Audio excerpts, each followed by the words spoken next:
Hey Lance, so this is a compilation video of every single low turn count run I did in 2025, which is pretty much when I started doing these anyway.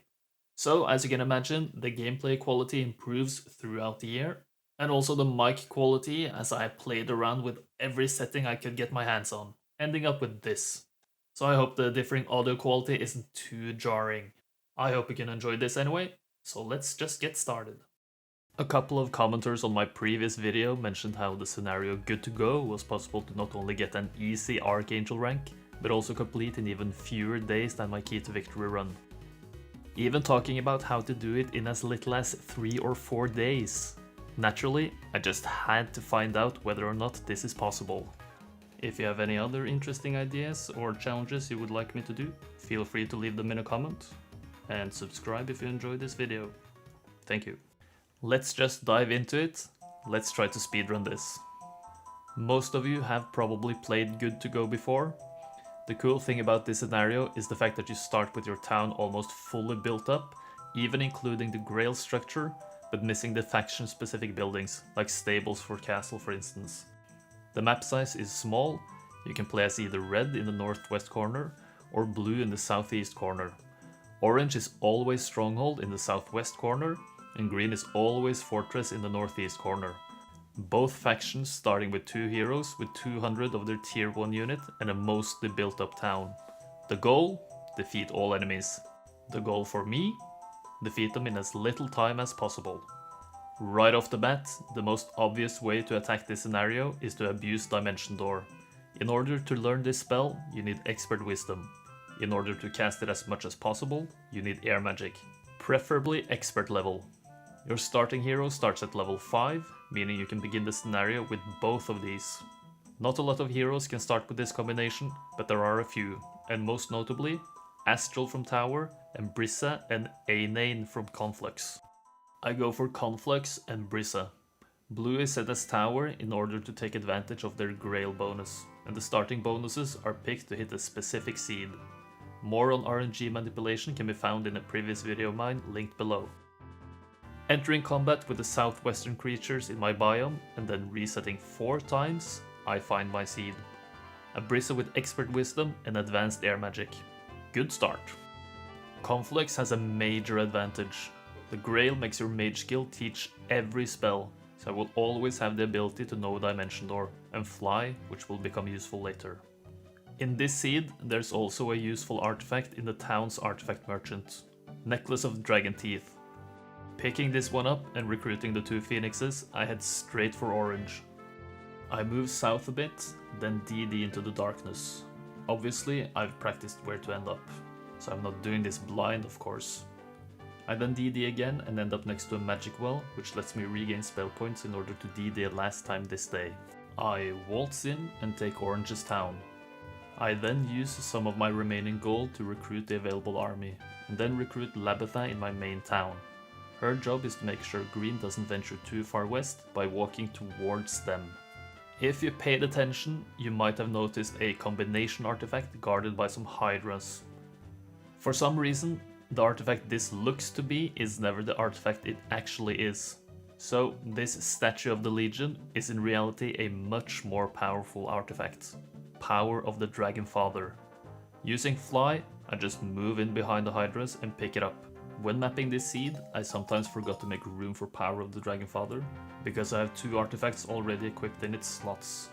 Hope I'm not the only one who's done that. And here we see the rest of the strategy behind the Conflux pick. Armageddon. Phoenixes are immune to Armageddon, not that it matters with the Power of the Dragon Father, but if I didn't get this artifact, Armageddon immunity would be really nice. A 1030 Armageddon damage on day 2 is quite nice, and I just wipe Yogg off the face of Erathia. The necklace buy comes in handy now, as I have enough spell points to still cast Dimension Door this turn. Stopping by the magic wall again, I erase Oris from existence, and orange is down. Alright, moving on. We head for blue. Labitha just does whatever in the meantime. I DD once into blue's biome, then I DD again, before I prepare my troops for a massive riveting battle, going back and forth all the time. JK. I take their town with a well-placed Armageddon cast and get full vision of the map. I skillfully maneuver towards Blue's last hero, defying the laws of physics with Dimension Door once again. And even Thane's Iron Golems can't stand up against the power of Armageddon. None of the skill ups are really necessary to finish this map any quicker, so I just pick whatever. I DD west towards the Magic Spring for another spell point recovery, getting double my normal max amount of points. Malcolm is then beaten, Verdish as well, before Korvac is putting up a fight. In a normal setting, these arrow towers would be a problem, as he could just turtle up behind his fortifications. But we come prepared. One Armageddon is not enough, and he still has 232 nulls left. Arrow towers kill one of my phoenixes, but thankfully I have an ace up my sleeve. Implosion. 1675 damage on day 4, that's not too shabby. With green gun as well, this is a fairly convincing 4-day win. But I'm not satisfied. I think I can go faster. The commenter did mention doing it in 3 days, and I can't be any worse, can I? I did the Brissa run, now I try for the Ainane run, since they can start with Expert Wisdom and Expert Air Magic as well. But how can the 4-day win be improved? Well, speed in this case isn't just about pure velocity, it's also about stamina. A convoluted way to say that I want more movement points. So, I want to take advantage of the artifact merchant. I want movement point artifacts. Luckily for me, I found one seed with both Boots of Speed and Equestrian's Gloves. Good to Go starts you off with 50,000 gold. After buying the artifacts, I have just 5,000 left. After buying the phoenixes, 1,000 left. Perfect. The general strategy is mostly the same. I go for orange first, then blue, then green. But there are some twists along the way. Expert Wisdom and Expert Air lets me DD straight for orange, stopping by the magic wall again to refill my spell points, before DDing down for the first deviation from the day 4 win, taking on Oris on day 1. I use my remaining spell points to lightning bolt the top goblin stack, before hitting the same stack with both my phoenixes after waiting. I then lightning bolt the bottom goblin stack, before hitting the top stack twice again. Turn 3, I move out of reach with my phoenixes, and on turn 4, I kill the top stack before magic arrowing the remaining stack, leaving me with 0 spell points. Then I hit the goblins over and over again with my phoenixes, before Oris is a coward and flees. But can you really blame her? I have just enough movement points to reach the orange town, which lets me regain my spell points after ending my turn. Day 2, and look at my movement points. How insane is this? Okay, although the artifact behind the Black Dragons looks like a Pandora's box, it's actually a much cooler artifact. Armageddon's Blade. I fly to pick it up, visit the magic well again, and then DD to the tile to the right of Yogg. Minor note, I just looked up Yogg, and apparently Yogg is a he? Well, I probably will continue to call Yogg a her, but yeah, anyway. Just destroying her with Armageddon. Nice. Orange gone. On to blue. I DD as far southeast as I possibly can, and what do you know? 2 blue heroes right there. Who would have guessed? Well, I would. Mapping out seeds lets me know precisely how each day plays out, and I think that's pretty cool. Anyway, Halon is no match against my Armageddon, besides his Iron Golems, which requires my Phoenixes to hit as well. No matter, still easy. Torosar, just quick combating this fool. No need to waste time. Next DD takes me right outside of Blue's town, guarded by a single stone gargoyle. Easy quick combat. And Blue is gone. 2 enemy factions in 1 day? I am efficiency. Day 3, and I have endless movement points. Using both Fly and DD, I make my way to Green's town, taking out Void before Vergis makes a decent attempt behind her fortifications. Unlucky for her, Armageddon just wipes her army, defenses, and entire lineage out. Sorry girl. This leaves the final green hero, Korvac. I make sure I have 2 casts of Armageddon left and that I haven't made any mistakes before I take him on. 1 cast removes everything but his 2 large null stacks. Cast 2 removes any chance of me losing this fight. And while these gnolls are durable as hell due to Korvax's defense and armor, they are too few to have any reasonable chance to take out my phoenixes. This means that I've done it! I've managed to be good to go in 3 days. I'm quite satisfied, but as you can maybe tell, the video isn't finished yet. Knee deep in the dead. I've had a bit of an affinity for small maps recently. You might have seen the good to go video in which I tried to complete the map as quickly as possible. It got me thinking, what other scenarios could be fun to do this with? And there were many candidates like Barbarian Breakout or Elbow Room, but a couple of years ago I tried to find ways to do knee deep in the dead really quickly. I never succeeded, but today I'm armed with the most powerful tool in the world, knowledge. Why is knee deep in the dead an interesting scenario? It's just a 1v1 map, castle versus necropolis, standard defeat all enemies win condition and nothing extra, right? Well, for one, I start without a town, so I have 7 days max to find one, or else I lose. So there's some pressure on the clock. Secondly, Blue's town is quite built up, most notably a castle, making early sieges difficult, and a mage guild level 5, making their spellcasting much more potent. The scariest spell Blue can have, in my opinion? Death Ripple. It's killed me more times than I would like to admit. And thirdly, Blue's hero is called Necrolord. He starts with a bunch of death-themed artifacts, together with more powerful spellcasting and better stats. Shit's scary, bro. I see 2 ways to approach this map. Going for the intended route, aiming for the castle town and start building an army strong enough to take on Blue. Or the more dangerous variant, heading straight for Blue, risking getting obliterated by superior spellcasting and an impossible siege. What am I going for? The dangerous path, of course. I believe I can reach Blue's town within the 7-day limit. Do you? Let's see if I can. One thing sticks out when looking at and analyzing the map. The Hall of Darkness in the northeast. If I can flag this and buy out the Black Knights, I would be in a much better spot when facing the Necrolord. My starting army is quite good, but it's slow. So I need to reset until I find a seed with slow and or weak creatures guarding the path to the Hall of Darkness. A bit of trial and error takes me to this seed. Creature guards are the weak Wolf Riders, the slow Battle Dwarves, and the relatively weak, for a tier 4 unit, Energy Elementals. I also start with a Centaur's Axe. I doubt we'll find anything better than this. We start at level 4 with Expert Pathfinding, which is good for the snowy terrain, Advanced Leadership, and Basic Artillery and Archery. Taking on the Southern Walking Dead, I use the standard Protect the Ranged Unit strategy.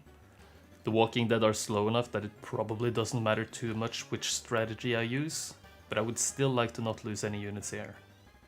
Hitting them with my archers and the ballista makes them weak enough to safely attack with my swordsman as well.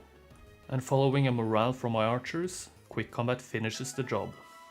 Level ups here are quite important. I want a higher level of artillery to take advantage of the ballista. Higher levels of archery would also help both my archers and the ballista as well. We then swing by the water wheel and then the green keymaster's tent. We need this to move into Blue's territory. Picking up a learning stone and gold from a chest, we now just head straight northeast. Next guard up is a stack of skeleton warriors, and after hitting them with both the archers and the ballista, I can just quick combat to finish the fight.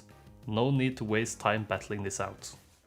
I skip the Tree of Knowledge, as I know it wants 10 gems on this seed and I don't have 10 gems.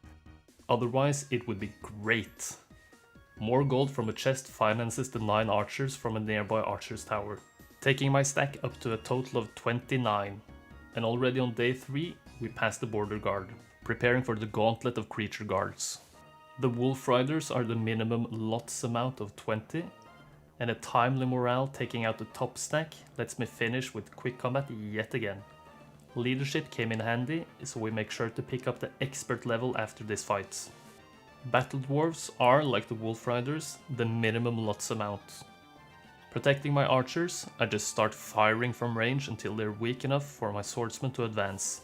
The dwarves pose no real threat, and I can finish the fight with no losses, easy peasy. The energy elementals, however, are a little bit more difficult. They're faster and stronger. Unsurprisingly, I protect my archers and start firing away. Again, the ballista comes in handy as it can do some real damage with my secondary skills, along with 6 attack.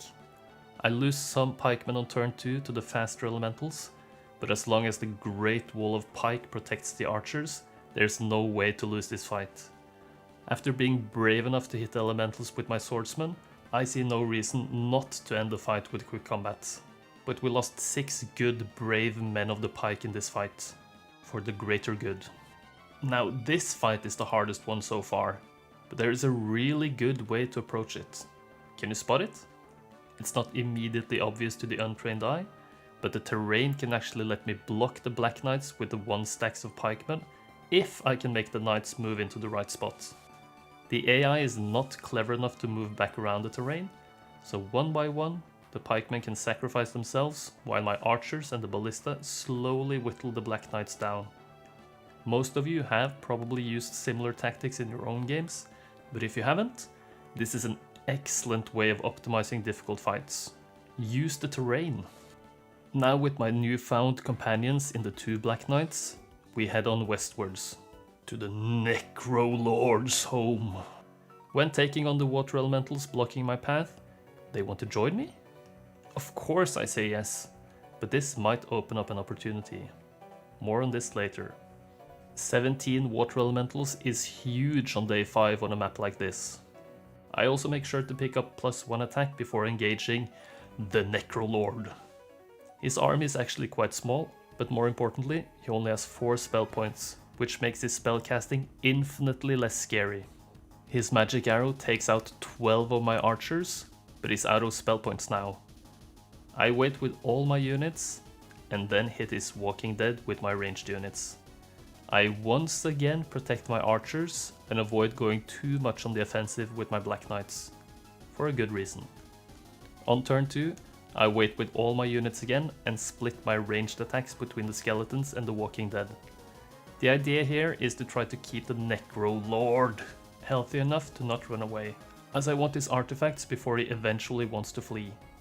I want to be able to kill him without giving him that opportunity, which is why I let him reach my units so easily and not go on the offensive with my Black Knights. Unfortunately, after killing most of his vampires and skeletons, he runs away. I guess I messed up? I'm not sure if there's any way to stop him, but it's really no big deal. Unless Blue re-recruits him in their town. Anyway, I pick up expert artillery after the fight, so now I'm at my strongest point. On day 6, I can see Blue's town, but I'm 1 step away from reaching. Instead, I go for Nimbus, north at the sawmill. I accept the auto-combat result, as I doubt Blue will recruit another hero before I reach their town, right? Turns out, I was wrong. And on day 7, there's a hero hiding in their town. This could get ugly, especially if it's the Necrolord. And it is the Necrolord, with 1 skeleton. LOL, easy game. I get a taste of what could have been a real issue, Death Ripple, taking out a bunch of my living units. Eventually, my ballista takes care of the single skeleton, and we've done it. 7 days. Look at those artifacts, by the way. This map is really stacked against us like that. 7 days. Can it be improved? I have an idea of how to do just that. Remember to like, comment and subscribe. Teehee. Improvement time. So we're doing the same seed again. Reset once after engaging the bottom Walking Dead stack and do the fight again. Not gonna show the full version of the same simple fights yet again. I hope you can understand. After picking up the Keymaster's tent, I deviate from the 7-day run. I skip the Learning Stone and the chest, instead heading straight for the Necrolord's domain. Once again, the skeleton warriors are easily handled, and I pick up the 9 archers from the Archer's Tower again. Passing the border guard, I once again take out the Wolf Riders. Now I deviate again. The fact that the water elementals joined on this seed last playthrough made me optimistic that they would join even if I didn't have the Black Knights. Creatures joining is somewhat based on army strength, so it's not a given that they will join without the Knights. But they do! Being able to skip the Black Knights saves me a lot of movement, and maybe even a full day. I'm a little bit unlucky with the Necrolord's movement, but I still engage him as soon as I can. The fight plays out quite similarly, as he kills 12 archers with his magic arrow and is then out of spell points again, making the fight simpler than it could have been. Walking forward with my water elementals makes his vampires come into full damage range of my ranged units, and on turn 3 I take out both his vampires and his walking dead, but I have no hope of killing his skeleton stack before he flees. But I figured that on the off chance something incredible happened, that I would go all in with my elementals. To no avail. The Necrolord flees with 16 skeletons left. Now I head straight for the town. On day 6 I can see the Necrolord has been hired by blue again. But once again he's left with a single skeleton. And once again I'm lit up by spellcasting. Chain lightning this time. And once again I finish him off with Christian's special ballista. No Nimbus hiding at the sawmill this time. So yes, it was possible to do it in 6 days. Can it be done in 5? I have my doubts, as I think Christian's creatures are just too slow to reach Blue's town in time. Since, you know, hero movement is based on the slowest creature in your army. If any one of you manages to do it, I would absolutely love to see it. Last video I said I have a bit of an affinity for small maps. That's a lie. I'm addicted to small maps. Finding ways to do them in as few days as possible is actually so much fun, I just can't stop doing it. Judgment Day is up next. This is an all dungeon, all underground, fast-paced, action-packed, state-of-the-art, aggressive strategy, one-of-a-kind, I'm just saying words, early game bonanza. There are 2 ways to win. Eradicate your fellow dungeoneers in combat to prove who's king of the underground, the courageous option. Or avoid all possible human or troglodyte contact by getting the Sword of Judgment, which can be reached by thinking with portals and is guarded by a random tier 7 creature. The cowardly option. And Mama didn't raise no coward, so I'm going for the courageous option. I'm taking on both blue and tan. How can this be done? Taking a look at the map, there are a couple of things to notice. We are only directly connected to blue, not to tan, and the so-called 2-way portals in the middle are actually 4-way. Yes, I know what 2-way actually means. And it's the only way to reach tan. Blue also has way more room to explore before eventually heading for the portals, meaning it's easier to pin down tan later, so it's probably better to go for blue first. The route to the Sword of Judgment looks quite long, which means that if I can be a little bit efficient with my movement towards the other factions, surely it's faster to not even think about the sword, right? When doing this fast, I don't have time to build up an army or get the necessary levels to have good spellcasting. The only warlock which would have been an option is Deemer. And he requires quite a specific setup, which I won't go into detail on, but it requires Mana Vortex in Blue's town, among other things. So which Overlord am I going for? Well, Gunner is the natural choice, since he has logistics, and logistics is quite good for speed. But he has a small starting army and no combat secondaries, so he is high variance. Daze has the combat secondaries, but no logistics and a small starting army. Arlak has the Ballista, which is excellent early game, so he is an option. But I'm going for the Trog love of my life, Shakti. If I can get 3 stacks of Troglodytes to start with, I can take advantage of Shakti's Troglodyte specialty and brute force the fights. Especially if there are no arrow towers in their towns. Let's just give it a go. I choose the gold scenario bonus, in order to have some gold to work with at the beginning of the map. I reset over and over until I get the 3 stacks of troglodytes, and I end up with this 37, 35, 35 start. I quickly make sure there's no Lorelei in the tavern, as I want to recruit another hero later who has some more troglodytes, and Lorelei only starts with harpies. I pick up the experience from the chest, as I want as much combat power as possible, even if it's just primary skill level ups. Some free trogs on the way to blue is also quite handy. Already on day 3, we pass Blue's garrison and find Malekith out exploring. If we make even one deviation from the route I took, we wouldn't reach him on this turn. Lucky. Or maybe just meticulous mapping. Alright, so in this fight you will see why the Troglodyte specialty is so good. It ensures my trogs move before his trogs, which is his most powerful stack. On turn 1, I move all my stacks forward. The goal is to block the beholders and medusas from shooting too much before I can reach with my troglodyte power stack. When I eventually reach his trogs with my trogs, mine just one-shot his. Shakti OP. Even bloodlusted harpies barely make a dent in my stack. On turn 3, I can then stop their shooters from shooting, limiting my losses. Unfortunately, I make a minor mistake in positioning on turn 4. I didn't pay enough attention to move order, which loses me a few trogs. But in the end, I take out Malekith, losing only 30 trogs, 16 less than auto combat. Should have been about 20, but oh well. Expert offense is an excellent pickup, by the way. On day 4, we take on Blue's town. They even have Minotaurs for Christian's sake. We're not scared, however. We just take him on. It's only Alamar. Wait, Alamar? He has Resurrection. Shit. Auto lost 22 trogs. Surely I will lose fewer. Not much happening on turn 1, but on turn 2, I take out his Minotaurs. And they're back. At least it's out of spell points. My 1 stacks are picked off one by one, but I use my remaining stack to block the castle gate, forcing his units to go through the destroyed walls instead. This makes it harder for him to hit my trogs with more than 1 stack each turn, limiting my losses. If a unit dies in front of the gate, the game still thinks an enemy unit is blocking the gate.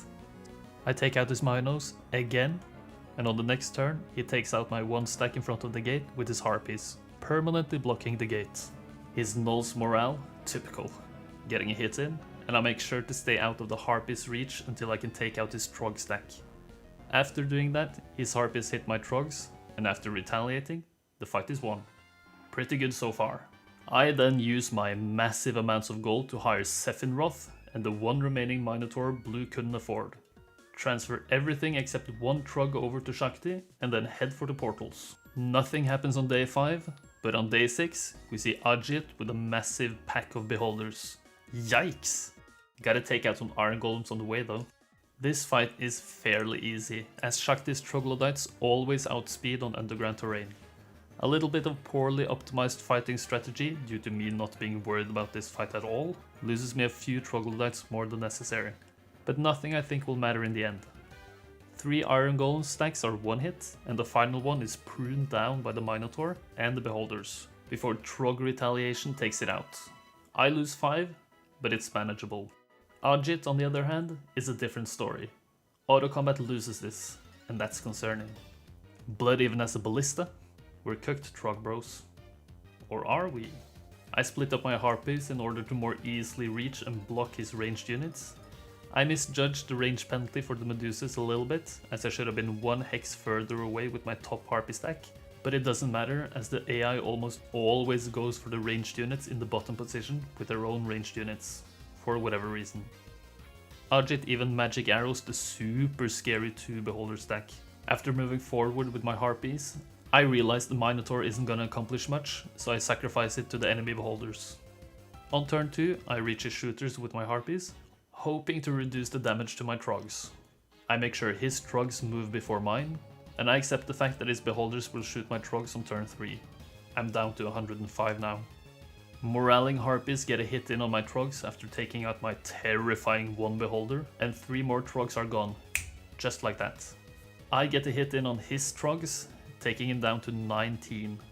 Ajit then proceeds to just absolutely lay it into my Trogs. All his units focus firing. Stop ignoring my 1 Harpy, Ajit. After round 5, I'm left with 58 Trogs, 1 Harpy and a Dream. The Harpy is killed by his beholders, and the Dream is killed by his morale. I'm down to 51 now.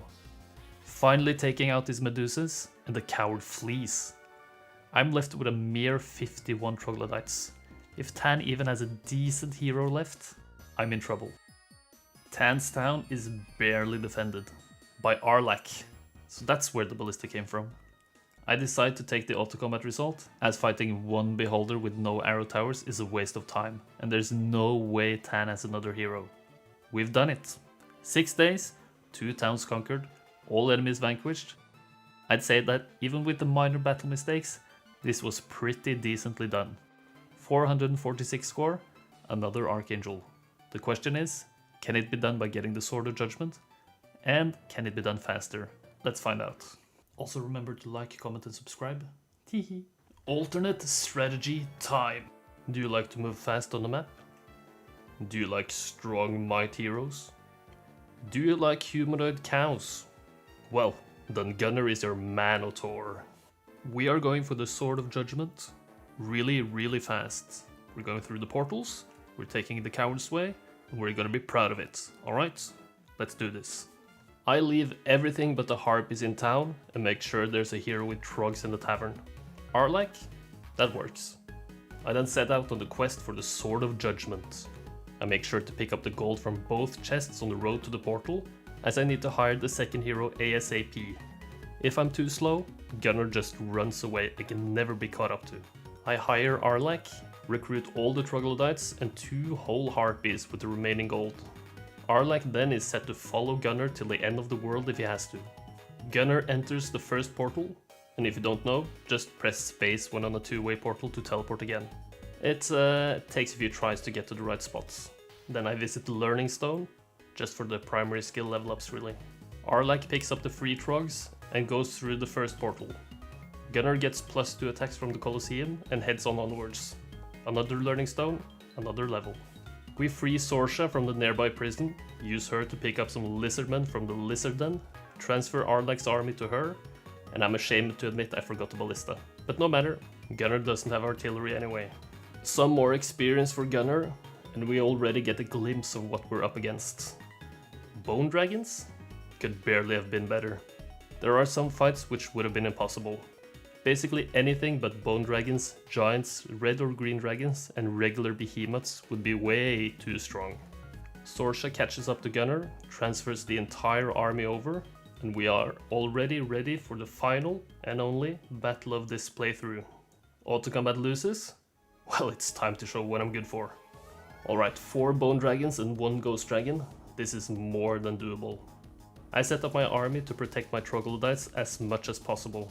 Skipping the army placement, the ghosties take out my griffins. I focus fire 1 bone stack with my beholders and troglodytes in order to maximize the chance of the trogs one-hitting it. Which works! Troglodytes have quite the damage range, so there's some risk here, but I don't want to lose any units to take retaliation for the troglodytes, so I take the risk. I then position my pikemen and harpies to limit the number of hexes my trogs can be attacked from. Luckily, the dragons seem disinterested in them, for now. And every other unit is told to stay put. 1 Ghost Dragon stack and 1 Bone Dragon stack then decide to hit my pikemen, while the remaining Bone Dragon decides to hit my lizardmen, with the added benefit of hindering my ranged units. When taking out Dragon number 3, I should probably have gone for the top Bone Dragon, as now the remaining dragons will want to hit my trogs, while limiting my shooter's ability to shoot. It's a little bit of a mistake. So I used the archer to take retaliation before hitting with everything else I've got. After being hit by 2 retaliations from my trogs, the Ghost Dragon just evaporates. The only thing left is a Bone Dragon with a single HP. I think I can safely say that we've done it. The beholders get the honor of the finishing blow. We bask in the glow of the glorious Sword of Judgment for a while, before picking it up and finishing the scenario in 5 days. 5 days! There was room for improvement. Lower final score, but who cares? We're quick as hell, lads. Quite suiting to get the Black Dragon rank as dungeon anyway, right? Not coping at all. But before we finish, I want to show you this very neat trick. In the fight against the Bone Dragons, there's a pretty cool thing we can do. Alright, so the fight plays out pretty similarly. We take out the Bone Dragons 1 by 1, some neat positioning, a bit of aging on the troglodytes. They look all to begin with, in my opinion. When there's only the Ghost Dragon left, look what happens when I retreat. There's no guard left. Why is that? Well, the guards were Bone Dragons, not Ghost Dragons. So when the only remaining stack is the upgraded version, technically there are no Bone Dragons left. This works whenever there's an upgraded stack. It's quite the neat trick. Anyway, I have no hope of this being doable in less than 5 days. But this is so much fun. Figuring out how stuff works, mapping out the scenarios, stuff like that. I love it. Island of Fire. Probably one of the scenarios I played the most when I was a kid. I feel like I say that about all the ones I've done so far, but I've played a lot of Heroes 3 in my life. Obviously, there is some volcanic activity on the island, but is it really on fire? I guess island of about 15 to 20% lava doesn't quite make for a great scenario name. Anyway, what's so great about it? Well, you get to build up a large army in peace and quiet. Just pure city building vibes. No annoying AI to come interfere with the peaceful rampart life. And whenever you're ready to win, you just go annihilate the 40 archdevils on the nearby somewhat fiery island, which is this scenario's only victory condition. Perfect for a kid who would quit whenever the AI would defeat any of my heroes. But we're not here to take it slow, build up a million gold dragons and just absolutely eradicate any trace of devil life in this plane of existence. We're here to blast through this scenario as quickly as elvenly possible. We're here to optimize the bejesus out of this. Hopefully anyway. So how is this done exactly? Let's take a closer look at the map. We start in the northwestern corner. In order to reach the island, we need to pass the blue border guard, take a two-way portal to its subterranean gate, fight our way through the underground, and then come back up to the overworld on the island. The blue Keymaster's tent is guarded by a random tier 2 creature, and the 20 angels next to the two-way portal will always join, which makes it significantly easier to do this quick, fast, and with pace. The angels are not enough, for me at least, to defeat the archdevils, so we need something to boost our combat power. Which is why it's really handy that a random relic artifact is located on this little secluded space. This can be reached either by the spells Water Walk, Fly or Dimension Door, or by boat.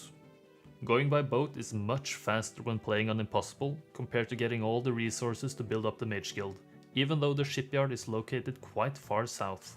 It still would take quite a while to sail the boat from the shipyard to this secluded space, so how can it be sped up even more? Well, summon boat, of course. So while one hero buys a boat, another one prepares to summon it close to the artifacts.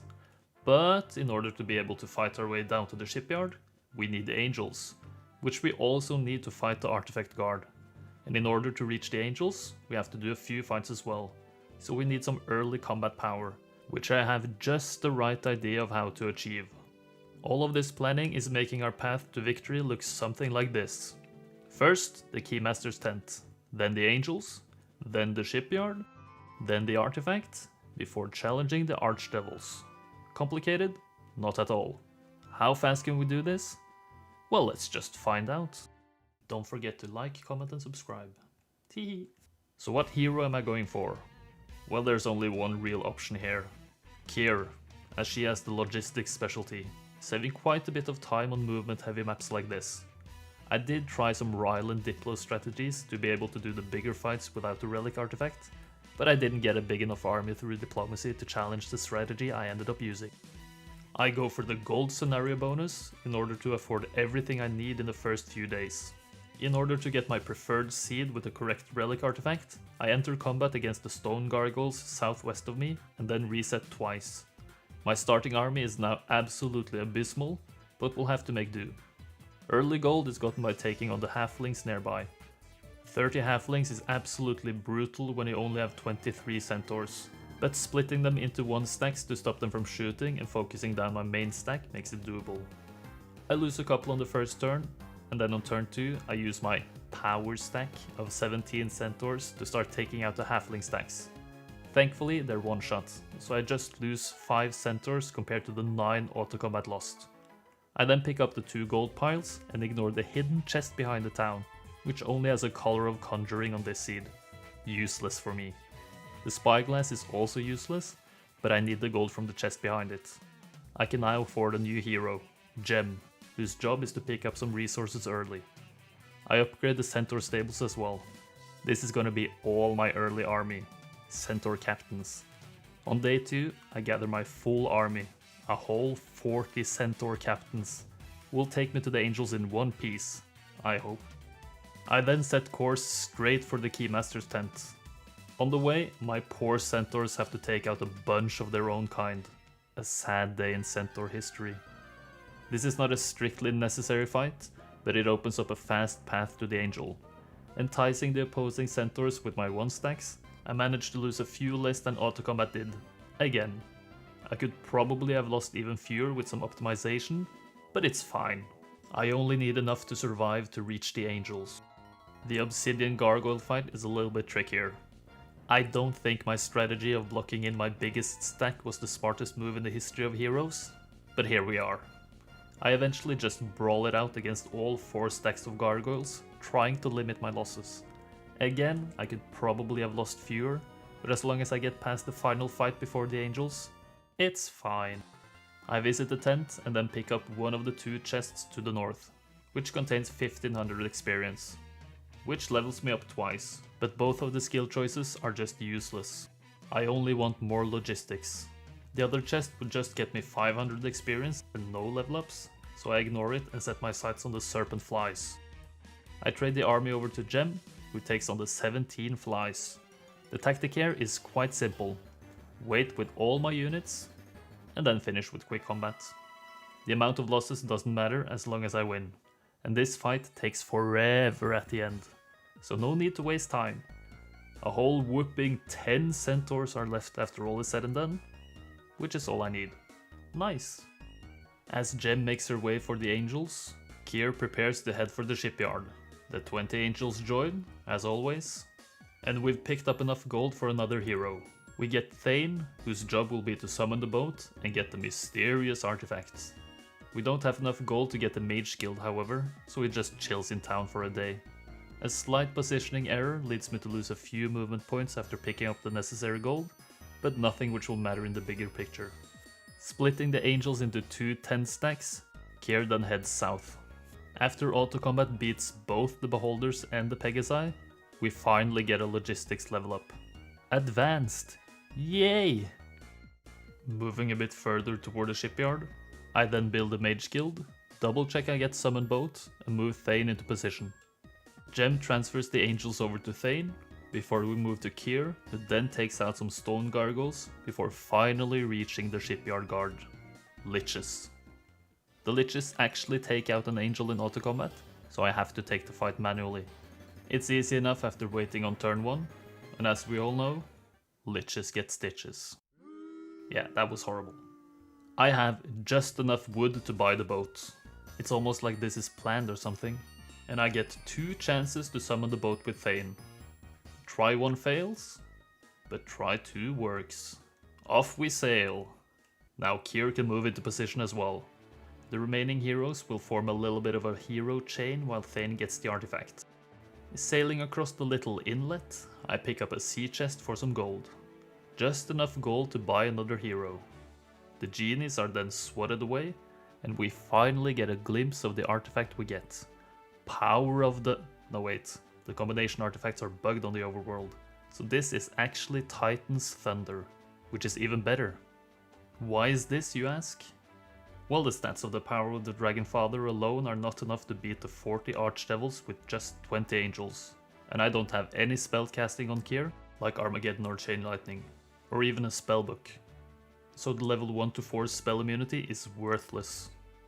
Titan's Thunder, on the other hand, gives the wielder a free spellbook and the Titan's Lightning Bolt spell, which does 600 single target damage for 0 spell points, along with +9 might stats and +8 magic stats. Very handy. I then buy my final hero, Elishar, and bring him down to set up the hero chain to transfer Titan's Thunder and the angels over to Kier.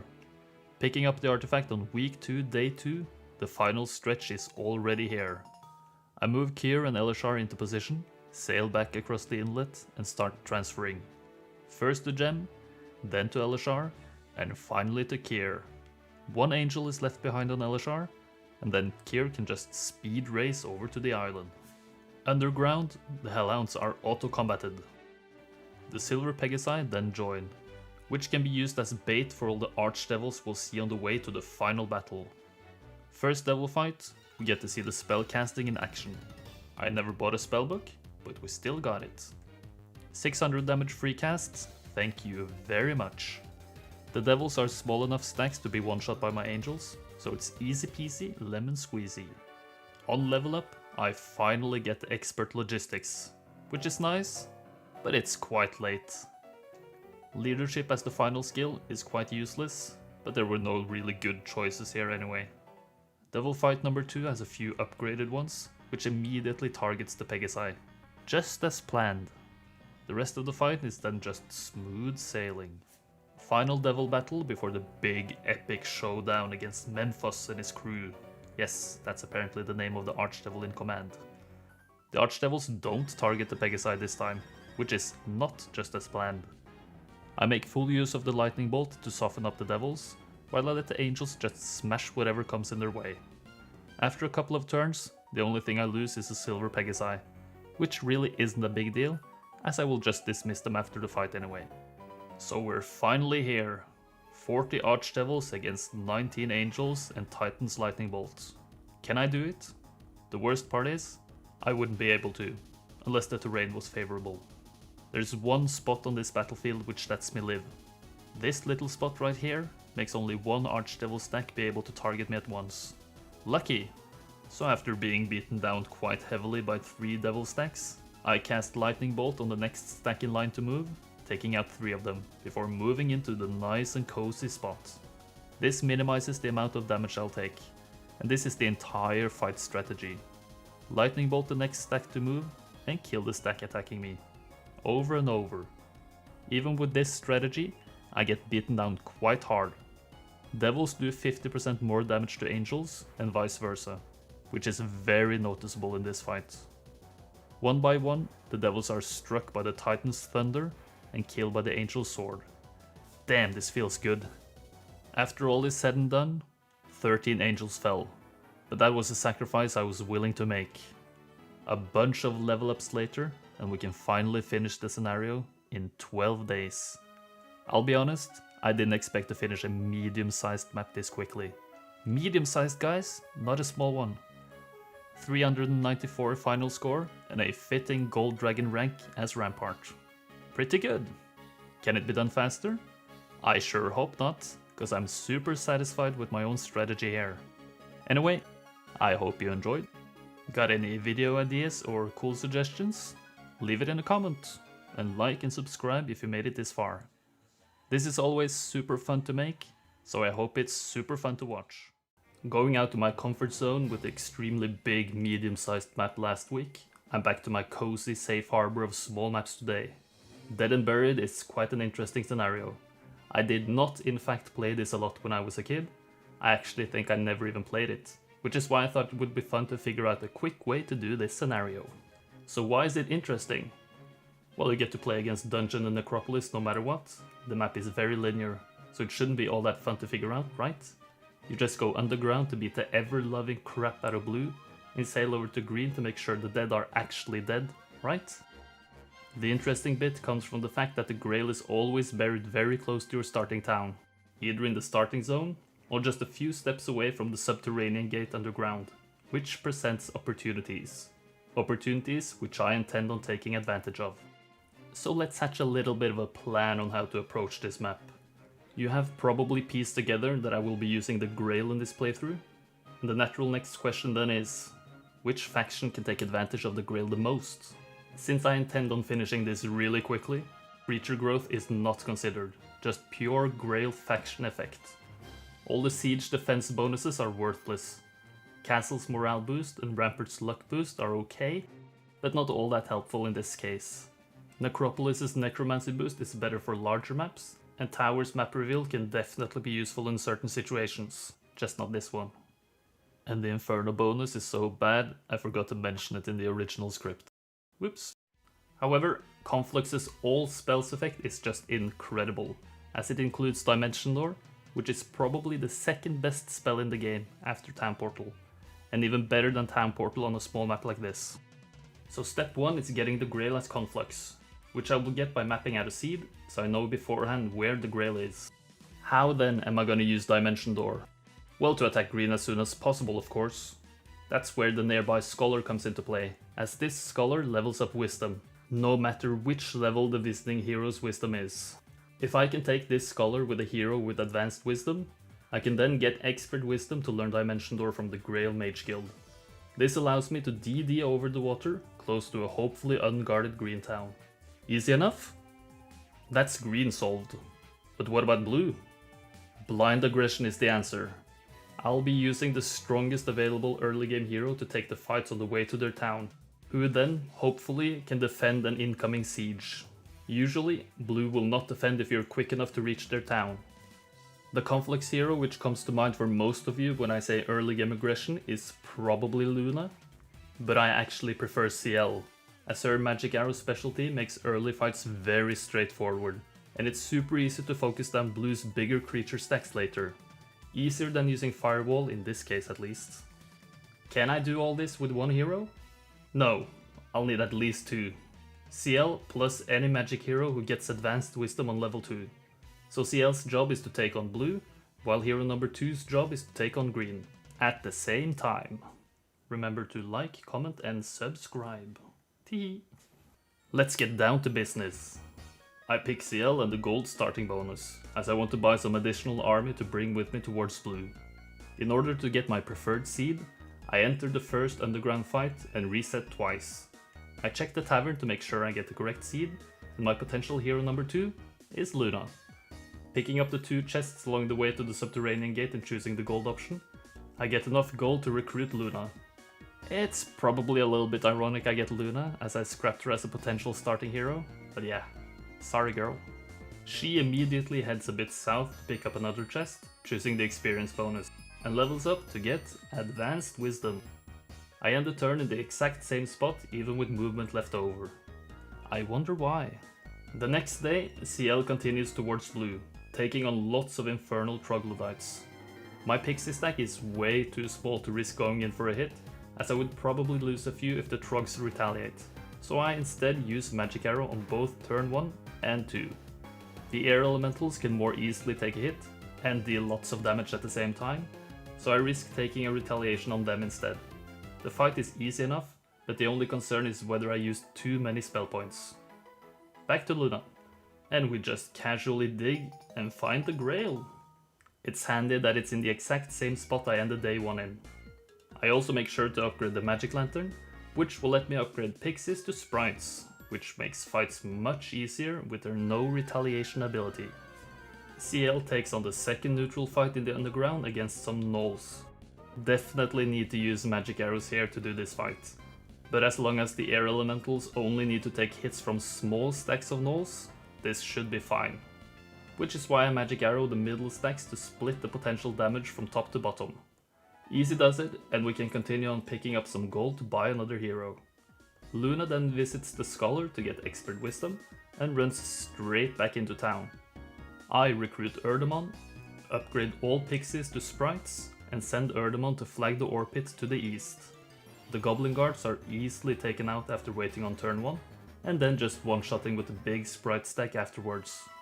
Before ending the turn, I remember to actually build the grail structure, which I was very close to forgetting.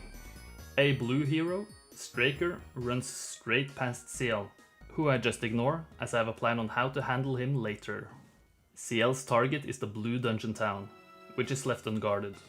Hopefully it stays that way. Erdemon then takes out some skeleton warriors with the same strategy as against the goblins. Made even easier this time actually, as I just finished with quick combat.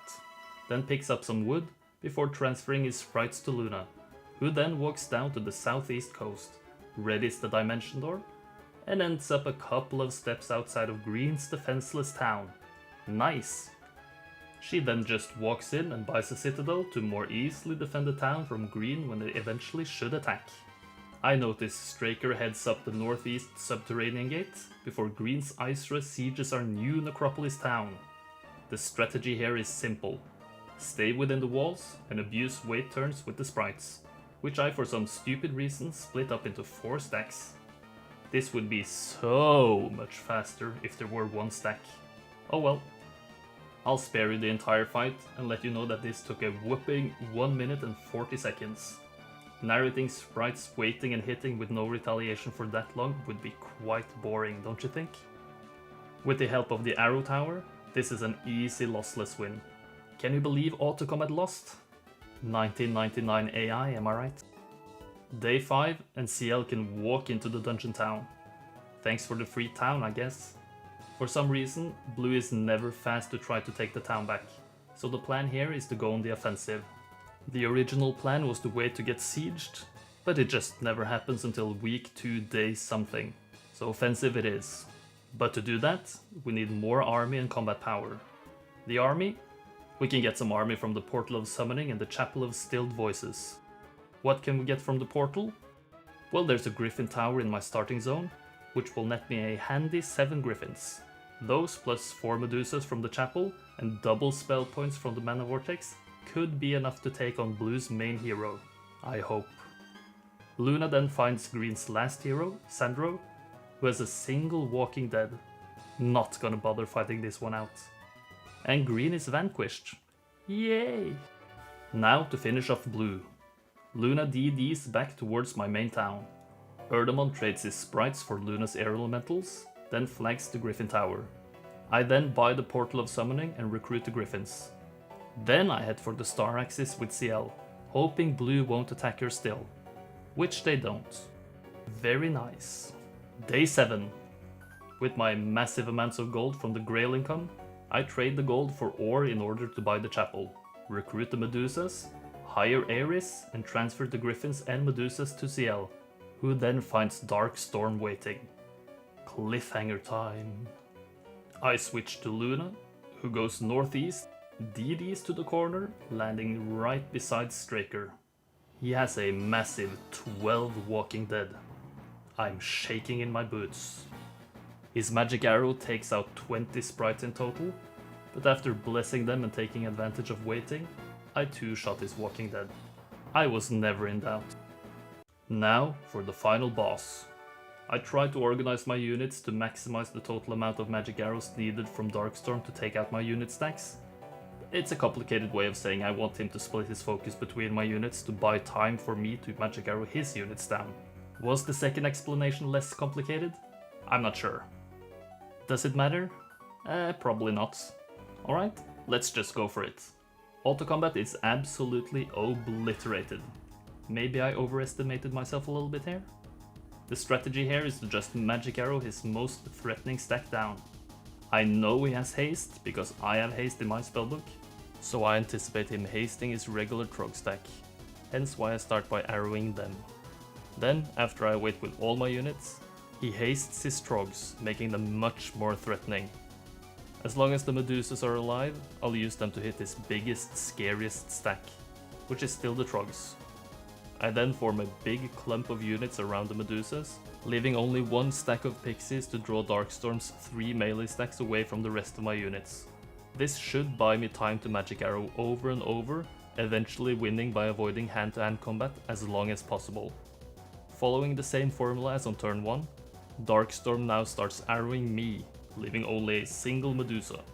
On turn 3, I know the haste on his Trogs is running out next turn, so I begin arrowing the Harpies instead, as they are now the most immediate threat. I make sure to move the stacks furthest down on the battlefield away from the Harpies' reach as well. On turn 4, most of my units are within reach of his melee units, so the brawling begins. Soon.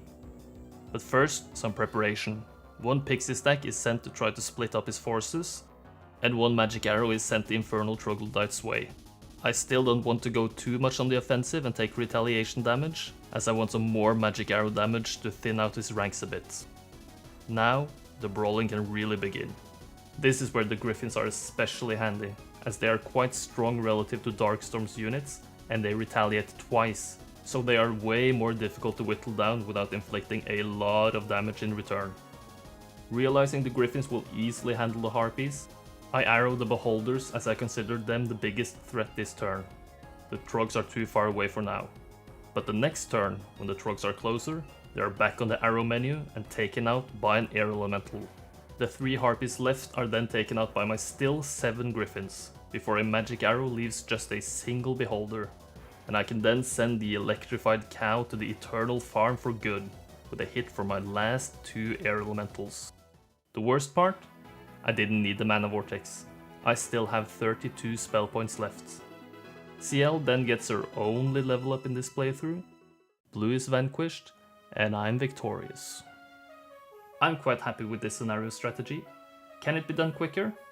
I'm not gonna rule this out, as I suppose you can be a bit more fortunate with Blue's pathing, or find a way to use Town Portal more effectively. I'm not sure. Overall though, finishing in less than a week is awesome.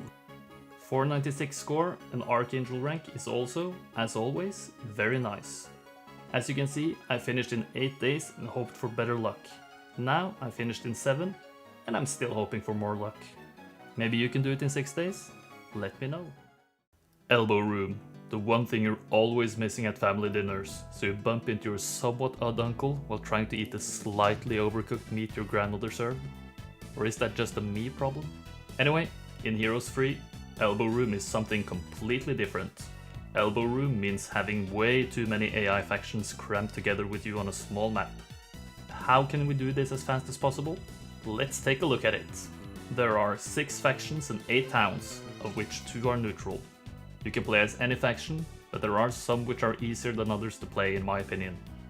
The middle colors, blue and teal, can be attacked from both east and west, so any corner color would be preferable. All factions have a random treasure artifact close by, but pink's artifact is quite far away compared to the other corner factions, so they're ruled out. That leaves red, tan and purple. And red simply has more access to stuff, like the rallying flag, star axis and mercenary camp, which the 2 others don't. So I believe red is the best color to choose. The way I approach this map is very simple. Just go straight for each new faction in quick succession.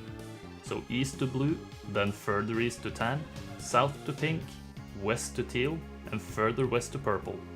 If any of the neutral towns are taken, I build up the middle north town a little bit to be able to attack with the second hero, as my main will be preoccupied with the southern towns. How do I have the income to build up any towns? As you can see, there are no mines, but the scenario's gimmick is that for each town you own at the end of a week, you gain 14 wood and ore, 7 mercury, sulfur, crystals and gems, and 7,000 gold. This means that if I'm quick enough to conquer any towns, I'll have more than enough resources to build up a town a little bit in week 2. The second gimmick, if you will, is that each town starts with a mage guild built and a town hall, which means I'll have to assume every enemy hero has magic arrow, so I'll definitely bleed a lot of army to this. So which faction and hero am I going for? I need a hero who can win early fights quickly as to not lose too much army, so a spellcaster with strong spells is preferable. Deemer is a possibility, as he starts with Meteor Shower. Acelin as well for the same reason, but the issue with Meteor Shower is that if the enemy only has 3 or fewer stacks, like starting armies usually have, it can't hit more than 1 stack at a time, making it a glorified magic arrow. If I wanted single target damage, I would go for CL again, but I don't want to play Conflux twice in a row. The other extremely good spell for early damage is Chain Lightning, which means... Solmir! Solmir, Sol! I also like to give the viewers what they want, so your boy Solmir is getting some action. This is literally the strategy. Use Chain Lightning and go straight for the enemies. I might be inflicting some friendly fire at some point, but be honest guys, who hasn't done that with Chain Lightning at some point? This scenario has so many moving parts that I will just make all the enemies random towns, so I don't have to deal with figuring out if there's an absolute optimal assortment of enemy towns, as it would just take too long to map out. It is what it is. I will save first thing on day 1, then try to figure out the optimal way to solve the puzzle that is the enemy factions and heroes I'm dealt.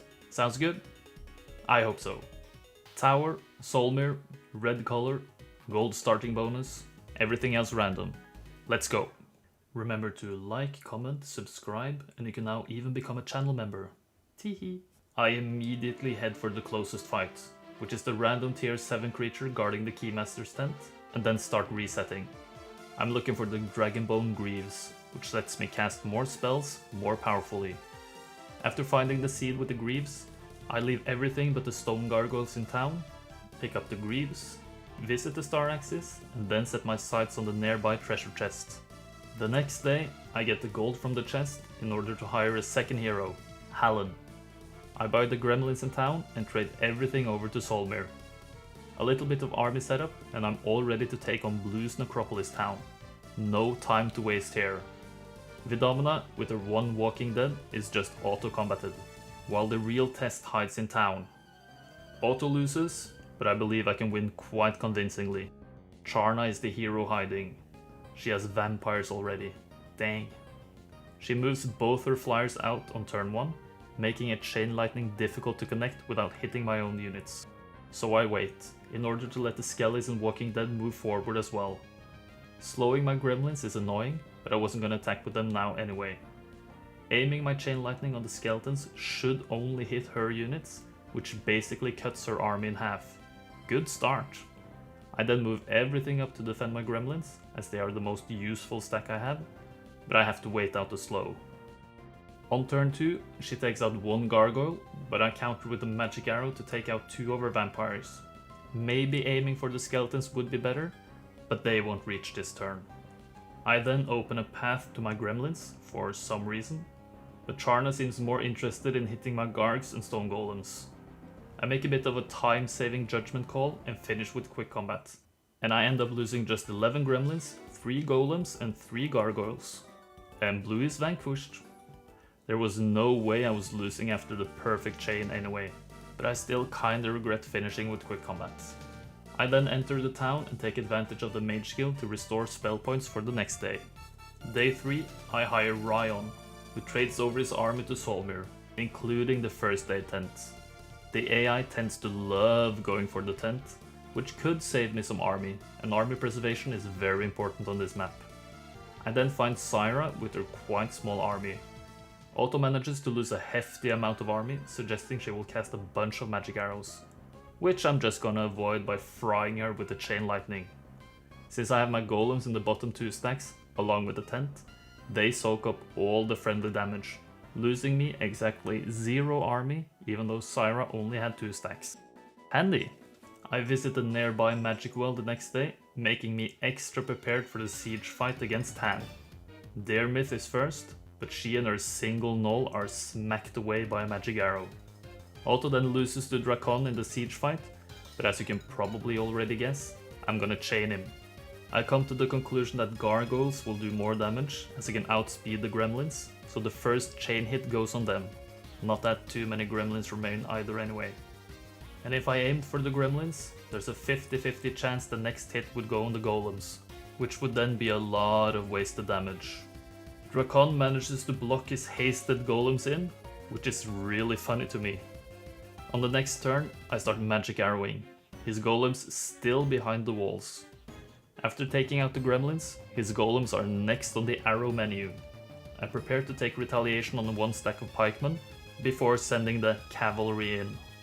On the final turn, I magic arrow again and just smack the golems about until they crumble, literally. Only 1 griffin and 1 pikeman lost. We march on, picking up air magic in the process. Tan is vanquished as well. 2 out of 5 down. In town, I build a wall of knowledge, swing by with Solmir purely for the +1 knowledge, leave all the slower units behind, and head straight out again. Meanwhile, my 2 other heroes pick up a bunch of resources, which actually will come in handy later. Solmir then regains spell points again on the magic well, and I hire a 4th hero, Rylan, whose only task is to upgrade gremlins and bring the army back to Solmir. Well done, Rylan. Top job! Solmir then swings by the learning stone, picking up the most important secondary skill of this playthrough, logistics. This proves to be extremely useful. He then meets up with Ryan, who graciously takes all the slow units off Solmir's hands, before ending the turn. I get a glimpse of Craghack, who has a decent army, prompting my scouting heroes to GTFO. Ryan transfers the army back to Solmir, who finds Sephiroth wandering about. I debate whether to attack her or not, but I end up going for it, thinking she might go for the close by Rampart town if I don't, which would then cost me more time. Her most threatening stack is definitely the Beholders, so I chain them. She then hastes her Trogs, who get the morale and take out my Griffins. This is bad, real bad. Thankfully, my Gremlins take out 21 Trogs in 1 hit, but I might bleed more army here. I take retaliations on the Trogs with my Stone Golems, who are then healed by the first aid tent. Coming in handy there. After hits from my Pikemen and Gargoyles, only 6 Trogs are left. Crisis averted. I magic arrow the Harpies the next turn, thinking they are a bigger threat than the Medusas. Not sure I made the right call though, since the Medusas moraled and got a second hit in. Hindsight and all that. After taking a magic arrow to the gremlins' face and a hit from the harpies, only 38 gremlins are left standing. A final magic arrow and a shot from the gremlins finished the fight, but that went way worse than expected. Sieging pink might actually be tough. Before ending the day, I sent Rithen to the Necro Town, where I have just enough sulfur to build a mausoleum. The resource collection sure came in handy. Very nice. Day 7 and I skipped the nearby magic well, going straight for Deemer in the dungeon town. I magic arrow the trogs and get a hit in with my gremlins before I get a reminder of how I mega ultra misplayed the positioning after getting meteor showered. I know he has this spell, I just completely brain farted. A second turn of magic arrow plus gremlin hit leaves him at 1 trog and he flees. At least some of these fights prove you don't have to be a genius to win on these maps. Some more army tinkering and I'm ready to siege Pink's town. Sarfax guards the town, but he is toasted in 1 turn by the chain lightning plus gremlin hit combo. Making good progress despite my fighting prowess. I build a mana vortex in town, giving me essentially infinite spell points. I then get the enormous amount of resources from the map gimmick, letting me build a bunch of useful stuff. In the dungeon town, I build a manticore lair and then recruit all the available army, making sure I don't bring creatures from more than 2 different factions, as that would make my morale negative. With my logistics, I'm able to reach Teal's stronghold town in 1 turn. Oris is first up, and I once again cast Chain Lightning, this time on the only immediate threat, the orcs. Unfortunately, the chain then bounces from the ballista to the ammo cart and not to the goblins, but it's not the hugest of deals. Following some minor movement from my bottom 2 stacks, I take out the goblins with ranged hits from the Medusas, gremlins and the beholders, before I eventually take out the wolf riders with my 2 manticores, only losing 6 gremlins to a magic arrow. Easy peasy. Sorug hides in the town with a pitiful army, if I may say so. If he and Oris combine their armies, maybe this would be harder? I'm outsped, as this is stronghold terrain. I was supposed to set up the perfect chain after waiting with my manticores to let the wolf riders move into chain range, but of course they morale. All my plans destroyed! Luckily, I have now developed an absolute galaxy brain, so when it's my gremlins' turn, I activate brain mode. Gremlins? I couldn't give a toss about them anymore. I have dungeon creatures now. I carefully move them into position and let the chain fly, roasting the goblins, 2 rocks, all my useless gremlins, may they rest in peace, and 4 wolf riders. My beholders take some damage too, but none die, thankfully. Afterwards, I just hit the remaining creatures with whatever I can, and it's an easy victory. Battle summary says I lost some units, but do they even count? Nah. Expert Air is picked up, Teal is vanquished, and I can rest in my newest base. 4 out of 5 down. In my Necro Town, I build a Hall of Darkness, recruit everything but the Walking Dead, they suck, lol, and send Rylan towards Craghack. I don't want him to go for any towns, as that would really slow me down. In the Stronghold Town, formerly known as Teal's Stronghold Town, to optimize movement points, I upgrade the Cliff Nest and recruit the Thunderbirds on Solmir. We're ready for the next day. I see Mr. Hack get the obelisk after taking out the behemoth guards, but I'm not frightened. Ryland's army outmatches Crag's by a fair bit, and since the auto-combat was this convincing, I don't bother fighting it out. It was never gonna be close. I then just immediately head for the final occupied town of the map, Purple's Stronghold Town. It wasn't until I entered combat that I realized I forgot the rest of the army in town. Whoops. Thankfully, Solmir doesn't really need an army to fight. Expert Chain Lightning does the trick. Theodorus does whatever he can, but he can barely damage my Thunderbirds.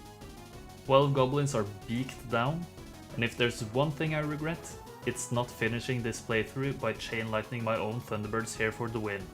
What a missed opportunity. Instead, I foolishly magic arrow the orcs for the victory. How sad. Purple has been vanquished, scenario victory is mine, and it only took me 9 days. I'm actually very happy with this. 448 score, an Archangel rank, means that if I found the Grail, this is a 498 score, which I already got from a 12-day playthrough I did while testing out this map. And for once, I didn't actually need the Grail to do this quickly. How nice! Some time ago, I watched Norovo's video where he beat Fort Noxis in 12 days as Fortress, and I found that very intriguing. Norovo makes wonderful videos, which I enjoy a lot, so I figured by using his playthrough as a baseline, this would make for an excellent challenge. Can I beat Fort Noxis in less than 12 days? And if I can, exactly how quickly can I finish it? Let's go right into planning mode for this one. This is a small map, my favorite, with both an overworld and an underground portion. Most of the action is underground, and our main town, Fort Noxis, is surrounded by 3 blue towns. If we lose this town, it's game over. Thankfully, there are 3 decently guarded neutral garrisons protecting this valuable town and starting zone, which buys us some time to build an army of our own.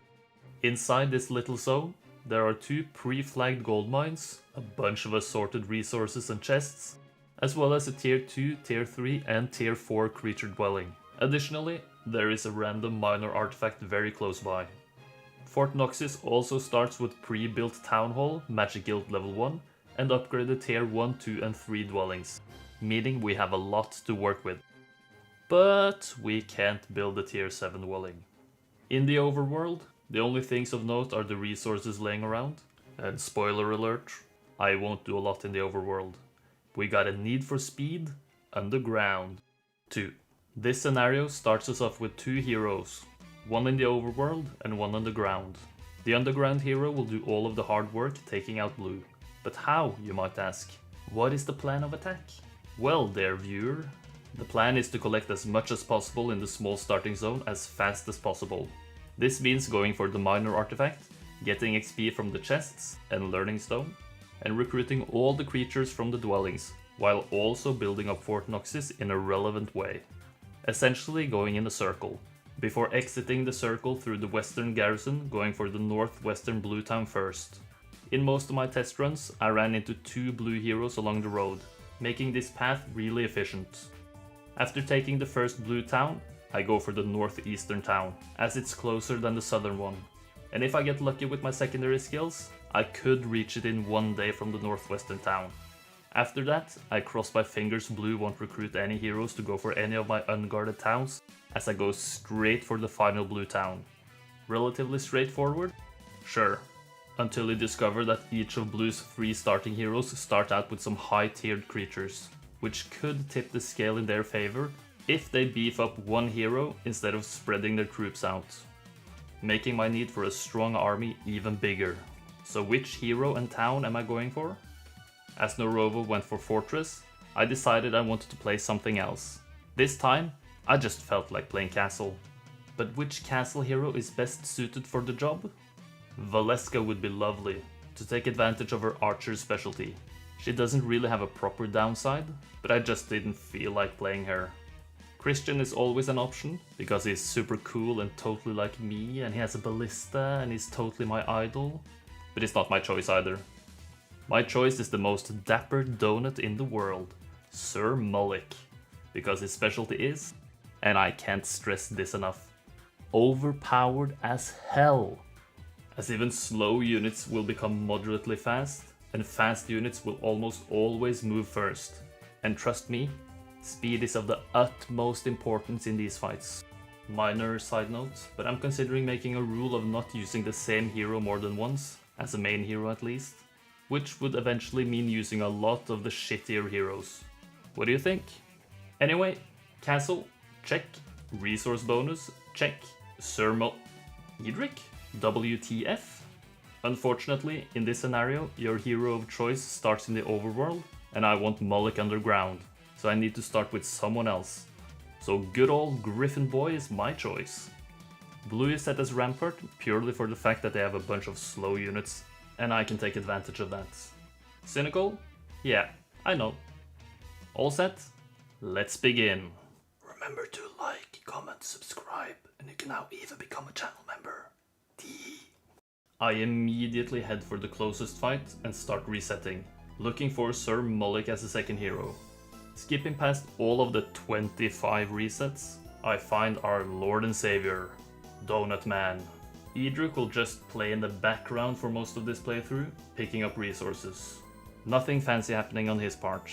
Mullick, however, prepares to move out of the cozy fort by getting 2 royal griffins, upgrading his archers, building a blacksmith, and recruiting a whole nother marksman with the remaining gold.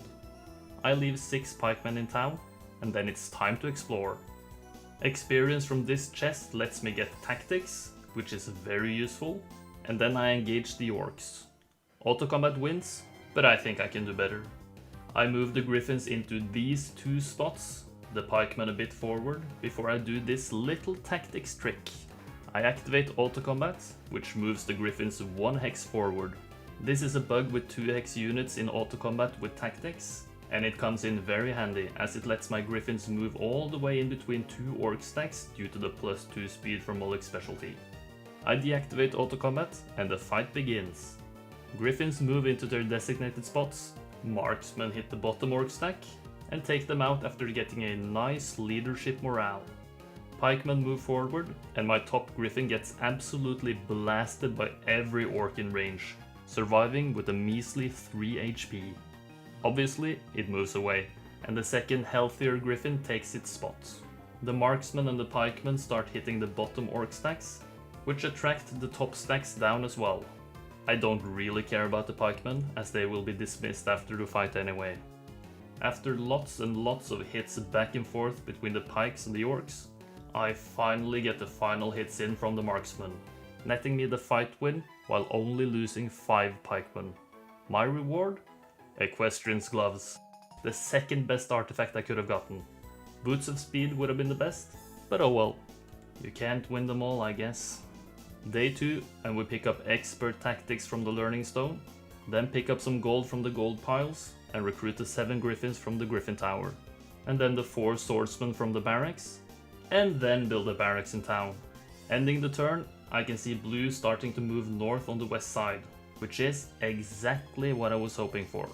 Afterwards, I swing by the archers' towers for the 9 archers, get more XP from the chests, which then nets me logistics.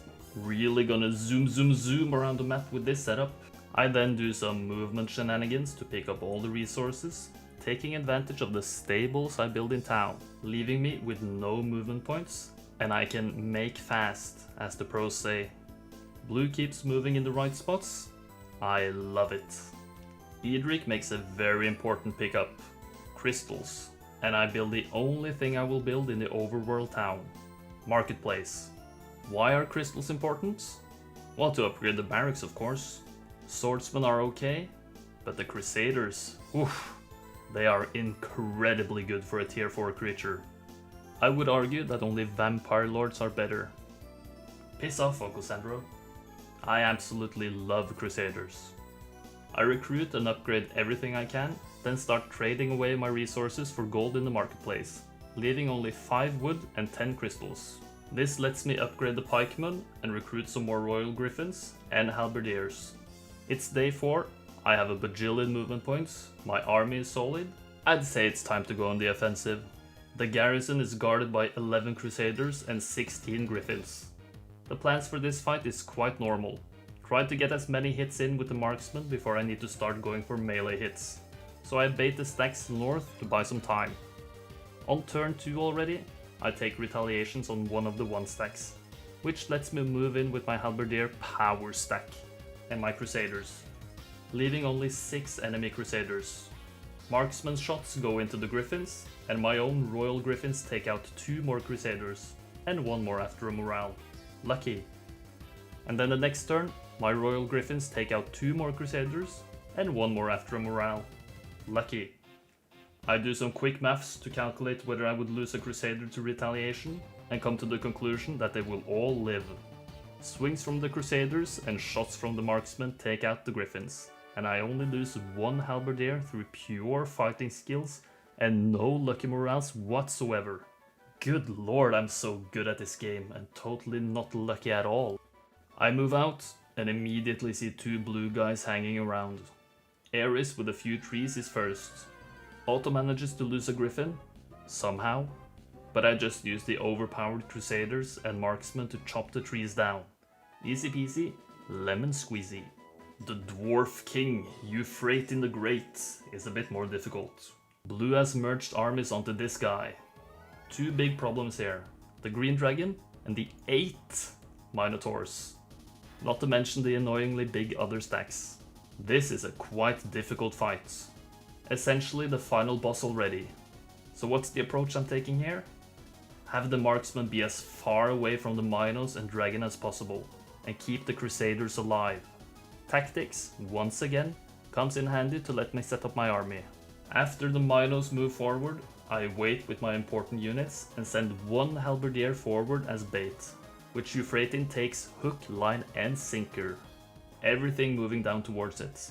The dragon eventually takes it out, and I hit his trogs with my griffins, secretly hoping for a morale, before getting into his wood elf's face the next turn. This baits his dragon back. I wait with everything, hoping that something will move into full damage range. And I get rewarded. Everything but the minos move forward. And after his minos eventually move forward, his army is very nicely split up. I take retaliation on one of my 1 stacks, and then start hitting the minos with all I've got, leaving only 3 of them after turn 2. This is an excellent start. I also make sure to not let the dragon get any good breath attacks on my crusaders. Important positioning details there. Griffins moving back invites the dragon forward, and I take out the minos with my strong crusaders. I love them so much. Before I start laying it into the dragon with my marksman. The halberdier positioning is to hopefully bait the dragon into a weak breath attack, but now Euphrates moves everything he has forward. The dragon doesn't take the bait, so I have to use the crusaders to take it out. Now, the annoying part begins. Hitting all the weak units with all I have left. After a bunch of back and forth, this was a really long fight. I finally take out the final dwarfs left with my now 7 crusaders. What a slog!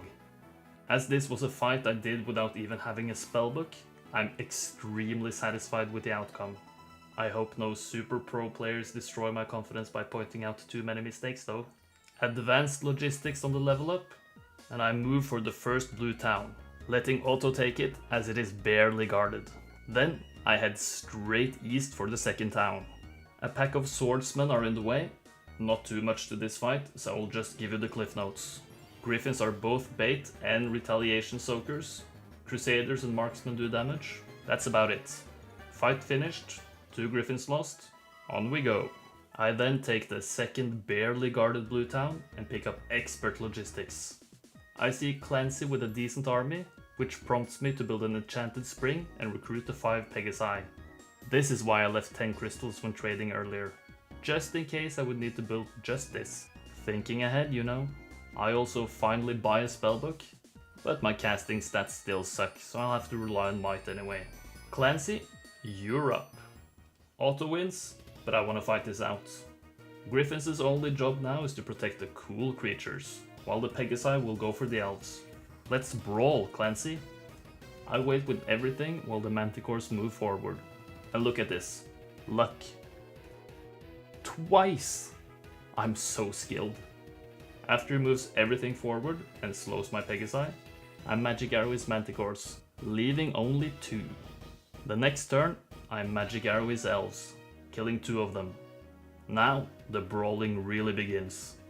He takes out one of my griffins with his manticores, but I hit back with my marksman, before he takes out another griffin using his centaurs, and I take out his manticores in return with my beefy, beautiful crusaders. A morale on my Pegasi makes sure the elves die, and after taking the retaliation on my griffin, a morale on my crusaders makes sure the centaurs die as well. From here, it's smooth sailing. After kiting his slow noob units around for a bit, slowly whittling them down, Clancy is history. Another fight totally devoid of luck on my part. I deserve to pat myself on the back for that one. Blue shouldn't have any more heroes left, so on day 6, I speed down towards the final town. finding it completely empty and unguarded. Maybe there's a hero somewhere? After walking into the town, I get my answer. Blue is vanquished. Victory is mine. In 6 days. Not shabby. Not shabby at all. 448 score and Archangel rank. Don't mind if I do. Fort Noxis, supposed to be this defensive wall and impenetrable fortress, is protected by a good offense, proving once again that the best defense is a good offense. I'm very happy to have beaten Norovo in a contest he has no idea even exists, and that only I'm participating in. So ha! Take that. Nah, I'm happy I found this channel years ago and got the inspiration to play this map from him. After the massive undertaking that was the Dragon Slayer campaign, it's nice to be back to something a little more chill. I was challenged by this person with a wonderful Venusaur profile pic to beat their time of 12 days on the Freedom scenario. I love a good challenge, so I figured, why not? Let me give it a go. Into planning mode. Usually, when I look at a map, I get a good feel for what would be a good and or fun strategy. When looking at this map, there are some very notable things. Green, the unplayable faction, has access to an external archer's tower, a barracks, and a griffin tower a little more hidden, as well as 2 towns, which are always both castle towns, meaning that they can easily build up a sizable army quite quickly. Both tan and purple are playable and start off with 50 tier 1 creatures in their towns, which green does as well. Tan is placed quite centrally underground, with nearby access to a random relic artifact guarded by a random tier 6 creature. Purple starts off quite remote, with access to a random minor artifact guarded by a random tier 3 creature. Obviously this means that tan is the better option as it's possible to get an earlier power spike, right? The issue with tan is that if you plan on doing this quickly, you need to go on a long detour after taking out the first enemy faction, slowing you down tremendously. If you start as purple instead, taking out tan can literally just be on the way to taking out green, as the 2-way portal next to the relic artifact takes you into green territory. And by just following the road, you can, with some luck, encounter every green hero on the way to their towns. Very efficient pathing. Therefore, I will play as purple. So that's problem number 1 solved. Problem number 2 is how to get strong enough to take out tan and the tier 6 creature while still having a powerful enough army to take out green. This is where I struggle to figure out a good solution. Initially, I was looking at the different ballista specialists. Pyre was my immediate first choice, as she also starts off with logistics, making her a very tempting choice. The problem was that the tier 6 creatures usually took out my ballista, making me extremely weak when reaching green. Other ballista users, like Gurnison, were slower than Pyre, making even tan a bit of an issue to take out without losing too much. Meaning, no ballista this time, sadly. Next in line were tier 1 creature specialists. This is what the original commenter used. If this was Hota, I could, in theory, use the same strategy they did, as upwards of 100 nymphs are very powerful and fast creatures. I'm not sure it would be as fast on a map as I would prefer, but it would still be a solid option. But Shadow of Death doesn't have any as powerful tier 1 specialists, so every time I tried, I just lost too much to the tier 6 creatures again. Finally, I remembered I had some unfinished business from the Island of Fire playthrough. Diplomacy. Rylan. If I can diplo a bunch of creatures on the way to the tier 6 creatures, I could kill them way more easily, and be strong enough to take on green.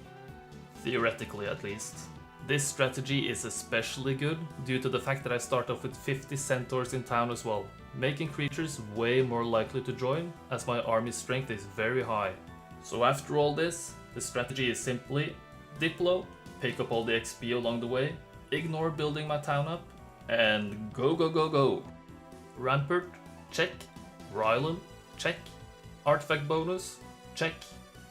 Tan, Rampart, since I might want to upgrade some units at some point. Tan and green, artifact bonus, since I want their artifacts. And I'm ready to rumble. Psst, you. Yeah, you. Have you remembered to like, comment and subscribe? Or even become a channel member? Getting straight to the point. To find my seed, I head for the whites in the northwest corner and reset once. Easy to reach seed this time, finally. Afterwards, I leave the dwarves in town as they are extremely slow, pick up the 50 centaurs and then just head out. No goal to recruit any of the remaining 14 centaurs, but so be it. 63 centaurs should be good enough. I then set my sights on the griffins, which are in the same northwest corner as the whites were. Thanks to my army strength, these 16 griffins actually join, and we are already on the way to building a solid foundation. I use this opportunity to get the experience from the northernmost chest as well, which levels me up to advanced Diplo, before I end day 1. Day 2, I get the XP from the second chest, which doesn't level me up, and I leave the artifact alone, as it gives +3 power, and I don't even have a spellbook. Instead, I'm going for the hobgoblins guarding the subterranean gate. The hobgoblins want to join for a price, but my loyalty is not for sale, so on principle, I decline the offer. Splitting up my griffins and sending them forward is the trick to this fight. Auto loses a centaur, that noob. Griffins retaliate twice, so as long as only 2 hobgoblin stacks hit 1 griffin stack, I'm good. 1 stack up and 1 stack down, which splits the hobgoblins up nicely. Griffin retaliation then just one-shots the hobgoblins, and it's easy peasy. Down I go towards Tan. More chests equal more XP, and leadership is actually quite nice, as having creatures from 3 or more factions makes morale negative. And Diplo gameplay usually leads to having a bunch of different faction creatures, which leadership negates. Very handy that Ryland has this. But chest number 2 has the real prize. Logistics. I'm in business now. The Gnoll Marauders see my enormous army strength and decide to join, for free unlike the hobgoblins, due to their desire for greater glory. I'm here to give them just that. Continuing straight for Tan's Rampart Town, there's an important detail to note here. If my army strength is too low, their heroes are way more likely to continue exploring around the map instead of defending. I'm guessing there's some threat factor at play here, but I'm not really sure. When I get a visual on their town, I can see they have their full army defending. This is gonna be a tough one. So instead, on day 5, I go through the one-way portal to the east of their town. The psychic elementals are guarding a crappy artifact. Why would I ever bother going through here to get this? There aren't even any boats on this map. I engage, and would you believe it? Of course they join me. I guess the Gnolls had some magnificent things to say about this, so these 12 glory hunters enlisted the Ollie's army as well. We're going to the halls of Valhalla, boys. Strap in! If Tan were scared before, they're absolutely terrified now. Ares is first up. Otto manages to lose 3 Gnolls against his 6 Walking Dead, so I decide to see how. Oh, magic arrow of course. Quick combat finish it is, and I pick up advanced logistics. Nice. Vokial hides in town with an interesting army. His storm elementals are the one-way portal guards on this seed, and my initial plan was to diplo them as well, but I guess he came to them first. Gosh darn it. I should probably have split up my griffins into small stacks in order to block his shooters on turn 2, but sometimes I forget things. Surprisingly, Vokial targets my psychic allies with his ranged units, which is annoying as my goal is to not lose any of them, as I will need them all later. I move towards the half-breached wall with all my units, and Vokial casts slow on my elementals. Typical. My catapult has activated its aimbot and breaches the wall, making way for my ground units, making it easy for me. On turn 2, he thankfully starts targeting my centaurs, and I can begin invading his space a little bit, inching forward. But then his stormies start hitting my fragile elemental boys. Suboptimal for me. But they get a hit in as all 12, which takes out a bunch of his centaurs and all of his dendroids. No retaliation either. Apparently, this causes his elves to piss their pants before my centaurs move in. After taking a hit, the griffins head towards the top shooters, and the skeletons just end their own existence for some reason. After a stormy hit, my psychics just evaporate the remaining elves and centaurs. I consider for a while whether I want the centaurs or griffins to hit the stormies this round, eventually settling on the centaurs. This apparently scares the dwarves, and my centaurs get a nice hit in, leaving 2 stormies. They die the next turn to a retaliation, and the dwarves are finished by a hit from the psychics. All in all, quite a good fight. A bit lucky with the catapult, but I'll take it. No psychics died, which was my main goal, and Tan is vanquished. Only green left. Afterwards, I recruit Genova, transfer Ryland's centaurs to her, upgrade the whole bunch to centaur captains, before trading the centaurs for the gnolls. The gnolls are a bit too slow for my taste now, and they made no impact last fight. Now, I head through the one-way again, setting my sights on green. Going through the two-way portal, I follow the road all the way to their main town, where Sylvia stands guard. She's up first, and she probably takes out 2 centaurs with a magic arrow, so I trust Otto did his best there. Orin is next, and Otto loses a psychic elemental, and I can't have that. His army is quite sizable for it being week 1 still.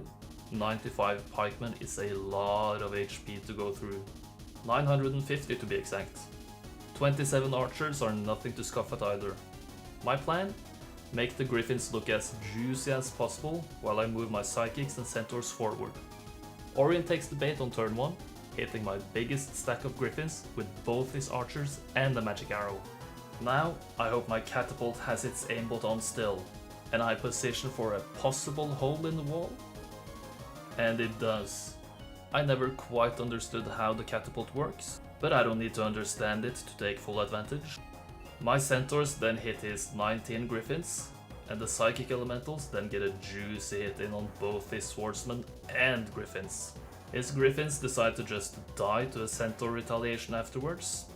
I then present all my griffins, which the pikemen appreciate. The next turn, my centaurs kill the swordies, and my now 11 elementals just go in for a massive hit on his remaining stacks, killing 47 creatures in total. Woof! From here on out, I just use my centaurs and psychic elementals to take out his remaining pikemen, which takes a couple of rounds. This was a solid fight, and I'm extremely well set up for the final part of this scenario. I level up a few times, most notably picking up expert logistics, which might let me hunt down green's remaining heroes. I chill in base, but before I end the turn, I recruit Taysar in my first town to pick up some resources, which will let me build a couple of things in the castle town. First, I upgrade the Griffin Tower so I can upgrade a Griffin, maximizing my movement the next turn. Then, the next day, I build the stables, further increasing my movement points. If green has any straggler heroes out there, Ryland will catch up, and catch up quickly.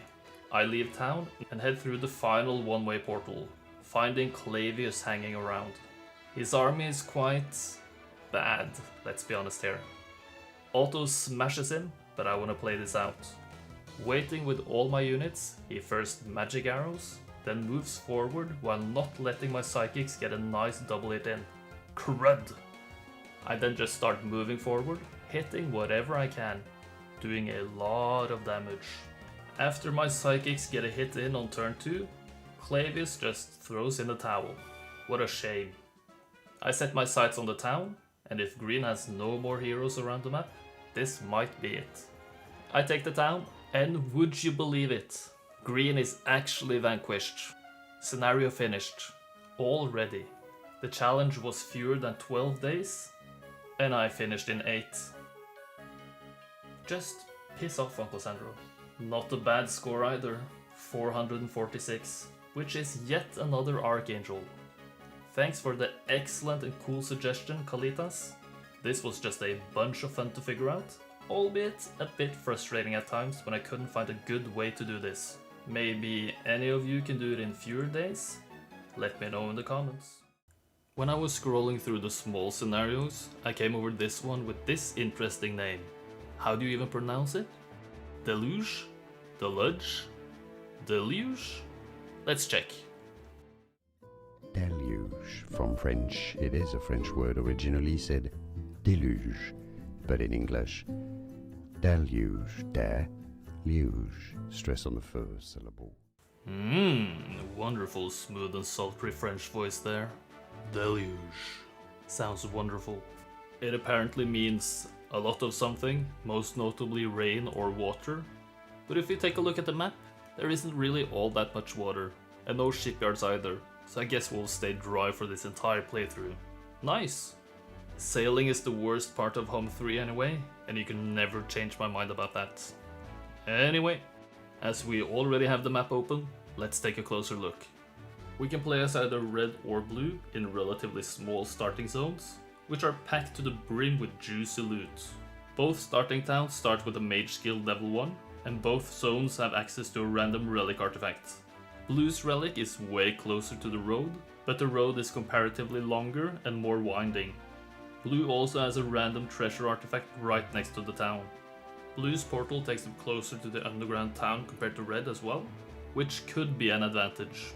This time, the choice between the colors is quite difficult, but due to Blue's access to the treasure artifact, I'm going blue. Orange, the unplayable faction, is always castle and has a few creature dwellings available, which makes them quite a bit more difficult to deal with compared to red.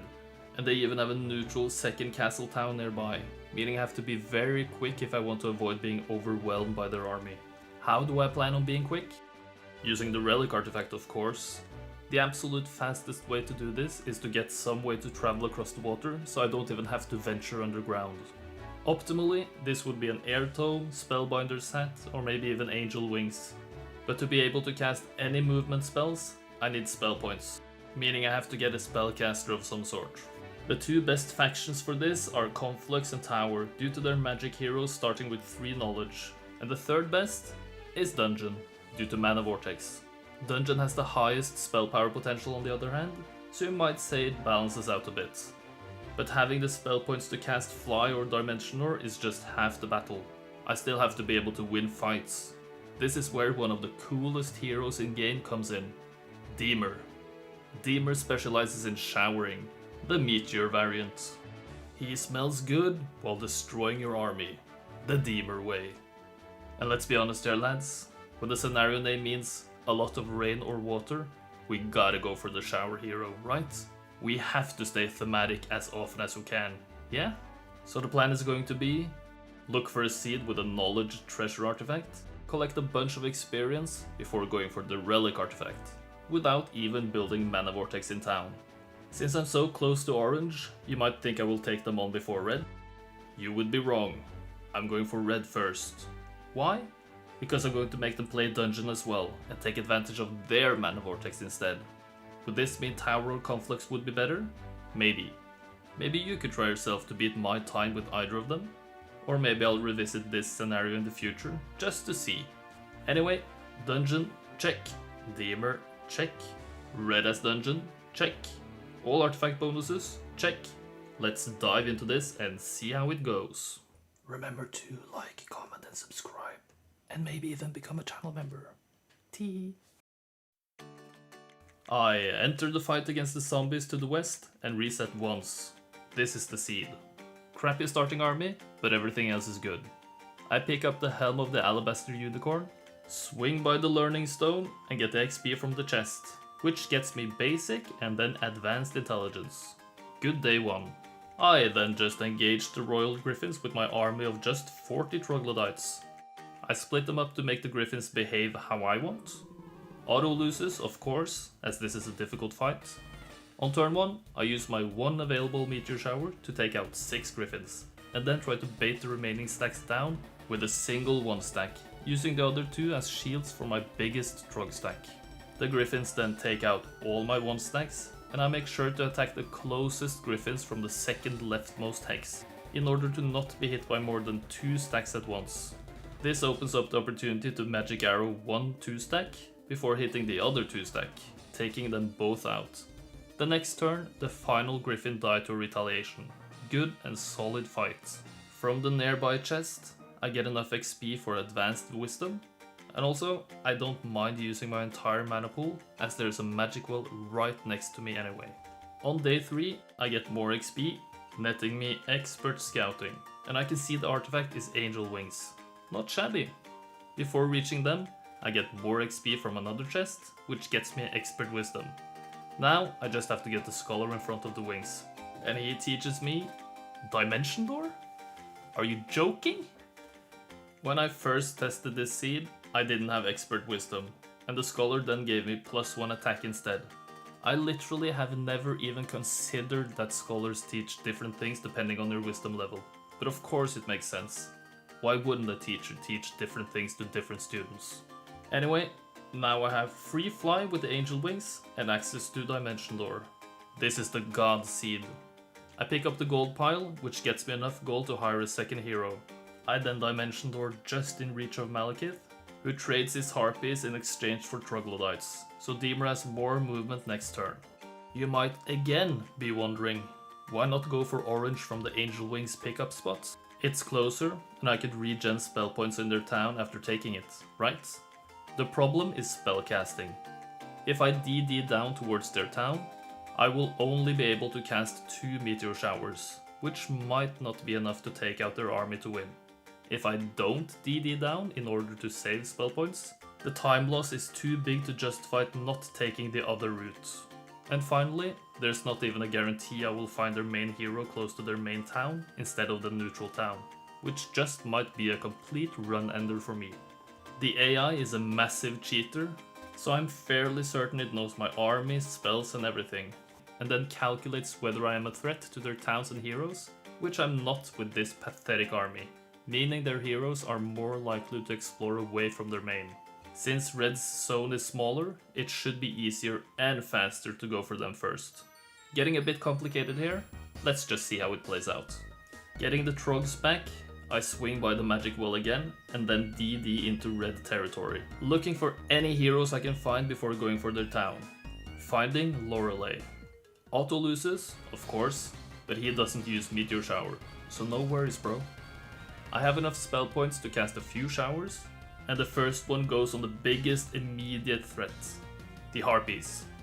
She then hits my Trogs with her Beholders and a magic arrow, taking out a bunch of them. I then just move as far away as I can, as I plan on using magic to win this fight, not might.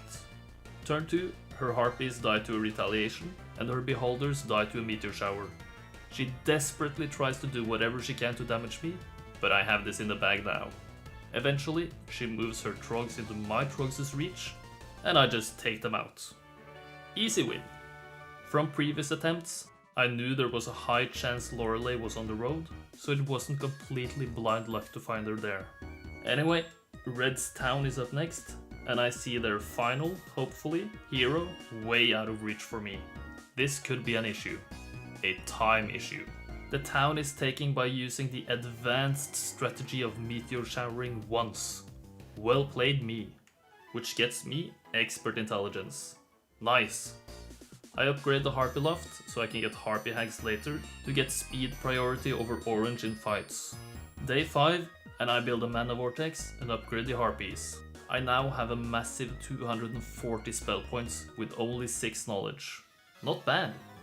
After flying over the mountains, Galthran somehow wins against Otto, so I guess he has a bunch of magic arrows to cast. 1 meteor shower later, and I find out that is indeed the case. 1 shower plus 1 magic arrow plus 1 hit from my Harpy Hags equals easy victory. On we march. Following the road south, I can barely DD outside Orange's town gates. My army is severely outclassed. Not by Cuthbert though. I get Spirit of Oppression from him, which is actually very nice. Tyrese guards the town, and she has a sizable army. Thankfully, she clumps up her archers and griffins, which lets me just shower away a large majority of both stacks. I then wait with everything, eventually moving my 2 Trog 1 stacks a bit forward to bait her creatures away from my power stack. The next turn, she has her swordsman and pikeman too close together, which lets me get another efficient meteor shower in, going really well so far. She then takes out both my 1 stacks of Trogs and a 1 stack of Harpy Eggs, but she is still quite clumped together. Whether it's better to hit the swordsman or pikeman with the griffins is a tough one, but I eventually end up hitting the pikeman. I get rewarded though, as the swordies and pikemen both hit the catapult anyway, so I just meteor shower them the next turn, taking them all out. Just 6 archers remaining. They take out another Harpy Hag, but I think I'll survive. Due to my 5 power, 1 magic arrow is enough to take out the final few archers, and Tyrese is down. She was most likely their main hero, so the next turn I will have to look for the remaining ones, which will be easy with expert scouting and a spyglass and my excellent mobility. Looking like a day 7 win to me, which is not bad. So I end the turn chilling in their town, and then they just die to the neutral castle town. LOL. What a way to end. This means I've already won. Since it technically didn't tick over to day 7, this is actually a 6-day win. Hysterical ending if you ask me. 446 score, and yet another Archangel. I can't get enough of them, it seems. With this one, I'm not sure I've taken the correct route, as I think there are many ways to beat this scenario quickly, so I would highly suggest this map if you want to try seed manipulating and routing for a speedrun. It doesn't have too many moving parts, so it should be possible to find many creative solutions. Sometimes you just feel inspired and reinvigorated when finding something cool to do, new people to talk to, or when you find an interesting map to speedrun. That's how I felt when I discovered how I wanted to solve Buried Treasure, the medium-sized behemoth of a map. Buried Treasure spoke to me on a primal level for a very good reason. Who doesn't want to uncover a hidden bounty? We are all that little kid who pretended to be a pirate, right? Anyway, Buried Treasure unfortunately involves one of my least favorite things about HOMM3, sailing. When I first started mapping this scenario out, I looked for ways to avoid the boat as much as possible, but I'm saddened to say that I will have to board this wooden prison this playthrough. Pray for me, please. The map is, as mentioned, medium-sized. In each corner of the overworld, there is a playable color of a faction of your choice. In order to beat this map, you either have to eliminate all of the other colors, or find a treasure that is buried. Which is, of course, what I'm gonna do to beat this map as fast as I can. On the middle island, there's some things of note. 2 neutral random towns, a dragon utopia, a green keymaster's tent, which is required to find the buried treasure, a bunch of stronghold dwellings, a subterranean gate which takes you to the correct path underground, and a spellbinder's hat. The hat will play a key role in this speedrun. Underground, there are 4 dungeon towns without a fort built, a bunch of resources, a light blue keymaster's tent, which is required in order to walk to the winning artifact, and, of course, the Titan's Gladius, which is what we're looking for here, guarded by a bunch of red dragons and hidden behind the green border guard. My plan here is to use the spells from the Spellbinder's hat in order to get to the Titan's Gladius ASAP. Obviously, this means I'll just get the hat and then go underground to Dimension Door over the border guards, kill the red dragons and claim my prize? No, it's more complicated than that. The Gladius itself is guarded by 10 Titans, so even if I manage to squeak by the red dragons, which you can do by cheesing with Fly and Dimension Door, the Titans would still wreck my face. So I have to power up in some way. This is where the Rithen Conservatories come into play. Both red and green have access to one, but red's is much more centrally placed, and red is also closer to the middle island town, at least the southern one, which will be made great use of in this playthrough. So red, you'll be my color of choice. I need an early game powerhouse hero to do the fights which would get me the Spellbinder's hat. Both it and the green keymaster's tent are guarded by pit fiends. But which heroes can do pit fiend fights early with virtually no resources? You might think Solmir, Deemer, Aislinn, or maybe even CL, but now it's the queen of melee fights' turn to shine. The fire mage who loves fights like these. It's finally time for Luna and her fire walls. But she needs spell power and knowledge to do fights, so I will need a lot of XP to level those up, as there are virtually no other artifacts to use on this map other than the Spellbinder's hat. So the overarching plan is, get the hat and visit the Keymaster's tent as fast as humanly possible. Return to my starting zone to go for the Rithen Conservatory, then head for the red dragons guarding the border guard, and hopefully be able to take on the titans guarding the Gladius. Lots of, on paper at least, difficult fights. Let's make them look easy. Conflux, check. Luna, check. Gold bonus this time, check. All the other colors set to dungeon for literally no reason, check. Arty bonus for all of them, check. It's time to begin. Yeah, just remember to like, comment, and whatever. Subscribe, maybe. Teehee. Alright, have any of you ever read this at the beginning of the scenario? The children's story Tim and the Terrible Titan sounds, I don't know, based on something I can't quite put my finger on. After immersing myself in this fantastic HOMM3 lore, I entered the Griffin Conservatory fight and reset once. This is my seed for a few reasons you'll see later. After picking up some resources and XP, I go back into town to upgrade the magic lantern, which lets me upgrade my pixies and recruit a further 17, netting me 32 in total. Big scary army. I then leisurely go east, playing like I have no cares in the world, and the serpent flies are literally just in the way of another fight I want to do, but we get to see Luna's early power here. After eventually remembering the strategy, I put up a firewall, move my sprites behind it, and then put up another wall behind them again. If the flies want to attack, they need to stand in fire, which they do, and die for it. Luna strats 101, and it's an easy fight. Next in line are the whites. This time I lure them all out, before setting up a wall in the bottom right corner, and then hiding behind it. Now all the whites are drawn to the flames like moths, and one by one, the stacks just die. Easy fight again.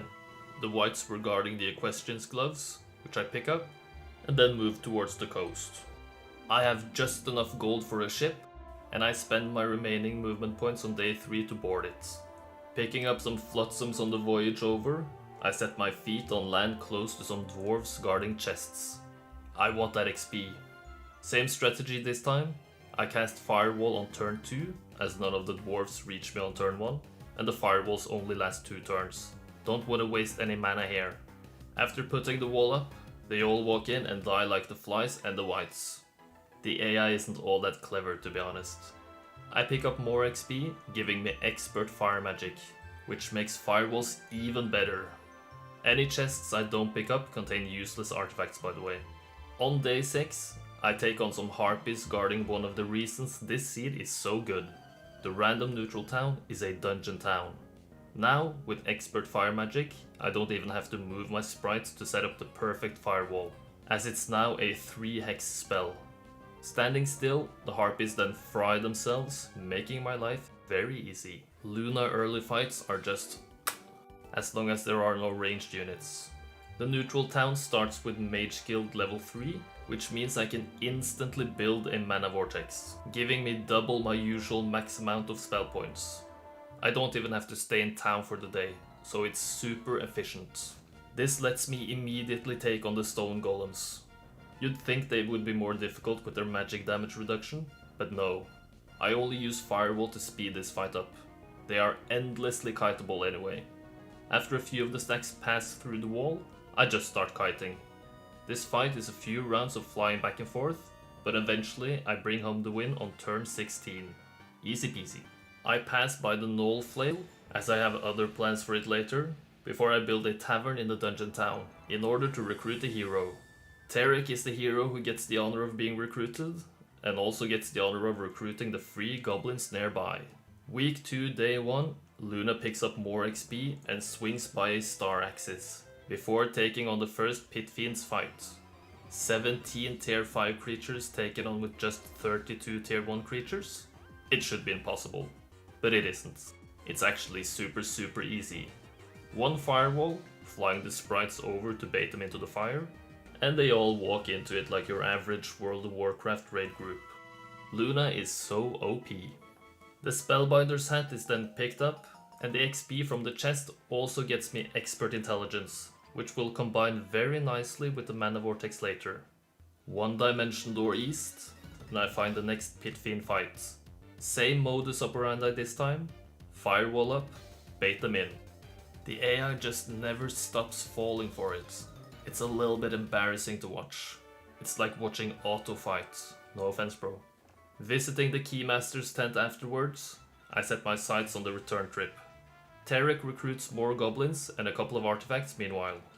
I use another D&D to get more XP from chests, as well as taking on some more battle dwarves. Almost all of them walk into their deaths, but one stack is just too slow, so they have to be taken out manually. Sprites have no retaliation, so it's still easy peasy. I make it back to town, refilling my mana pool, and using the basic air magic I got from the chest, I DD south towards the shore, and Tarek meets up with Luna to trade his artifacts over. Week 2, day 3, I recruit Intius in my main town, before Tarek trades his army over to Luna as well. She then DDs over the water, avoiding the dreadful ship, thankfully. Immediately heading for the Griffin Conservatory afterwards. Intius picks up some resources before taking the useless creatures off of Luna, while giving her more sprites. I make one stack of sprites before taking on the conservatory. I implosion the top left stack of griffins before positioning in this particular spot, while baiting the griffins down with the 1 stack. This lets me set up 2 firewalls in front of the sprites, so whenever the griffins attack, they will be damaged by both walls since they are 2 hex creatures. This is reason number 2 for this seed. The griffins are the perfect amount to be taken out, only leaving 1 after taking the firewall damage. The most efficient size for this run. My price? 2 angels. Not gonna say no to that ever. Intius then takes everything but the angels off of Luna, and Luna heads underground, but she's not going for the red dragons immediately. She's headed for the underground dungeon town. I bet you can guess why. In the meantime, I swing by an imp cache, for no real reason, and then I take on some earth elementals, using 1 firewall to speed this fight up, and I pick up even more XP before taking the dungeon town. The stone golems want to join, and in hindsight, it's probably a good idea to just take them, as they won't slow me down, but what's done is done. I build a mage guild, rest in town while my side heroes do useful stuff, and build a mana vortex the next day. 240 mana on 6 knowledge is setting me up nicely for the final fights.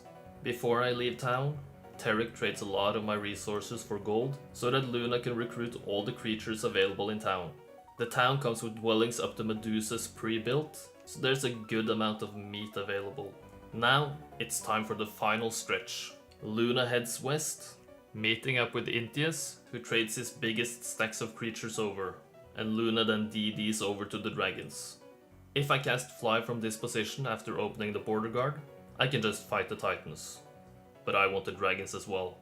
Let's take them on. Incredibly enough, Otto wins this fight. I couldn't believe it myself, with 1 angel remaining, but I need more to beat the titans. The plan here is to use my massive amount of creatures to do as much melee damage as possible. With the exception of the angels, I'm outsped across the board. So after the black dragons move, I cast Bloodlust, then wait with my angels. The red dragons all fly in to hit, making large dents in my numbers. I figure I don't have much to lose by hitting with my largest stacks, which lets me kill a few dragons on turn 1. I position to avoid Dragon Breath, as that would just be devastating for my fight. The single sprite still tries to do some damage, but I'm not sure it's gonna make any difference at all. Turn 2 plays out in much of the same way. After the black dragons kill 17 of my trogs, I get a solid hit in with my angels, before the red dragons seem to have something personal against the goblins. One of the reds is low enough for my harpies to kill, and the other is low enough to be taken out by my beholders. I then take retaliation on the black dragon with my trogs, setting up a nice goblin hit. But they miss morale. On turn 3, after taking retaliation with my angels, I'm just gonna take the remaining dragon out with my goblins. And then I do some minor damage with my harpies and beholders. Really setting up the goblins now. But they miss morale again. Crud! I then try to summon fire elementals to finish them off instead, but they're out of reach. Oh, sod off. No, wait, that's a reasonable take, Uncle Sandro. Oh, piss off. The black dragon gets another hit in on turn 4, before they're taken out, finally, by my angels. In the end, this fight takes out a large percentage of my army, but I still leave the fight with enough meat to hopefully take out the titans. Otto loses without taking out any titans. Oof, this is difficult. If I didn't have implosion, that is. 2 titans die to the first cast, they take out my beholders, and I move forward with my not so good units. 2 more die to the second cast, and they take out fewer of my not so good stacks this time, instead hitting my angels. I move more forward, and 2 more die to the third cast. I kill the remaining 1 stack with my 2 angels, but then I lose 1 angel to a melee hit. Yikes! The Titans are so strong and so cool, to be honest. No idea why I killed off the Harpies there, by the way, but I did. Well played me. The 4th cast of Implosion kills off the final Titans, and I believe that we've done it. Tim doesn't have to fear the terrible Titans anymore. 12 days! This was so satisfying to do. The fact that I didn't need to cheese past the Red Dragon fight and took them on makes this way more of a worthy run than it could have been. 396 score and Black Dragon rank is good enough for me. No complaints, but I would obviously prefer the Archangel rank. All in all, good run. Can it be improved? Maybe. Maybe with some poor man's town portal strats, but I couldn't make it work. You should give it a go. Beat my 12 days. I dare you. We all remember Knee Deep in the Dead, right? The small map in which you play as Christian trying to overthrow the tyrannical regime of the undead Necrolord. Or maybe that's just my headcanon. I don't read the scenario descriptions all that often. Well, we're playing it again, but with a twist. Just replaying the scenario to improve on the days played is not something I will do. Yet. Today, I'm playing as the Necrolord, aka Uncle Sandro. This is fairly simple to make happen. Just open the map in the editor and set blue as playable. Only thing to note, any editing I do to a map apparently makes it a HOTA map, as that's the latest map editor version I have. So, HOTA it is today. As blue, I start off with a bunch of advantages. My starting town has Castle, Mage Guild level 5, Necromancy Amplifier, Unearthed Graves, and Cover of Darkness, which is useless in this case, pre-built. The funny part is, since I play on 200% and the starting zone barely has any resources needed to build a higher tiered creature dwellings, this is not as big of an advantage as it seems. The reason this is a big advantage for the AI when I'm playing as red is that the AI starts off with a ton of resources no matter the scenario difficulty, meaning they will build up the town no matter what, which I can't.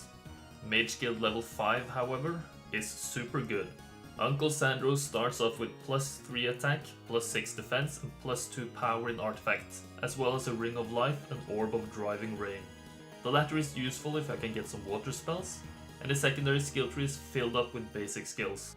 Wisdom, Necromancy, all the elemental magic schools, Scholar, and Sorcery.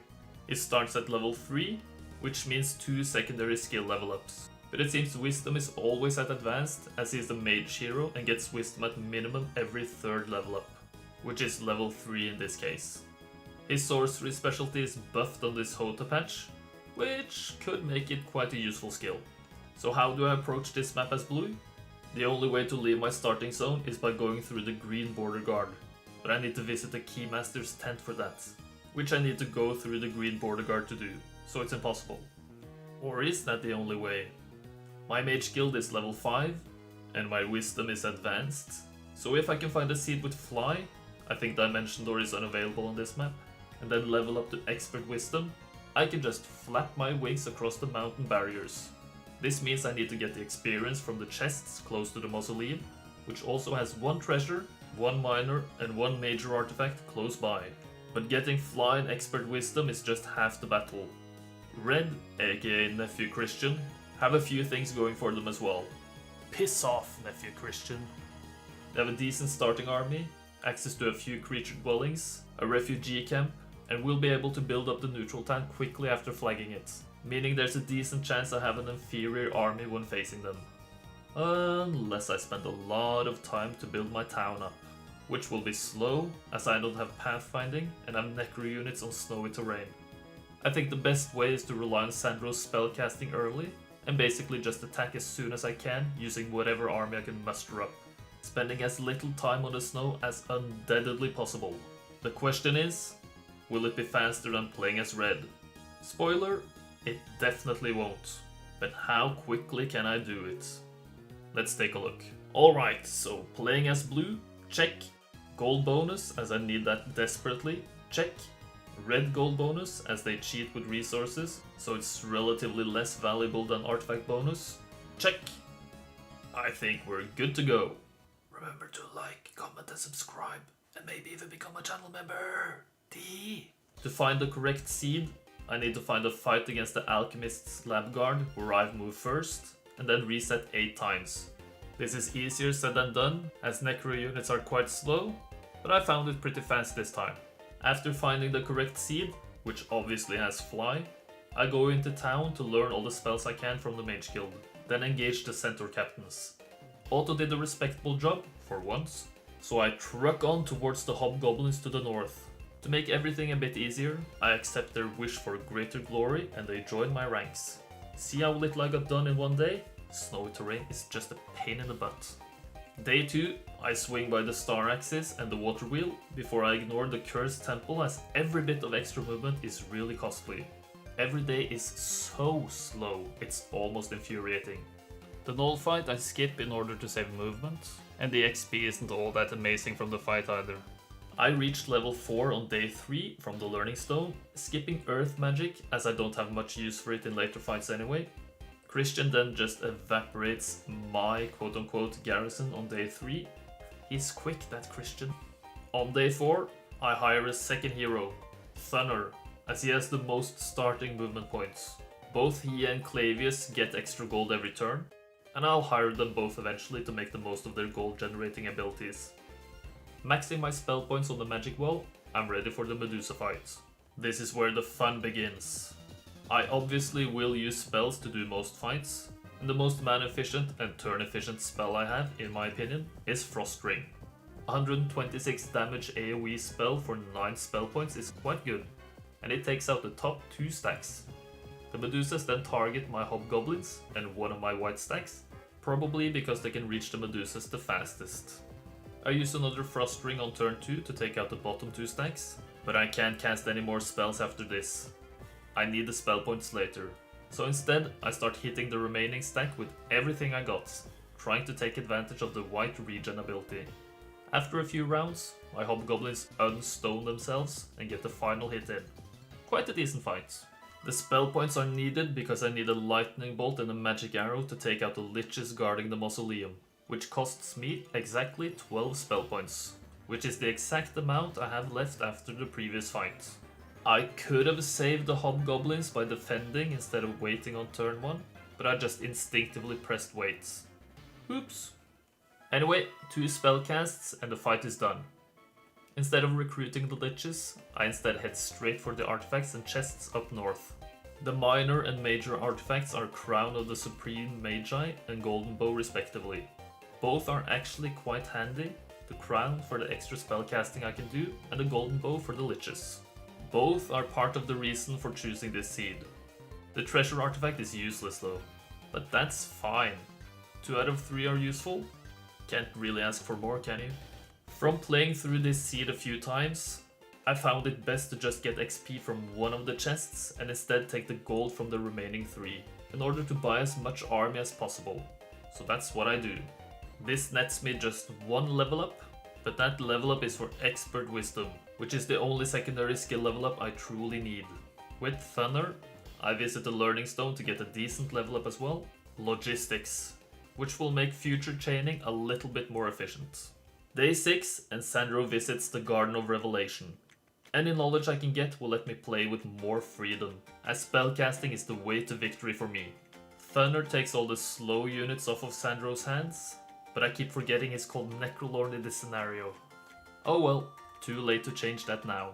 Restoring spell points on the mana well is to avoid having to stay in town to get enough mana to cast Fly later, and afterwards I set my sights on the return trip to town and hire Clavius, who will also help get more army for Sandro.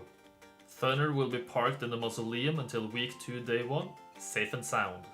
If I were a smart man, I'd also make a stop by the shrine to teach Sandro Ice Bolt, which is strictly better than Lightning Bolt with my secondary skills.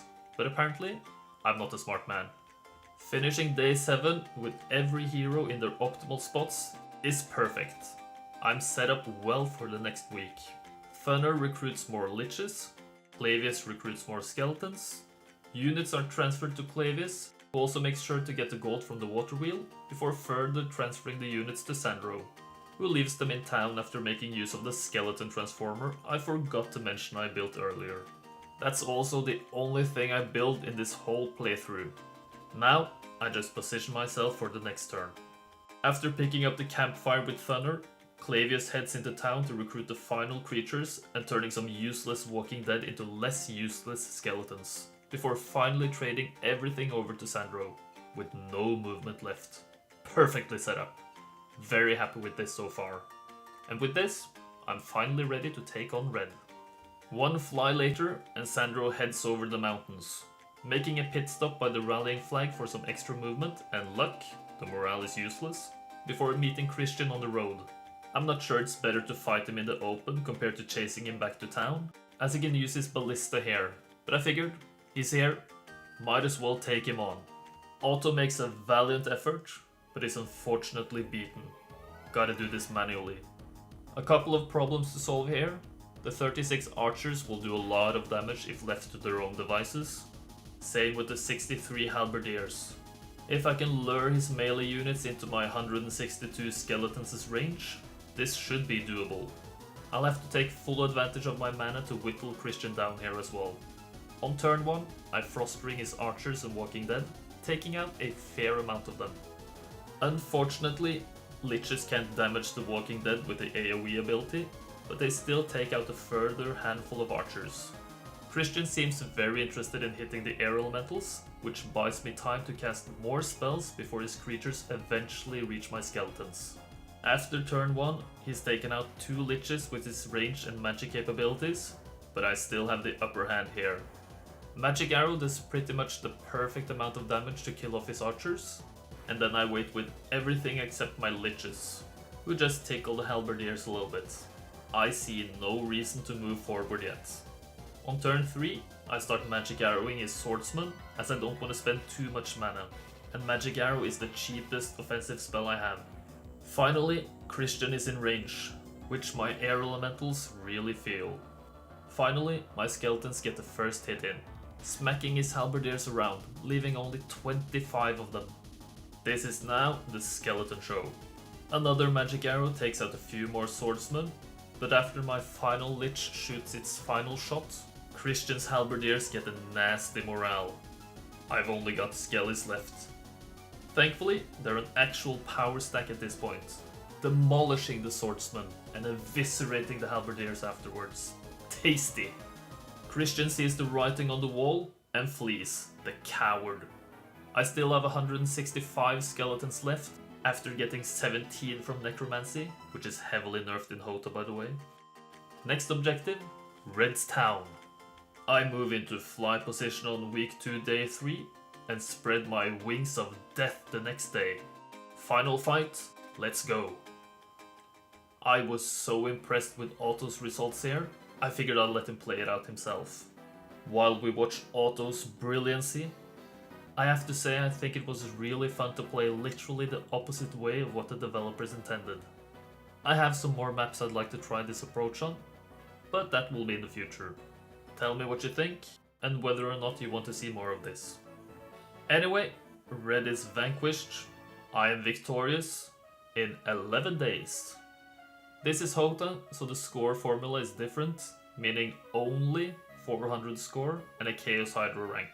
Still, not bad, but I do miss the Archangel. When I was a wee lad, I only had access to the base game of HOMM3. No Armageddon's Blade, no Shadow of Death. The base game was all I knew. I was molded by it. I didn't see DLCs until I was already a man. Which is why I have mostly played base game scenarios so far. So when a commenter on the video suggested I try Golems Aplenty, I was a bit apprehensive. This is unfamiliar territory, but the idea was planted. As the famous actor Leonardo da Vinci says in the movie Inception, the most resilient virus is an idea. Once an idea has taken hold of the brain, it's almost impossible to eradicate. So, it festered in my mind, until I gave in. I checked Golems Aplenty out. I needed to. I had no idea what to expect from this map, other than a bunch of golems of varying quality, of course. So when I first took a look at the map and saw a lot of fights against diamond and gold golems, I was pretty demoralized.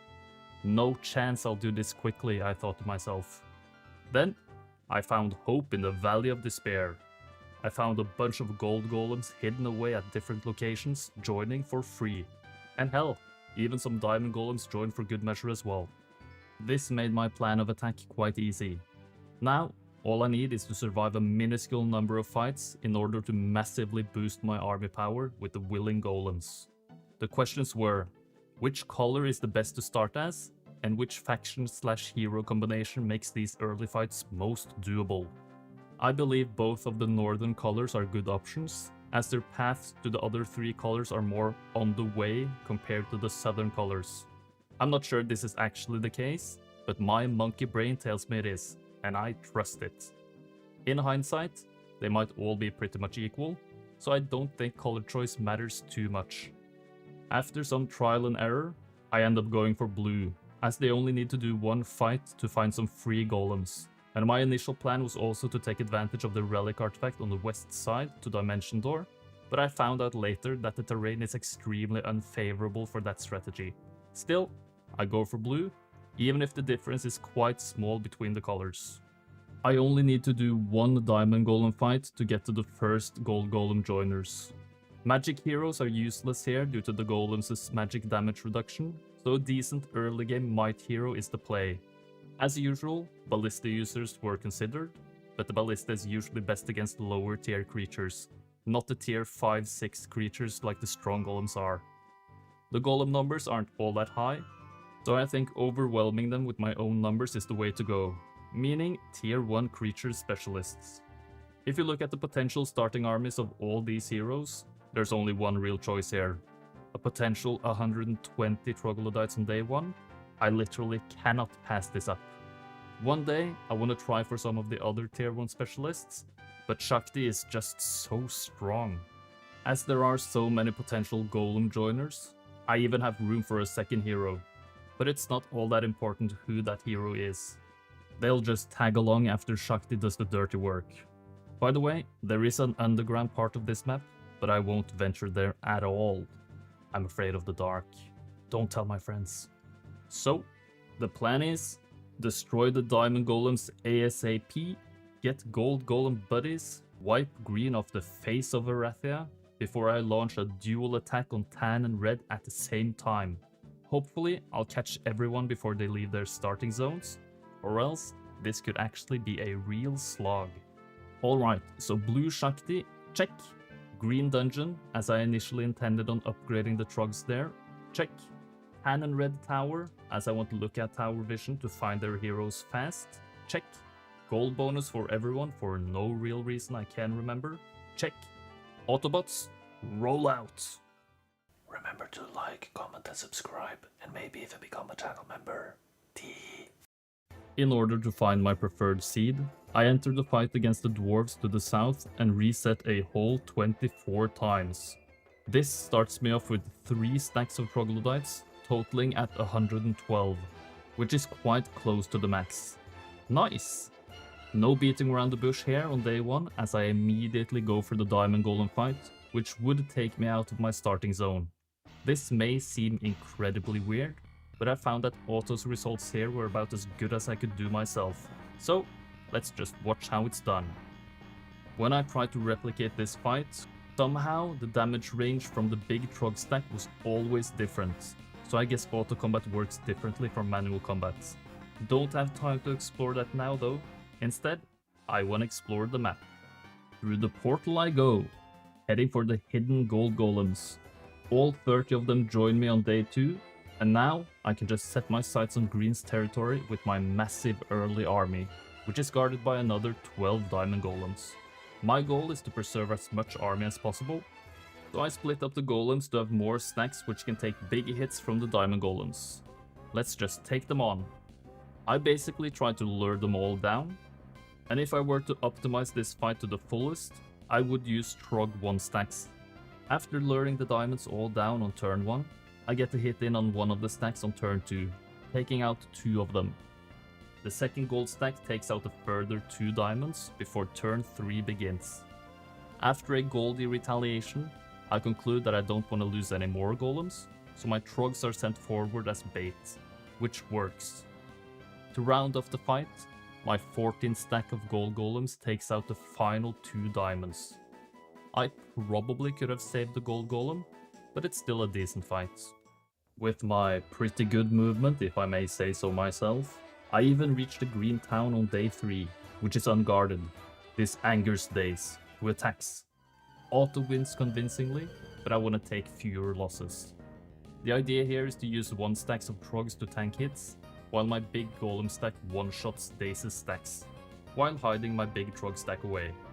It doesn't quite work on turn 1, as the beholders target the big stack, but I only lose 2 trogs, and then I move out with all my attacking stacks afterwards. His harpies soften up my golems on turn 2, but are killed in return. And then his beholders zap away 1 whole golem. This is what I was trying to avoid. All my 1 stacks are sent forward as bait, but his trogs then kill another golem instead. Not sure this fight strategy works anymore. Luckily, his beholders don't target my golems on turn 3, which means I can just take them out on my golems' turn. Not the best fight, but a win is a win. We truck on. Leveling up after the fights nets me logistics, which is always welcomed warmly by me. On day 4, I hire Aiden, who spends his turn collecting a gold pile and some experience from a chest, which gets him logistics as well. Nice! Shakti then goes hunting for green heroes, finding no one. But I see where they went on green's turn anyway. Arlak, with his ballista and some rogues for some reason, is up next. Just pure aggression from me, moving as far forward as possible. Which means I lose some trogs to his ballista and a rogue hit. But I still lost fewer than auto, so I'm satisfied. I pick up expert tactics, which is great since my units are slow. And afterwards, color number 1, green, is wiped out on day 5. Course is set for the remaining 2 colors. Before ending day 5, I hire Ajit, who transfers some more trogs to Shakti, and will then just collect resources before being dismissed in a couple of days. Aiden and Shakti meet up on day 6 to give Aiden all the gold golems, so he can explore ahead.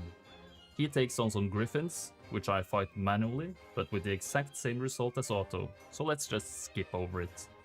Aiden continues south to find a big hidden golem joining tile, giving him 25 diamonds and 30 gold golems, before going for the nearby gold golem fight, who all joined for free as well.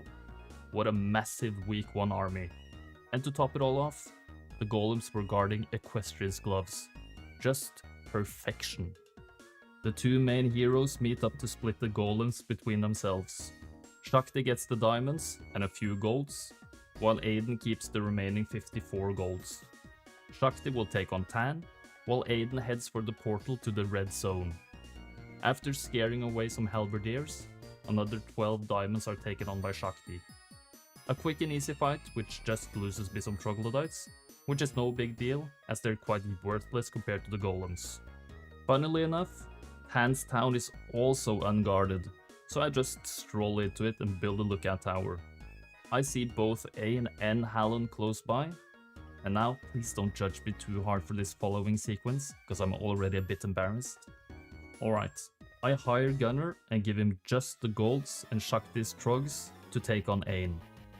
A magic arrow and a magi hit on turn 1 take out 13 trogs, and I just move forward with all these slow units afterwards. This invites her nomads to go for a golem hit, which obviously doesn't kill any of the golems, but kill all the nomads in retaliation. Another magic arrow takes out 10 more trogs, and her gargoyles also die to retal after hitting the bottom trog stack. After taking out the gremlins, the remaining fight is just a painful walk towards the magi, taking too much damage in return. Since her magi lowered the cost of her spells, she casts 3 mana magic arrows, meaning this fight is just so bad. I even lost more than auto. Please don't judge me, bros. I then follow up the embarrassment by hiring Clancy, taking the diamond golems, and now transferring Gunner's army over to him, meaning I could have just had all the golems on gunner the whole time. It's so embarrassing. Since my fighting skills have been so bad as well, I just accept the auto results on the Halon fight. Well done, Otto. Well done. 2 out of 3 down, and just red to go. I decide to skip the hidden gold golems with Aiden and go straight for red, finding 2 heroes close to the portal. The final 12 diamond golems stand between me and red. Otto lost 3. Can I do better? Splitting up the golems would be better, but I didn't, so oh well. After hiding in the corner, I managed to only lose 2. Whoop-de-doo. The question now is it better to go for the town, hoping they attack me, or to attack them, hoping they go to town so I can attack them the next turn? I decide on the latter. Splitting the golems into 2 stacks now, I attack their myth. Since Otto's fight again was pretty good, I just accept the results. Torosar then runs into town, which is not far away thankfully. Now, to prepare for the final assault on red. Clancy transfers his army over to Gunnar, who has logistics and boost of speed, which he got from the fight against Aiden. He goes through the portal, but doesn't quite reach Aiden. I eyeball the distance and decide Aiden can reach Gunnar first and then the town afterwards, giving him a massive 63 gold golems and 25 diamond golems. There was never any doubt Aiden was gonna reach this town, and the siege is now on. The army difference is so massive that there's probably no way to even lose this, so let's just watch Otto do the fight again. For having never played this scenario until a viewer suggested it, I feel like I did fairly well. What an excellent suggestion this was, by the way. I still keep a list of good suggestions, and I regularly try the scenarios you recommend, even if I don't show them all on video. So please, keep them coming. Anyway, Otto crushes Torosar, red is vanquished, Otto and I are victorious. In 11 days. Not too shabby. Not too shabby at all. Back to the non-Hoto ranks with the Archangel and 446 score. Yay! Can it be done faster? Maybe, but probably not by much. I doubt you can do this with just one hero, so having a logistics specialist as a starting hero might not speed it up by much. Unless you find another one in the tavern. But then again, you gotta do the diamond golem fight on day 1 basically. But that's the fun of this, right? Problem solving. Am I right, lads? Ah, twins. The wonderful phenomenon in which 2 babies are produced by the same pregnancy, either monozygotic or dizygotic. A very fascinating concept which has piqued the interest of many a person before. Can twins really feel each other's feelings? Can they truly finish each other's? Guess I don't really have a twin, huh? What a shame. But you're not here to listen to this pseudo-biology lesson. You're here for Heroes of Might and Magic 3. So, that's what I'm gonna talk about. The scenario, Twins, doesn't actually follow HOMM3 Twins. It just means the map is very similar in the overworld and the underground. Not identical or mirrored, just similar. Like dizygotic twins. Neat concept. You can play as either red or blue, and your starting hero is placed quite far away from your starting town. Meaning, you have to find your way back to town before taking on your enemy. Or do you? In the red overworld, there are several small treasure zones containing some handsome rewards, like the Helm of Heavenly Enlightenment behind the dark blue border guard, as well as the pieces for the Statue of Legion. All of the artifacts in the overworld are static, which makes it less convoluted to map out this scenario. But if you have a keen eye, you will also have noticed that there are only 2 Keymasters tents in the overworld, and neither are for the treasure zones, meaning they're underground.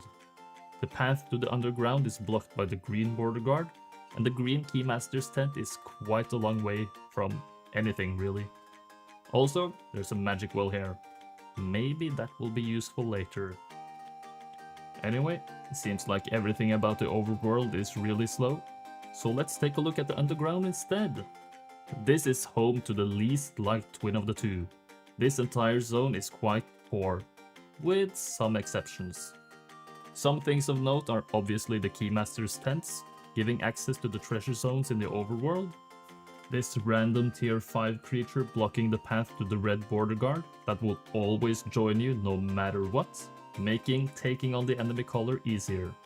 This Seer's Hut, which provides you with 3 Archangels if you bring the Shackles of War, which are located right next to the overworld subterranean gates. But most importantly of all, this random relic artifact guarded by a random tier 5 creature. This is the ticket to a quick completion. Usually, I would go for a strong spellcasting artifact, like the Air Tome or Spellbinder's Hat, but since I need to make a huge round trip to level up my stats to take advantage of them, I would instead need something I could use immediately, like the Angel Wings. Don't need stats to fly over the map for free, do you? I want these as fast as possible. But how can I beat a tier 5 creature on day 1 with just my starting army, no extra spells, stat level ups or the like? That's easy. I just need Luna. But I also need the tier 5s to be a non-flying melee creature, so maybe not so easy after all. Even if I manage to get all of these things in one seed, how do I beat red with a small army, no spell upgrades and so on? I guess I'll have to put all my faith in the Fire Goddess's abilities. I could make a detour to the tier 5 joiners, or trade the Shackles for the Archangels, but that's extra time used. I think I should give it a go without either of them. Let's give this a twirl. So, the plan? Pray to RNGesus that I can find a seed where all the stars align, get Angel Wings, and run directly at red. Seems good? Probably not, but I think it can work. Alright, so blue Luna, check. Red as tower, as all their early creatures are melee, which is good for Luna's firewall, check. Scenario bonus can be whatever, so check. We are good to go. Remember to like, comment and subscribe, or maybe even become a channel member. I spent quite a while looking for a good seed, but in the end, I found the God Seed when entering this nearby tier 1 fight, making sure I'm faster and resetting 33 times. This seed has the Angel Wings. Yay! This fight against the Gremlins is fairly straightforward, as there's no upgraded stack, but I still have to be mindful about mana usage. After luring the Gremlins down, I set up a firewall in front of the most advanced of the 2 stacks, and just let them walk through. The fire kills 20 out of 21 gremlins, which lets me easily finish off the remaining one in each stack. Simple fight, so I'm just moving right along. I can see the Angel Wings are guarded by a pack of Minotaurs, so no complaints here. There is one upgraded 2 stack which moves first, but it doesn't complicate too much. I need to lure all the Minos into the narrow 2-hex corridor into my firewalls, which is why I moved the Pixies and Air Elementals up after casting Firewall on turn 1. My positioning is very deliberate, as I want the Minos to behave in a certain way. On turn 2, one Mino King dies walking through the wall to attack my Pixies, but the remaining one doesn't die to retaliation. I need to cast a second Firewall to make sure all the Minos die walking through, so now I'm in big trouble. A Pixie hit will take out the Mino King, but then another Mino stack will move afterwards, rendering my strategy useless. Unless I get a morale, which I do. Thank you, RNGesus. So I cast a second Firewall, and the Minos just walk into their deaths. The AI is just so predictable. Picking up the Angel Wings afterwards, and I end turn 1 with some movement left over. On day 2, I move towards the subterranean gate, heading into the overworld, setting my sights on Red's starting hero's starting position. I see some movement on Red's turn, indicating that they're close. I find them close by on day 3, finding out it's Josephine. Auto loses, unfortunately, but he doesn't know how to use Firewall, so he's excused this time. On this battlefield, there's another 2-hex corridor which I can abuse. Josephine starts with haste, so I take that into account and set up a Firewall on turn 1. She then hastes her gremlins and moves forward with both them and the golems. On turn 2, I set up firewall number 2 behind the first one and just let Josephine walk her creatures into the grill. Is Luna George Foreman in disguise? I guess we'll never know. I truck on onwards, planning on making a pit stop by the Helm of Heavenly Enlightenment and refilling my mana afterwards. On day 4, I get the Helm, pay a visit to the Fountain of Youth for some movement points, get plus 97 spell points on the magic wall, and then head westwards for Red's Town. I'm one diagonal step away from reaching Red's Town on day 5, which is a bit of a heartbreak. Instead, Red feels daring enough to take me on during their turn, and Auto is again crushed. But I feel like this is doable. Since I got advanced fire magic on the way here, my firewalls are 3 hex now. I clump up my creatures and put a firewall in front of them. This strategy isn't great, and it would probably be quicker and easier to sacrifice one of the stacks in order to make the firewalls easier to place efficiently. Speeding up the battle a bit, you can see I struggle to find a good solution to this without sacrificing one of the stacks, as they mess me up quite a bit. Especially the gargoyles make it a bit annoying. The spell points are not an issue at this point, thankfully, and in the end, I find the win, losing just a few pixies. The fight win leaves Red's Town open and unguarded, meaning I clearly get an easy win on day 6 after riding gloriously into it. Never mind. Guess Red still has a hero out there somewhere. Shucks. I look around the map a bit to see if the lookout tower vision lets me spot them, but no luck. I make an educated guess that the hero is southeast and move out with Luna again. On day 7, I find the straggler hero, Gerd, with a kind of a poopy army to be honest. Even Auto wins with my own poopy army, and I just accept the results. 7-day win, 446 score, but as you can see from the speed of my Hall of Fame entry, I'm not happy about this run. Which means... improvement time. It has to be said, this run you're about to see is using a strategy I figured out while editing the previous run. Originally, I had a different, not quite as fast playthrough for this part. I learned that scenario bonus actually matters, and this strat needs starting gold. So I swapped the scenario bonuses around. Same number of resets and same seed. Mostly. We return to our hero at the end of day 1, Angel Wings in hand. Already on day 2, I diverged from the previous strategy. Now, after going to the overworld, I pick up this chest to the north, which nets me 1500 gold. The other 2 chests around the subterranean gate contain artifacts, which is why I go for this chest instead, before ending the turn in front of the tavern. The tavern I never mentioned in the intro. Day 3 and I hire Passis, who takes the air elementals off of Luna's hands and heads west towards Red's starting hero, finding no one. Yet.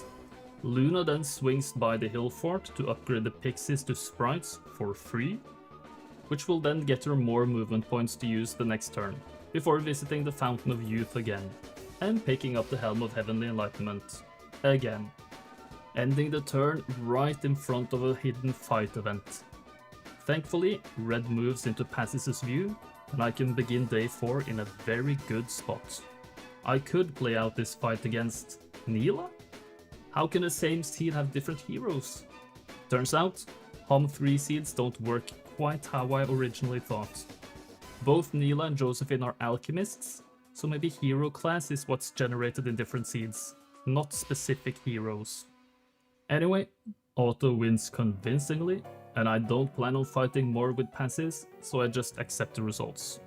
Instead, I go back to Luna, heading directly for Red's Town, and due to careful planning and movement, I reach the town with minimal movement left, catching the remaining Red hero just outside the town gates. Nice! This is the Luna show, so with this extremely basic army, I go into what I hope is the final fight.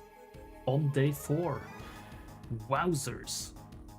Dearmith massively out-armies Luna, but a Luna boosted by Helm of Heavenly Enlightenment is quite scary anyway.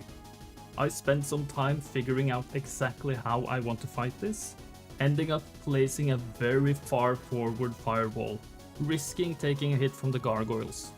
They take the bait, flying directly into the fire, and are taken out after the fire damage plus sprite retaliation. I then place another firewall in front of the first one, hoping the gremlins are equally as unintelligent as the gargoyles. They're not. So I fly in for a hit, abusing the no retaliation ability of the sprites, before flying back over the firewall. This time, the gremlins walk through. A 9 spell power firewall takes out 50 gremlins, and I can just go in for another hit afterwards. A Hail Mary fortune cast from Dermith on the 2 remaining gremlins is extremely futile, and my sprites retaliate for the win. Red is vanquished, I'm victorious. In 4 days. I'm struggling to see how this could be done any faster, but I'm open to be surprised. 446 score and Archangel rank is starting to become a tradition at this point. I'm cocky enough to write "no way to improve" as player name, and I'm just hoping this won't come back to bite me at some point. From 7 to 4 days, that's really good. Initially, I was happy with the 5-day run I had in between these 2 runs shown in this video, but this was a good playthrough. The dead speak. No, wait, piss off, Uncle Sandro. This isn't some subpar Star Wars review channel. This is a Heroes of Might and Magic channel.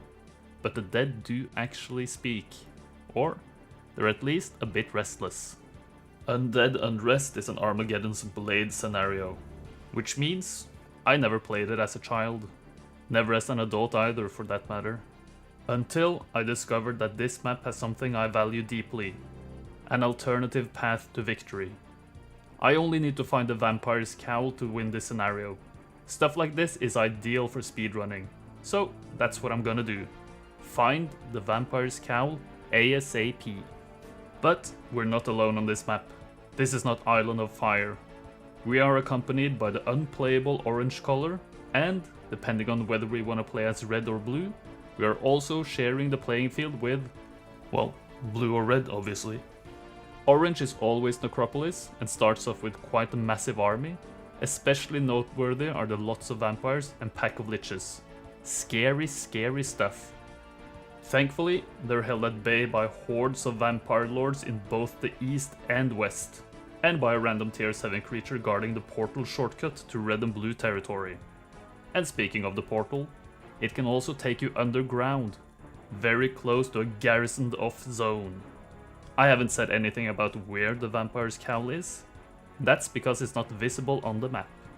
It's a reward for taking out the static 40 Vampire Lords right here at the bottom, guarded by another static 10 Ghost Dragons, guarded by a fairly big garrison army, which is reached by going through the portal guarded by the static 10 random tier 7 creatures. Quite the gauntlet if you ask me. How on Erathia are we supposed to speedrun this? Every fight is difficult if done early, right? Yes. But in the overworld there are some very valuable map objectives. Dragonfly hives. Depending on their dragonfly guard number, they can provide you with 4 to 12 wyverns. And there are 3 of them available. In each of red and blue's starting zones, there's also 1 tier 6 dwelling, which means that if I play as Fortress, I can get an even larger number of wyverns. And I've been wanting to play Fortress for a while now, so this is an excellent excuse to just swamp it up. Null style.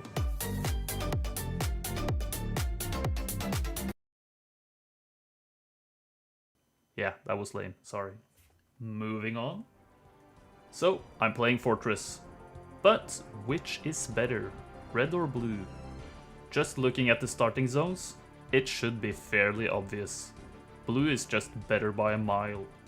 Not only is the part of the zone the starting hero starts in bigger and more bountiful, but there's also a dragonfly hive in the starting zone, so there's no real contest here. The next question is, which starting hero is the best here? Since my strategy is wyverns, Broghild should be great, no? The problem is, tier 6 creature specialty only kicks in at level 6, and then every 6th level afterwards. And I won't, hopefully, take long enough to get to level 12, 18, 24 or whatever.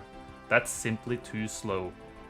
Coreback could be good, due to his pathfinding skill, since I start on snow, but my strategy is not too limited by early game movement. Ballista Man Gerwolf is useless, as the Ballista is not present in Dragonfly Hive fights. So the classic might heroes are left, because Fortress Mages suck, to be honest. Of these, the obvious choice is Tazar, due to his armor specialty, which makes the Fly Hives just that much easier. And since I don't plan on sieging anything, the Arrow Tower armor bug is no big deal.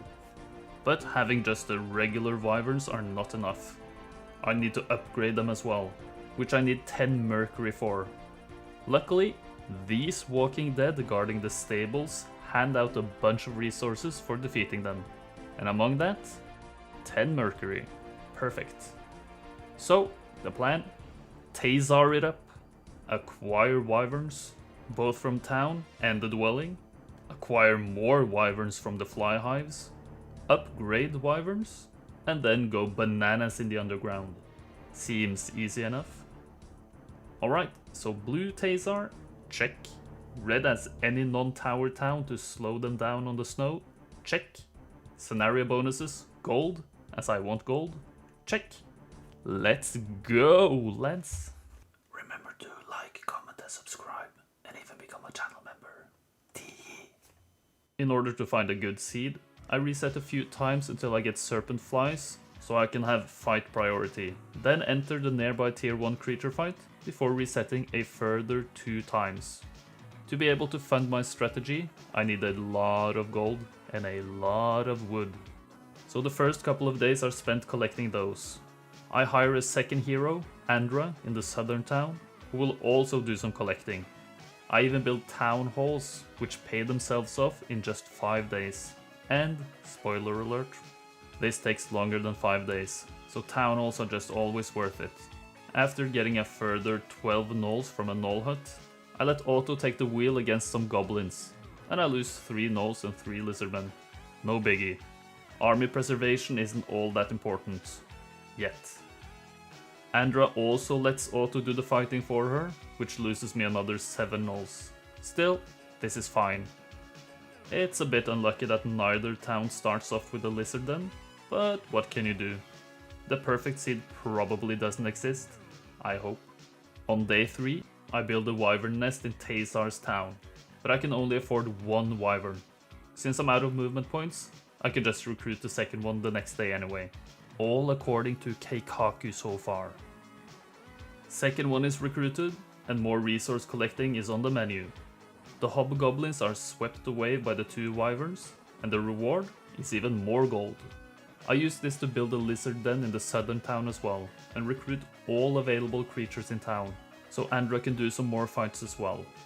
She swings by another gnoll hut, but the target is the wyvern nest a bit further north. The plan is to flag it with all the gnolls, lizardmen and wyverns from Tazar combined with all of Andra's army, but it's so painful to move on snow without pathfinding. It's almost infuriating.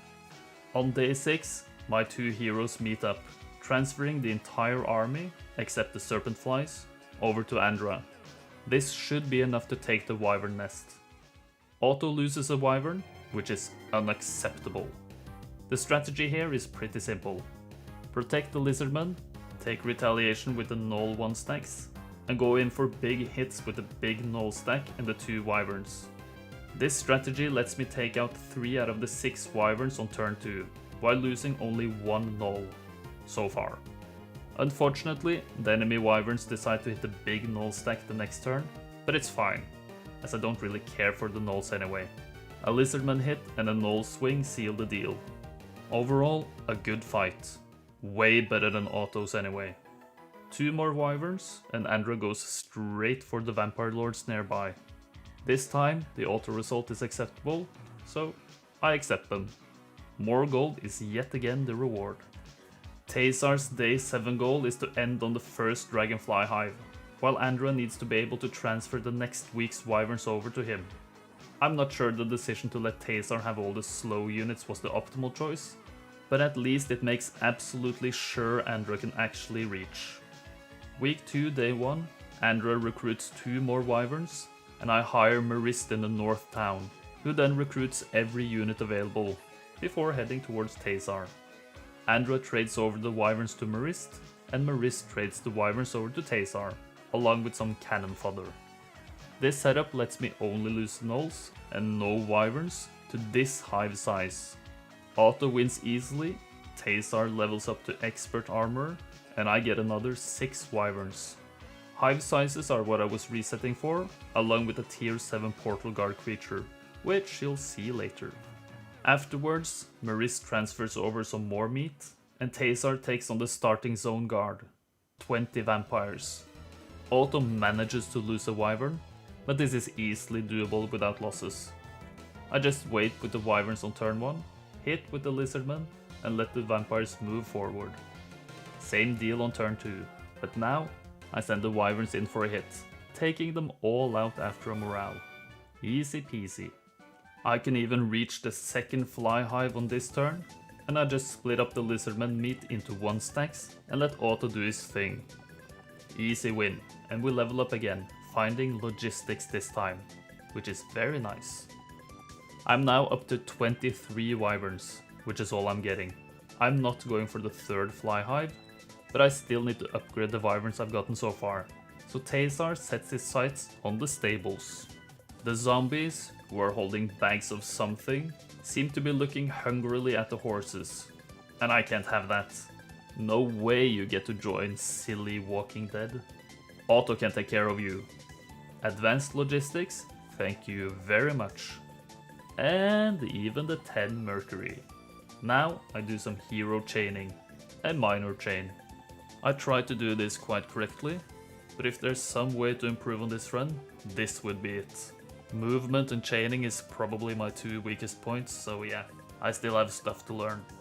Wyverns over to Marist, then over to Andra, who goes back to town, resting for the night.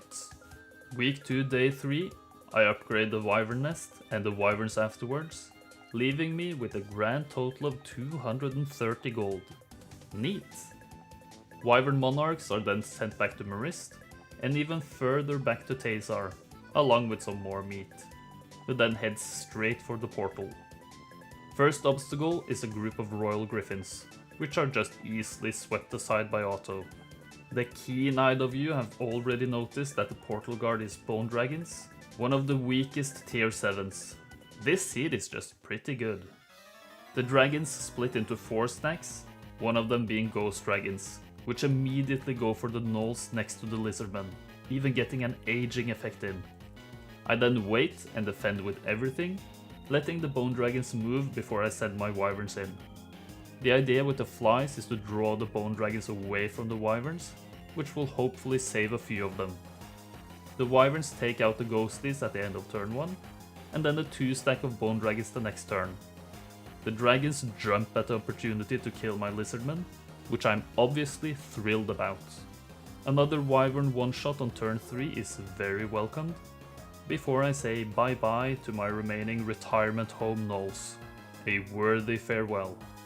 The final bonies are buried on turn 4, and I can happily note that I still have every wyvern alive still. On we go! Closing in on the vampire's cowl now. The garrison fight usually loses me a wyvern or 2, but 3? That's too many. I wait with everything, which entices the liches to hit my wyverns, for whatever reason, before I move forward with the 3 1-stacks of serpent flies, and take out the raids with my wyverns afterwards. The 50 skeletons are scarier than the 40 zombies, in my opinion, so they are killed next. And now, the flies can surround the liches, stopping them from hitting my wyverns either with a ranged attack or a melee attack. Both them and the zombies go for 1 stack of serpent flies, which I obviously love. The liches are 1-shot next, and the zombies again go for a fly 1 stack. Very, very nice. Finally, the zombies are taken out in 2 hits, and my wyverns even survive the return hits. This is a perfect fight. Leadership could come in handy, so I just picked that up as well. On week 2, day 5, the ghosties are next on the menu.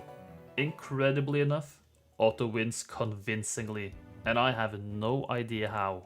Probably some leadership luck, but I'm gonna show how this fight could be done instead. Literally just by standing still and hitting the bigger stack of dragons, taking advantage of the terrain. I get a bit unlucky compared to previous runs by getting aged relatively soon, but it won't matter in this fight, thankfully. I even get aged twice, but the effect doesn't stack. Double, thankfully. This aging makes me lose more than auto, which of course is super embarrassing, but I can still truck on. For good measure, I get XP from the available chest nearby, netting me expert leadership before engaging the final fight. 40 Vampire Lords are on. Let's just see how Auto does it this time.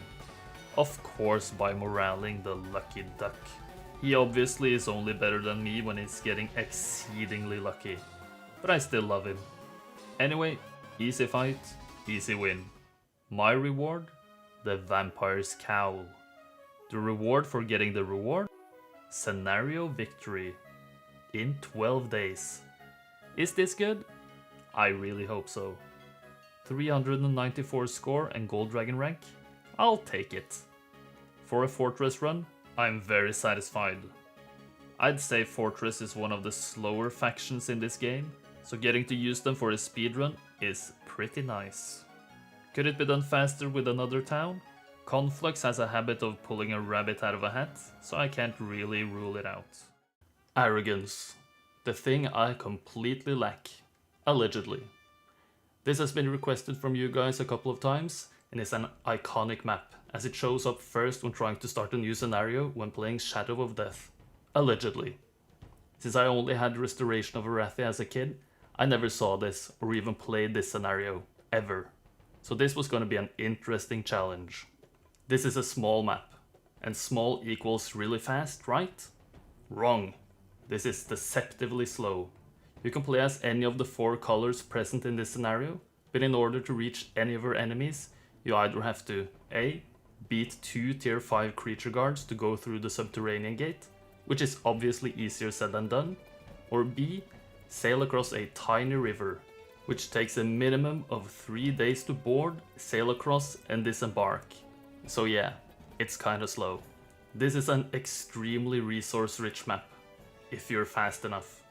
In all of the starting zones, there are 2 mini treasure zones. The most bountiful one always has piles of 10 valuable resources and 5k gold piles, while the smaller one gives normal amounts of resources. All of the tier 5 creature guard fights also give 20 wooden ore and 10 of each of the valuable resources, and, fasten your seatbelt for this one, 10 gold, as well as an endless bag of gold. 4 of these fights mean a boatload of resources, which is great as there's a neutral town of the same type as the colors' main town in all of the starting zones. Lots of building to be done. Hypothetically. Usually, at this point, I show some weird quirk about the scenario, which makes it a lot faster than it's intended to be, but there isn't really one here. The closest thing is the shipwreck survivors, having a 5% chance of handing out a relic artifact.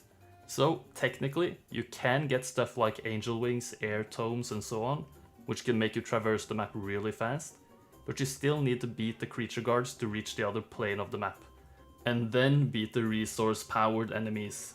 So yeah, difficult. But I will still take full advantage of a poor shipwreck survivor, just not how I usually take advantage of the malleable RNG in this game. So let's devise a bit of a plan to take on this map. It's a bit too difficult to take on 2 tier 5 fights early on, so I need to power up a bit before engaging them. Meaning, it's faster to sail over to my plane mate and make sure all of their base are belong to us. If the other factions are the same as my starting faction, I can use their weekly reinforcements to bolster my own invasion army to take on the tier 5 creatures. So, is it better to start in the overworld or underground? Considering teal is on sand, I want them to be the last color to take down, as they would be constantly slowed down by the terrain, making them the least likely to move too much around on the map. This means I want to start as blue, and sail over to red, go underground to take purple on, and eventually sail over to teal to finish the scenario. Which faction is the best here? Since I need to take on a mix of difficult creature fights and hero fights, I need a hero who can do both. Luna, for instance, is great against ground melee creatures, but not as good against heroes. Ballista users, again, aren't strong enough against high-tiered creatures early, so they have to be written off as well. High-tier magic users are very good here, like Solmer with his Chain Lightning, or Aislinn and Deemer with their Meteor Showers. Solmer could absolutely work, but since I used him last video, I want to use someone else. Aislinn is a Necro hero, but Necropolis is pretty weak early compared to Dungeon, and there isn't too much wiggle room here, so I gotta go with Dungeon again. The number of Trogs compared to Skeletons in the starting armies is just incomparable for early fights. So this means red, blue and purple as Dungeon, check. Teal as Necropolis, as I want to make sure Teal is as weak as possible when I reach them, and AI Necro gameplay is pretty bad, check. Demon Shakti? This isn't what I just talked about. What the hecking heck is going on? I have an ace up my sleeve for this. You'll see. Shakti, check. Gold bonus, as I want gold, check. Let's get down to business. Remember to like, comment and subscribe, and even become a channel member. In order to find my seed, I enter the fight against the peasants and reset 13 times. This gives me a warlock in the tavern, and what I found was that the warlock was semi-random. To get a different warlock in this seed, I had to fully restart the game over and over until I found Deemer. But I got him in the end. This is also an excellent starting army for Shakti, who then immediately go in for a fight against the Null Marauders. This fight is pretty simple to do by taking advantage of the battlefield layout, only losing a single Troglodyte. It's a simple case of waiting until one Null stack is in range, take it out with a big stack, and then block the other stack's path with the one stack. Easy peasy, lemon squeezy. I don't pursue the familiars since they are too fast and would take out some Trogs unnecessarily. It's important to pick up at least one wood pile here when flagging the sawmill to afford a boat later. I swing by the Marletto tower to power up a bit before hiring Deemer, and send him out on the map alongside Shakti. After a bit of deliberation with myself, I end the day having collected some resources on Shakti and sent him a bit eastwards, and also sent Deemer close to some gems. The next day, Shakti then takes on the shipyard guards, Orc chieftains. This is a fairly painful fight, but due to Shakti's Trog specialty taking the Trog speed up to 5, it's not as bad as it could have been. I take a few half damage range hits on my big stack, but a lucky morale on turn 2 lets me kill the top Orc stack in one hit. Statistically, I should kill all the bottom Orcs as well, but I figured I could sacrifice a 1 stack just in case. The big stack one-shots, and I lose 19 Trogs. Oh well. Shakti ends up in the boat anyway, and Deemer just does whatever meanwhile. I get a glimpse of Red's hero, Ajit, on day 5, but he's not very threatening to be honest. To make the most of this day, Deemer engages the small treasure zone guards, Wraiths. This was because I wanted to collect resources to build up my first town, but you'll see that doesn't really happen. I thought I could do better than auto, but I forgot about their mana drain ability, so I end up taking the auto results anyway. Shakti and Deemer then switch places by doing some very high IQ boat shenanigans. Piss off, Uncle Sandro. Okay, average IQ play. And Deemer ends up with all the Trogs, before I end my turn. I won't reach my destination in one day anyway, so I pick up some resources with Deemer, also sailing by the shipwreck survivor, who is extremely thankful and hands out the crown of Dragon Tooth, which is very good for Deemer. This is the key to this playthrough. Now, I can go as fast as bovinely possible, disembarking near the empty red town on day 7, which is always empty when I reach this spot on this seed for some reason. What never happens, however, is Ajit being on my turf, so now I gotta improvise a bit. Luckily for me, Red built a castle in their town, giving me a lot of army to play around with. I decide my best course of action is to upgrade my Trogs and recruit all of the army I can afford and leave Deemer in town to restore his mana. Unfortunately, I have to reinforce my starting town a bit, in case Ajit attacks. Which he definitely will do, as he makes a beeline for it on Red's turn. After building a mana vortex in Deemer's town, he swings by the water wheel to make sure Shakti can be behind some decent walls, as I build a citadel and hide in town. I needed 500 gold for the citadel, hence the water wheel. Hatchet can't quite reach, which I calculated, obviously. For some additional funds and XP, I take on the crypt with Deemer, which is a fairly straightforward fight. I lose 3 trogs to the 5 whites, but none of the other creatures can reach before I take them out. So it's a case of just hitting whatever is the biggest immediate threat, and eventually win the battle with only the 3 trogs lost. Easy peasy. Another slight detour to the star axis for some extra oomph in Deemer's showers, and is ready to take on the tier 5 subterranean gate guard, Master Genies, on the next turn. The crypt cache also lets me just about afford a castle in my main, which I build, but I also trade some resources for gold to recruit a few creatures, just in case. Hatchet attacks, auto loses. Pathetic auto. Take a look at my incredible strategy in this battle. Watch and learn, kids. I just hide in the corner behind the walls, as ranged units do less damage due to the wall obstacle penalty, so I just stand there, menacingly, for a bunch of turns, just letting the arrow towers do their thing. Eventually, the Medusas run out of shots, and this is just a done deal at this point. 8 rounds of doing nothing ends up with a strategic masterpiece of a win. Well done me. This also means red is vanquished, 1 out of 3 down, and it's back to resource collecting for Shakti. On Deemer, I put my shooters as far away from each other before taking on the genies. I value the beholders over the Medusas, as I have way more beholders and they have more shots as well. So the Medusas, they're on their own. Thankfully, Master Genies often waste their turns casting instead of going on the offensive, which gives me a lot of room to play with here.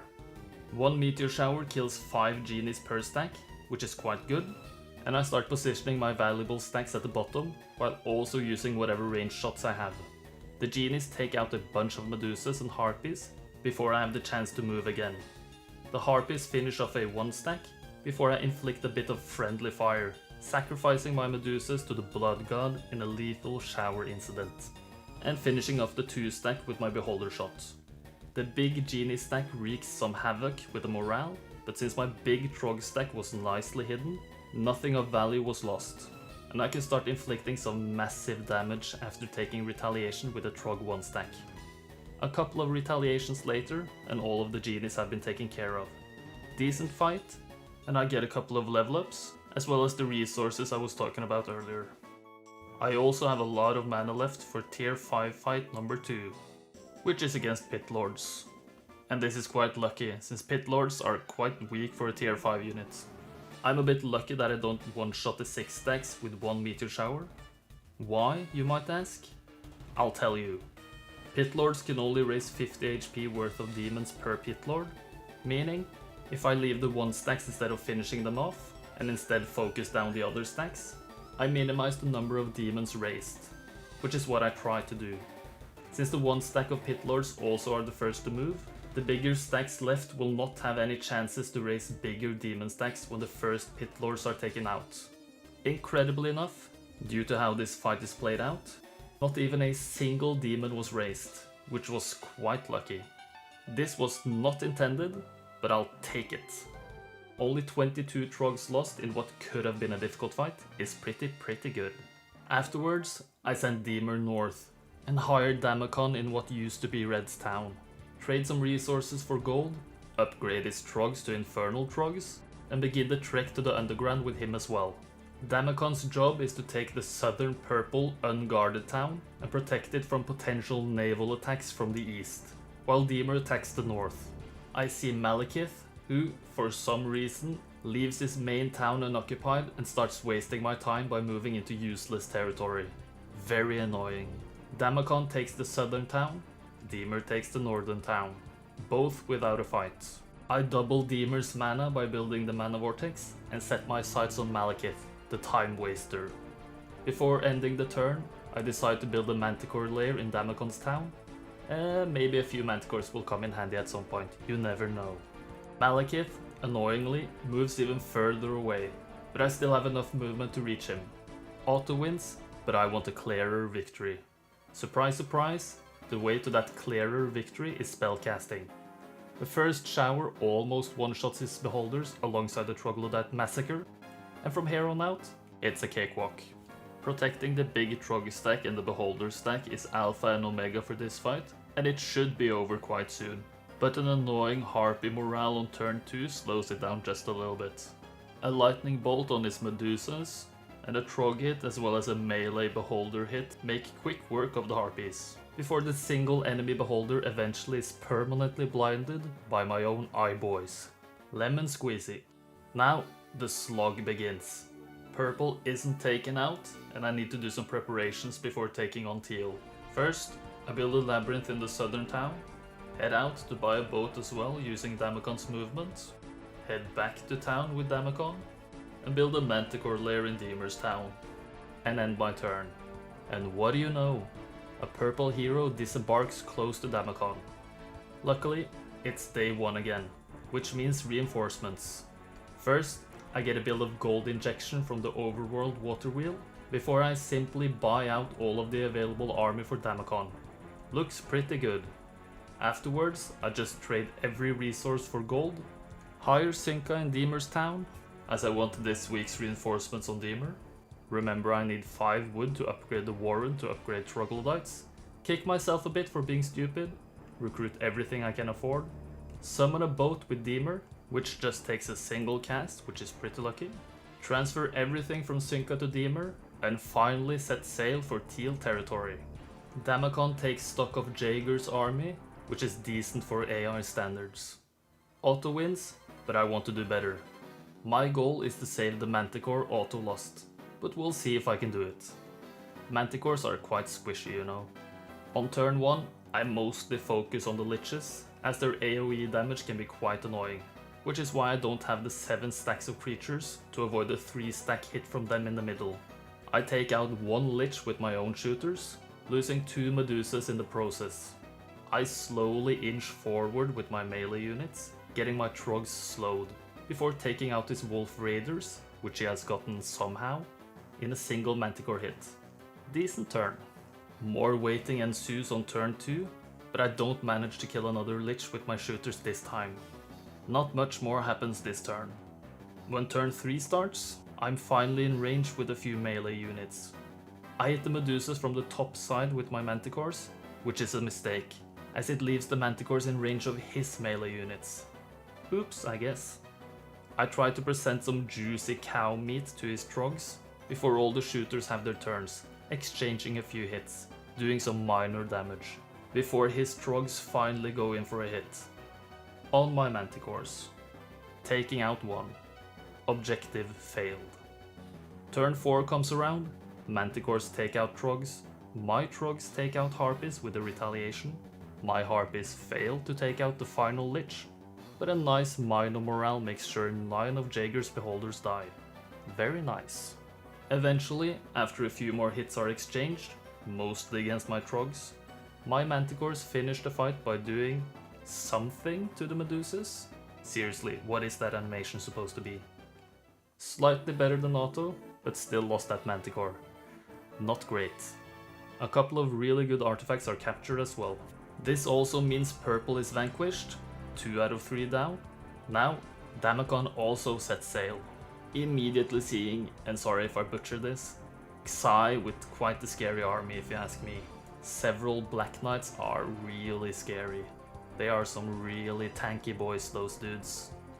Not gonna set foot on land with Damacon anyway, so over to Deemer, who gets a charm of mana from a shipwreck survivor, moving towards land, seeing Vokial, who even has bone dragons. Yikes. The intention of having them as Necropolis was to keep them weak, but I guess that backfired. Still, I gotta keep moving forward. Vokial is scared for some reason, so I can go for Teal's main town with little to no risk here. A few beholders go down to the arrow towers, before I lightning bolt the Walking Dead, and shoot the single skeleton with my Medusas. Teal town, down. Now for the slow moving chase. I reach Vokial, who hangs out in a crypt, on week 3 day 5. Otto gets its butt handed to him, so this has to be done manually. 3 bone dragons are quite scary, and not to mention the Black Knights and Power Liches. Woof! Thankfully, I can make a serious dent in his army by meteor showering the middle 3 stacks, only leaving 2 Black Knights of the little crew there. Still, this means I won't take out Bone Dragons with magic this turn. Could be regretting that soon. I want to hit the dragons with my Manticores, so I take retaliation with my Trogs, losing surprisingly few of them. A Medusa hit and a Beholder hit then buries one of the dragons, which is not too shabby. Unupgraded Trogs are just bait at this point, and I go in for a dragon hit with both the Harpies and Manticores afterwards. Just a single Bone Dragon left after turn 1, and it goes in for a Medusa hit, getting turned to stone afterwards. Which is probably an upgrade in material, to be honest. I follow up with a lightning bolt on the Black Knights, making sure they will never get a hit in. Even though I know I'll take an AoE hit from the Liches, I wait with my Manticores before I want to take retaliation on the dragons with my Medusas. But they turn the dragons back into stone. LOL. If this didn't happen, I could probably have killed it with my Manticores, but the dragons take 50% less damage when in stone mode. Thanks, Medusas. So instead, I take an extra Lich hit. Harpy hit finishes off the Skeleton Warriors, and Lightning Bolt does the same to the Liches. And if I were a smarter man, I'd wait until next turn to kill the dragon with a magic arrow, but I'm stupid, so I let Vokial flee. Oopsie. Anyway, on we go. 2 teal heroes flee into their new main town, while Clavius hangs out a bit out of reach. Annoying. If only they would clump up a bit. But I have a solution. Damacon. He sails up to the coast, meeting Deemer. Deemer gets all of Damacon's Manticores and artifacts, and sets his sights on Teal's town. Damacon finds solid ground under his feet right next to Clavius, and takes him on the next day. Otto wins, and we haven't really seen him in action today, so let's see how he did it. Yes, some very impressive movement. Mostly just moving as far forward as possible. Otto, aka Mr. Gung Ho, quickly disposes of poor Clavius, and this Damacon maneuver saves me a whole day in total. Not shabby. Piquadrum is autoed as well, which only leaves Xai. Xai. Otto loses this one, but I have an excellent strategy for this. I lightning bolt the Black Knights and defend with everything, making no progress in the fight. But I needed those Manticores for a reason. A very good reason.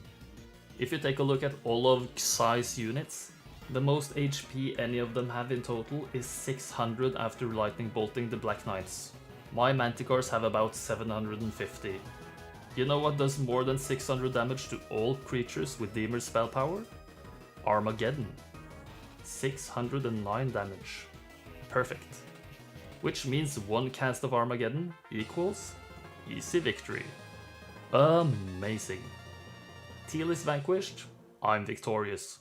In 21 days. If I had pathfinding, maybe a day or two could be shaved off. 446 score and Archangel rank? The usual business. I set a goal of less than a month when I started looking at this map seriously, and I suspect it's very much possible to do this faster with some strategy I haven't found, but I'm still very happy about this. Since I can't really control how the AI moves in the later stages of this scenario, it becomes a bit high variance, which means there's probably some world where maybe the AI would move more favorably for me. Or maybe Teal wouldn't move down to take the second town, or yeah, stuff like that. But it is what it is. Fort Noxis, the small map scenario in which you defend your main town. Creatively named Fort Noxis, from the evil blue AI. Losing the game if you lose your town. But what happens if we reverse the roles? What happens if I play as the evil blue player trying to take over the red AI Fort Noxis town? So, I went into the non-HOTA editor, which I figured out how to do thanks to you guys, to make sure the scenario rules were set up properly. Blue as the only playable color, and special scenario victory condition to capture red's underground town. And also naming the scenario North Foxes, because why not? As mentioned, this is a small map. As blue, I start off with 3 towns, each with their own hero having a strong day 1 army. The northwest hero has 8 Minotaurs, the northeast hero has 4 Manticores, and the south hero has a green dragon. Surrounding Fort Noxis are 3 garrisons, each with their own combination of griffins and swordsmen and their upgraded variants. There is an overworld as well, but since I can't get into the overworld areas without visiting Keymasters' tents that I don't have access to, it won't come into play. But as you can see, there are some roads leading directly to Fort Noxis, so if I'm quick enough... What? Gameplay already? Okay, so I play as Rampart and Kier, as she has logistics and I need movement. Red as dungeon, because why not? And gold bonus for both colors. Let's go. The 2 heroes other than Kier are random, and Yulen starts by collecting some gold, before I pivot to Kier, who buys out the army in her town, before heading for Genova in the northeast corner. Genova rides down to meet up with Kier, who transfers all of her army over to Genova, who then heads directly for the garrison. Otto does his job, and I accept the results, with a single Manticore remaining alive. And with just enough movement, I reach Fort Noxis on day 1. Unguarded. Being victorious. Wow, amazing. Well done me. But, as I write in the Hall of Fame entry, we gotta crank this up a notch. This was too easy. So, back into the editor I go, removing the special victory condition. To win now, I have to find a way through the impassable border guards in order to win. As any HOMM3 player, and known players who watch my videos for some reason, would know, one of the best spells in the game will be crucial for this endeavor. Dimension Door. This overpowered spell lets me portal gun my way to Red's overworld town without visiting any of the Keymasters' tents, which means I need access to a Mage Guild level 5, as well as expert wisdom to even learn this spell, and at least basic air to cast this spell at least twice per turn, since this allows me to reach Red's town in 1 day from any of my 3 native towns. Theoretically.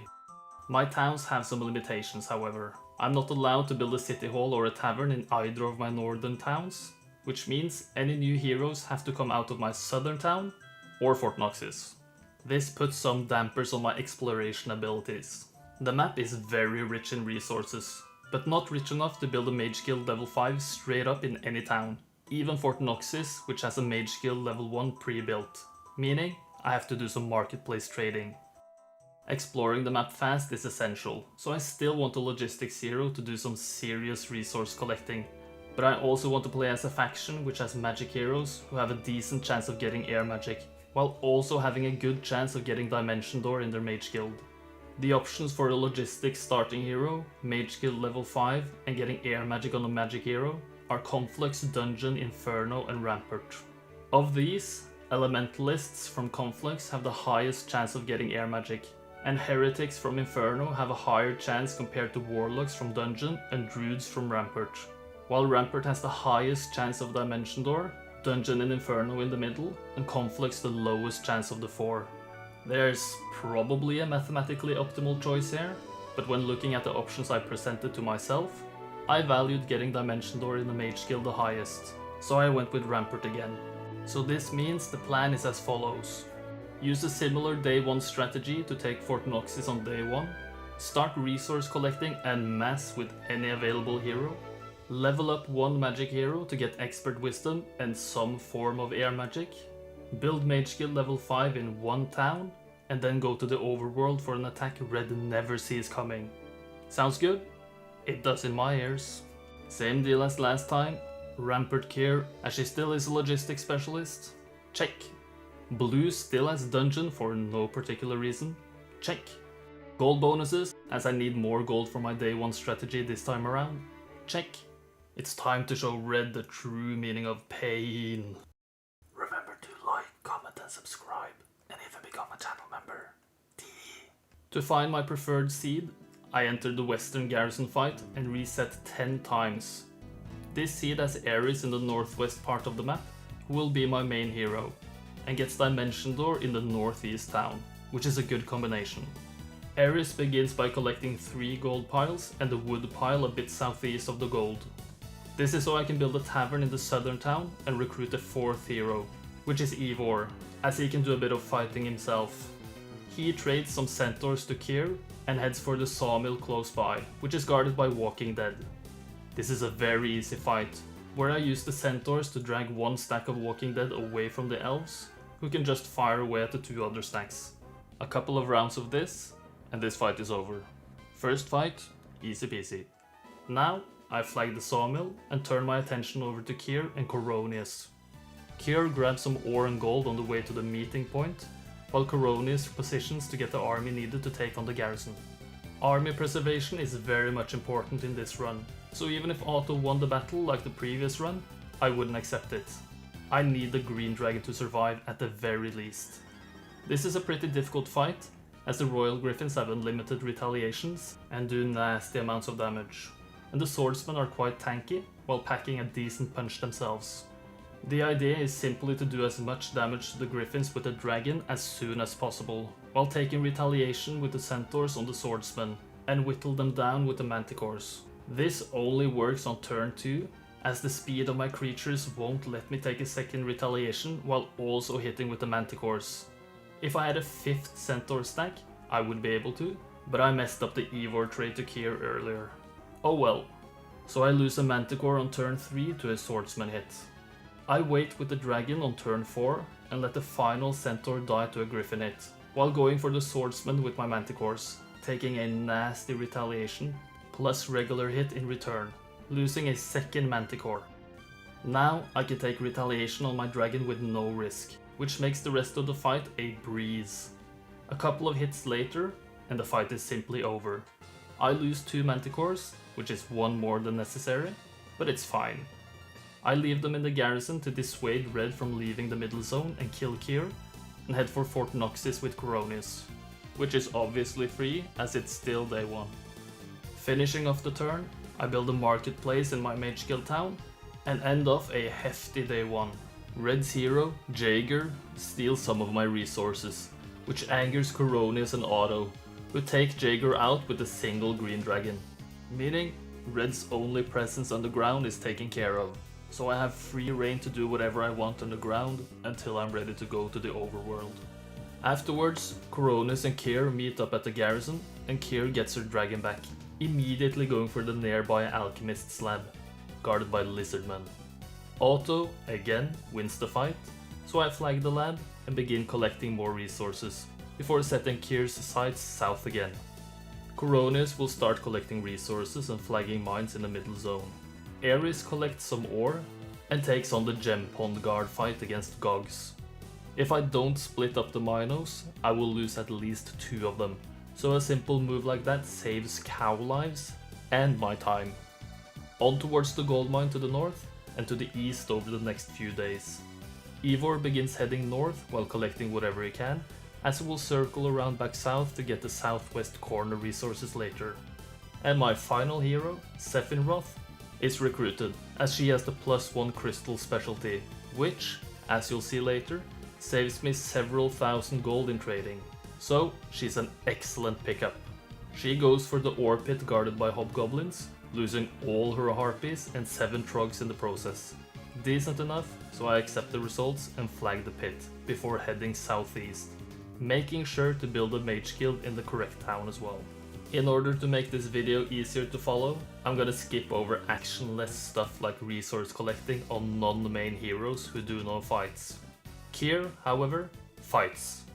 She goes for the incredibly camouflaged abandoned mine guarded by troglodytes, which Otto loses, but it's a simple case of waiting and doing double breath attacks to win. The troglodytes line up very nicely for some reason, which confuses me a bit, as the AI is usually quite decent at not doing that. No complaints from me though, but I get the +2 ore per day, not ideal. Otto then takes out the wood elves, and Kier can collect gold from the 2 chests, as well as the dragon wing tabard, a nice bonus. Ares, meanwhile, trucks on towards the nearby gold mine, handily taking out the infernal trog guards. After every hero has made their moves, I build a mage guild level 2, as well as 2 more marketplaces. On to day 4, Coronius and his manticores engage some wraiths, easily winning, picking up an inexhaustible cart of ore. Nice! I'm gonna be swimming in ore here with the abandoned mine income, as well as this artifact. Ares finds a couple of chests, leveling up into advanced and then expert wisdom, meaning he can learn Dimension Door now. Of course also picking up the gems nearby, as he as well has to do the dirty work of picking up the resources even though he's the main hero.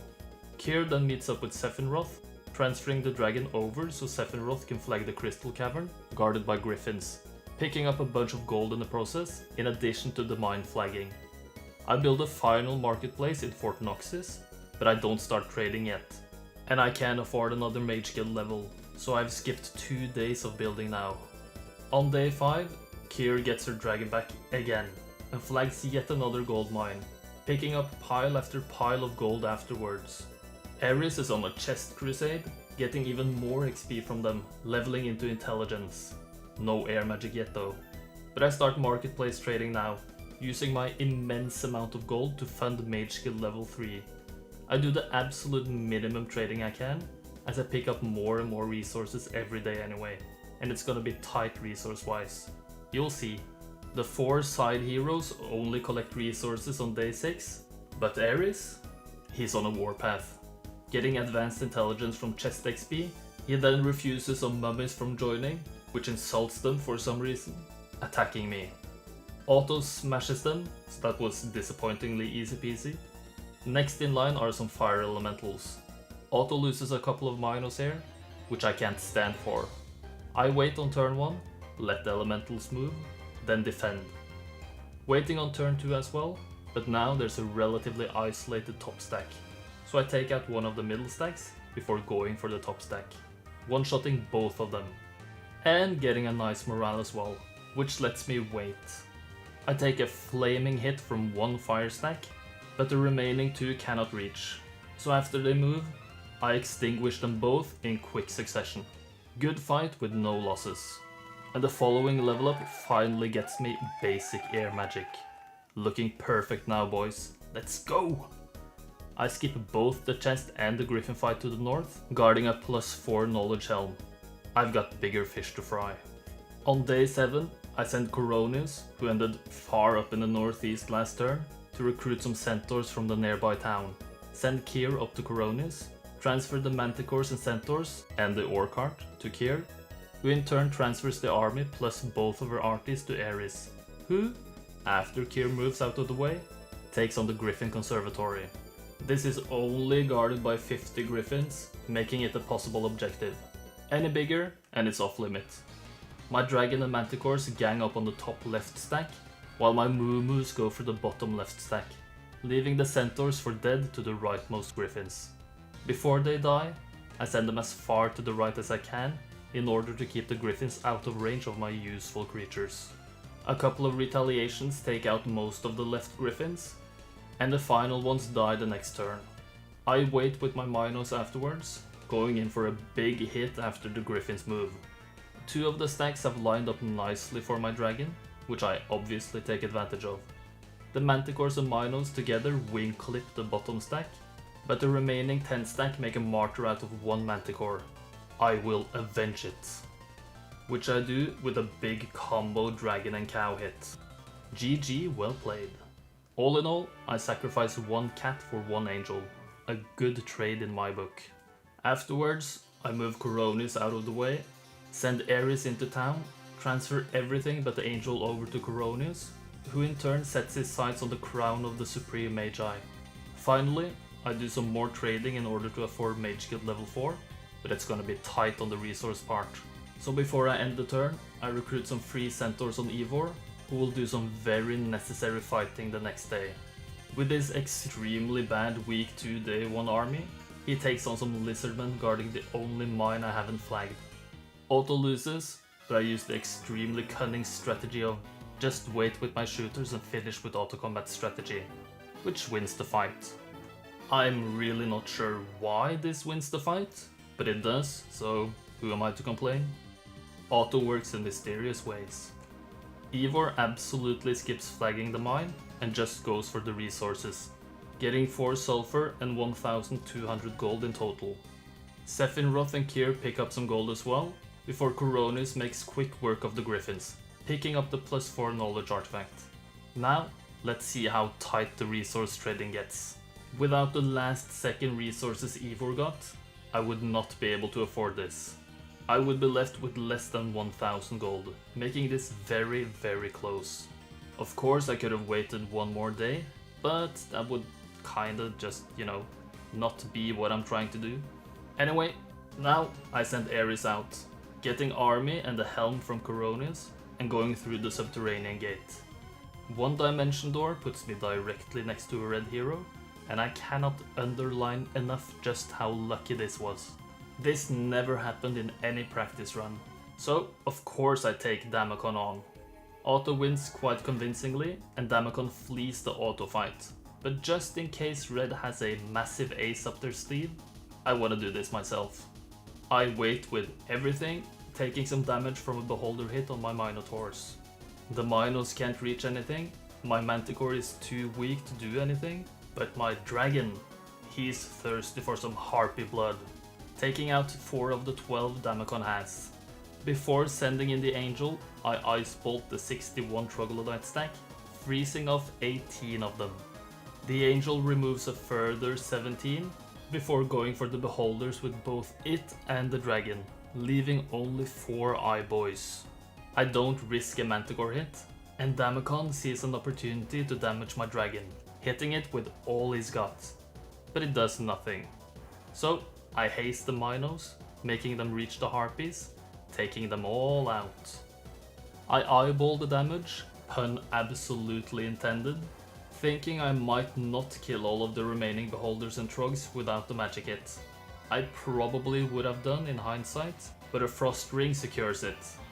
The 15 leftover Trogs are crushed into angel dust, while the one-on-one between the dragon and the Beholder ends in my favor.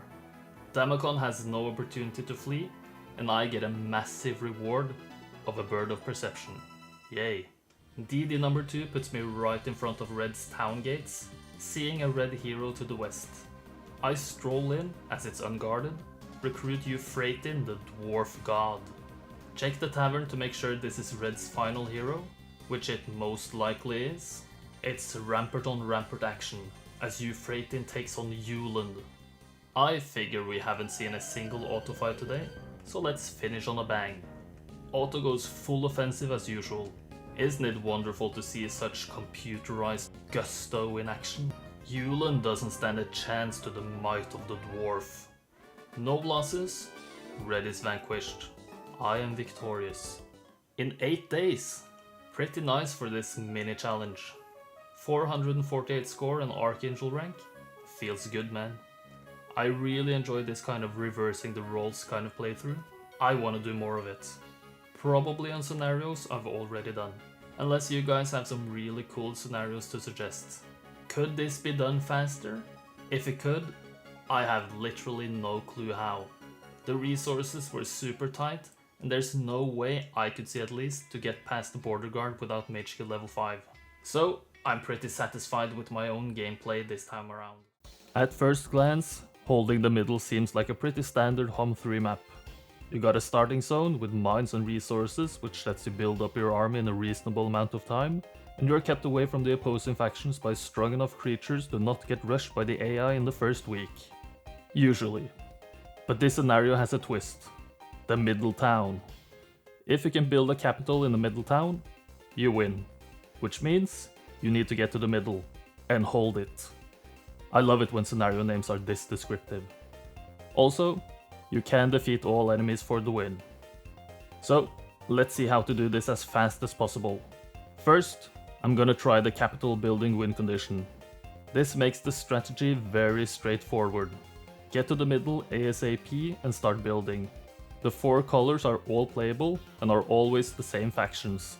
Red in the northwest is Tower, blue in the northeast is Castle, tan in the southwest is Inferno, and green in the southeast is Stronghold. So which one can get to the middle in the shortest number of days? Just from looking at the map and roads, red has a shorter path than both blue and green. I didn't count the tiles, but it sure looks that way for me. Tan does not have a direct path to the middle, but has to go through either a one-way portal or through the two-way portal, which has connections to each of the starting zones. Both tan and red have short paths to the middle, but they have to get past the tier 4 guard to get there. The easiest way to do this is to take advantage of the refugee camp to recruit a tier 7 creature. But since both of the colors have access to this camp on the way to the middle, there needs to be another tiebreaker. Introducing resources. The middle town has literally nothing built, which means you need to build literally every prerequisite for the capital to win. For Town Hall, you need 2,500 gold and build a tavern for 5 wood and 500 gold. For City Hall, you need 5,000 gold and build a marketplace, which is 5 wood and 500 gold, Mage Guild level 1, which is 5 wood and ore, plus 2,000 gold, and Blacksmith, which is 5 wood plus 1,000 gold. While for the capital, you need 10,000 gold and build a fort, which is 20 wood and ore plus 5,000 gold, Citadel for 5 ore and 2,500 gold, and Castle, 10 wood and ore plus 5,000 gold. This totals to 50 wood, 40 ore, and 34,000 gold. Quite a bit, and you need to build literally every single day to do this as fast as possible. This is where Red is better than Tan. Red has a trading post in their starting zone. So by playing Red, I can collect any resource and trade at the trading post to make up the difference to make sure I can always build. In theory at least. The Underground exists, but it's not playing a big part for me in this playthrough. But for anyone playing this themselves, the Grail is always north of the middle subterranean gate, underground of course. The general plan here is use the refugee camp to get a tier 7 creature to beat a tier 4 middle zone guard, take the middle town as quickly as possible, collect resources with side heroes to trade on the trading post, then build while keeping control of the town. Easy enough? Let's give it a go. Red, Tower and Solmir, as I want as much early power as possible. Check. Scenario bonuses, gold for everyone. Check. It's time to click begin. Like, comment and subscribe. And from next video onwards, all channel members will get early access to videos, not just the highest tier. To reach the seed I want, I enter the Crystal Cavern fight against mummies and reset once. This is because I get just enough gold from the gold piles, as well as wood from the campfire to build a tavern and recruit a second hero, Dermith. Her job is to, you guessed it, collect resources. So she heads west to flag a sawmill and get the gold from the nearby piles and chests. Quick and decent day 1. She continues on day 2, but needs Solmir to move out of the way before moving further on. So Solmir follows the road towards the refugee camp, not quite reaching it yet, before Dermith starts her path towards the trading post. On day 3, she swings by the water wheel for 500 gold and picks up the 2 mercury piles, before it's Solmir's turn, who finds the best possible tier 7 he could get. Phoenixes. Plural. The only tier 7 there are more than one of in a refugee camp. Perfect. This lets him easily take on the middle zone guard of Medusas, only losing his 1 stone gargoyle in auto combat. After picking up the gold pile in the way, he just about reaches the town, which is also easily autoed. Nice. I still need to build in the middle town this day, so to feed 2 birds with 1 scone, I build a tavern, which will let me hire a 3rd hero to collect the middle resources later. Since I have enough wood to keep building, I use Dermith to pick up whatever is close to her before I enact my middle zone plan. I hire Melodia and go full Scrooge McDuck in Klondike, complete gold fever to the max, getting everything she can get her hands on. Solmir, on the other hand, is more of the adventurous type, as he wants to go through the 2-way portal, finding his way to Blue's territory. After taking out the air ellis and ogres guarding each side of the portal, he narrowly misses out on getting Cuthbert, who's been underground. Shucks. Instead, he heads straight for their town. Before ending the turn, I build a marketplace in Dunwall, the middle town, and hire Thorgrim in my tower town, forgetting to flag the ore pit on the way to some free resources to the northeast. Oops. Cuthbert runs away, Solmir takes the castle town, and flags an ore pit. As I respect your time, I'm gonna focus on Solmir only from here on out, unless something major happens. All the side heroes only pick up resources anyway. When all the side heroes have made their moves, I build a blacksmith, still using whatever wood I can. I decide to look for Cuthbert by swinging by the Redwood Observatory, but is nowhere to be found. So instead, I head back for the portal. As I don't have enough ore for a mage guild, I instead build a town hall. A bit overdue maybe. Cuthbert comes back into my sights, and a weekly day 7 event occurs, taking 5 wood and 5 ore from my reserves. Extremely unnecessary game. I take out my frustration on poor Cuthbert, especially after noticing he's taken the windmill resources as well. Auto does the work for me, and I have no complaints. This means blue is vanquished. Nice. Back towards the portal I go.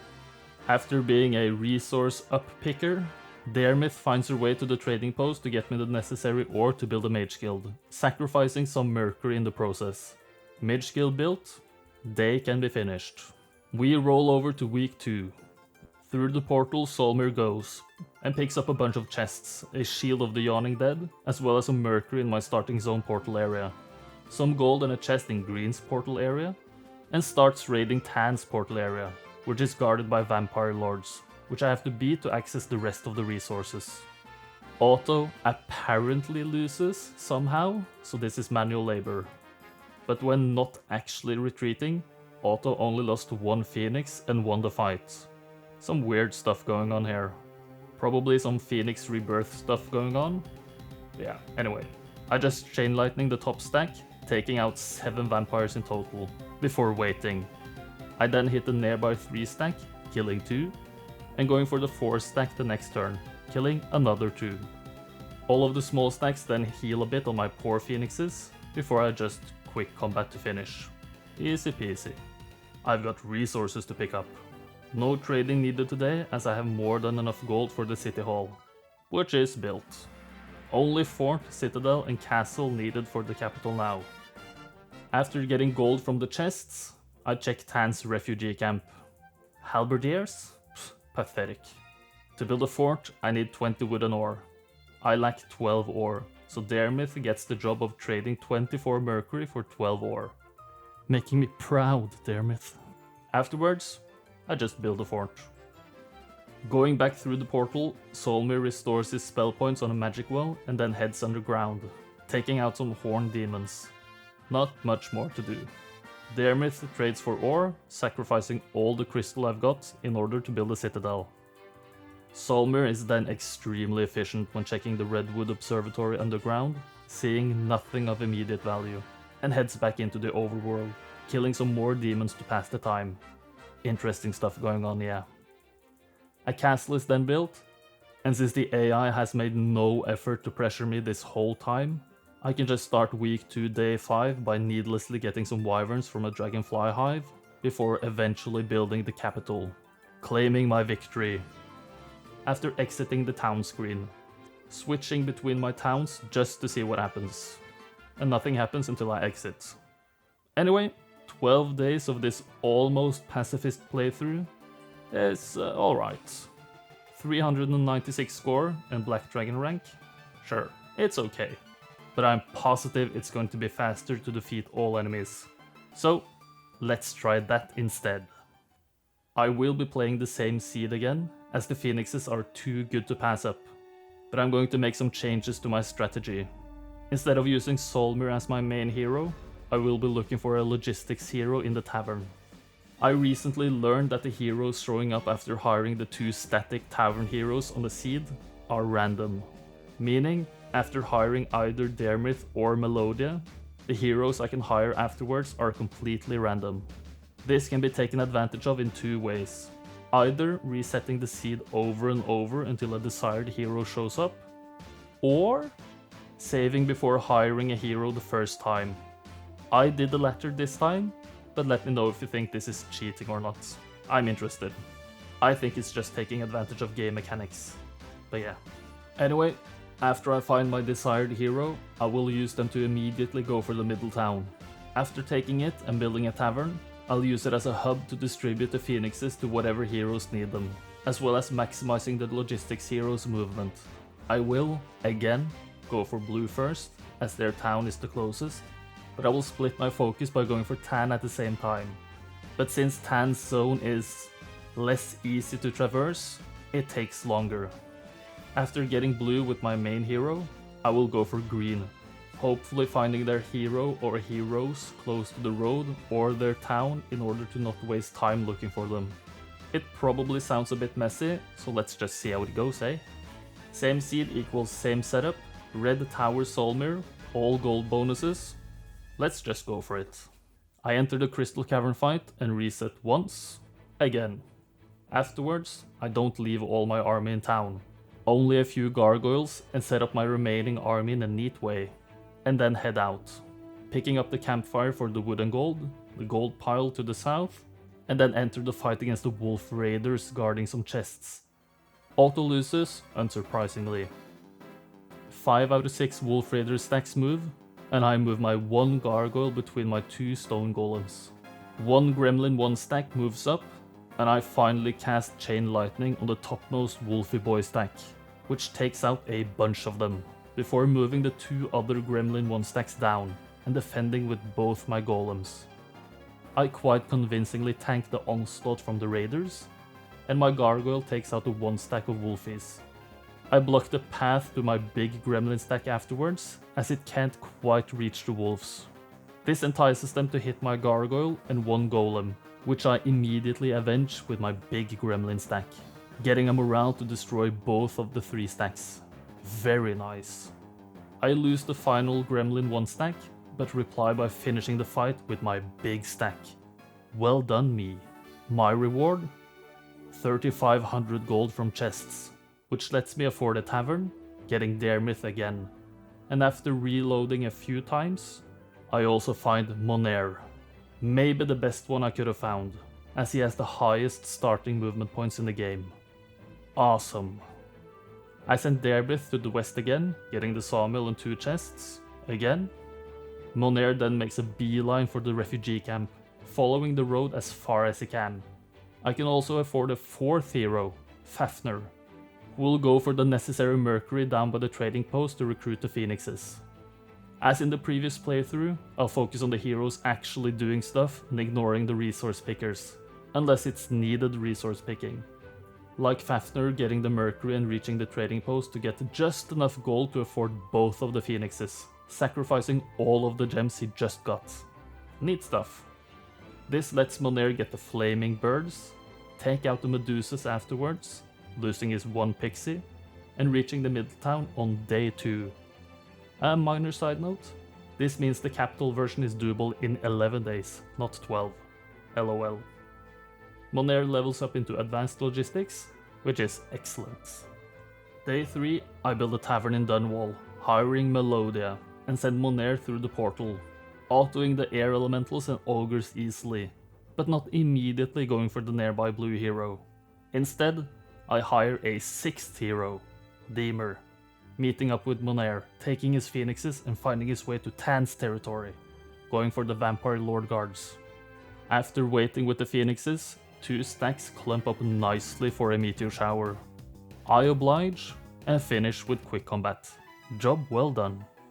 I head back to Monair, transferring 1 phoenix back, eventually getting to the middle zone again, transferring the other phoenix to Melodia, who sets her sights on Tan's town. The reason for this order of operations is to save movement on both Melodia and Monair, as it costs movement to both trade, pick up resources, and entering fights. Very efficient, I know. Monair then finds Blue's hero, Adele instead of Cuthbert this time, and sings "Hello, it's me," which she doesn't enjoy at all, losing the auto fight. And Monair goes back through the portal, not getting the town before he leaves. Instead, I hire another hero, Bron, whose sole task is to take the blue town, taking Melodia's starting army in case they've actually built something or hired some creatures. Day 4, Melodia makes her way to Tan's town by autoing some obsidian gargoyles and the Inferno town, which is only guarded by some gogs. The Phoenix movement coming in handy here. She also has the energy to visit the Redwood Observatory, looking for Tan's hero, which is Fiona, quite far to the east. Bron then walks towards the Blues town, finding it empty, and can just walk in to vanquish them. Not bad. Monair then heads for Green's territory, picking up some gold, which Dermith also does, to let me hire yet another hero, Merlanda, whose only task is to pick up as much gold as she has the ability to, which turns out to be quite a few thousand gold. Monair then engages the demons, auto-loses, but this is a simple fight. Just wait, and finish with quick combat. Easy. Monair then learns expert logistics, which is really nice. Then it's straight for Green's town. I didn't notice when playing, but Green's hero is actually just at the edge of Monair's vision. I guess I'm blind. I dismiss Bronn after getting more vision, trade for some gold with Fafnir, and hire Arlak, who goes to meet up with Monair, for reasons you'll see very soon. But I'm sure the smartest of you can figure it out. And then Broghill, who does the same thing as Arlak. Fiona luckily moves closer to Melodia, while Green's hero sits nearby Monair's group. I follow the road with Monair, then send Arlak to get the Phoenix to take on Green's hero. I brace myself for an auto loss, but he surprisingly wins. So I decide I have to see how. Auto, as usual, just goes full gung-ho, and I also tallied up the damage the Phoenix took and found it to be 181. So with 19 HP to spare, Auto did the fight. Impressive. Ballista carry maybe? Maybe? I think we can safely say it was a ballista carry. I doubt Broghill would be able to do this. I sent Broghill to transfer the Phoenix back to Monair, but due to poor movement for my part, I'm one tile off. Bad play by me. Which means Monair sacrifices some movement, which turns out to not cost me anything, as he still reaches Green's town, guarded by 9 Wolf Riders. I legit thought this was the last fight, forgetting about Fiona, so I did it manually, expecting an epic victory screen, which never shows. Green is vanquished, but nothing more. Melodia, however, can reach Fiona, even arrogantly picking up a chest on the way. It's Melodia versus Fiona, and Auto just wins. I accept the results, Tan has been vanquished, I'm victorious. In 5 days. Now that's more like it. 448 score and Archangel rank, it's good to be back. 7 days faster than my capital run, which should have been 11 days, not 12. Not too shabby at all. Some time ago, I did the Freedom map on the suggestion of the Venusaur Lord, Kalitas. Well, they're back with another interesting suggestion, Irrational Hostility, daring me to do it in 9 days, or maybe even fewer days, which they claim is impossible this time. Well, I'm a big Adidas fan. Please sponsor me? So for me, impossible is nothing. Unless it is impossible. Let's see if we can beat 9 days. Irrational Hostility is a small map, my favorite. In the overworld, we can find red in the east and blue to the west, both in snowy terrain. Red's zone is extremely small and has no roads, only a sawmill and ore pit for mines, but with a tier 4 creature dwelling right next to their town. Not great. Blue's zone is a bit bigger. It has all mines present, as well as their own tier 4 dwelling. And notably, there is no guard in front of Red's subterranean gate, while there is a tier 3 creature guarding Blue's. These gates are the only way to reach the other colors. There's also a couple of neutral zones in the overworld, but they'll play no part for me. In the underground, we can find green in the north and orange in the south. Both colors have access to all mines, but they're quite far apart for such a small map. Orange is near the subterranean gate to Blue's territory, while green is close-ish to the one going to the red zone. There's not much more going on in the underground. No creature dwellings, no incredible neutral objectives, just a few primary stat level ups. A fairly basic map. I like it. Instinctively, I wanted to play either blue or red, and fairly linearly go through the map, as I didn't think I could succeed by doing a 2-pronged attack from the underground. But after some deliberation with myself, I wanted to give the dual attack a go, as it would definitely be faster. So, which is better, green or orange? If we take a quick look at green's territory, we can see that it's quite open and quite far away from the gate to the red zone.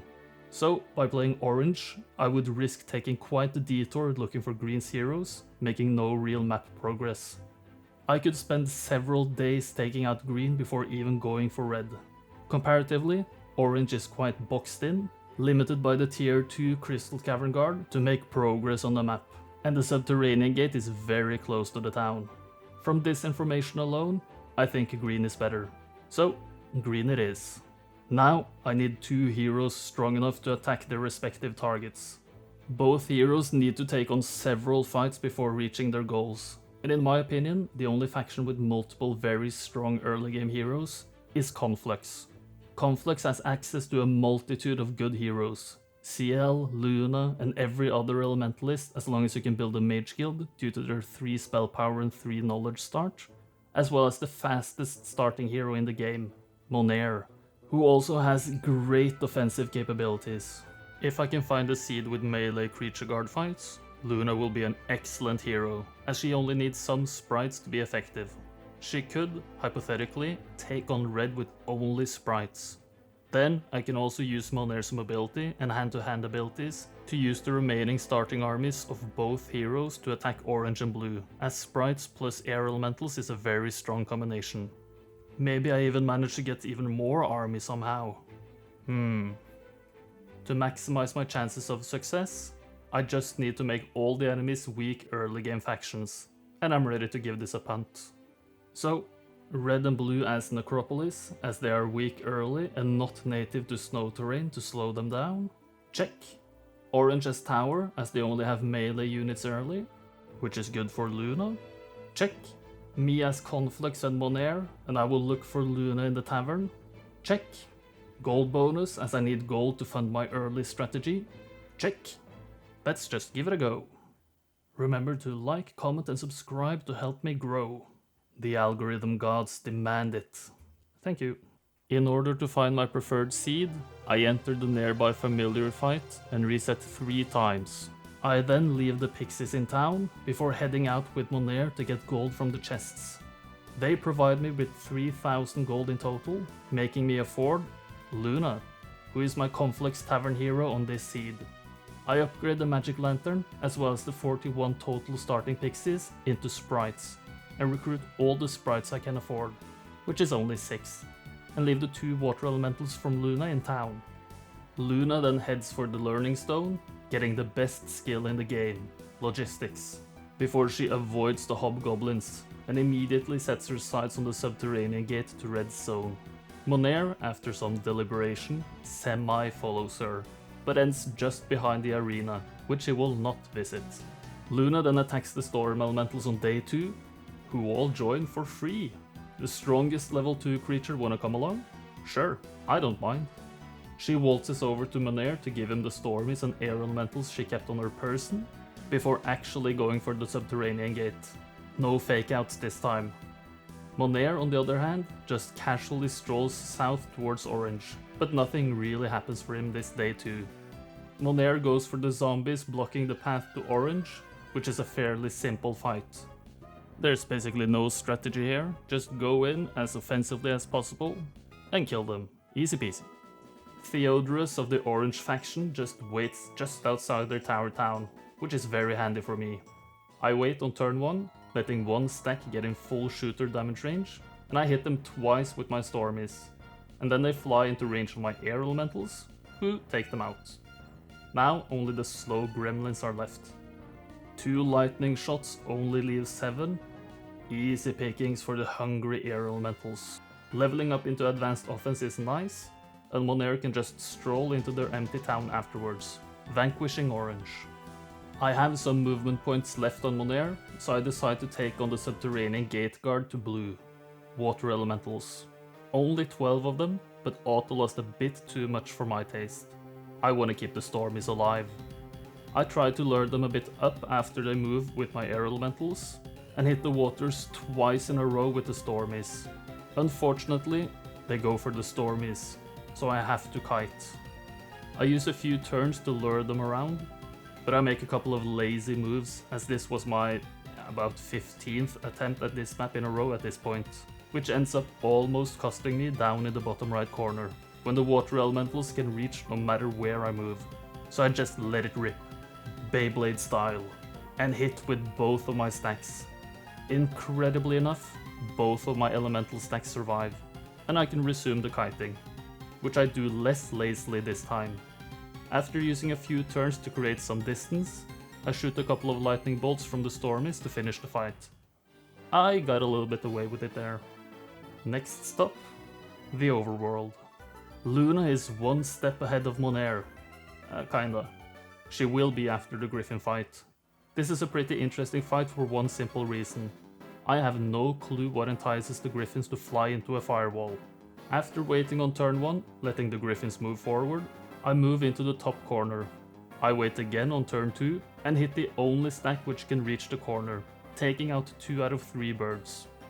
I return to my corner as a budget Harpy Hag and let the one Griffin take out 2 of my sprites, while the rest of the Griffins come eerily close. Now, it's firewall time. I place it right in front of the sprites and wait. But only 2 stacks make themselves into a delicious meal of KFC. Anybody know why? Because I sure don't.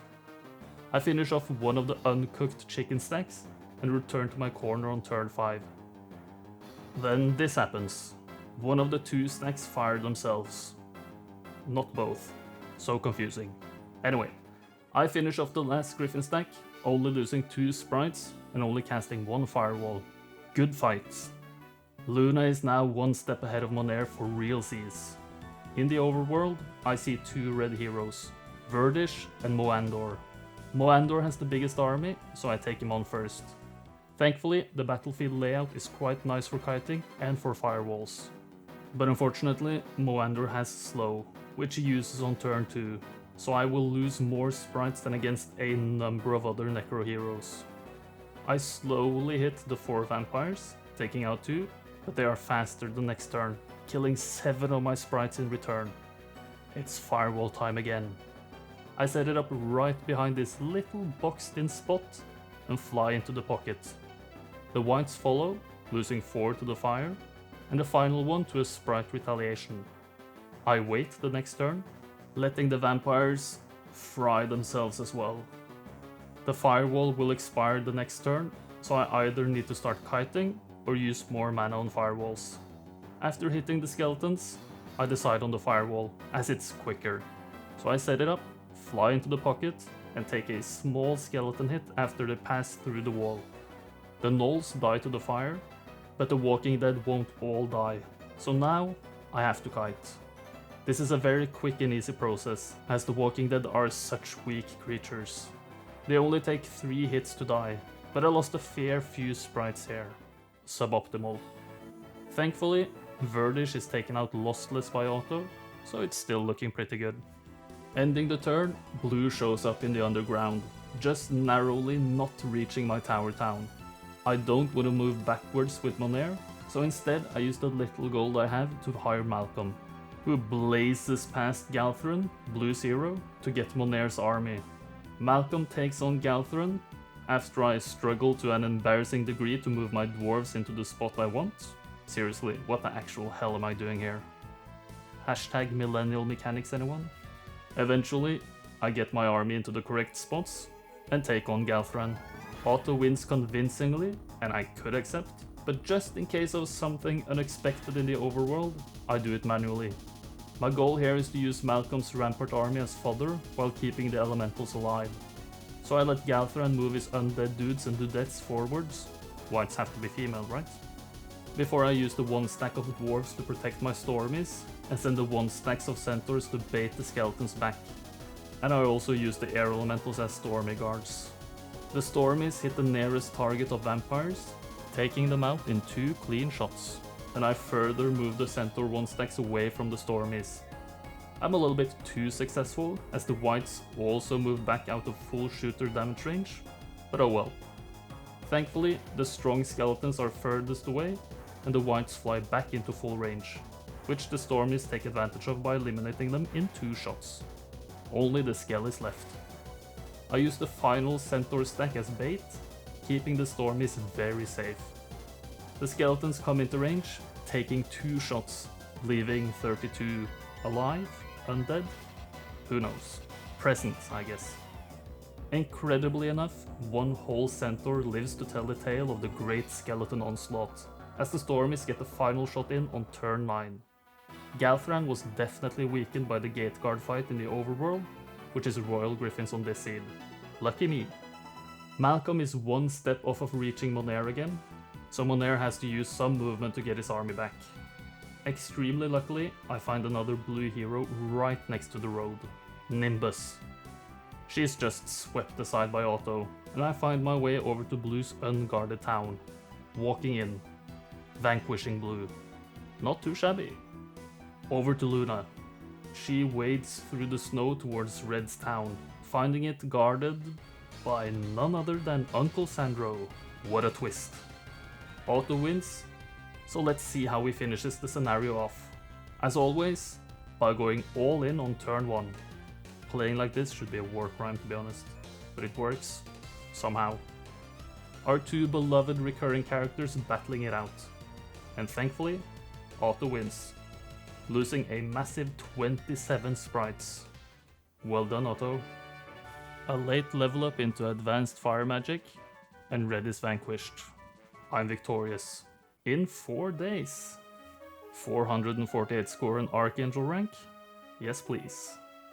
This was really fun to map out, and extremely lucky to find such a good seed. I originally looked for good seeds with Luna as the starting hero, hoping for a good tavern hero. But after having no luck, I at one point just said, F it, and tried to find Luna with Monair as my starting hero, and it actually worked. So that's really lucky. Even while being lucky, I feel I'm getting better at this low turn count thing. So I'm finally doing it. All for one. I've struggled a lot to get a run in which I would be satisfied with. But thanks to this guy, Sebastian Virus, I got the direction I needed. Just play Deemer and go fast. He even challenged me to do it in less than both 20 days and before 127. All for one has been requested by a few more people, so here it is guys. The most iconic Heroes 3 scenario. All for one, low turn count. This is a medium-sized scenario, as most of you probably know, and we can play as either red or blue. Both of their starting zones are fairly rich in resources, XP, scholars, low-tiered fights. Both are connected to a pathfinding friendly side zone, and both have a subterranean gate to a somewhat barren underground area, but with a nice Easter egg for those unaware. In the underground, we can also find Tan, the unplayable color, who will, if you let them, be incredibly annoying to catch as they branch out to the nearby zones very fast, both underground and by boat in the northeast corner. Anyway, I will be playing red, mostly because that's what we all did as kids, right? So how can I reach the other colors fast? There are 3 ways. Through the tower zone, which is incredibly slow, so we're not doing that. Or by going through either garrison, fortified by Wood Elves plus Grand Elves, and Wood Elves respectively. If we go through the eastern garrison, the fastest path to both blue and tan is by taking on the fire elementals in the middle, and then make a 2-pronged attack on blue to the south and tan in the underground. However, this is very difficult to do with limited army and or mana, as both blue and tan will build up their armies, while all we do is bleed army on the way to them. This is not as big of an issue if we go for the third option, going through the western garrison. If we go this way, we can restore our mana on the magic well after the garrison fight, as well as by building a mage guild in the neutral rampart town on the way to blue. The way to tan would then be through the one-way portal, taking us to the middle zone without taking on the fire elementals, making a 2-pronged attack much more likely to succeed. There are still hard fights, but also good rewards, like the random relic artifact guarded by a random tier 7 creature west of the middle zone. But, surprise surprise, I'm not going for that this time. This is a no fly, no dimension door, no town portal run, incredibly enough. But okay, we know Deemer has good spellcasting, but what about army? If we're attacking tan and blue at the same time, we need a second hero who can fight. I'm guessing most of you are expecting Gunner or Shakti? Not this time. Troglodytes are too slow and too weak. You know what's faster and stronger? Harpies. And harpies? That means Lorelei. The next question is, how will we get enough harpies to win fights? I'll show you later. My plan here will be to spend as little time as I can in the starting zone, just collecting XP and the necessary resources to build what I need and get the stats required to just blaze through the map. This is a detail-heavy run in my opinion, so going through each decision here in the planning phase is not that interesting. We'll tackle the details when we get there. So, us as Dungeon and Deemer, check. Blue as Necro, as they are weak early and not native to swamp terrain, meaning they won't run too far away in the side zone, check. Tan as Rampart for no real reason, check. Gold bonus, as I need gold, check. Let's just see how this goes. Like, comment and subscribe. Tee-hee. Due to popular demand, here's a second tee-hee. Tee-hee. To find my preferred seed, I need to enter the Sawmill guard fight while being faster and reset 16 times. This gives me the God seed, as you will see. I start by leaving the Harpies in town, pick up some resources, getting crystals from the campfire, visit the Learning Stone, which levels me up into Advanced Wisdom, pick up more gold, as well as a Skull Helmet, which is incredibly good for a spellcaster like Deemer. I have enough gold to first hire Lorelei, then build a Harpy Loft, and finally recruiting all of the 4 Harpies I can afford. With her 22 Harpies, Lorelei heads out and takes on the Infernal Troglodytes guarding the Sawmill. This is a fight which would often lose me a Harpy or 2, but if I just move after waiting, then attack after waiting on turn 2, I always get a morale here, which lets me just one-shot the Trog stacks one by one. All calculated, honestly. Now, important stuff. I pick up the wood, then get the sulfur to the north, and start heading south towards Deemer, who, on day 2, gets Chain Lightning from the Scholar. It all comes together now. The Advanced Wisdom from the Learning Stone paying off already. Then I move him a bit up, meet him with Lorelei, trade over the Harpies to Deemer, while also leaving some Trogs on him, for a good reason. Then it's skeleton bashing time. This fight is on magic planes, meaning all spells will be cast at expert level, making the skeletons easy meteor shower food. At least 2 of the stacks. The third one needs 2 hits from the Harpies to perish, but it's a pretty straightforward fight. I get 1000 gold from the chest, and immediately go for the ore pit guard fights of skeleton warriors. Only 2 stacks, so I can't take too many hits before losing creatures here. I fly in for a Harpy hit on turn 2, taking the top skele stack out in 2 hits. This lets the bottom stack hit my Trogs. Thankfully, the skellies die to retaliation plus a Troglodyte hit, but I lost 4. Which is completely meaningless as I proceed to dismiss 5 more afterwards. The knowledgeable of you know what I'm doing here. This is a diplomacy trick. If your army is at least 50% of one creature type, creatures of the same type have a higher likelihood of joining you, given your army strength is big enough. I don't know the exact numbers needed here, but 18 Harpies and 17 Trogs are not enough, but 22 and 21 respectively are enough to get the 30 nearby Harpies to join. A massive army boost. Not bad. The remaining Trogs are then just deleted as well, and Lorelei flags the pit and moves into her dedicated spot for the next day. Eventful day so far, I think. Deemer gets a further 2k gold from the chest, rides down to Lorelei, who takes all of the Harpies off of Deemer's hands. She heads back to town, where I have enough crystals and sulfur to upgrade the Harpy Loft, and just about enough gold to upgrade all of the Harpies to Harpy Hags and recruit the last few available. Good stuff. They all go back to Deemer, who restores his mana on the magic well, gets XP from a chest for the first time so far, getting basic earth magic, which is good for his meteor shower casts. Next stop, the garrison. For this fight, I want the Trogs. All 7 go over to Deemer, who splits them into 1 stacks and engages the garrison fight against the elves. Thanks to the Chain Lightning, this is easy peasy. Just hit the middle one, and the 4th bounce should hit one of my Trog 1 stacks. The 2 lonely remaining Wood Elves can then be finished off by the Harpy Hags on turn 2. Here we see I skip Diplo, which is how I initially got the Harpies in earlier runs on this seed. I leave everything but 12 Harpies in the garrison, go back to the magic well, and set Deemer's sights on the Rampart village. Lorelei, on the other hand, picks up the 44 harpies from the garrison, leaving her one trog behind, and goes towards the one-way portal. The two-pronged attack begins.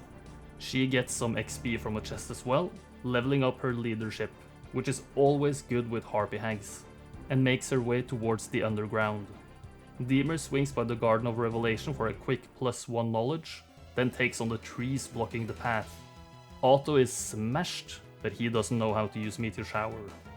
With his 50 mana, Deemer just cruises here.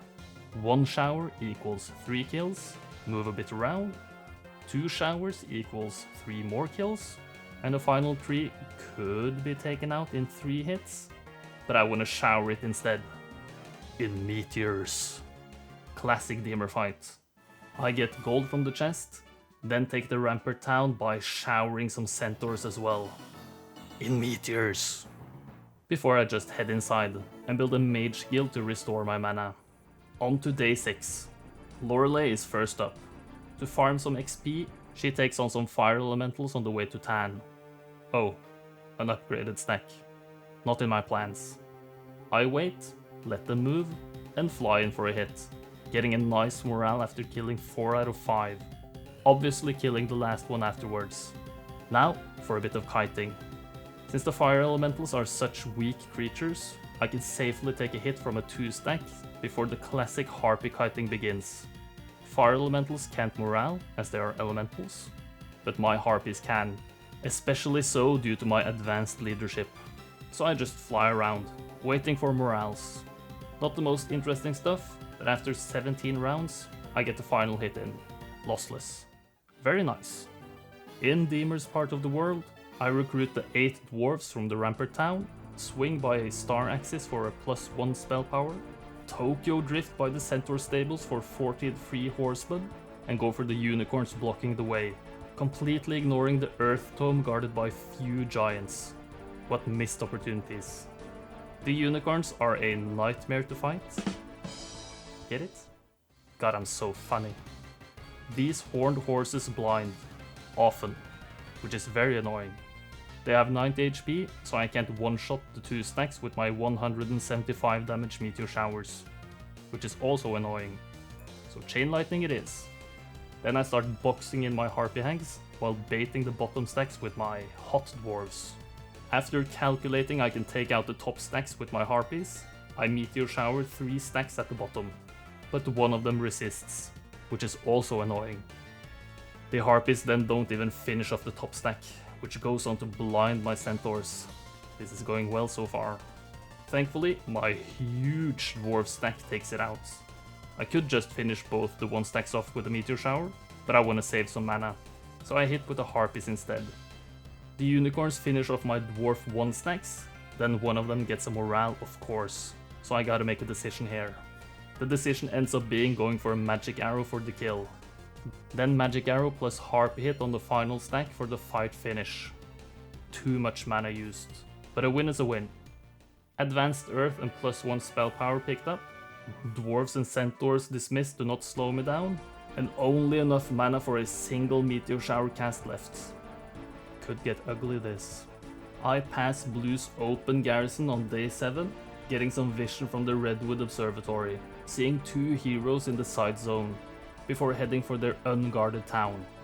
Scary stuff here. Lorelei finds her way to a zombie fight blocking the way to Tan, and as you can imagine, this is pretty easy. The top stack dies to 2 hits, the bottom one does as well, but it needs a bit of kiting.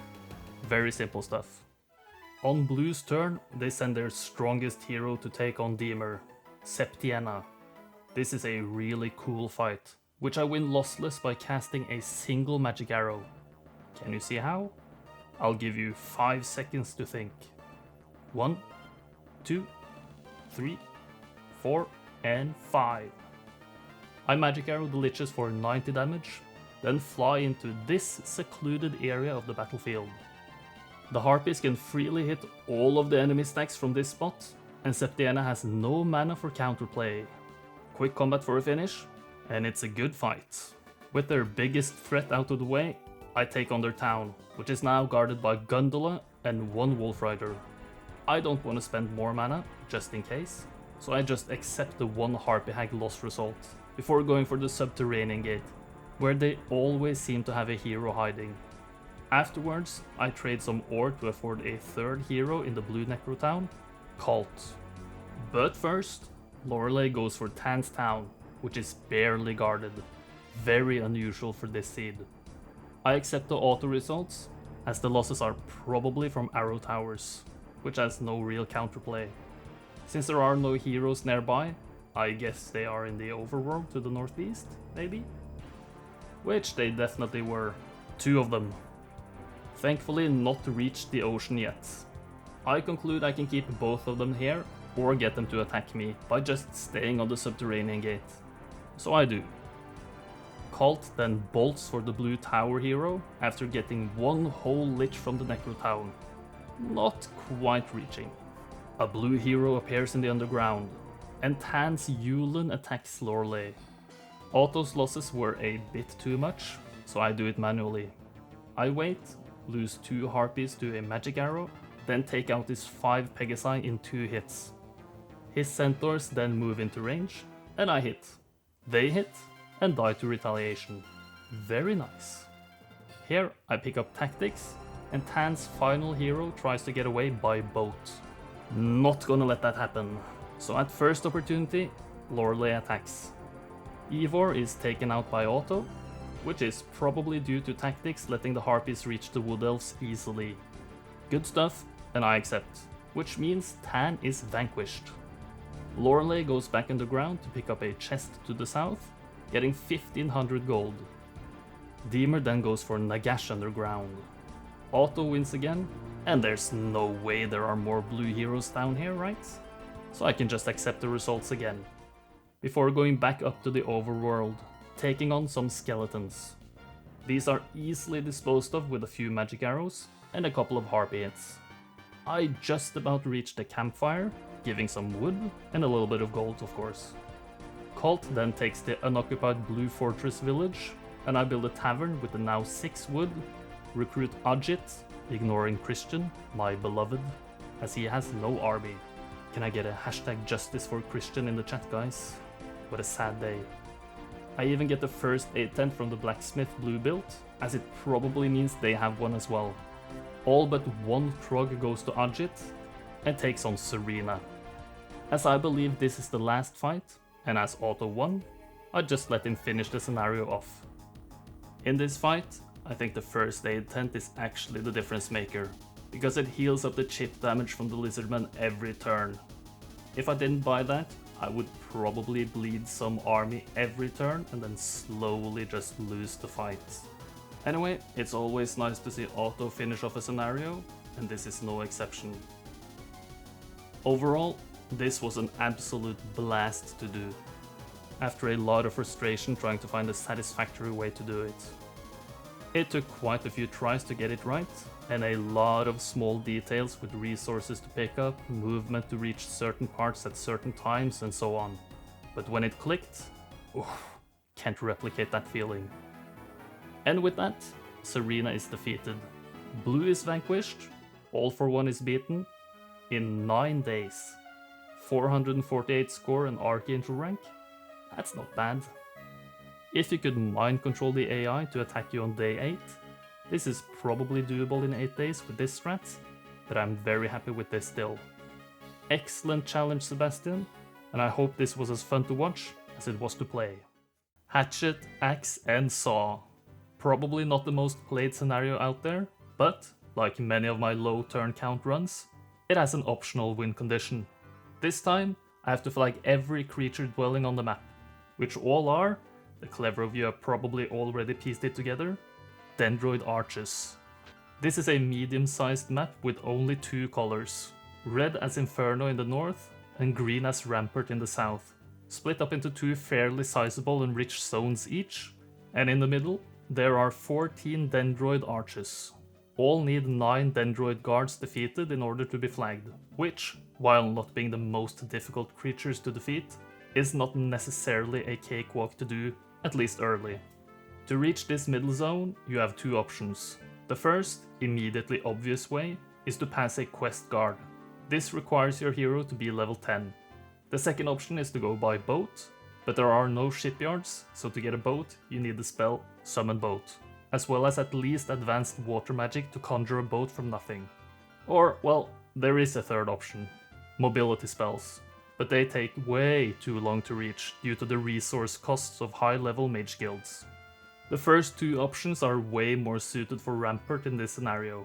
Rampart has access to Gem, who starts with Summon Boat, and will usually learn water magic fairly early, making the boat option viable. And Green's hero starts in the southeast, which is the biggest, most open zone, and also has the most chests easily available, meaning the level 10 goal is quite a bit faster to do than for red. So, I'm playing as green. But which option am I choosing? Boat or levels? There are a few advantages of levels here. It makes fights easier, as you gain primary stats and combat secondary skills, if you choose those. And it makes traversing the map faster through mobility secondary skills, aka logistics. The boat also takes a minimum of 3 days by boarding, sailing and disembarking. And on 2 of those days, you get nothing else done. Very inefficient. All this makes the level 10 option the most optimal, in my estimation at least. You need 14,700 XP to reach level 10, and with the average chest giving 950 XP, 5% chance of an artifact, this equals to about 15 chests, give or take. If we do a couple of fights and visit the Learning Stone, maybe 14. However, by looking for a seed where there are more 1500 XP chests, that required number could go down, which would make pathing to the quest guard quite a bit faster. If I can also find something good to use from one or both of the mercenary camps, I don't need to build up my army all that much. Very handy. Since the quest guard disappears after one level 10 hero visits it, I can also send multiple heroes to the middle zone, which would definitely open up some opportunities for a bit of optimization. Do we need a plan at the end here? It's quite straightforward. Fine, Uncle Sandro, fine. So, the plan is get to level 10 ASAP by using my Galaxy Brain level pathing, find something useful in the mercenary camps along the way, get a few heroes through the quest guard, and go maniacal with the lumberjack cosplay. Sounds good? Let's do it. So, me as Green Rampart, check. Kier starting hero, as she is the fastest hero in the game alongside Gunnar and Dessa, check. Gold starting bonus, as I need gold, as usual, check. It's time to chop trees and chew bubble gum. And I'm all out of gum. Remember to like, comment and subscribe. In order to get my preferred seed, I enter the Gog fight to the north, and then reset 9 times.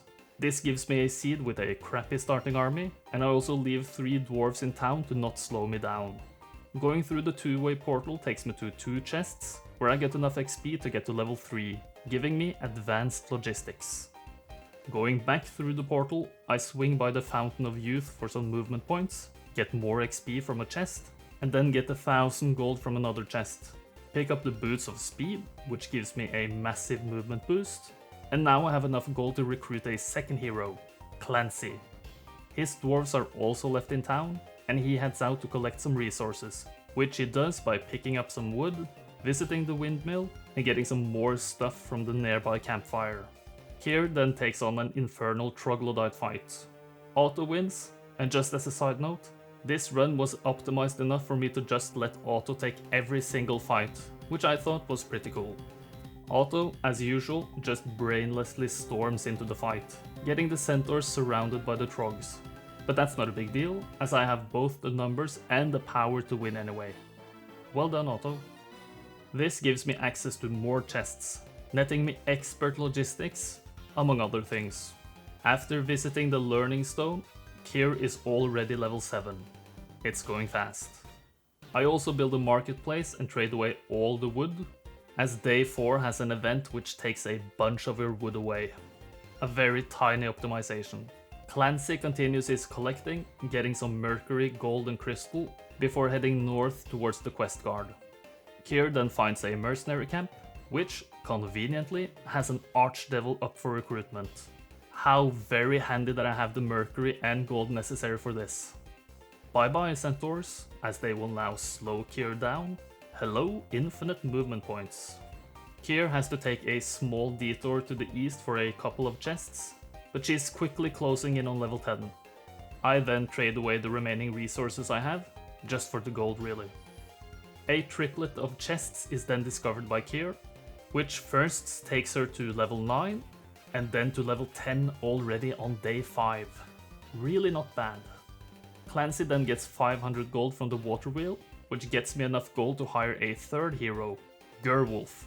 Finally, a ballista boy gets some time in the spotlight. Clancy gets a bit more resources, which I trade for more gold in the marketplace, allowing me to recruit all the centaurs in town. All this marketplace trading isn't really necessary, as I could just hire a hero in the second town and pick up golden resources there, but it's nice to not spread the action around too much. Kier then takes on the nearby Magogs, which we can witness Otto just mow over using the Archdevil.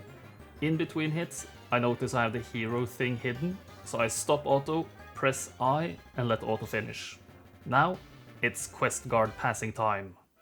Kier is level 10, getting access to the Dendroid Arches area, immediately heading for the first one. Clancy, despite being level 1, also strolls in, and Gerwolf passes through the two-way portal to also access this supposed limited to level 10 area.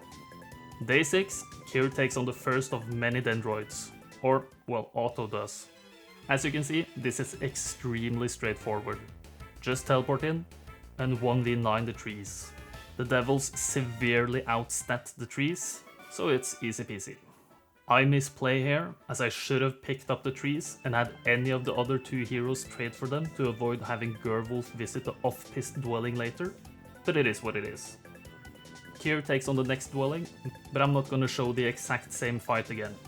She even has the movement to take on 2 more, before finally heading west for the dwellings on the other side. Gerwolf heads for the misplayed dwelling, while Clancy gets some gold, which is necessary to recruit all the trees. And then he recruits some trees. Day 7, Kier fights the energy elementals in the garrison separating the two sides. As there are only 10 of them, they simply go into the Archdevil meat grinder. Using her immense amount of movement points, she goes all the way south for some chest cash, and then takes on another dwelling. Easily winning, setting her sights on the next Dendroid victims. Gerwolf spends some gold on a few trees, which Clancy also does, and I set up a trade between the two, giving Gerwolf's Nolsen trees to Clancy, who, after visiting the 4th dwelling Kier flagged on this side, has 12 trees available, which hopefully should be enough to take on a dwelling. On week 2, day 1, Kier is absolutely chopping through the west side of the middle zone, flagging not 1, not 2, not 3, but a whole 4 dwellings in one day. Nice! Clancy, meanwhile, lets Otto take the wheel, using the 12 Dendroids and 18 Gnolls. If I were to optimize this fight, I would have the trees in a lower slot to make them reach faster, but I don't think it matters all that much. All the Gnolls die quite quickly, but the 12 trees are strong enough to beat up the 9 trees, unsurprisingly enough. I lose 2, recruit 3 more, so I'm plus 1 tree after the fight. To give Gerwolf some time to shine as well, I trade the trees over to him to take on another dwelling. Here, I do the same mistake again, having the trees too far up, but it's a bit whatever.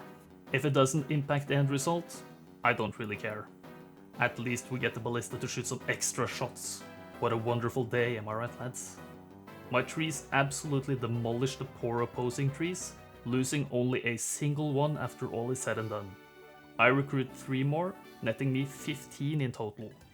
On day 9, Kier locates the 2 remaining western dwellings, with the final one being way out of reach for normal heroes. Unnecessarily far away if you ask me. But Kier is Kier, so it's easy peasy to reach. Clancy gets the trees back, and also gets the honor of taking on the final Dendroid Arches. I don't make the positioning mistake this time, which pays off immensely, as it means my 15 trees take no retaliation and can absolutely smack the opposing Dendroids back to Fangorn Forest. Very nice. And this wonderful fight means that all dwellings are flagged, and we are victorious in only 9 days. No Archangel rank this time, as I only got 396 score, but it's alright. Black dragons are cool too. A very easy and straightforward scenario, albeit a little bit different, which was a nice break from a few of the more difficult to solve ones I've done recently. Ah yes, key to victory. I played this scenario a few months ago trying to showcase an easy way to get close to the max score of 500, but to be honest, I'm not very impressed by my own gameplay in that video.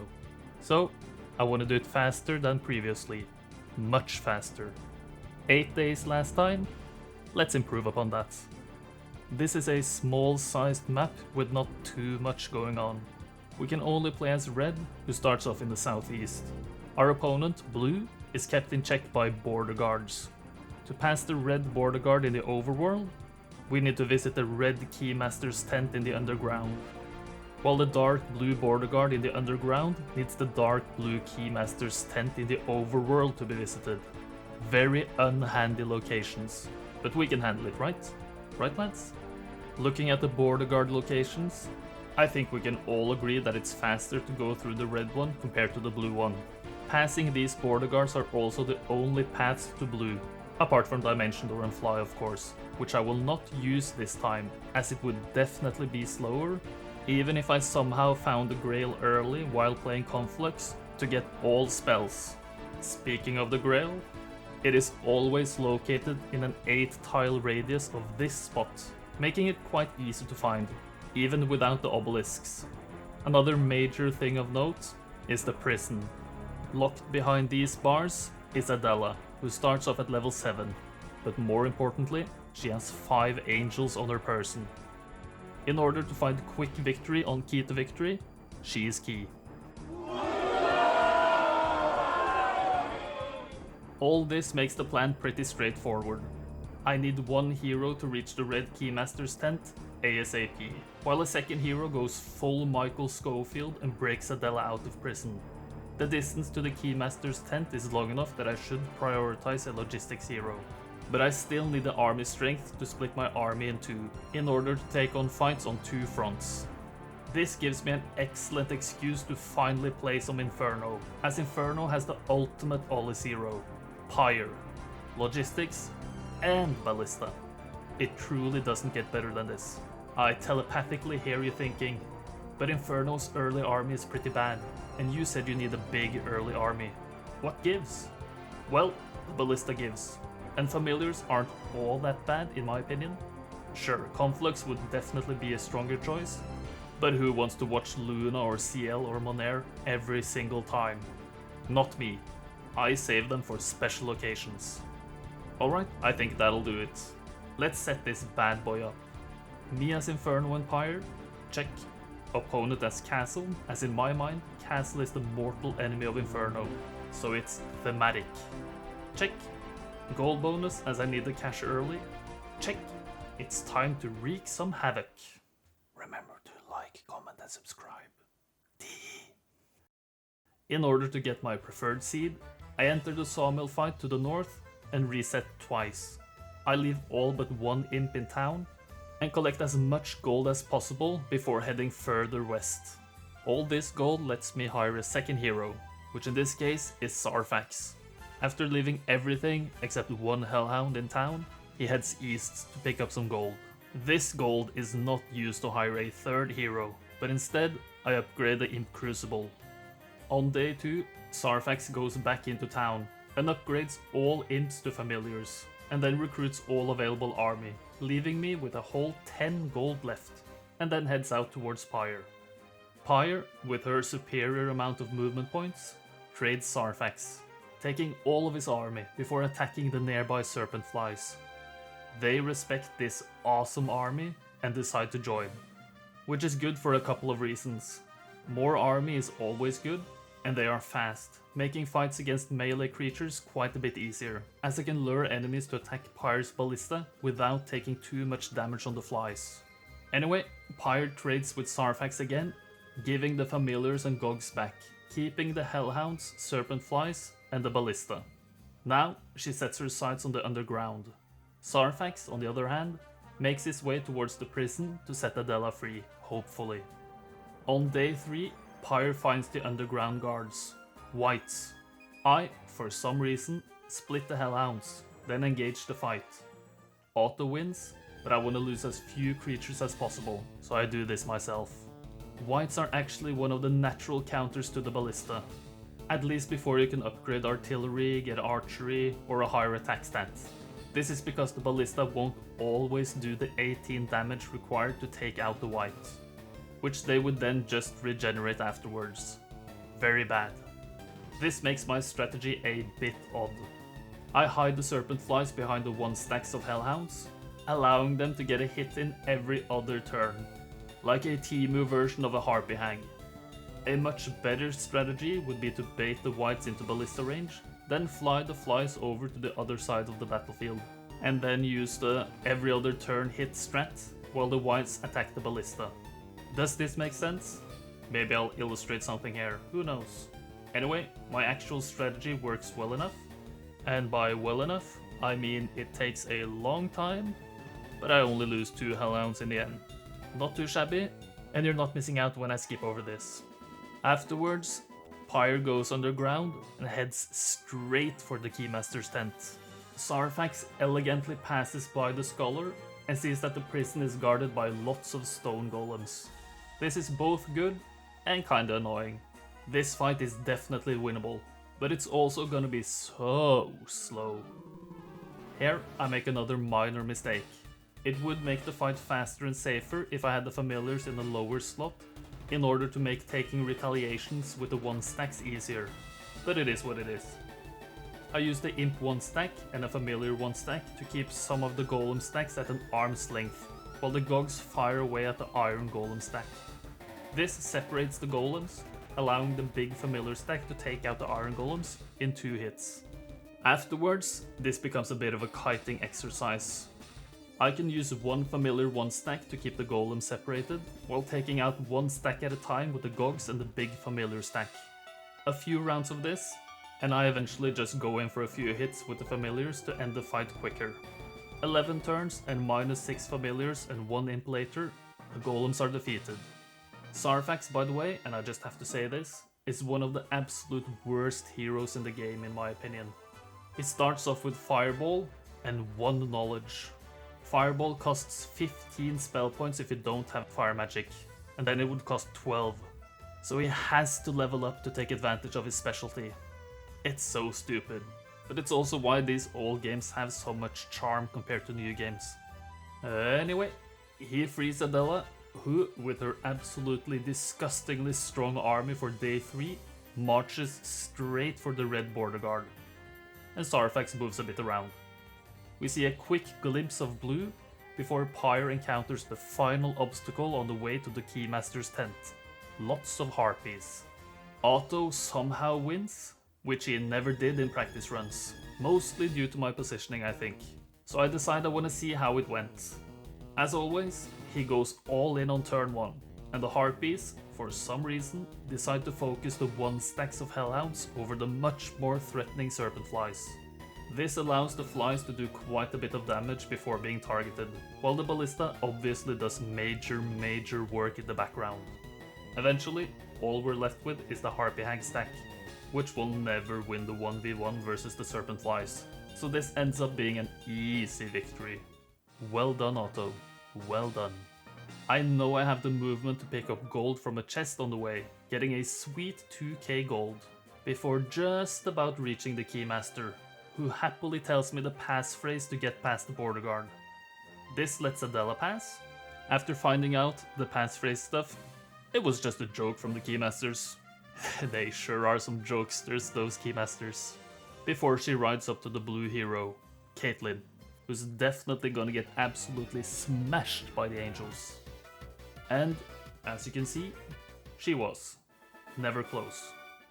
Blue's town is close by as well, so I just walk in. Not remembering I picked up the gold with Pyre, I got a bit confused as to why I couldn't buy a hero, but it's obviously because Adela was visiting. So I sent Sarfax to get some gold and resources from the nearby campfires. I was gonna trade using the marketplace, but then I realized how stupid I sometimes am. Adela goes in the garrison, and I have to make the choice between Jabarkus or Straker. who will get a speedrun at some point at the request of this guy. Don't worry, I still remember. So I give the Undead dude a test run. I keep the Walking Dead, take 4 angels, realize I don't actually know where Blue's last hero is, send Adela to the west to scout, seeing a blue hero. Now, it's boss fight time. Cuthbert, you're dead, mate. I gotta do this manually. I use the angels to take out the pikemen, before very slowly and very surely sending the Walking Dead towards the archers.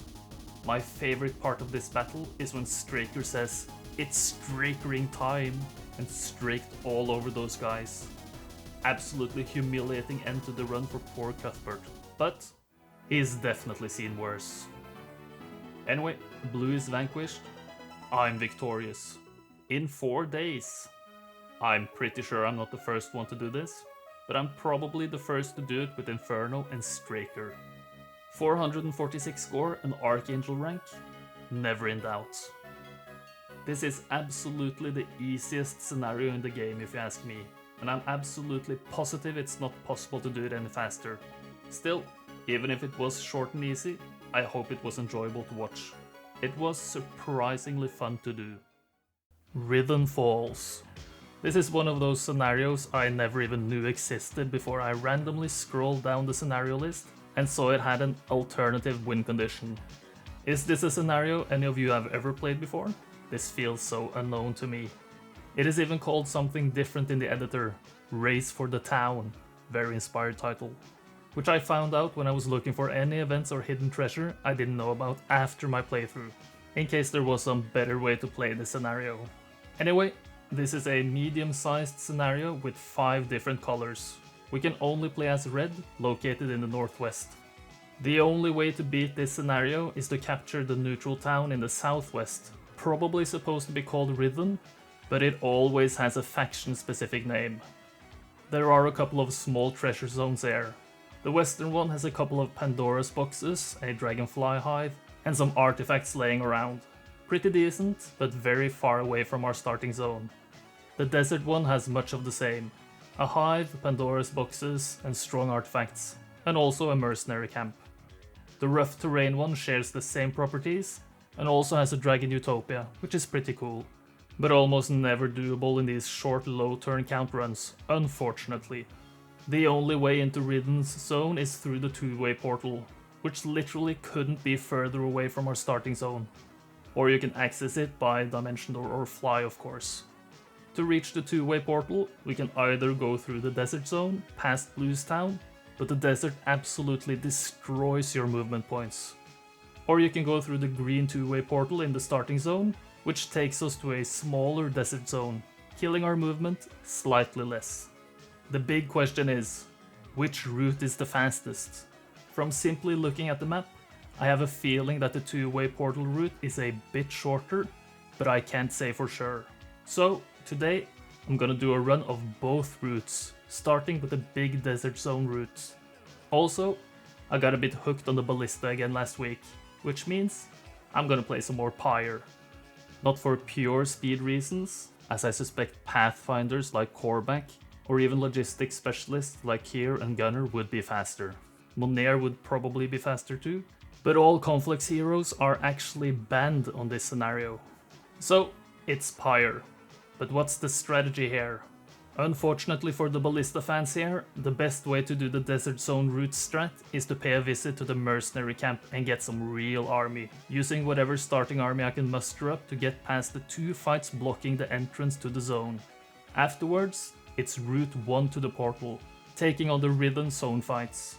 Don't worry, the second playthrough strategy has a lot more Ballista action, which I know we all crave. Alright, this has been kept short and sweet, so let's just get down to business. Me as Inferno and Pyre, check. The other colors as different factions for no real reason, check. Gold bonus for all, check. Let's do a bit of Heroes of Might and Magicking. Remember to like, comment and subscribe. To find my preferred seed, I entered the Trog fight to the north and reset 6 times. Afterwards, I pick up some gold to the west, then some more gold from a chest and a campfire, and move Pyre slightly closer to the two fights guarding the desert zone. Before I hire a second hero, Ivor.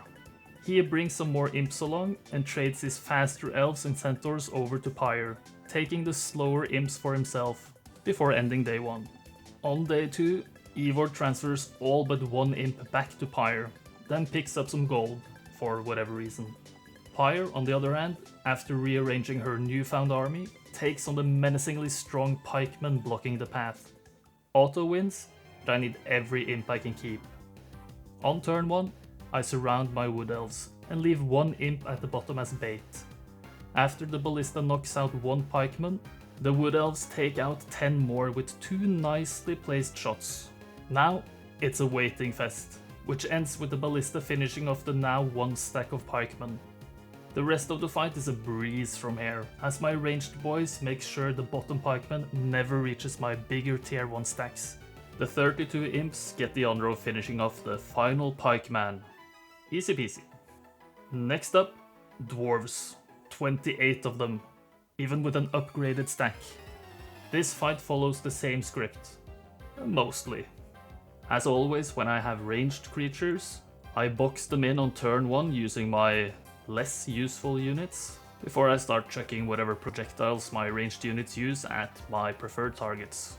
The battle dwarves are way faster than the regular dwarves, so they have to be focused down first. Unfortunately, they stay out of full damage range on turn 1, but the ballista plus elf combo takes them out on turn 2, after one imp had sacrificed itself. Now, it's a race against time, as the dwarves slowly but surely move towards my clump of creatures. Stack 2 is finished by my 31 imps, and the top stack is the next prey on my list. I also decide to use another 1 stack of imps as bait while the top dwarves are taken care of. This splits them up, buying me a little bit more time to fire away at range. Due to the dwarves' extremely low speed, I could, in theory, kite them around forever, but I want to speed it up a bit, so I end up taking some damage on my big imp stack. Eventually, after a couple more rounds of ranged action, the fight is finished. At least the ballista got some action this playthrough. Not bad.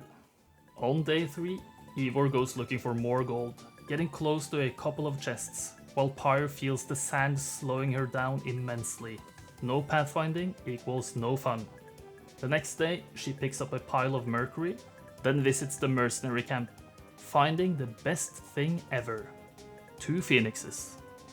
This allows me to dismiss every other creature Pyre has, as they would now slow her down the following days, and the phoenixes are probably strong enough to not need imps and centaurs.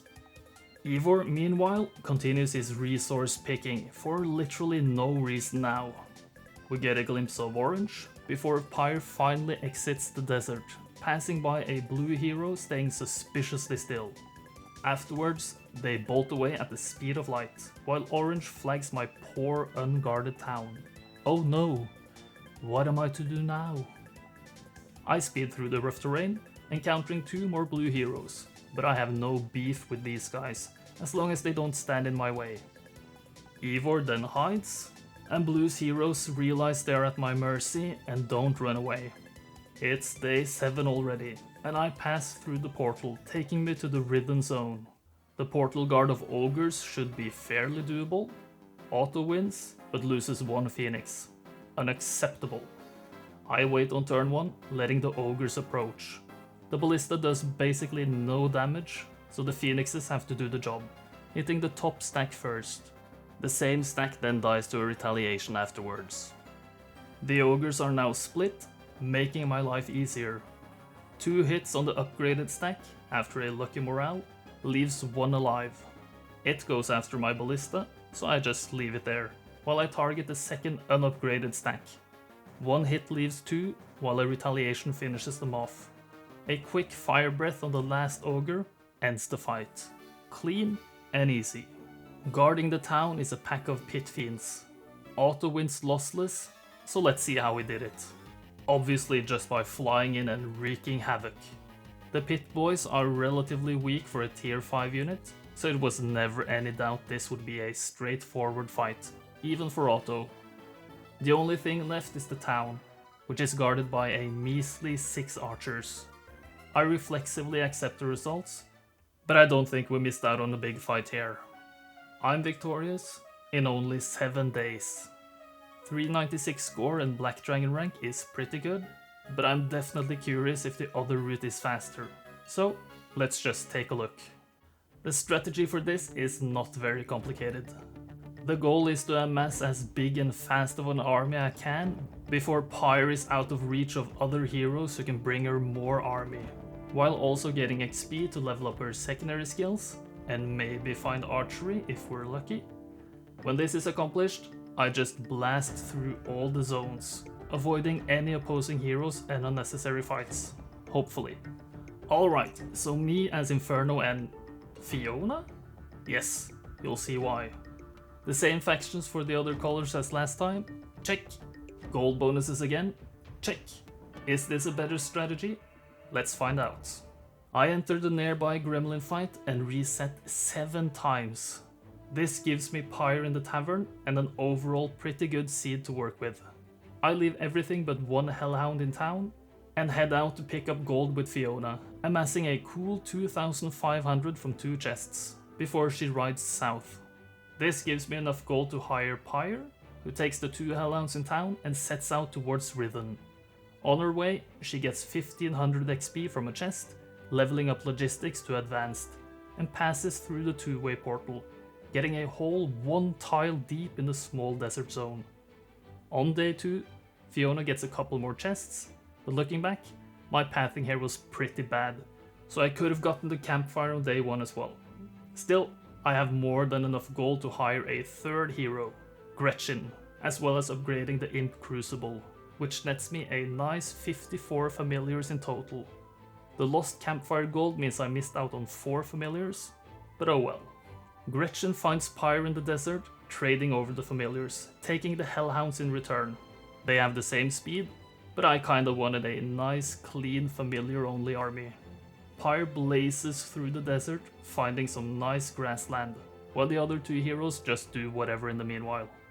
Orange makes their presence known, and Gretchen joins Fiona as an inactive hero, before Pyre again races towards her goal, eventually finding the rough terrain zone. I'm not quite sure why the AI isn't playing more aggressively, as I don't think 54 familiars is that big of an army, but I obviously don't mind. Nothing of interest happens on day 4, just walking. We see some AI action leading into day 5, and a big event takes place. Pyre gets XP, leveling up into advanced artillery. Nice. She even finds a 2nd chest, getting expert logistics. Kinda useless, but +1 attack is good. She has just enough movement to get through the portal, finding it's guarded by greater basilisks. Auto wins, but loses 38 familiars. I can't lose this many to stand a chance against the next fight, so I have to do this myself. Only 10 basilisks, but familiars are weak, so it's still a bit tricky. I wait with everything, losing 1 familiar to a basilisk morale. I get my revenge with the ballista, which kills the basilisk in 2 clean shots. Afterwards, I clump my 1 stacks around the big familiar stack, trying to preserve as many as possible. The basilisks pounce at the opportunity to kill my 1 stacks, but due to their 2 hex size, the terrain is favorable for me, splitting them up a bit. I use the ballista, which glitches a bit, and big familiar stack to take out 2 more basilisks. This, however, opens up the path to my familiars, which the basilisks enjoy quite a bit. After taking care of my last 1 stack, a basilisk turned my familiars to stone, which is a big help, as the basilisks won't target them unless no other target exists. Nice! Another ballista kill, and the 3 basilisk stacks surrounding the ballista ignore my familiars. But the last stack unstones them, but dies to retaliation. This is my cue to just back off with the familiars, taking advantage of the AI's tendency to hit war machines. The basilisks will never win the DPS race against the ballista here, so after a few turns of giga chadding from the ballista, I emerge victorious, losing only 10 familiars. The ballista, man, it's so strong, and cool, and handsome. On day 6, I have more than enough movement to make a pit stop at another chest, leveling up again, getting expert artillery. Now the ballista is supercharged, which is really necessary when taking on the tier 5 creatures, Minotaur Kings. Only several, but still tough. Auto is ultra destroyed to the max, the poor lad, so this is no cakewalk. These cows are faster than my familiars, not good. After waiting with the big stack, I immediately surround it with 1 stacks and send the remaining ones down to slow the big bunch of Minos down. The ballista does about 50 damage in 1 turn, which is how much health the Minos have. Very good. On turn 2, the cows go to town on my 1 stacks. Yikes. This is looking a bit grim. I decide my best course of action is to let the ballista do the dirty work, but this time it only does 42 damage, leaving the Mino target at 8 HP, so I have to finish it off with a big familiar stack. But it's exposed now. Thankfully, the Minos target the ballista and the final 2 1 stacks, so I look for a decent spot to hide, finding the kinda cut off spot at the top, with only 2 hexes to be attacked from. The 3 Minos stacks targeting the ballista will probably always keep their target, so I hit one of the unoccupied cows instead, not killing it. Oof. Not good. My familiars take a beating the next turn. There's still a healthy stack there. The ballista takes out a wounded cow, while the familiars euthanize the other nearby wounded creature. On turn 5, after this round of beatings, the ballista still has 86 HP left, so this is gonna be a close shave. In case of low rolling the damage, I hit the 42 HP cow, thankfully killing it, while the familiars ends the miserable existence of the exposed Mino in the back by retaliating. After seeing the ballista not killing another Moo in 1 turn, I entice the milky boys with the familiars, just to keep the war machine healthy. They take the bait, cutting the familiar stack down to 14.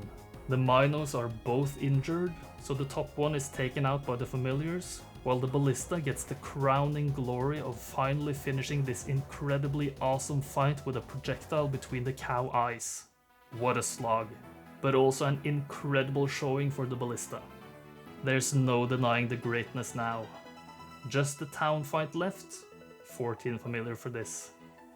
Just kidding, it's empty, so I can just stroll in, claiming my hard-earned victory in a mere 6 days. 396 score again. I love black dragons. Seems to me that Route 2 is superior, which is what I thought at the beginning, but it's nice to have it confirmed. Anyway, it's always great to be able to use the ballista. It really is my favorite war machine. Pirates. I feel like I could make a script full of lame pirate puns and jokes, but I'm actually gonna save you from that, landlubber. This was a viewer challenge with another comment saying it was possible to get it done in 5 days, but I can't find that comment now, actually. But let me tell you, this was as challenging as can be. I quickly realized 5 days is probably the actual limit to how fast this scenario can be done, so let's just get into it. Can I do pirates in 5 days?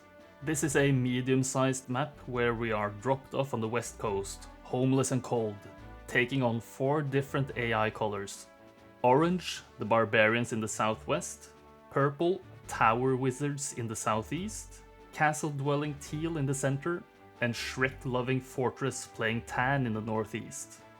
There's a variety of artifacts and treasures, both behind the white border guard and on the middle island, where the white keymaster's tent is also located. These are way too slow to get, however, so we're just gonna ignore those. To start our journey off, we get a starting army consisting of 30 pikemen and centaurs, 20 archers and 15 wood elves, no matter who our starting hero is. We have 2 options from the get-go: take the random neutral town in the north, or go directly for the AI in the south. Obviously, as we're going fast, we skip the neutral town and use our army to take on our adversaries. If we're fast enough, we can take advantage of some of the AI's tendencies on this map. If we break through the zone guard to orange on day 1, they will always be around their town, making them easier to find and reach so I can take them on as early as possible. Purple will almost always be around their rallying flag on day 3, not defending their town. Teal will almost always leave their town unguarded and explore towards the zone guard to Tan's territory. But Tan, they can be quite unpredictable. Sometimes they're around the same zone guard, and sometimes they're off towards the Lizardman dwelling. So I need to be a bit lucky with their pathing. Since I need to hit these day breakpoints to take advantage of their tendencies, I need a fast hero, a logistics hero. Our starting hero starts at level 5, giving us the opportunity to start with expert logistics. And since we have some levels, a logistics specialist would be advantageous. I tested all 3. Dessa is a magic hero, which makes him lose too much army in fights compared to the other 2. Gunner, with his tactics and might stats, is great, but the best choice would be Kier, as she, and yes, Kier is a she. If you plan on commenting that Kier is a he, I suggest you read her hero bio, as she is a might hero and starts off with archery, making the starting ranged creatures better. However, I couldn't find a seed with everything I needed using Kier as my hero, so I will play as Gunner, as he got me what I needed. But what do I actually need? After taking on Orange, I need enough gold to hire multiple heroes, among them someone fast enough to reach Teal's town before day 6. Worth noting, only Orange's town has a tavern pre-built, so if I want to hire heroes in any other towns, I need wood, which isn't that easy to come by quickly. I also need the neutral guards around the map, who are mostly tier 3 creatures, to be beatable without bleeding too much army. Since we get this big of a starting army, there's also a decent chance we get some joiners along the way. There isn't all that much more to say, all we need is a bit of luck and good execution. Let's see if we got what it takes. Alright, so me as a gunner, check. Every other faction is already set, so check, I guess. Gold bonus for all, as I need gold, check. Let's get that booty. Remember to like, comment and subscribe. In order to get a seed with everything I need, I make my way to the nearby gold mine guard and reset 7 times. This gives me Gunner with expert logistics and expert tactics, my preferred combination. I pick up the sulfur blocking my path, eventually taking on the zone guards of Serpent Flies, who are delighted to join me in search for greater glory. These fast boys make a lot of this possible. I get 1 step into Orange's zone before ending day 1. On day 2, I pass by the already flagged sawmill and find an orange hero at the road junction, Gretchen, who already has rocks. Dang. I set up my army, then take her on. Army preservation is needed here, so Auto's win has to be discarded. This is where Gunner's tactics come in clutch. I can use my melee creatures to completely wall in my shooters, while also sending 1 single pikeman away as bait before the battle even begins. After fight start, I wait with everything, Gretchen waits with everything, and I have to make the first move, hitting her big goblin stack with my archers. I defend with my pikemen, then hit the goblins, who are now in full damage range of my elves. Unfortunately, the rocks ignore the pikeman and get in range of my bigger stacks, so I might take some losses here. I don't really care much about the pikemen, so it's fine. And I even hit the goblins again with my elves, who themselves take out a couple more pikemen. The lone pikeman is killed, and I can start laying it into the rocks, killing first 1, then the remaining 2 with the combined might of the archers, pikemen and centaurs. The Serpent Flies take out the goblins, before I get some bad morale from having 3 or more different faction creatures on the same team without leadership. Thankfully, it doesn't matter as the weak Wolf Riders are finished off the same turn anyway. -9 pikemen is a good enough result for me.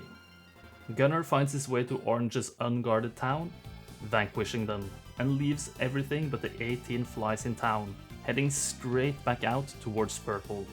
On the way, some sprites even want to join, who are also speed 9 creatures, not slowing Gunner down compared to the flies. A very successful day 2 can be finished. Day 3, and Gunner picks up 1500 gold from a chest, then finds another chest, also giving 1500 gold. This gives me enough to hire a second hero, Merlanda, who takes the 30 centaurs before getting the final chest of this zone, containing another 1500 gold. So I hire a third hero, Lorelei.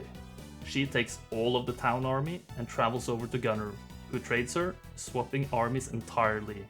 Using this worse army, Gunnar attacks the orc chieftains blocking the path. Otto's result here is honestly pretty good, so let's take a look at how we only lost the slow, useless gnolls. As always, he's just sending every melee creature in like they're worthless. The orc chieftains apparently think the gnolls are a big threat and laser focus on them. Fine by me.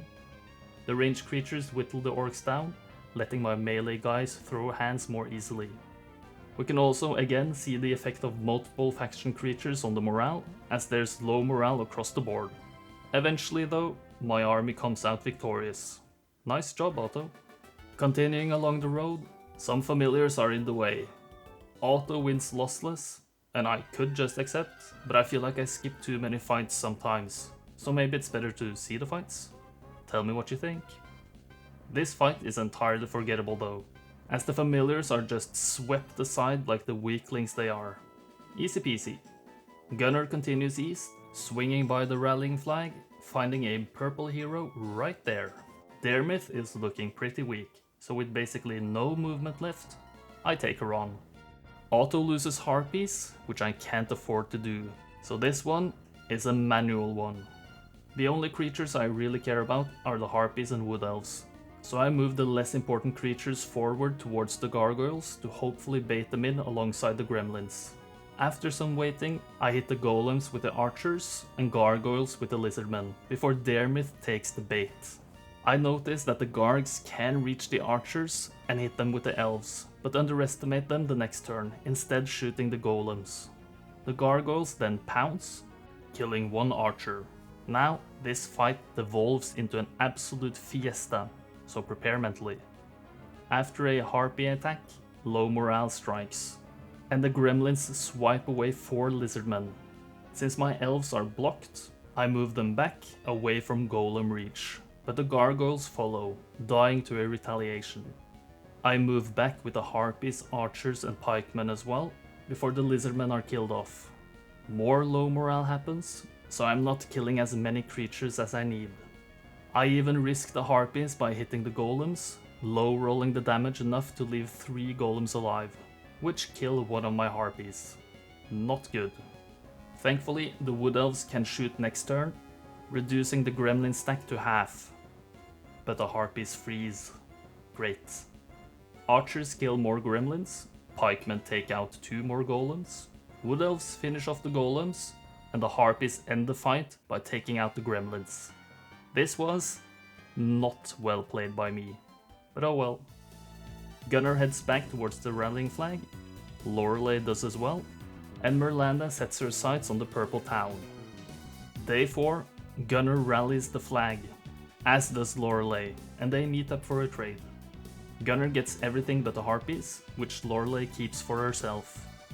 The wood elves guarding Teal's zone are not worth fighting, as they pose a bit of an army bleed risk, so we skip those and move north, finding some battle dwarves blocking the road. As long as I don't lose any sprites, serpent flies or wood elves, I will be satisfied. Pikemen are sent in as bait, again. Archers and wood elves are sent forward to get full damage range. Flies and sprites are kept away, and now I can just start firing at range, sacrificing the pikemen to the dwarves. It doesn't take many rounds until the dwarves are shown that if you mess with the bull, you get the horn. Easy fight. Gunnar makes his way towards Tan's territory, and I can take out the wood elves, but if I do, what happens on the AI's turn won't happen.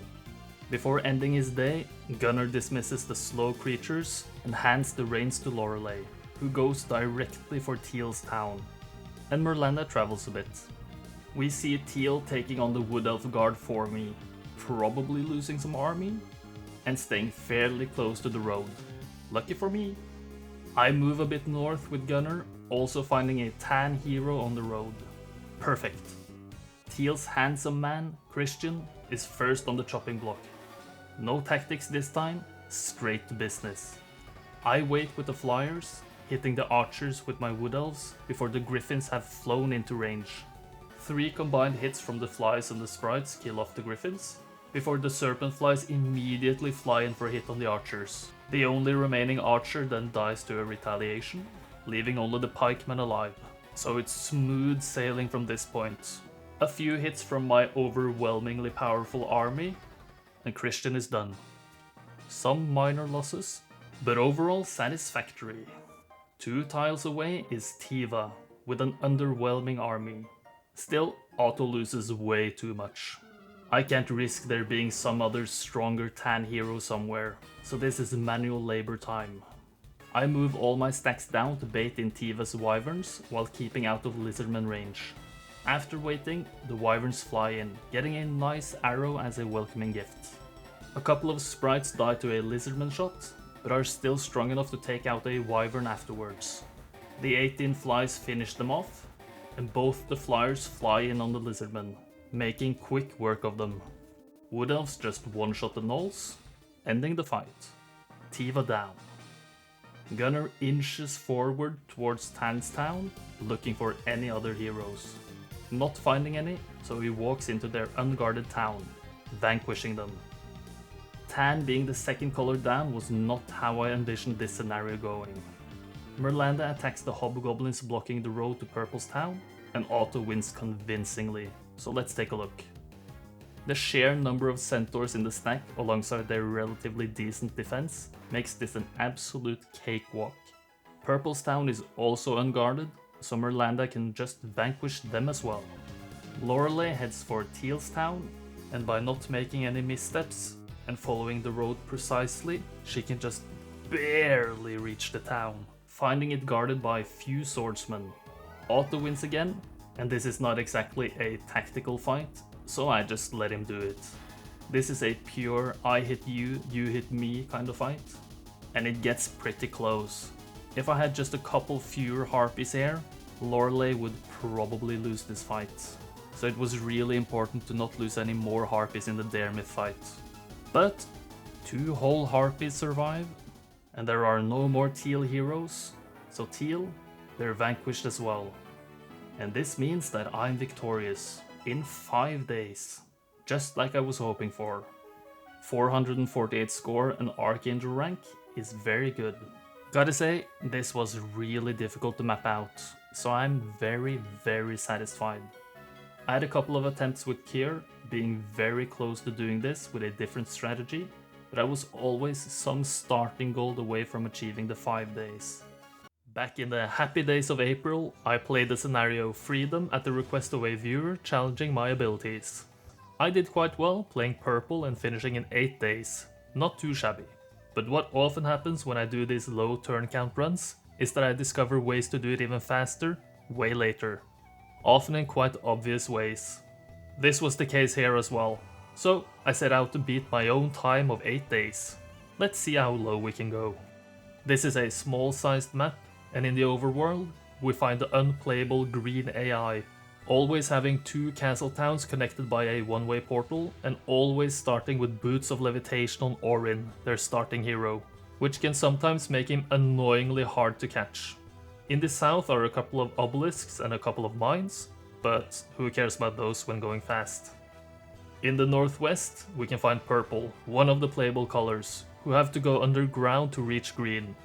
And speaking of the underground, in the northeast, there's tan, the other playable color, as well as 2 possible pathways to green. The 2-way portal, as well as a relic artifact, reached after passing through the 1-way portal right next to Tan's town. Or the southern 2-way portal taking you to a different part of green's territory. If you go through the southern portal, you will have a much harder time to take out green, as you don't have access to the other part of their territory, meaning the portal by the relic artifact is preferred. Last time, I played as Purple Rampart, taking advantage of Ryland's diplomacy and the 50 tier 1 creatures in my starting town to accumulate a big enough army to take out Tan. Then have the tier 6 creatures guarding the relic artifact join me to then finally roll over green. A pretty straightforward plan and a straightforward path to victory. Just run in a line from A to B, eradicating anything in my way. So, what kind of optimization can be done here? Well, it's actually pretty simple. Instead of playing purple, I can play as tan and basically use the same overarching strategy. Play as Rylan and use Diplo as well as the starting army to convince the tier 6 creatures to join. The tier 6 creatures can't be too strong, as then they would never join. And this is where some kind of complicated stuff about Diplo, AI strength, sympathy, and stuff I don't really fully understand come into play. But what I do know is that diplomacy, as well as a bigger army, equals a higher chance of neutral creatures joining. I'll link a page from the Heroes wiki in the description or a comment so you can read up on your own, if I don't forget. Anyway, Rylan can't be in two places at once, so I would need a second hero with a strong enough army to take on whoever Rylan isn't attacking. Thankfully, the centaurs are among the strongest tier 1 creatures, so hypothetically, I can use the tier 6 creatures to take out one color and the centaurs to take out the other. If this works, the limiting factor could actually be how far away from the roads the AI heroes are, so I might need some luck in that regard. This means that my plan is use diplomacy to diplomatically attract neutral creatures, transfer unneeded army off of Rylan to a side hero to start a two-pronged attack, be lucky with AI pathing, and finish in record time, hopefully. Should be easy enough, so let's give it a try. So, me as Rampart and Rylan, check. Purple as Necropolis, as they are not native to snowy terrain and should probably not get too far off-road in their zone, check. Gold bonus for everyone, as usual. Norwegian, check. Anyway, it's time for freedom. Remember to like, comment and subscribe, or even become a channel member.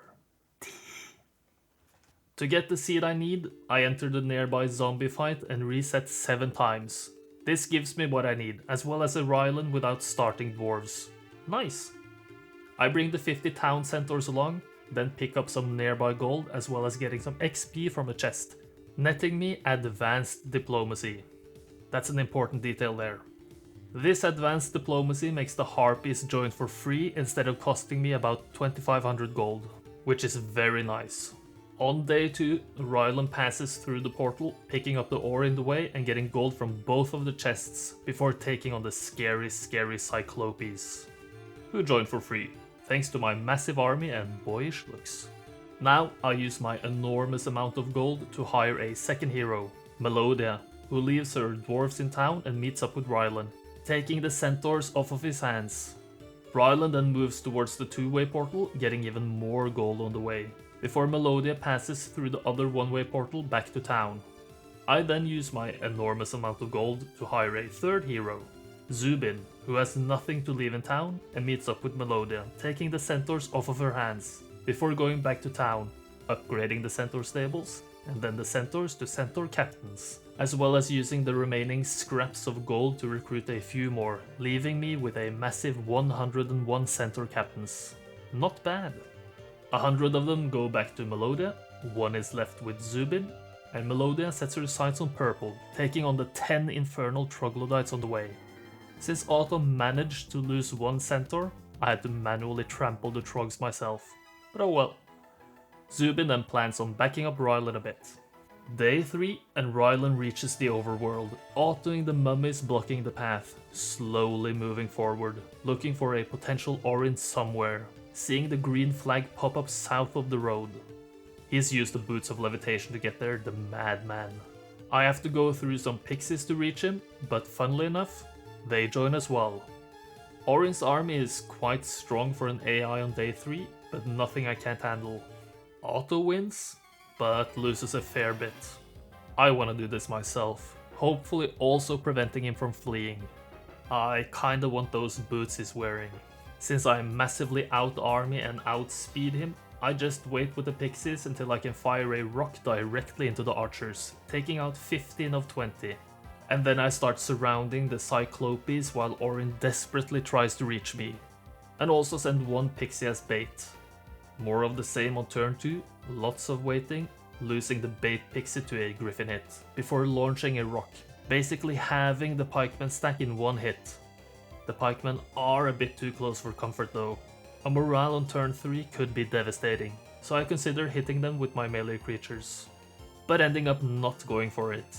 instead leaving only 2 of them alive after a Cyclopes hit, before they're finished off by the Harpies. The Pixies are so weak, they wouldn't even kill 3 Griffins with the 29 stack. So I just let them stay behind the 1 stacks, instead letting the Cyclopes do all of the hard work. After waiting with the Harpies, Orin flees. Dang, no boots for me. Back to the road I go. Zubin takes on the role as gold collector on the way to Ryland, improving my financial situation massively, and even reaches the overworld, while Melodia sprints towards purple, getting a fair distance on the way there. But for now, there's nothing much else happening on Melodia's turns, which is good. We see Orin, the prick, return with his boots, not attacking Zubin thankfully, but taunting me with his mobility. I will get my revenge, however, by trading Ryland's army over to Zubin, who can take on Orin again. His army is way weaker this time, and after a bit of waiting, I get a brutal mismorale on the Cyclopes, basically ending any hope I had of getting the boots. His Griffins even get a morale and destroy my Pixie stack. It's going well so far. Because of this, I have to hide behind the 1 stack wall, and then getting another mismorale. Wow. Otto really outperforming me here. I get my first hit in on his 1 single pikeman with my Harpies, which is a big moral victory. Eventually, I get a hit in with the Cyclopes out of desperation, and Orin flees.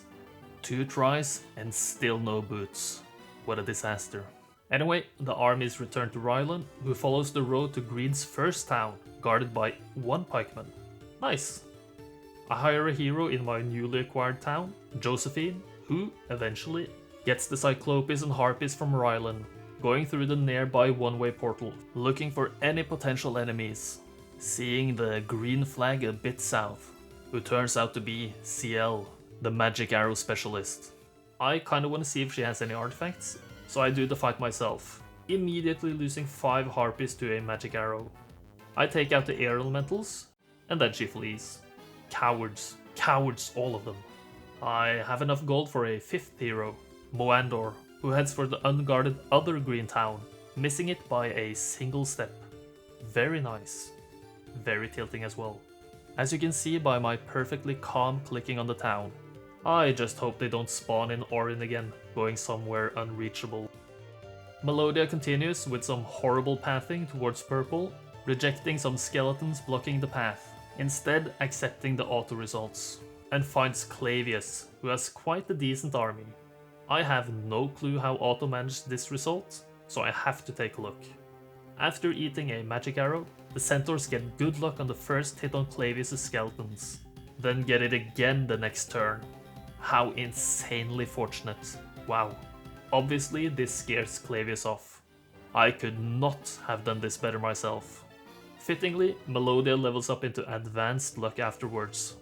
Day 5, Ryland trades his pixies over to Moandor, who takes on the now guarded green town. Orin is back, with 1 pikeman. LOL. In this nail-biter of a fight, I wait, let him move, then go in for the kill on turn 2. Massive outplay from me, and the boots are finally mine.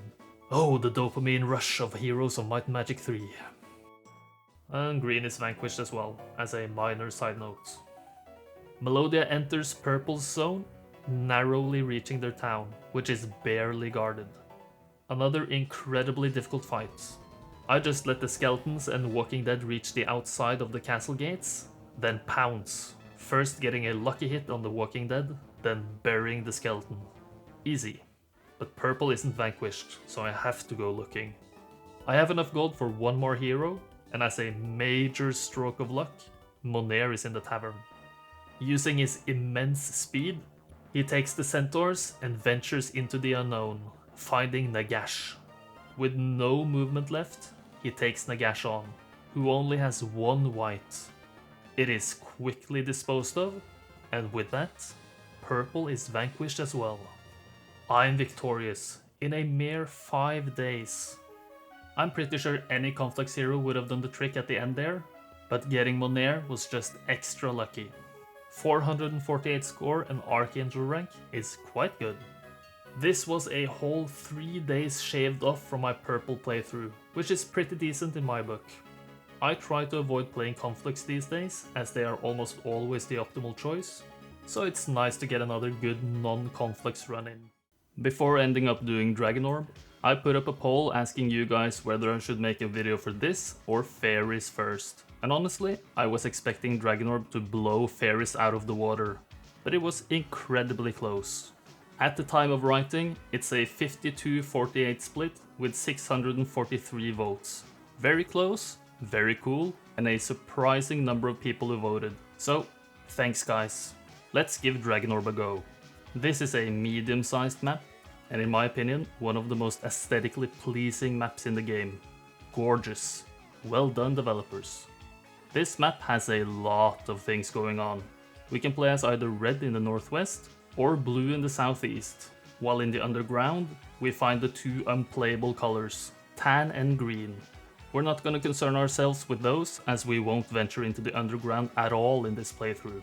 Instead, we're going for the alternative win condition, the Dragon Orb, aka Sphere of Permanence, which is one of many orbs on this map, alongside the Elemental Orbs, Orb of Vulnerability and Orb of Inhibition, which can mostly be reached by going through one of the two types of two-way portals, guarded by black dragons or green dragons. Two of the orbs can be reached on foot, the Orb of Firmament and the Orb of Inhibition. The Orb of Inhibition is the least in reach if you ask me, as you have to walk through a lot of desert to reach it. Not optimal. I'm guessing this map as a whole is a reference to Dragon Ball or something? I don't really know, I never watched it, but it sounds a bit familiar. Anyway, so all we have to do to win is to beat the green dragons in order to reach the Sphere of Permanence and just pick it up and win? Seems pretty easy, right? Wrong. The sphere itself is guarded by 26 gold dragons, in one single stack. So a slightly more difficult fight than about 7 green dragons. Yikes. Luckily, we have a lot of options. There are a crapload of chests we can use to level up, a wide variety of artifacts laying around, a few of which are static and dragon themed, hill forts to speed up army progress, mercenary camps in each of the playable starting zones, a bunch of griffin conservatories, mostly in the northeast, pyramids in the eastern desert to learn tier 5 spells, a dragon utopia, if you're brave enough, Pandora's boxes, and dragons. Dragons are everywhere, even guarding the desert resources, so be on alert when playing. And a whole lot more stuff as well. This gives us endless options.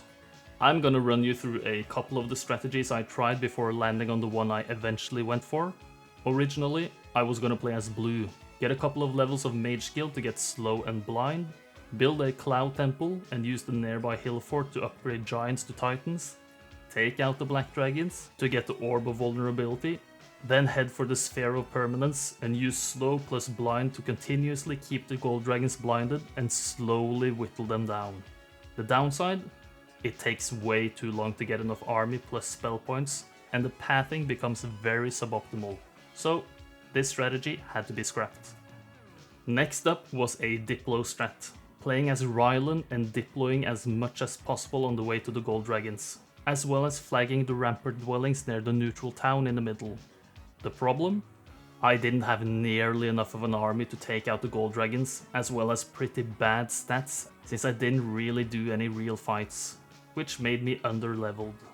26 gold dragons really is a big challenge early.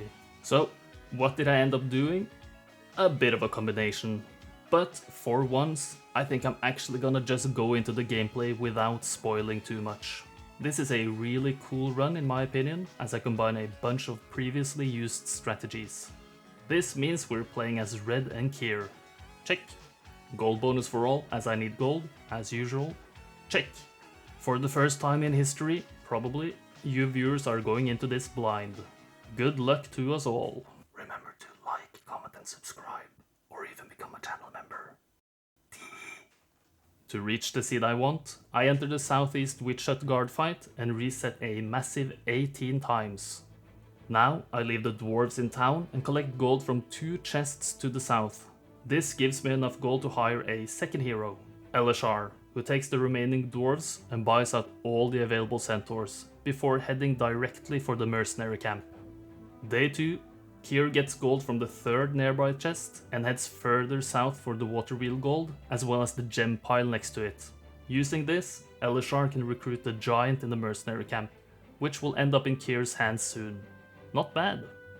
I then prepare to take on the Cerbri blocking the path to the hill fort with Kier, which she only needs the giant from Elishar to do. Hopefully. It's very possible to do the fight with centaurs as well, not losing very many, but if I can do it with just the giant, why not? Auto loses, and these dogs do quite a bit of damage and have no enemy retaliation, so it's not as straightforward as I would have liked. In theory. But as long as I stay in the starting battlefield hex, I should be fine. After getting boxed in by the Cerbri, I can just quick combat for the finish. Easy peasy. I then set up for the next day by keeping only one centaur on Kier and the rest of the army on Elishar, who uses his last bit of movement to move towards the hill fort. And Kier can even pick up a gold pile while also staying in range of Elishar for the next turn. On day 4, I upgrade the entire army at the hill fort and trade the now Titan over to Kier, who autos the Archmagi guarding a couple of chests, which I use to level up Kier to level 4, getting expert archery and advanced logistics. After a quick stables visit, she even has the movement to auto the Evil Eyes and heads back northeast after this little round trip to the south. The next day, she gets the army back from Elishar, and I make a big mistake by skipping the Tree of Knowledge, which gives a free level up on this seed. But oh well. Next on the menu, Medusas. My strategy here is to move the Titan into full damage range to draw the Medusa attacks and hopefully minimize Centaur and Dwarf casualties. This doesn't really work, but it was worth a shot. At least the full damage from the Titan speeds up the fight a bit. It is what it is. After 5 turns of Centaur slaughter, the final Medusa has no shots left, and the fight is over. Minus 14 Centaurs? Not my greatest work. The goal is to get the +4 defense shield guarded by the Beholders, so I apply a different strategy this time. Still walking forward with the Titan, but also with the Centaurs after waiting. On turn 2, I can place my Titan next to the Beholder stack and then hit the Evil Eye stack with the Centaurs, which will make the Evil Eyes move to hit the Titan instead of the Centaurs, for some reason. This makes the fight relatively painless, and I can safely get the Buckler of the Knoll King afterwards. The reason I needed the extra army is for the Magma Elementals. If I didn't have enough army, they wouldn't join. And I want them to join. 19 free Magmas, and I even get a few chests for the taking, netting me expert logistics. The Dwarves are then dismissed for being too slow. Elishar, meanwhile, heads for the ore piles to the north. Day 6, and we have made no great progress, but Kier gets Diplo from another chest, before she can just about reach town again, making fast with the Titan. Elishar gets the ore, and ends the eventful day. We get some gold from a weekly event, which is necessary for me here, and Elishar gets some wood as well. Now, I can afford a mage guild and a spellbook. Kier is getting set up for greatness here. Bringing the army along, she even gets more XP from a couple of chests, getting advanced diplomacy, before using her enormous amount of movement to go further northeast in order to take on some battle dwarves. These will join if you have expert diplo, if I remember my practice runs correctly, but are now easily autoed. It's week 2 already, and we get some trees joining our cause. Using this diverse and mixed army, I take on the first of 4 Griffin conservatories. The positioning is to bait the Griffins in to hit the trees over the Centaurs, as I want to use them for bait later. The Titan hits the Royal Griffin stack, which goes in for a hit on the trees, blocking the Titan's ability to shoot later. The Centaur 1 stacks are used to keep the rightmost Griffin stacks away from my power stacks, and the big Centaur stack is kept hidden away.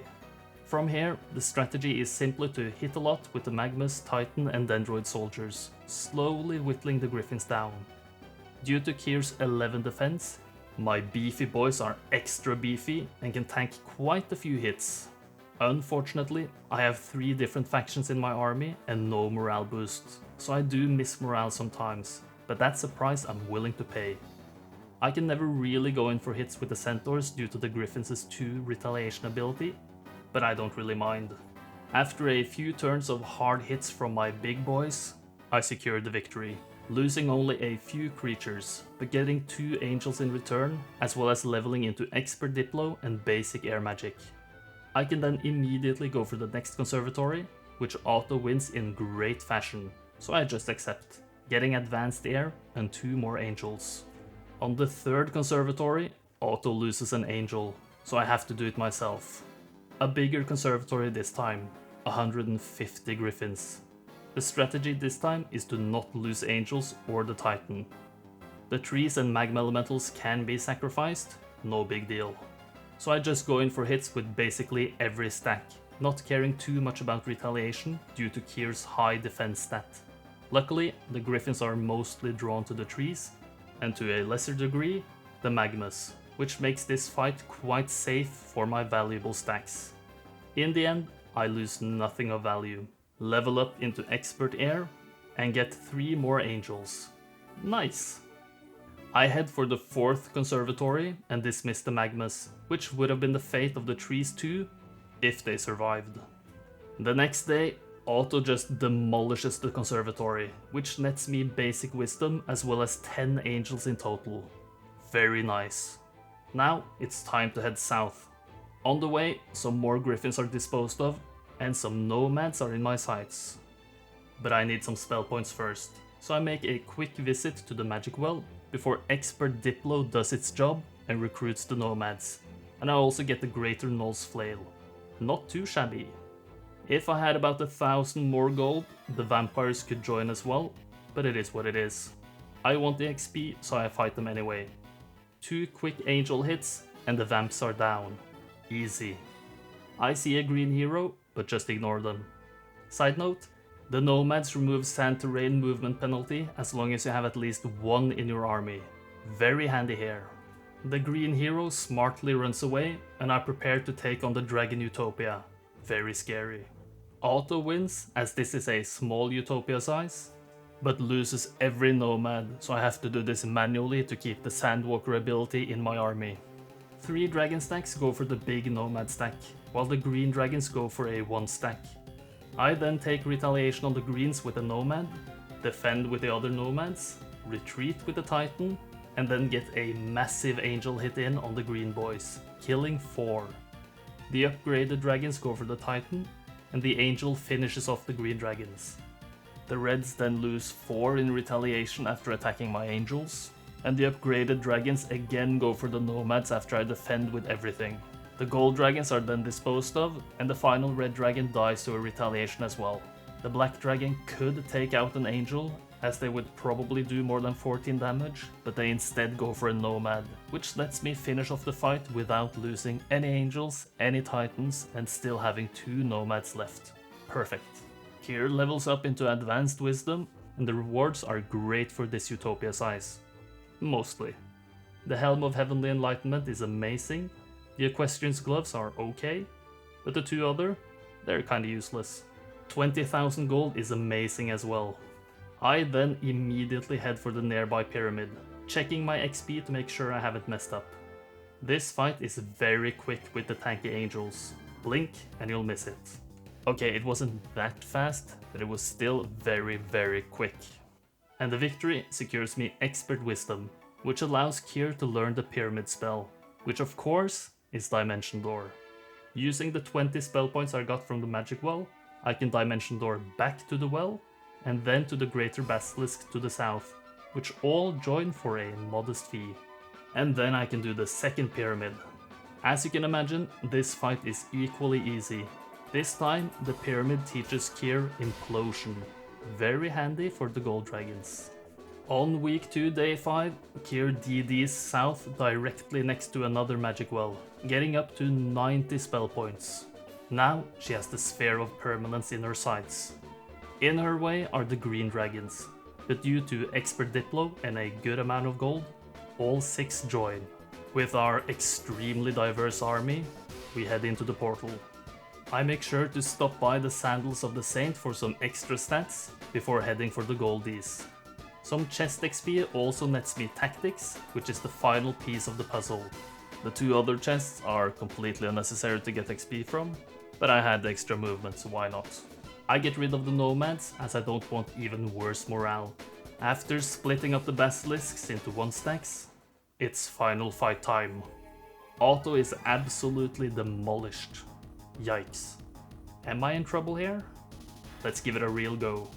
Using the terrain, I position my army in a way to not get my angels hit by the gold dragons for free. I expect to lose the green dragons, but at least I can tank a couple of hits. The plan here? Well, implosion and angel hits, using everything else as bait or retaliation fodder.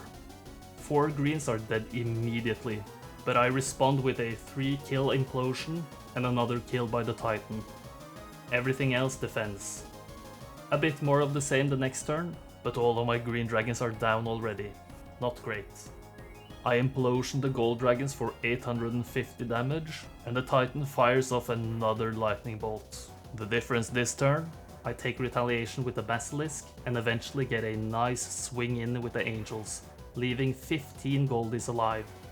They take revenge on my big basilisk stack, and I reply again with an implosion, move out of the way with the Titan, take retaliation with another basilisk, before the angels inflict massive damage yet again. The goldies get a morale, so I decide to take retaliation with the soon-to-be dead Titan. Now, it's mano a mano between the dragons and the angels, but due to my superior numbers and stats, it was never any doubt. The angels get me the victory. Kier finishes at level 16, the sphere is acquired, victory is mine. In 12 days. Pretty good, pretty good. 394 score and gold dragon rank? Not bad. I reflexively just don't enter a name for the high score, as I had a million practice runs for this, so red it is today. Can this be improved? Most likely. The hill fort trip I'm sure someone could optimize out, but overall, I'm satisfied. The run was really cool. I got to do a bunch of mini strategies ending up in a pretty fun and cohesive run. And that's the most important part for me. Faeries, the narrow loser of the which scenario should I play first poll versus Dragon Orb. But it was only pushed back a single week, so it's not that big of a deal, right? Anyway, on this medium-sized map, we're straight to business. We play as red, always Inferno, always Nymus as the starting hero, who starts a couple of steps away from our town. The goal here is very simple. Make our way to pink to take out their 4 towns, plus however many heroes they've amassed. Pink has a lot of resources and artifacts, but has no way to escape their extremely rich area. But how do we reach this bountiful middle zone? Well, you are supposed to go all the way around the map to reach this boat, which is so achingly close to our starting zone. Sail across the little pond, past the light blue border guard, and then go straight for the beast that is pink. Or you can take the longer route past the dark blue border guard. Options, options. Along the way are many helpful tools to make the pink beast a little less scary. In the overworld, we can, among other things, find a pyramid to learn a random tier 5 spell, a pretty large number of inferno dwellings, an inferno town to the south with a bunch of pre-built buildings, like the castle gate for an easy town portal option, and resources literally everywhere. In the underground, we find more of the same stuff, just a little more scarcely placed. And there's even a 3rd inferno town here, so if you flag all the inferno dwellings while building up all 3 towns, this is a pretty easy map. Oh, and there are text events pretty much all over this map, which are pretty funny, so if you haven't played this map before, you should, even if it's just for the events. Be aware though, on some versions of the game, there's a tree blocking the path in the southeast, so you might want to remove that in the editor. There was no tree in my edition, so maybe it was fixed in an HD mod update. I don't really know. Anyway, earlier I said you are supposed to go all around the map, which obviously means I'm not doing that. But in my last video I didn't spoil the strategy, and I got quite a bit of positive feedback on not including what I'm gonna do, so I won't tell you this time either. Instead, I can quickly walk you through what was one of the strategies I intended on using, which turned out not to work of course. Originally, I planned on using Nymus only, making a pit stop by the Hall of Sins, pick up every bit of XP I can get my hands on, even if it's just from a couple of chests in the underground, before I finally make my way to the pyramid. where I would learn Dimension Door, to then just blaze past pink. However, this strategy has some major downsides.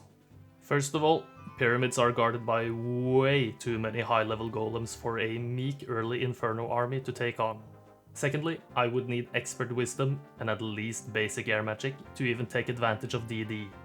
Lastly, it's not even given I could take out pink with whatever army I had left after a potential pyramid victory, so it had to be scrapped. Instead, you are going in blind. Again! I'm sure a fair few of you already have figured out my strategy though.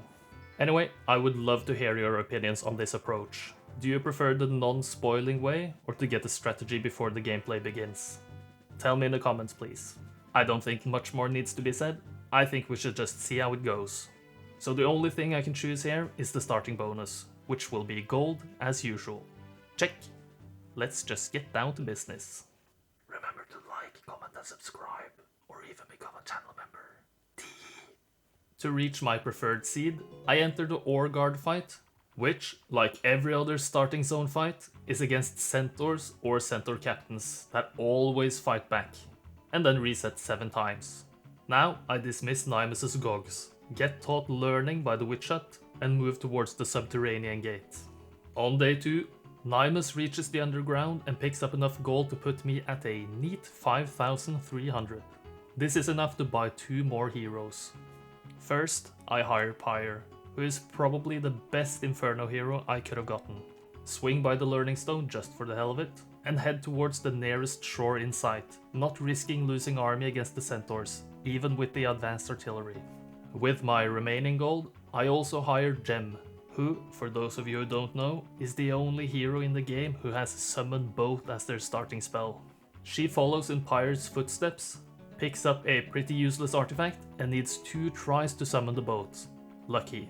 No mana for a 3rd try, so no complaints here. Before ending the turn, Pyre gets the faster Rampart army from Gem, for literally no reason. Day 3, and Nymus continues in the underground, heading for the Keymaster's tent, and not much else. Gem transfers over the imps to Pyre, who just sails a bit, picking up some gold from a sea chest. Afterwards, Gem is awarded with early retirement. Nymus closes in on the overworld again, while Pyre finds her way to the shore, also getting some more gold from a flotsam on the way. We can even see a pink hero passing by, not seeming very afraid of Pyre. A bit unnerving. On day 5, Nymus takes on the familiars guarding the tent, but they always join, even giving her a nice compliment, calling her boss. Very friendly of them, I must say, so they can join our cause. And I even have just enough movement left to reach the tent. Pyre then ignores the shields next to her, instead getting gold from another chest, then passes by the border guard, steps in something she doesn't want to know what is, probably centaur poop, let's be honest, ignores the pink hero to go straight for the nearby Rampart village to the south, just barely reaching, and then hides in town. In the tavern, I find the best hero I could have gotten, Monair, who takes Pyre's entire army, leaving her with only 1 pixie. Monair rides south as fast as he can, swinging by a chest for some extra gold on the way, then inches forward, and even has enough movement to take on a pink Inferno hero, Zyron, who has a comparable army to Monair's. Incredibly enough, Otto wins, which I really didn't expect, so I decide I want to see how it played out. As usual, Otto just goes all in on turn 1, but Zyron does the same thing as well, which makes this kind of a clown fiesta to watch. The big difference between our armies is the centaurs, which are so much better than imps, making up for the bigger number of shooters Zyron has. Eventually, all the other melee creatures die, leaving only the centaurs and wood elves to clean up. Unfortunately, the centaurs will end up being taken out by the enemy elves, leaving this in a 3 friendly elves versus 2 evil elves situation, which Zyron wants nothing of, so he flees. The caveman approach works again. Strong work, Otto. Just in case of something unexpected, Monair's gonna swing by the homestead the next day for some backup. But we're not ending the day yet. I hire another hero in Pyre's new home, Thane. I wanted a hero with a spellbook to learn Magic Arrow from the Mage Guild in town, and Thane fitted that bill. He then gets the Ballista, First Aid Tent and the Morale Artifact from Pyre, as well as the Pixie, and attacks the northern pink hero, Torosar, who has both a Ballista and spells, so Otto will always lose this. I will win, however, as I can just Magic Arrow his lone gremlin. Easy peasy. Thane then sets his sights on the potentially fortified pink town. I still have enough gold for yet another hero, Vidomina, who makes her way towards the last pink town, going through sort of a shortcut, I think. She continues on day 6, reaching the road, passing the unguarded pink garrison, and can just barely reach the unguarded village. That was pretty close. Thane, meanwhile, reaches a bit of a problem. Hobgoblins. Lots of them. And I only have one pixie plus a couple of war machines. No shade towards Otto this time, this is not easy. I have enough spell points for 3 more magic arrows, so I cast the first one immediately, taking out the topmost stack, then wait. After the hobgoblins move, Thane again tells me the odds are overwhelming and that I should retreat, on the ballista turn. I literally did not know this could happen mid-fight until this. Incredible. But mama didn't raise no coward, so I just continue. Moving the pixie towards the top left corner. Another magic arrow is sent the next turn, followed by more waiting. The bottom hobgoblins are drawn towards the war machines, thankfully, so I can use the pixie's superior speed to run away to the other side while casting the last magic arrow I have. Since the remaining stacks can't reach the pixie, they fully focus on the war machines, letting the ballista slowly but surely whittle the poor goblin boys down, one shot at a time. Not doing much damage with each one. I had one pixie, one ballista and a dream. And it worked. Amazing. Using his immense speed, Thane even reaches the pink town, which turns out to be unguarded too. Which is incredibly strange to me, as they had centaurs, wood elves, pegasi and dendroid guards available. And since the AI cheats with resources, there's no way they couldn't afford them. Lucky for me, I guess. Monair then gets the 7 wood elves from the neutral homestead, passes by the pink garrison and finds the last town to be free as well. He walks in, ignoring the event text, which is pretty funny, and vanquishes pink. I celebrate my victory in a mere 6 days, which I think is pretty good. A solid score this time as well, 448 and Archangel rank. Initially, I was going for some sort of Dimension Door strategy, but I couldn't get it to rival the speed of the just run at them ASAP strats. Could this be improved? Not using the same strategy, I think, but there's always a risk of me not finding the best ways to do it. But that's half the fun of this. It's time to play another scenario I have never even noticed the existence of today. Sangraal's Thief. The goal? Build a grail in a specific town.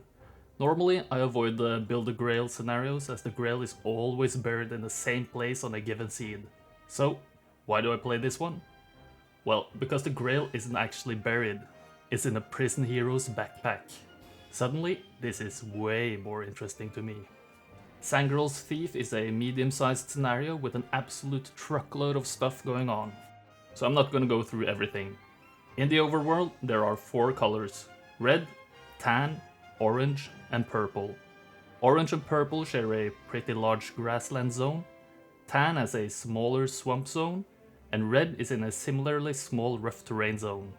The prison hero with the grail, Adelaide, is located behind a black border guard in red's territory, while the grail needs to be built in the random neutral town, which is guarded by a random tier 6 creature, located in the southwestern zone, blocked by a neutral garrison with a bunch of factionless creatures. This seems easy, I hear you think. Just play red and free her on like day 2. No way this is interesting. You're wrong, dear viewer with an extremely strong Norwegian accent. It's not that simple. The Black Keymaster's tent is indeed very close by, but is behind a red border gate, and the Red Keymaster is definitely not very close by. In fact, he probably couldn't be further away if he tried. All the way northwest in the underground is where he's located, and the underground is a mazy mess. We find teal, green and blue here. Green and blue share a pretty large zone, while teal is cut off by some terrain which, to me, doesn't look like it should be unpassable, but it is what it is.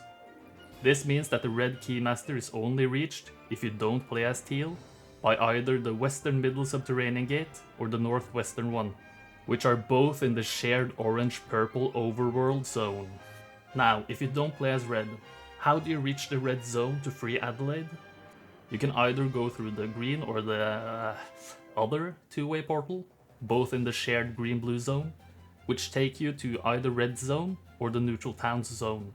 To reach these portals from the overworld, you need to go through one of the not lining up at all with their underground counterpart subterranean gates. All this means you're in for a long side quest, no matter which color you choose to play as. Unless you get Dimension Door or Fly, of course, which are both banned on this map, and there's no way to get any artifact to provide you with either spell anyway, to my knowledge at least. So it's all on foot, or horse I suppose. One final thing I find very interesting about this map is how the dwellings work. Apart from one dwelling in the red zone, every single one is of a random tier, but not all of them go all the way up to tier 7.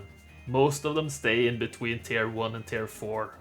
But this can open up a lot of different strategies, which is very interesting to me.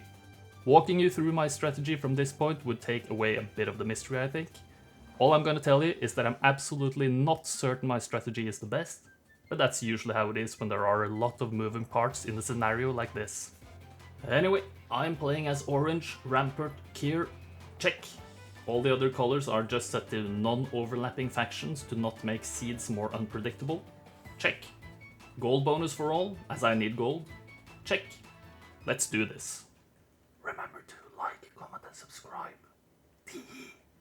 In order to find my preferred seed, I enter the northern goblin fight and reset once. Now I go back to the same fight, picking up some gold on the way, but this time the creatures join, for free. Already I have a bit of a power stack with my 62 centaurs. The slow dwarves are dismissed, and on day 2 I move south, getting 500 gold from the mystical garden, and take on the harpy hags guarding the nearby dwelling, which also join for free.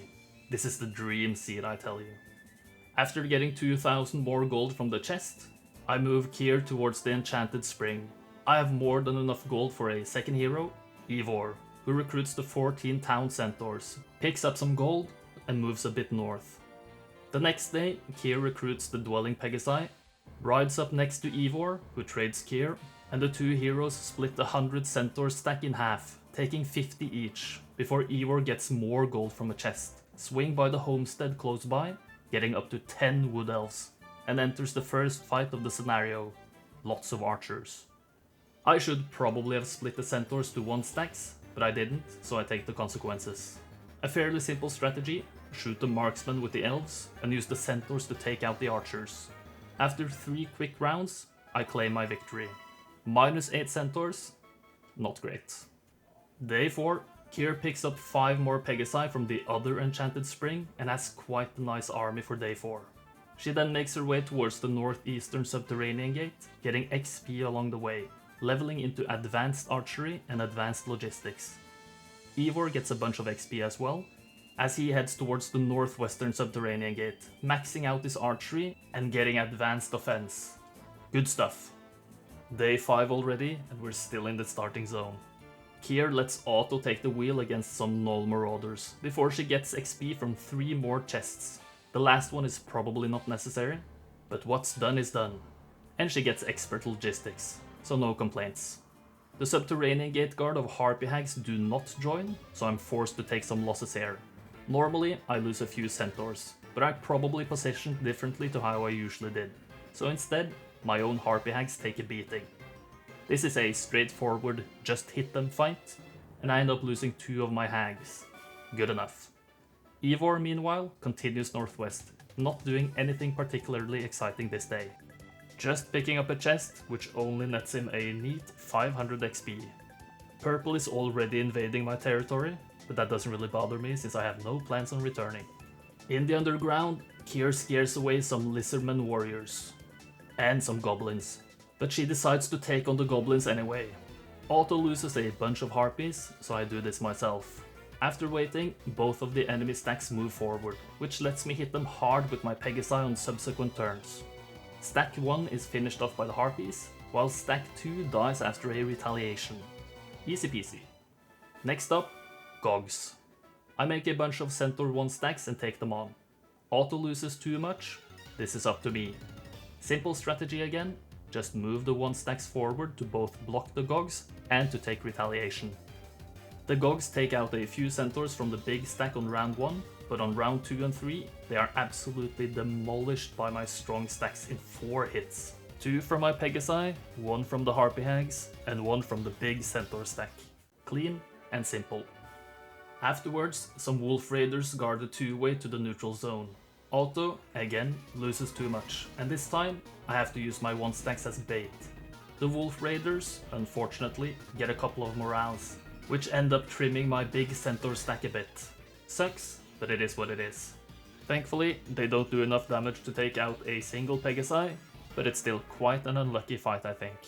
Going through the portal, the other side is guarded by Magogs, and surprise surprise, Auto loses too much. It's a running theme now. Once again, a familiar strategy. 1 stacks for blocking and retaliation.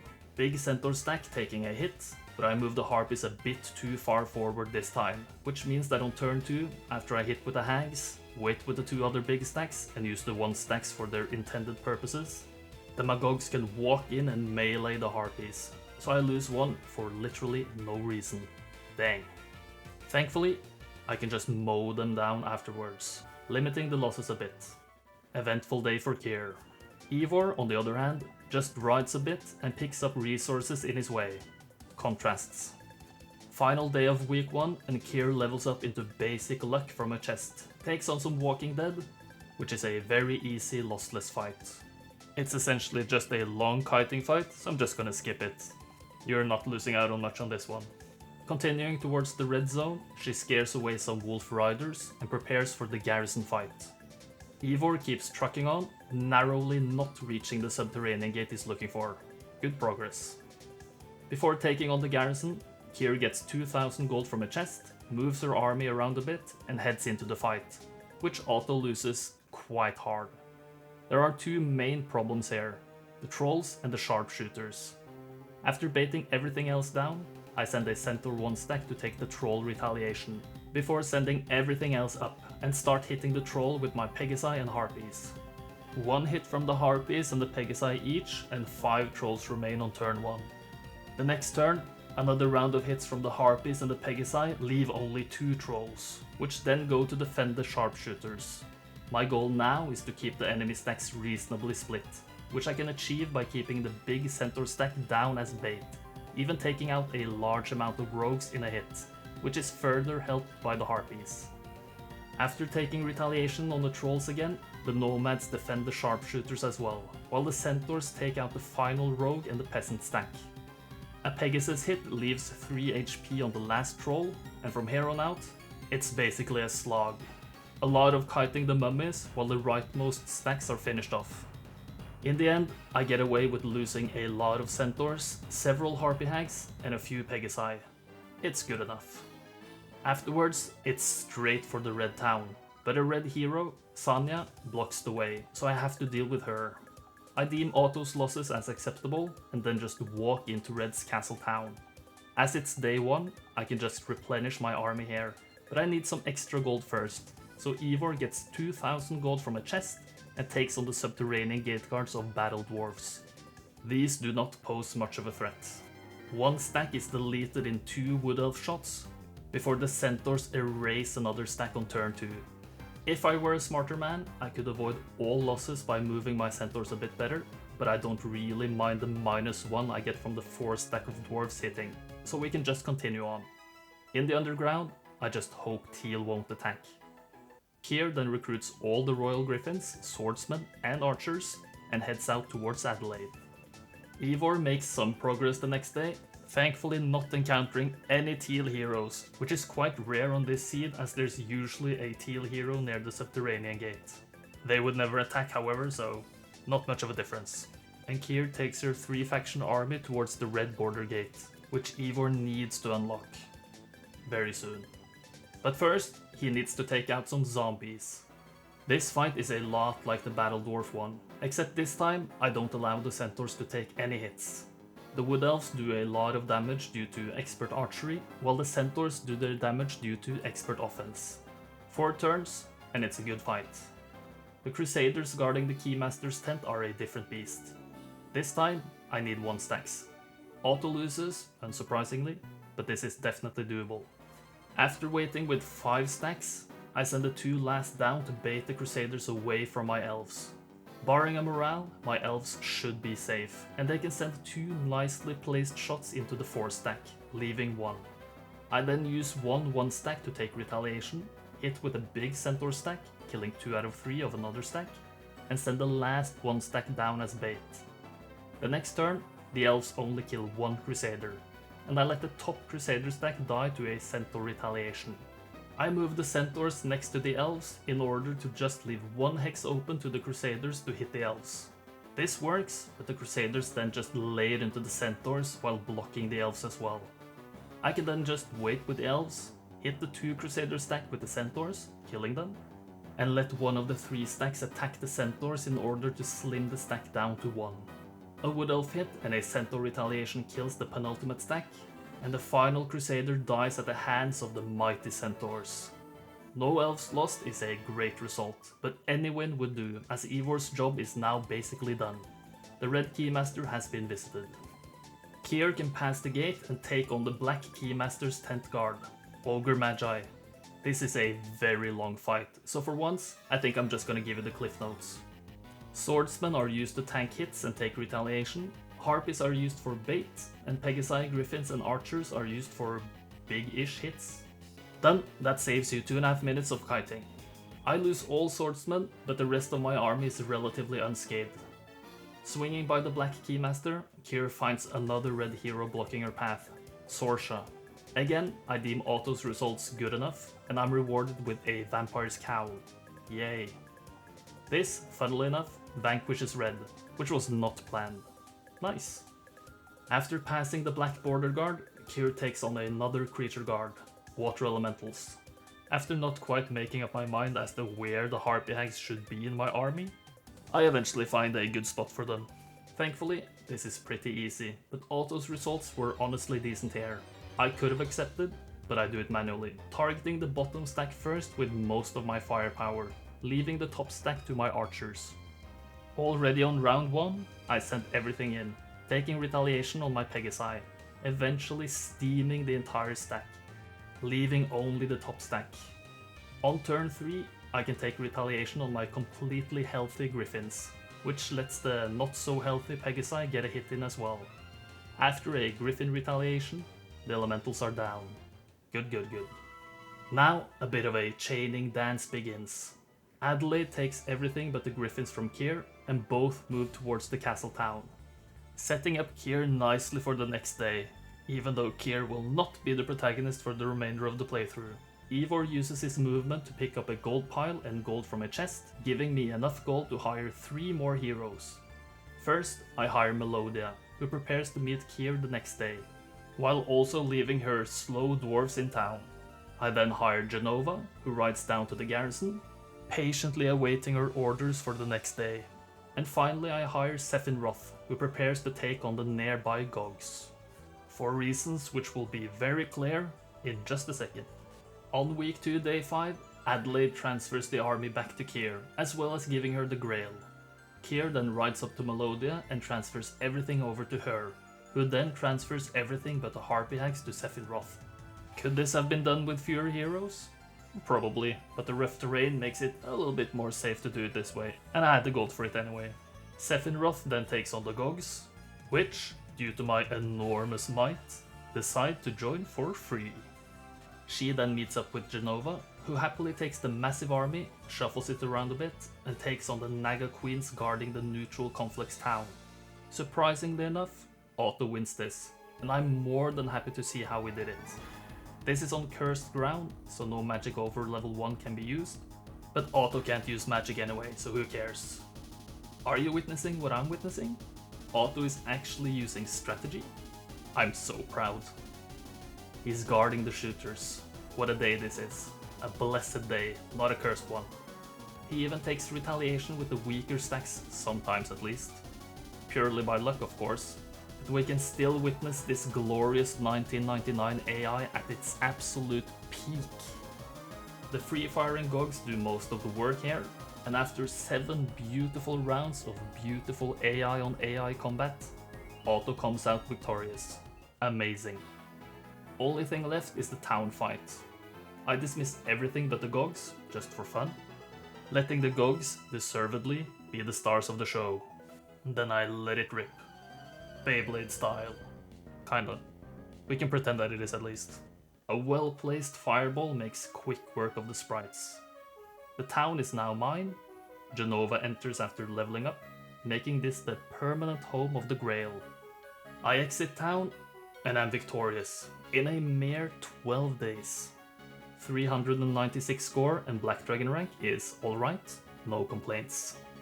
I can imagine this time being outdone, but I'm still pretty happy about it. I think it's always easier to use something as a baseline to improve upon, instead of working from nothing. So maybe I'll revisit in the future, who knows. Bet you didn't think I would do an Excel scenario anytime soon? But here we are. Viking We Shall Go. This has been requested a few times, and as an added bonus here, I totally lied, unintentionally, to this person about playing red. Hashtag not Norway for life after all. As mentioned, this is an extra large map, modeled after Europe, as we can clearly see. In the north, we find the Red Stronghold in their starting town of Oslo, and I gotta say, I'm a bit offended that Norway is barbarian land, while Denmark is enlightened wizards. This is highly offensive stuff, 3DO. In the east, we find Purple Inferno, the only unplayable faction. In Italy, we find Tan Castle, pretending to be noble and high class, but France is definitely accurate, as Blue Necropolis. Pre-Industrial Revolution Great Britain hosts Green Rampart, who definitely drew the short straw here. Quite bad layout compared to mainland Europe. And finally, we find Orange Castle on the Iberian Peninsula.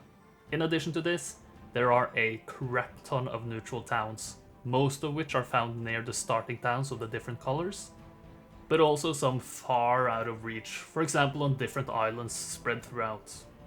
Since there is so much going on this map, I'm literally just gonna focus on what I think is very notable and ignore everything else. In the heart of Europe, we find Switzerland represented as well, as a tower town. And this is very notable, as it has literally every building pre-built, including the Grail structure, as well as a cloud temple right next to town, with the needed resources on the ground as well. The faster we can reach this town, the faster we can take over the map, as we not only get a massive army boost, we also get full vision of the map through the Grail, making it much easier to plan our routes. The downside? The quest guard blocking the path, which needs a Statesman's Medal, a Diplomat's Ring, and an Ambassador's Sash, which are rewards from the Seers' huts on the islands near Orange. But there is a faster way in. There is one free spot on the ground around this tower town, and this means that if we can get our hands on Dimension Door or Fly, we can skip the quest guard. Thankfully, there are 4 random relic artifacts on the map. 2 near purple, so we won't have access to those. 1 guarded by a random tier 6 creature, which can be difficult to do early, and 1 behind this light blue border guard. Of these, the last one is the easiest to access early. The light blue Keymaster's tent is in Orange's backyard, making the choice of color very easy. It's always gonna be orange. The road from Orange to the border guard is only really guarded by 1 random tier 4 creature, but we also need to get past blue, so we can't sacrifice everything to beat the tier 4 creature. After reaching Switzerland, we should be able to take over the map using the Titans, while moving around the map with our mobility spell. But since every building is pre-built, we also have 2 chances of more mobility spells, so in theory, we can have multiple heroes conquering the map in record pace. But our main hero should be a magic hero with good chances of getting air magic, to both have the mana to cast a mobility spell, preferably Dimension Door, but also cast it multiple times per turn. The obvious choice for Castle is Adelaide, as she only starts with Wisdom and no other bad secondaries like most Castle heroes do. That's the gist of it, short and sweet, but I definitely didn't touch in on everything, since this scenario is so big and has so many things happening at once. Anyways, I'm playing Orange Adelaide. Check. Gold bonus for all, as I need gold. Check. Let's just give it a go. Remember to like, comment and subscribe, or maybe even become a channel member. In order to find my preferred seed, I enter the Master Gremlin fight to the southwest and reset 5 times. This gives me a pretty good seed. I pick up the wood nearby and head east, visiting a guardhouse for some free pikemen and move towards a gold pile near the coast, which I pick up on day 2 and then find my way to the water wheel for a small gold boost. This gives me exactly 2,500 gold, so I can recruit a second hero, Caitlyn, who uses all of her movement to bolster Adelaide's army. Adelaide then sets her sights on France already. On day 3, Caitlyn picks up some ore near the town, while Adelaide prepares to take on the demons on the French border. Otto wins this fight pretty handily, but I need to preserve more army. I box my archers in using the 1 stacks of pikemen I made on day 2. I even take advantage of Adelaide's specialty, Frost Ring, to take out 3 demons in a single cast, before the archers can start firing full damage shots. 1 top demon dies after the second archer shot, and I move the 1 stacks out of the big pikeman stack's way, getting a big hit in. But the demon survives with a single HP, so instead I use a 1 stack to finish it off. From here, the strategy is simply to use the 1 stacks to take retaliation for the big pikeman stack, while keeping the archers safe. Relatively simple, and I can finish the fight losing only 6 pikemen. On we go. Adelaide makes sure to get the 2k gold from the roadside chest, and takes on the first French town, Bordeaux, guarded by 4 whites. Otto loses a single pikeman, but I can do better.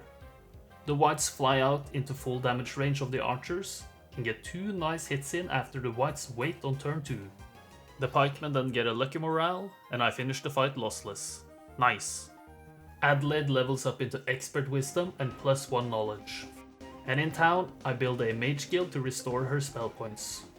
Day 4, Caitlyn finds the southern neutral castle town unguarded and just flags it, before heading back out again. It's literally free real estate. Adelaide recruits all available skeletons in her town, in order to scare any blue heroes off, and starts pathing towards the light blue border guard, nearly reaching blue's town, which is unguarded. And after I randomly decide to check one of my towns, I end day 2. The free blue town is completely ignored by blue, and also completely ignored by me. I do some inefficient pathing with Caitlyn, going for the Keymaster's tent now, and then ride straight past the free blue town with Adelaide, following the road north, ending the day right next to the border guard, which I can then pass on day 6. This is a nice little treasure zone, but I can't pick everything up. I prioritize XP, first leveling up into basic earth magic, and as she's moving down, we can see the random relic is an air tome. Very nice. Adelaide then levels up into advanced earth, and finally expert earth, which is not optimal. I obviously would have preferred air magic, but it is what it is. Caitlyn's job from now on is just to pick up resources, unless anything changes. On day 7, the air tome is acquired, and with her 30 mana, Adelaide can use the 25 mana dimension door to reach the Tower Towns area, pick up the gold in the way, and just barely reach town, which is guarded. Otto is destroyed, which is not a surprise, as this town has all 3 arrow towers, which can do incredible amounts of damage, as every building is built. Arrow tower damage scales with number of buildings, so this has to be a manual fight. Thankfully, she has expert earth, meaning the magic arrow from the Necro town now does 60 damage. 15 gremlins have 60 HP in total, so that's a nice little outcome there. 1 arrow equals GG, easy fight. Still no air magic, but logistics is also nice. Now we can see the whole map, and after walking into town, I recruit a second hero. I was a bit stumped as I never got Alamar here, and he should be the better choice usually, but I still go for Vey. After Caitlyn gets some gems, I recruit the single titan in town, hand it over to Vey, who picks up a bunch of the ground resources in a random order, before he takes on the nearby Cloud Temple, which Otto wins, which was a bit surprising. I then check to see where green is, as one of their heroes is usually sailing somewhere stupid, which can be a limiting factor to this run, before I get a Master Genie for Adelaide for movement points, dismissing the rest of the army, and finish the day. From this point on, a lot comes down to randomness in how the AI behaves. I've played this many times and get different behavior every single time, so there's probably ways to do this faster, but let's see how it goes. Week 2 day 1, I recruit the second Cloud Temple Giant with Vey, pick up the remaining ground gold and trade the Giants to Adelaide, sending the Air Tome to Vey, upgrade the Giants, and I realize I forgot to show this. The Mage Guild has both Dimension Door and Fly, which Adelaide learns with her Expert Wisdom. I want both XP and gold on her, so I eventually DD to the Imp Cache, auto the fights, and then auto the nearby genies to pick up the +5 attack artifacts. And then I cast Fly to reach the closest Tan town, blasting through their defenses, finally learning air magic. Adelaide heads into town, where a mage guild is already built, so I use this opportunity to build a marketplace in 4 of my towns, as I will need more gold to fund my strategy soon. Vey simply walks into the tower town to restore his mana, as the Wall of Knowledge provides you +1 knowledge. So if Vey wants to leave this area the next day, he needs the extra mana. Tan has 2 more towns, but it's very inefficient to use Adelaide to go for the southern one, so instead she DDs towards the northern one, which is guarded by Sanya and a decent chunk of army. Auto loses a Titan, which I obviously can't afford. If you're trying to learn how to play HOMM3 fights, don't take anything away from this. I wait on turn 1, letting the sprites fly in to full damage range, and kill them afterwards. On turn 2, I cast Slow for some reason. Shoot the pikemen, and Sanya just dispels them afterwards. Nice. I get another hit in before the pikes go for the catapult, stopping my titans from shooting. More of the same on turn 4, and I cast Haste on turn 5 before taking out the pikemen. I then wait the following turn, moving inside the walls after the archers shoot, and then block them afterwards to make them melee my titans. The archers just die to a couple of hits, and I win without losses, but this is just baffling gameplay. Anyway, Advanced Air is picked up, so I can DD 3 times per turn now.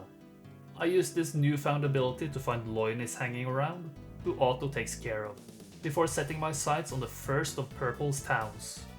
I then get a little bit confused about order, trading in one of Tan's previous towns, and build a tavern, before remembering I need to do Vey's turn first. I trade the Sulfur and Mercury for gold, which lets me buy every single Titan in the tower town. I then cast Fly in order to go for the Naga Bank to the south to get some XP and gold. Auto loses 2 Titans against the 20 Nagas, so I do this myself. I've split the 5 Titans into 2 stacks and hit both of the top corner Nagas, taking out a few of them. After tanking the Naga hits, I move the 3 stack to the top left corner and the 2 stack to the bottom left corner. The 3 stack tanks a couple more Naga hits before finishing off the first stack, while the 2 stack reduces the 3 Naga stacks to 2. This is usually bad order, but since I've played this seed many times with this setup, I know that after hitting the small Naga stack with my big Titan stack, they will get a morale, letting them run away. I can now just start kiting the slow Nagas, which makes the rest of this fight trivial. In the end, I finish the fight lossless, leveling into Advanced Wisdom and Basic Air, earning a ton of gold, and I can then immediately swing by the Magic Well, and then DD towards the Blue Town. Now I go back to the Tan Town and hire Cuthbert, recruiting all available army, and go for the last of Tan's towns. Week 2 day 3, Vey finds the Blue Town barely guarded, so Auto makes quick work of the fight, and Vey continues towards the next Blue Town in line, which their main hero flagged during their turn. Adelaide takes on the Purple Town, and the auto show continues, beating Ignatius and getting a really nice artifact in the Crown of Dragontooth, and leveling into Expert Air. Handy! The most efficient way to play from here with Adelaide is to restore her mana to get the big DD days in later, so I do some trading to get enough wood for a mage guild, then hire Gurnison to take on the southern Purple Town, even giving him the Titans to do so, which should be more than enough to take on the guarded town. Afterwards, Cuthbert also does some sieging, but again, auto steals the show. No point wasting time doing these easy fights. This vanquishes Tan, the first of many. Garnison takes on the purple town, winning lossless. And I can use my enormous amount of gold from all the towns plus Grail income to do some very basic, and I don't even want to call it chaining, but it's close enough, to get the Titans back to Adelaide. And we also get to showcase-ish a couple of the heroes we basically never see in Ash and Orin, so that's kind of nice. This chaining ordeal is a bit of a dent in my gold reserves, but it's worth it. As now, Adelaide can double DD up to Pyre, Purple's last hero, and take her on. Auto finally loses a Titan again, so I do this manually. A Meteor Shower makes quick work of the Magogs and Imps, before I wait with the Titans, eventually shaving off a few demons from her stack. Same procedure on turn 2, but Pyre just flees afterwards. I can then walk into their final town, vanquishing Purple, before using the 2 remaining Dimension Door casts to reach a neutral fortress town on the way to Red's territory. And this has a Mage Guild pre-built, setting up the next day very nicely. Vey, on the other hand, blasts the final blue town and builds a tavern. I learned something cool here. You can get campaign heroes on this map, so I of course hire Borragus, give him the Titans, and he just destroys Straker easily, getting a very important artifact, the Skull Helmet, which Borragus trades to Vey, alongside the Titans of course. Afterwards, I move Orin into town, dismiss Ash, and do some unnecessary moving with Cuthbert, while Caitlyn picks up some more resources, just in case. On the AI turn, after Red does their thing, the last blue hero attacks a neutral town in pure desperation, losing, which means blue is vanquished as well. Week 2, day 5, Vey goes for green, DDing from the only spot which can reach the British Isles, using the extra mana from the Skull Helmet to fly over the forest to flag London, which is unguarded, but not quite reaching Ivor, who is not that far away. Also noticing Rylan has come back ashore, thankfully, so he won't be the limiting factor this run. Instead, I go on a rampage with Adelaide. First DDing to the easternmost red town, which is free to flag, then DDing to Oris, attack her on the snow, but she just flees from auto combat, which I don't really mind. I can use the 2 remaining DDs to get the second red town, also left unguarded. I don't think you can really blame the AI for not preparing for a quadruple DD in order to take 2 of their towns plus their main hero, but it feels pretty good. As always, building a Mage Guild for mana restoration purposes before hiring another hero, Broghild, who gets 1 Titan and heads for Oslo, the final red town. In London, I hire Gerwolf, give him all the Titans in order to take out Ivor, but he, incredibly enough, loses 1 Titan, and I decide to do this myself. But then I see the damage I take on turn 1 after waiting with the Titans, which was a mistake, and decide, what is the 1 Titan in the grand scheme of things anyway? And quick combat for the finish. No biggie, -1 Titan. The next day, Gerwolf can instead take out the final green town, and I devise a plan to get Rylan out of the picture. So with Vey, I recruit the 3 trees in the Rampart town, split them into 1 stacks, and go for the nearby Troll Bridge, where I just retreat, so I can rehire him in the other Rampart town, where Gerwolf can give the Titans back. So Vey can safely DD over to Ireland and go for Rylan, letting Otto fight it out for real this time. But this fight was so quick, I'm not sure I'll even use battle music for this. Woof. Green is vanquished, leaving only red, which Adelaide goes for immediately, finding Shiva close by. With her 1 Titan, Otto loses, but I have endless magic, so after waiting on turn 1, letting Shiva's forces advance, I lightning bolt her orcs, killing them all, and shoot the rocks, killing 1 out of 3. Another lightning bolt takes out her goblins the next turn, and the Titan shot removes the birds from play. I wait afterwards, but Shiva just flees, the coward. This only leaves Oslo, where Broghild goes for a devastating attack. Otto wins, but let's finish this manually. This is really not a difficult fight, as the Titan is obviously gonna destroy these weak creatures, due to how cool, handsome, awesome and strong the Titan is.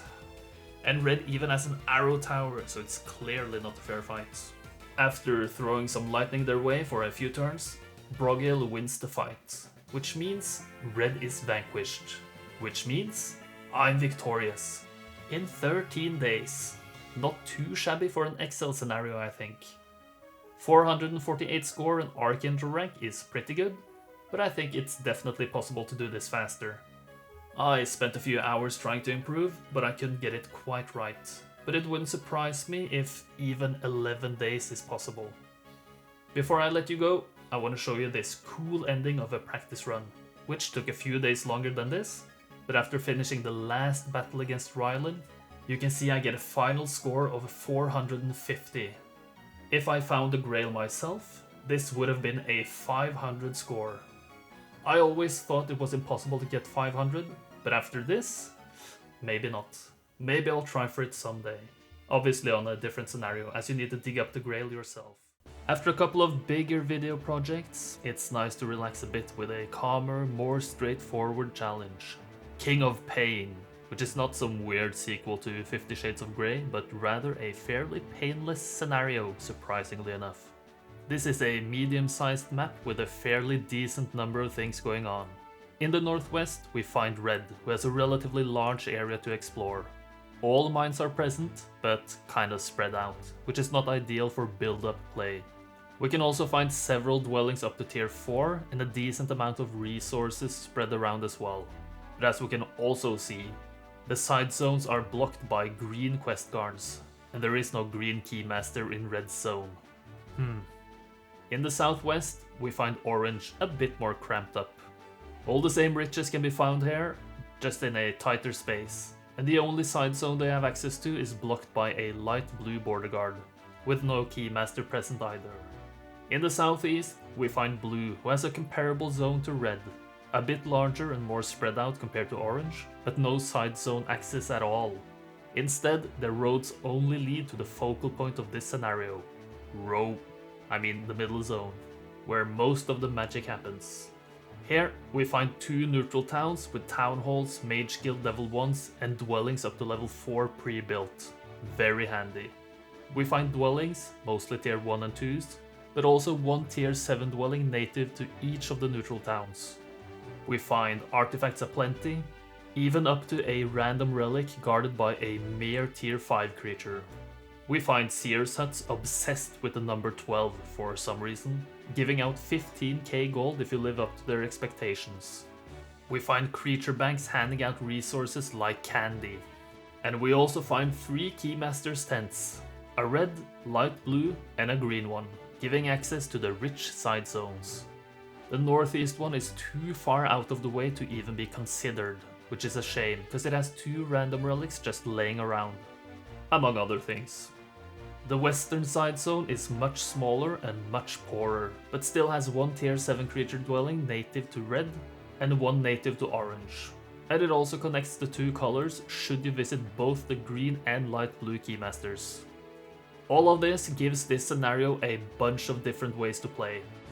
At first, I considered playing red, going for the keymasters with 1 hero, opening up the path to orange for another hero, and then conduct a 2-pronged attack, taking advantage of the roadside dwellings with the second hero. But it was kinda slow, plus it also bled a little bit too much army. Secondly, I considered playing orange and running straight for the southern middle town, using the creatures from the pre-built dwellings, hire a second hero, and again conduct a 2-pronged attack. Which is not a bad strat, just a bit slower than what I ended up doing. Which is a very similar strategy, but playing red instead, sending a hero to the middle and use the extra army to attack both blue and orange at the same time. But why red over orange, or blue for that matter?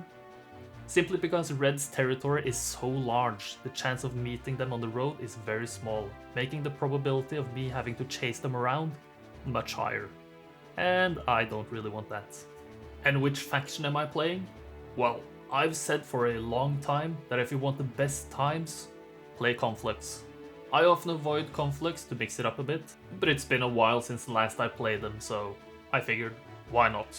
So I'm playing red conflicts Passes, who's not gonna be my main hero, but I have a plan. Check. Blue and orange set to Necro as it's a melee heavy faction, which is very good for conflicts. Check. Gold bonus for all, as gold is always important. Check. We're blasting off again. Remember to like, comment and subscribe.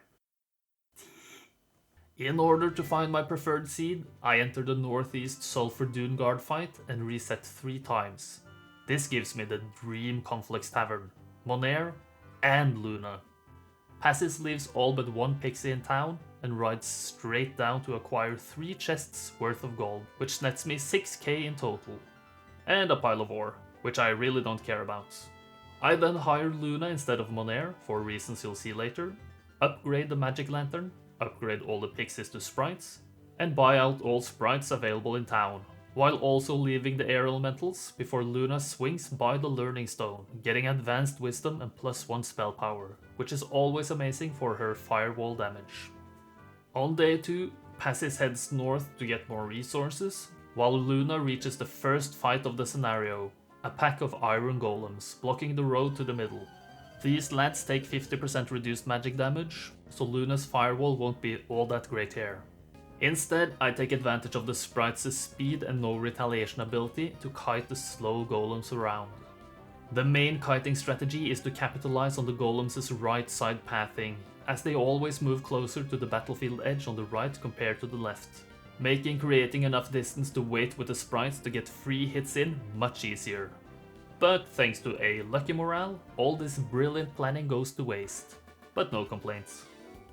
Afterwards, Luna finds a scholar who teaches her more about spell power, taking her up to 5. Not bad.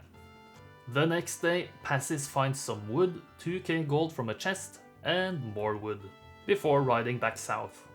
Luna, on the other hand, has more important business to do. The Naga Bank. A rather small one, thankfully, but 15 Nagas in total. Auto loses, which is not a surprise, but I know what I'm doing. I move 2 hexes to the right on turn 1 in order for the Nagas to get a bit more clumped up. Then I cast the first firewall below the bottom left Naga stack and fly down to bait them through the fire, which kills 2 and the sprites take a nasty but necessary hit.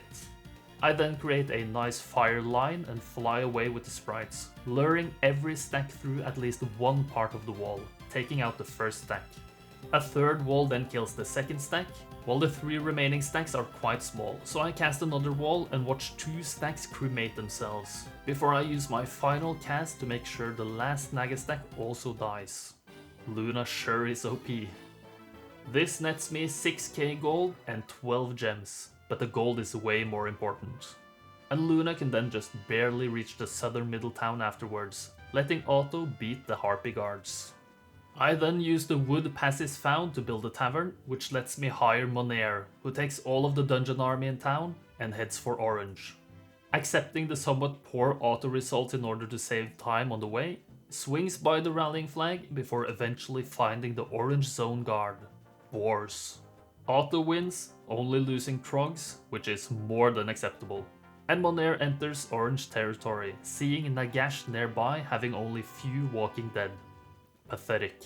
The last Trog is then dismissed, and back in the dungeon town, I hire Oris, even though she has worse stats than Fiona, just because of the goblin speed, which gives her more movement. She gets all the pixies, except 1, and sprites before heading out, finding one of the blue zone guards, another pack of iron golems. 1 stack more than the other fight, and also more friendly creatures to be mindful of. But to be honest, since we've already seen a very similar fight, we can just fast forward through this one. Next up in the way, lots of wolf riders. But if you pay attention, you notice I very stupidly don't visit the Fountain of Youth for extra movement, which is really silly of me. Anyway, wolfy boys, get ready. I wait with the sprites and send the pixies up to snuggle with them. This splits the wolf riders up, letting the sprites take out both of the 7 stacks in 2 fell swoops. The wolf riders, again, split up, so I get another hit in with the sprites, leaving 1 alive, so I send the pixies in as bait. not even losing one to the Wolf Rider hit, surprisingly, and eventually taking out the last stack with the sprites. A very good fight.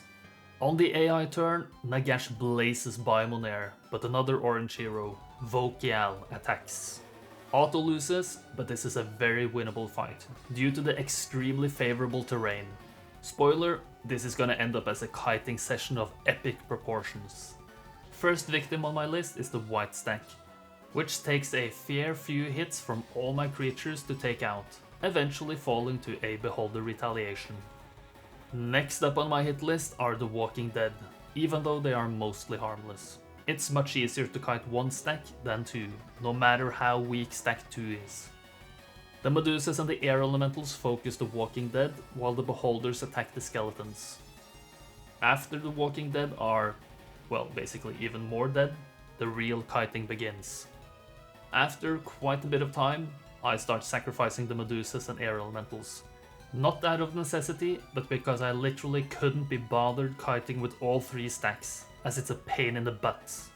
All I need to win this fight is the Beholder stack, so after walking the Skeletons around and around and around and around and around and around the terrain, gaining a single hex each round, taking out 6 to 7 Skeletons with each shot, I finally get the final hit in on turn 41. Quick and easy. On day 4, I let Luna out of the dungeon in order to find some more gold for my stash, and she does not disappoint, getting gold from 3 chests, netting me a total of 7,500 gold. Passis uses his movement for literally no reason, while Oris penetrates the blue territory, finding the blue town fairly reasonably guarded. And who is that guarding? The return of Uncle Sandro? The future is now, old man. It's time to die. Again. The old man has slow, unfortunately, which is kind of a pain in the ass, but I guess good old Uncle Sandro is the king of pain. I just really wanted to have the scenario title in somehow. Anyway, after a couple of rounds of slowing, I haste my sprites in order to get a free hit in, before the 10 pixies die to a white hit. From this point on, the catapult becomes extremely important, as it's like a flame to moths for the AI. But I realize my mistake in hasting the sprites earlier on turn 5, noticing I actually can't get out of the reach of the Walking Dead after Sandro slows the sprites again, so I have to lose a few of them. Still, 41 should be enough, but a bit of a lazy play by me. Afterwards, I can use the budget Harpy Hag strategy of waiting one turn, fly into hit, and fly out the next turn, to slowly whittle Sandro's forces down, while the catapult is slowly dismantled.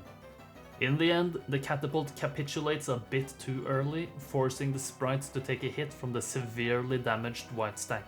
But it's no big deal, as the remaining imps can be finished off in 2 hits from the now 36 sprites. Really not a great fight, but a win is a win. Unfortunately, blue isn't vanquished, and it's kind of a lottery where the remaining hero, usually only one, is. As the southern skeleton dwelling isn't flagged, I deduce they have to be north.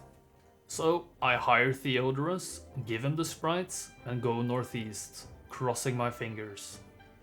Thankfully, finding Torosar right there. Very lucky. I split the sprites into 3 stacks of 12 and just go for it. Otto wins, a bit surprisingly, so I just watch him do it. Torosar always has Magic Arrow and a Ballista 7 out of 8 times, making him a bit tricky to beat with only sprites. So it's quite nice to see Otto win. Not much strategy going on here, like usual, but it ends with a nice and comfortable win. Blue is now vanquished, only orange left. Monair rides further into Orange's zone, ignoring Nagash, finding their town unguarded. I check their tavern to make sure Nagash is the only hero, before hiring a hero in the dungeon town, as it should be easier to reach from there due to the rallying flag. But Fiona, our newest member, has no army, which could be an issue. So, back in the orange Necro town, I hire Adelaide, give her the Beholders, and she's 1 tile off. Bollocks. I check with Fiona, a couple of tiles off as well. But after getting extra movement from the flag, she can literally just barely reach. Adelaide can then ride over and give the beholders to Fiona, who can take on Nagash. A manual fight finish is appropriate, I think. So, after letting the single Walking Dead move, I snipe them, taking out Nagash. Orange is vanquished, I'm victorious. In just 4 days. Not too shabby. 448 score and Archangel rank? That's business as usual. Originally, I had a 5-day run, but after letting this scenario simmer in my mind a bit, I found this nice solution. So I'm satisfied. I think this should be difficult to beat. In this video, I'll try to walk you through the process of how I plan and execute a low turn count run, and also try to explain my knowledge of seeds in this game, as well as a full run of the scenario at the end. This is on the HD mod, and I also have edited combat animations, CR Anim, to make combat a bit faster. So let's start at the beginning.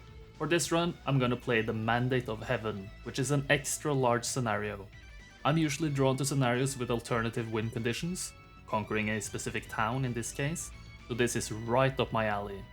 First part of the process is that I note that I can't choose my faction or color here. I can only play as red and castle, and all the other colors are also faction locked, but I can choose scenario bonus. Second thing I do is literally just look at the map and start making some plans in my head. I begin the scenario and, in recent-ish cases, in order to save time, I've started to use the very handy in-game cheats to scout.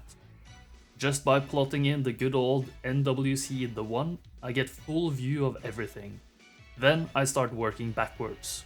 I find the win condition, which is the Hive, a tan town, found in the northwest corner, and just follow the road back towards my starting town. On the way, there are quite a few things of immediate note. A Forsaken Palace close to the road near the tan area, which could make the final fight easier. The road is blocked by some Hydras, which means I would definitely need a decent army to get past these multi-headed lads. Pink is in the area as well, which could make optimizing movement points a bit tricky, as I can't leave my main hero with just a fast creature, or it would definitely be killed. A castle village close to the main road. A hill fort right next to the road, meaning I can upgrade my army for a nice power boost. A refugee camp a bit off the road, which could give a handy boost as well. Lots of chests for either gold or XP.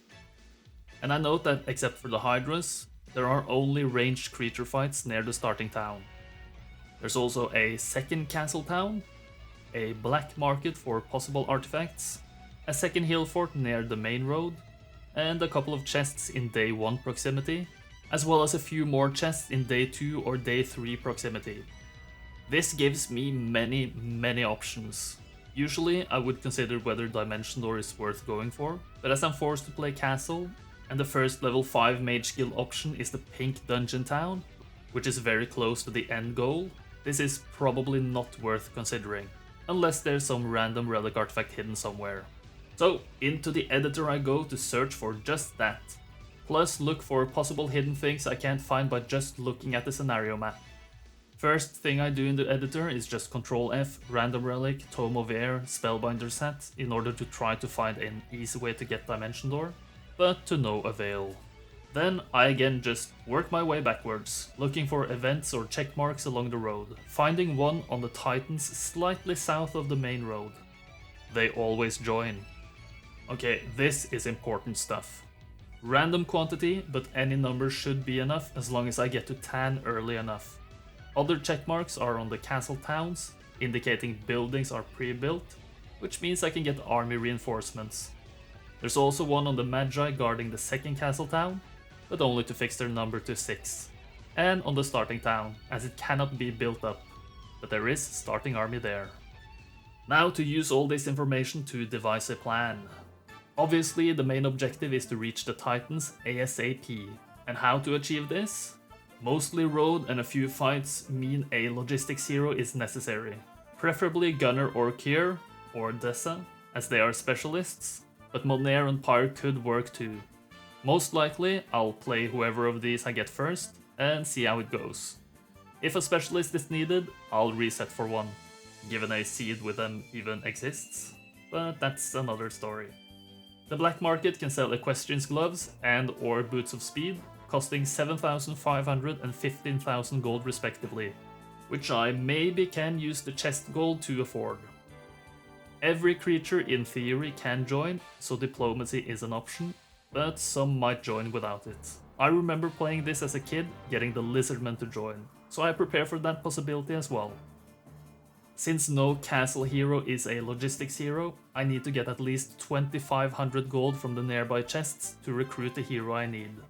So I either need to reach both of the closest chests, or one of them has to contain 2,000 gold, with gold starting bonus that is. I want as big of an army I can muster, and also don't want to bleed the army unnecessary, so I might have to make a detour to the hill fort on day 1, costing movement, to either diplo or scare away the magi and lizardmen. So it might be worth it to flag the neutral castle town and recruit my main hero there, and use side heroes to collect gold, plus visit the black market, plus possibly visit the refugee camp.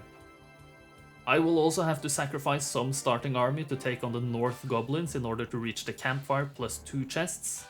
How much army? Well, I'll have to do some trial and error for that. And I think that's everything. Next step is to try to find a suitable seed and see if the plan works. Usually, when playing castle, I use Tyris to look for seeds, as she has tactics and will then always move first in combat, which is necessary for predictable seed patterns. Starting heroes don't determine seeds, as far as I know, so you can search for good seeds with one hero, and still go back to the main menu to choose a different starting hero and still find the same seed. The only exception for this, I think, is if your hero is supposed to be in a tavern, which would then obviously mess with the seeds.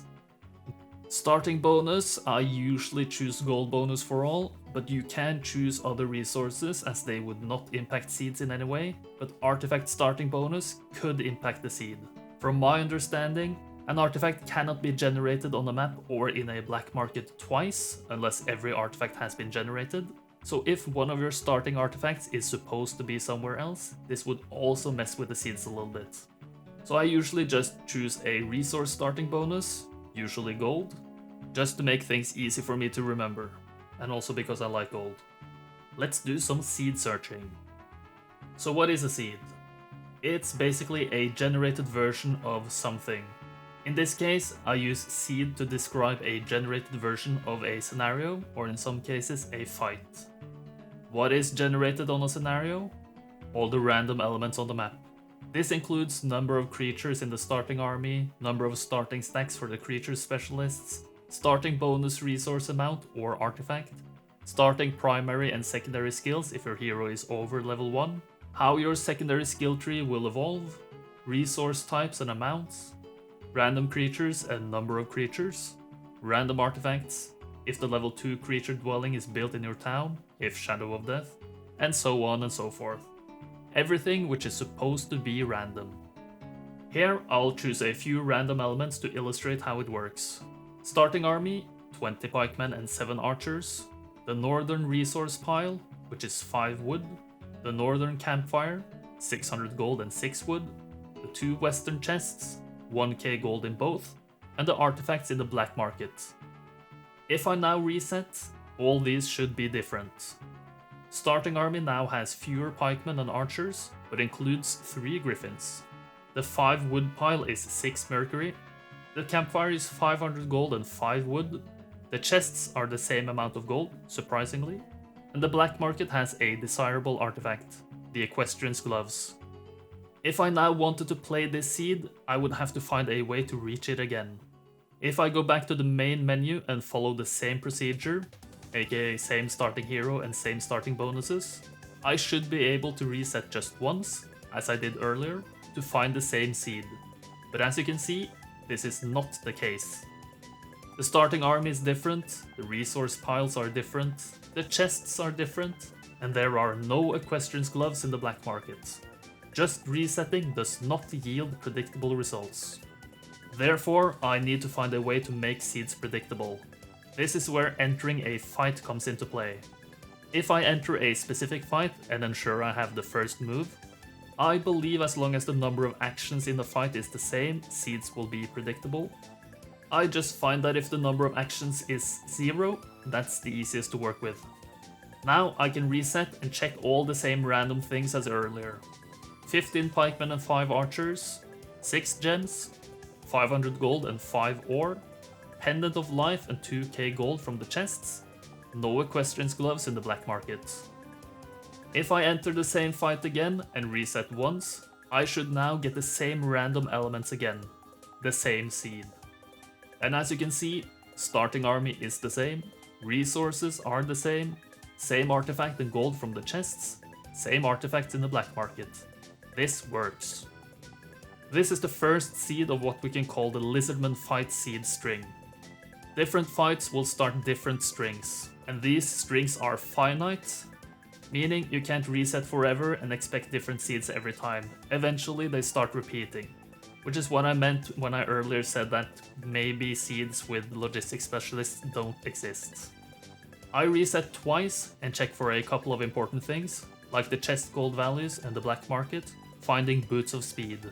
I then check all the other nearby gold resources to see if they are affordable, which I find out eventually after taking every bit of gold I can get my hands on.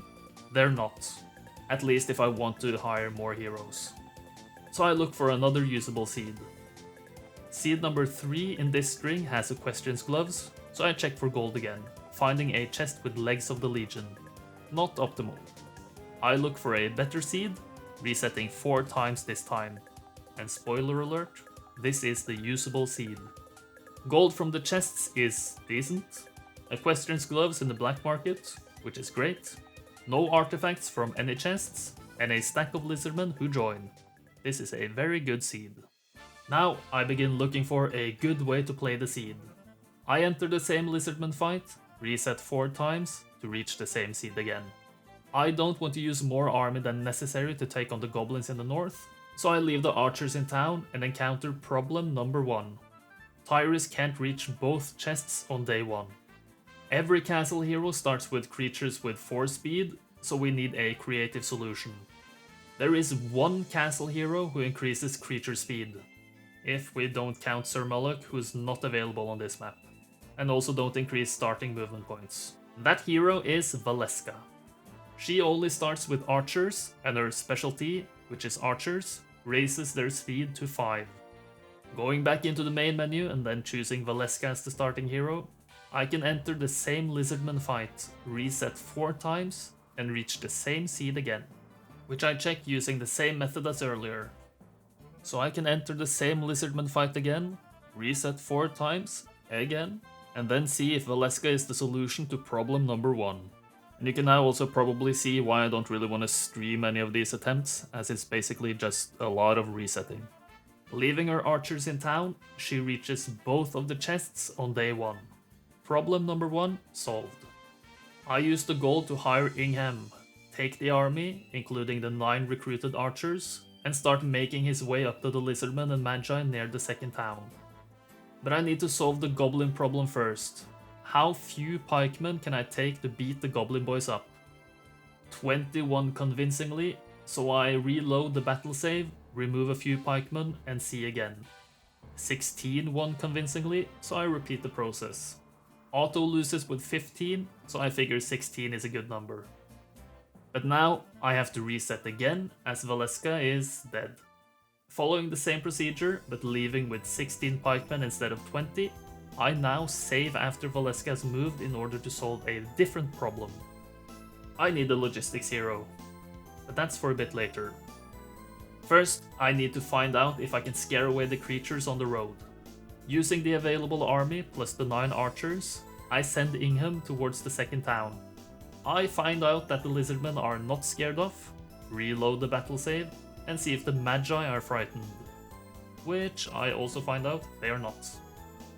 So I go back before hiring Ingham and try something different. I swing by the hill fort and upgrade the pikemen and griffins, all I can afford, and try again. First, we can see the lizardmen are now scared away, and the Magi as well. Even getting a lossless fight for the neutral town. It's really coming together now. I also have just enough for a third hero, but Shakti is not a logistics hero, so it's time to solve that problem. Now, I don't really like this trick, and I've only used it once in holding the middle, but the heroes in queue in quotation marks in the tavern are not always random. Most of the time here, Cal or Marist was behind Ingham, but if I reload before hiring him, the queue hero is random. Which means that previous actions also decide things like tavern heroes behind the starting hireable heroes. A different form of seed manipulation. So I reload many times, and I'll spare you all the reloading. Until I find a logistics hero, Monair, which is the actual main hero I'll use. Coming back to the second town, after leaving the Lizardman alive, for XP for Monair, I recruit him and begin mapping the seed further. Auto smashes the Lizardman with minimal losses, acceptable. And as seen earlier, the second Lizardman stack joins. The chests nearby are also taken in order to afford another hero, Hallen, who even brings more army and meets up with Monair in order for him to make fast with the Royal Griffins for the next day. So I begin mapping out the next few days. Valeska's job from now on is basically just to gather resources, so she picks up the nearby campfire and the 2 chests for a nice gold influx. Ingham gets more gold from another campfire, which Hallen does as well, before Ingham pays a visit to the black market and buys the Equestrian's gloves, then meets up with Hallen to trade the artifact over, which then Hallen can transfer over to Monair. And from here on out, I do the same processes of resetting to optimize every fight, movement optimization, XP optimization, and so on. So instead of showing every single decision I make, which would take ages, making this video several hours long probably, let's just see how the full run looks. Castle and Valeska, check. Gold bonus for all, double check. It's time to infiltrate the hive. Remember to like, comment and subscribe, or even become a channel member. I upgrade the starting archers at the hill fort for no reason and then find my way to the nearby Lizardman. After entering the fight on day 2, I reset 4 times and then the real fun begins. I leave all the 14 starting archers in town and bring 16 of the 20 pikemen along with me to the first chest, getting 1k gold, and then 2k from the second chest. This gives me enough to hire a second hero, Ingham, but there is no logistics hero behind him. So I use the reloading trick outlined earlier to eventually find Monair. Afterwards, I take all of the town army plus the 9 available archers and head down to the nearby hill fort to upgrade the pikemen and griffins, as that's all I can afford. The next day, Valeska finds the goblin fight, letting Otto do the dirty work. This gives her access to 1 chest this day for another 1500 gold. Ingham, meanwhile, elegantly avoids the Lizardman fight and instead scattered the Magi, not pursuing them. The neutral castle town is next, which is a fight Otto steamrolls. Inside, I can then hire Monair, who rides out to meet Ingham, swapping armies, before Monair takes on the Lizardman for some XP. Otto's results are more than good enough, so I accept and cash in on the 350 XP. While heading northwest towards the hive, Monair snags 1100 gold plus some useless resources from 2 campfires, and also convinced the 20 Lizardmen to join our noble anti-monarchy cause. He even has the movement to get both of the nearby chests, getting 1500 gold from one and 1500 XP from the other, leveling into advanced offense. Not logistics, which is a bit unlucky.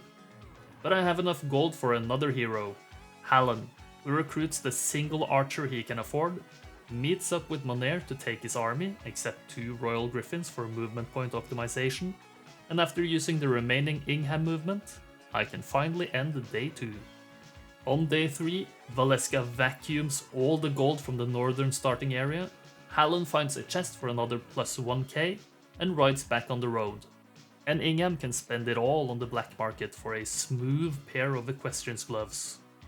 The Equestrian baton is passed to Hallen first, also transferring the army to Ingham, before the gloves are finally given to Monair, who uses his iron-lunged horse to ride an enormous distance, taking a breather with a small amount of movement left next to the second hill fort. Halon follows as far as he can, and Ingham does the same, before Valeska is already retired.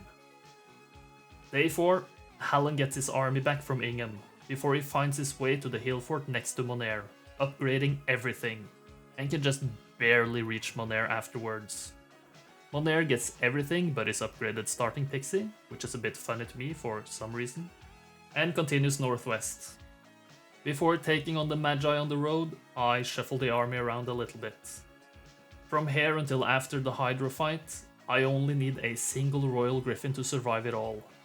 So when I see Otto only losing one Griffin plus some useless side army, I can safely accept. This levels Monair up to advanced logistics, which is great. And he can take on the second Magi roadblock. This loses me another Griffin, but I still have one, so it's no big deal and I can again safely but reluctantly accept. Continuing forward, ignoring the castle village, Monair ends his day with a sliver of movement left, a few tiles away from a pink hero. Ingham, on the other hand, finds a campfire and visits the refugee camp, finding Naga Queens. I can only afford one, and I recruit it just because I mentioned it in the planning phase, it's definitely not needed, and head back on the road. Valeska is still retired. Pink pisses off, and Ingham can trade his queen over to Halon, who can use his army to take the neutral castle village.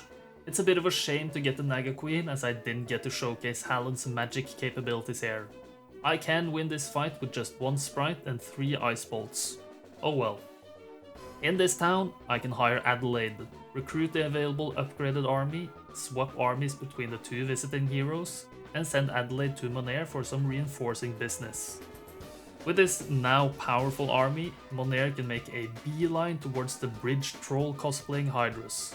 A very slow beeline, but a beeline still, even seeing where the cowardly pink hero went. Pathetic. Adelaide is then dismissed, and we can already end day 5. The next day, I prepare to take on the Hydrus. A difficult but doable fight, so this is gonna be a rough one. But Otto just smashes it, as there are only 5 Hydras there. The minimum, I'm pretty sure. Lucky. So, I decide to see how we did it. This result is actually the Naga Queen's fault, in quotation marks.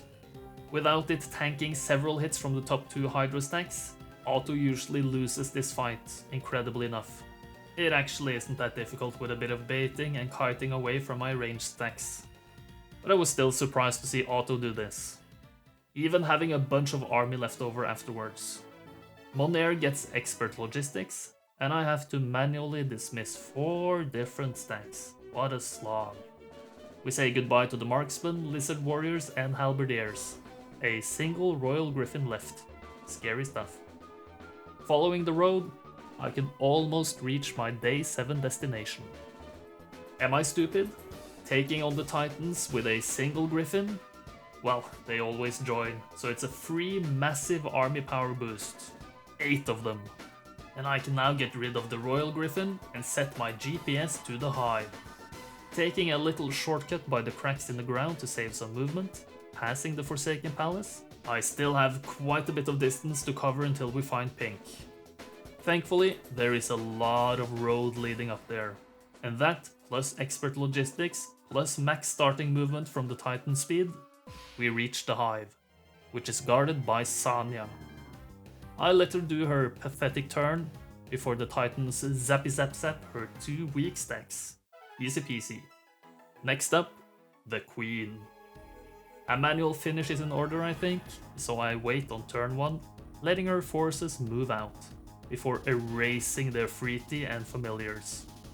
We are at an evisceration party, and everyone's invited. I only need a few more turns to absolutely blow most of the Queen out of the lava with some heat-seeking lightning zaps. Except for the Gogs, who I decide to humiliate with some melee tightening. Just walking up and letting them hit themselves. A glorious victory. A couple of level ups later and we are victorious. In a mere 8 days. Not bad. 396 score and Black Dragon rank is not up to our usual standards, but it's okay I guess. I hope this was a helpful video and that I somewhat coherently managed to explain my thoughts and processes, and that my understanding of seeds is reasonably clear. I don't have a complete understanding and don't exactly know how to dig for more info, but it is what it is.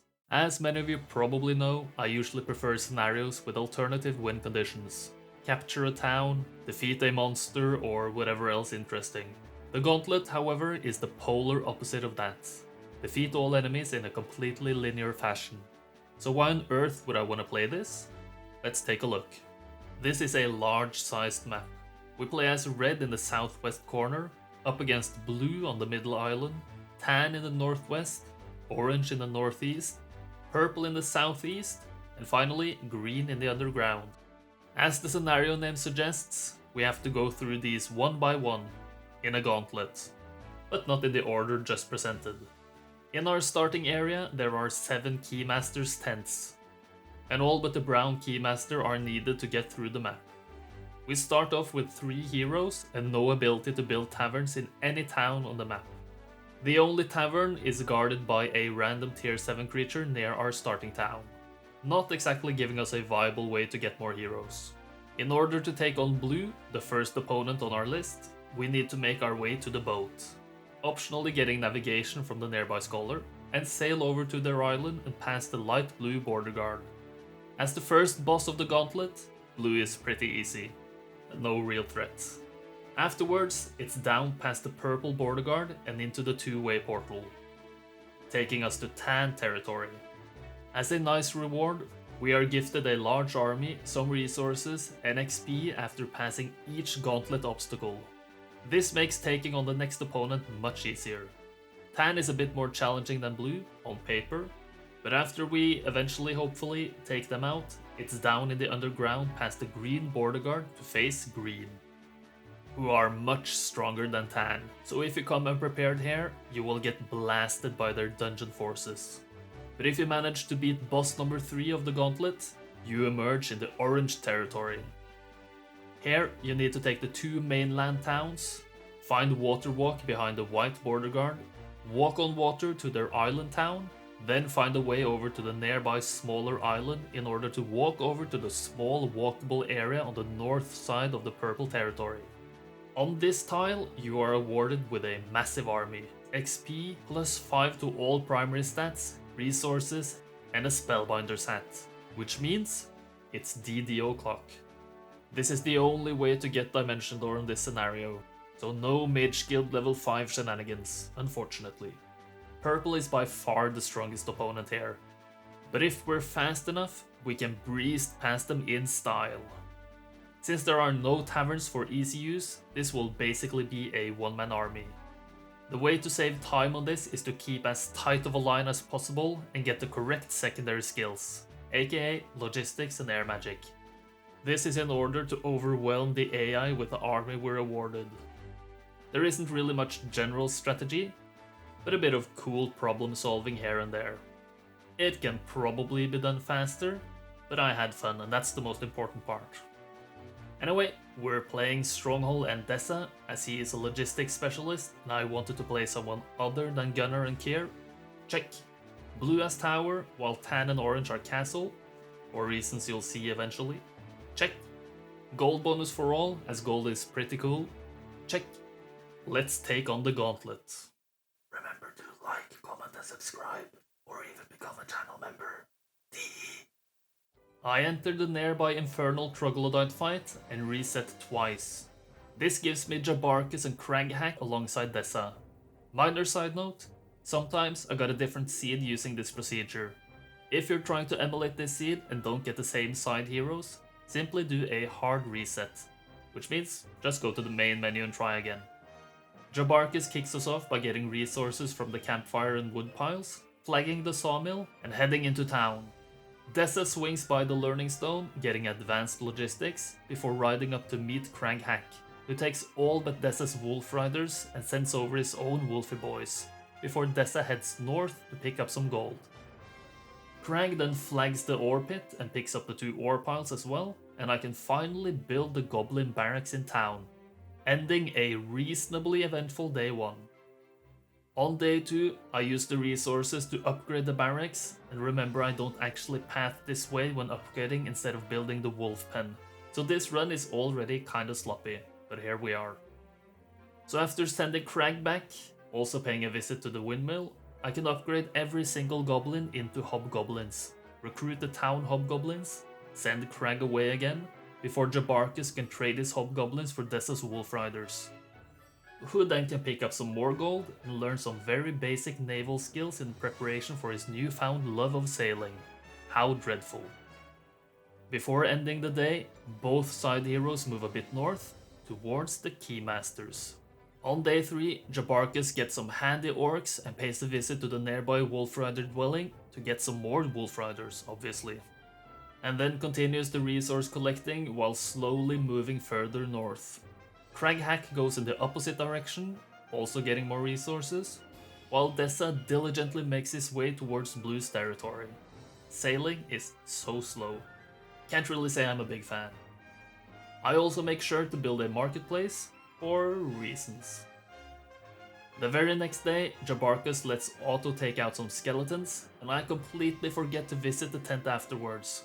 Instead, I send Jabarkus towards another fight, which I decide to do manually, but this is very inconsequential, so I think we can just skip to the end, where we can see I lost 2 fewer Wolf Riders than Otto. Well done me.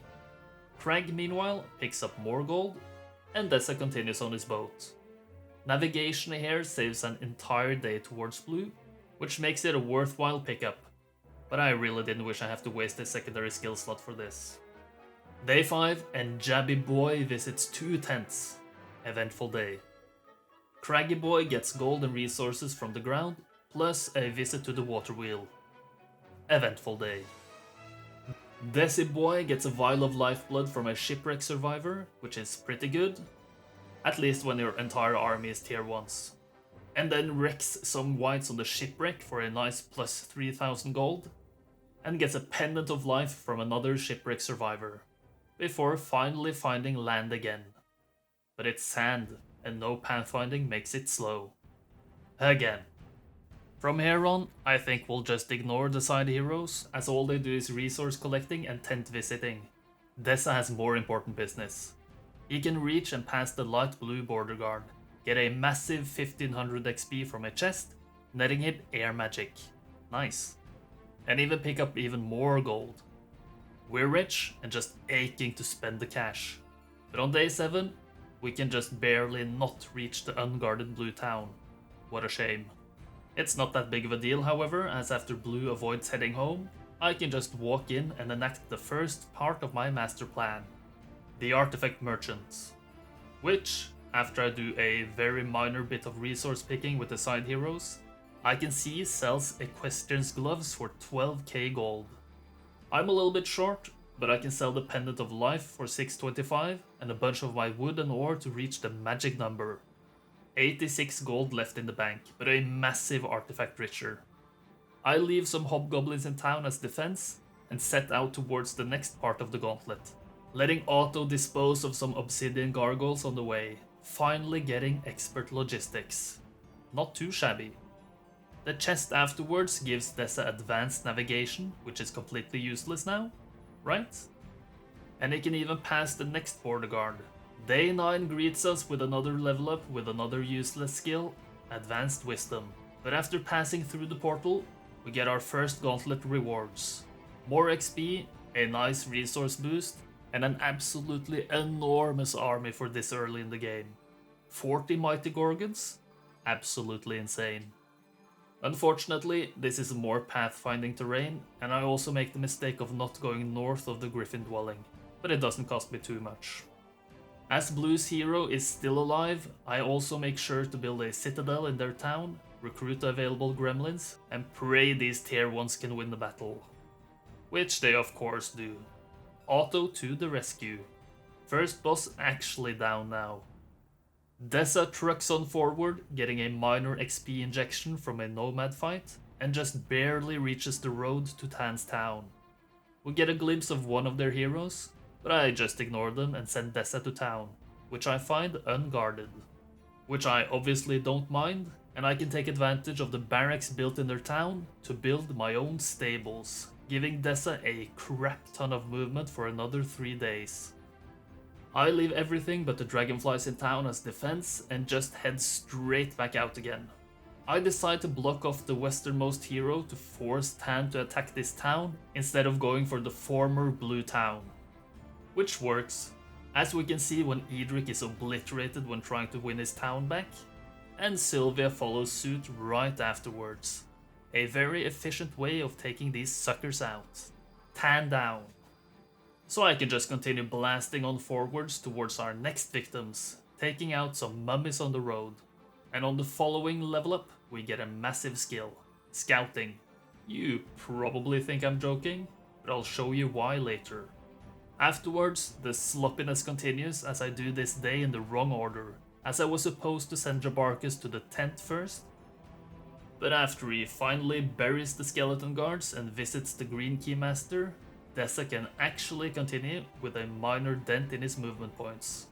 The scroll on the ground is Town Portal, but it's not needed for my strategy, so it's ignored in favor of more XP. Level 9 achieved. Closing in on the Expert Air, which is very handy, and we get our second reward after heading underground. More XP and resources, plus another massive army boost. Jeez. Expert Air achieved as well, Border Guard pass, and I head straight east towards the Green Town. I'm a little bit lucky to find a green hero here, Deemer, as the green heroes are often in the southwest corner, but I will happily accept this gift. Even though Otto won convincingly, I would rather keep more fast army in case Gunnar has a decent army as well, so I do it manually. I wait with my fast flyers, and Deemer follows up by blinding my orcs and hitting my dragonflies with his shooters. My Ogre Magi cast Bloodlust on the Thunderbirds, which go in for a massive hit on its Harpy Hags, killing all 79 in a single swoop. Nice. The incredibly weak dragonflies don't even take out all Medusas, and are instead turned to stone in return. Great. I could dispel, but I prefer saving as many Thunderbirds as possible, so I stone skin them instead, before the big Troglodyte stack is evaporated. Unfortunately, I didn't consider Deemer friendly firing with his meteor shower, so I lose a fair few creatures to that. A couple more flies and T-birds are lost to Manticore, Minotaur and Beholder hits, but I can safely end the fight already on turn 3 by presenting the Ogre Magi as bait, killing the Beholders with the birds, and letting the Manticores die to Ogre retaliation. More T-birds lost than Otto, but I come out with more fast army overall. I even get a nice knowledge crown, which is very handy for later. A couple of level ups bring expert scouting about, and I can get rid of the slower units to optimize movement for the next day. Where Dessa can first swing by a rally flag and then just speed over to the Green Town, losing 4 flies to the arrow towers, and then head into town in order to build a mana vortex, doubling his spell points. Now I can leave the stronger fast boys in town, the Thunderbirds, and prepare to get another big army boost, which is handed over on week 3 day 1 back in the overworld.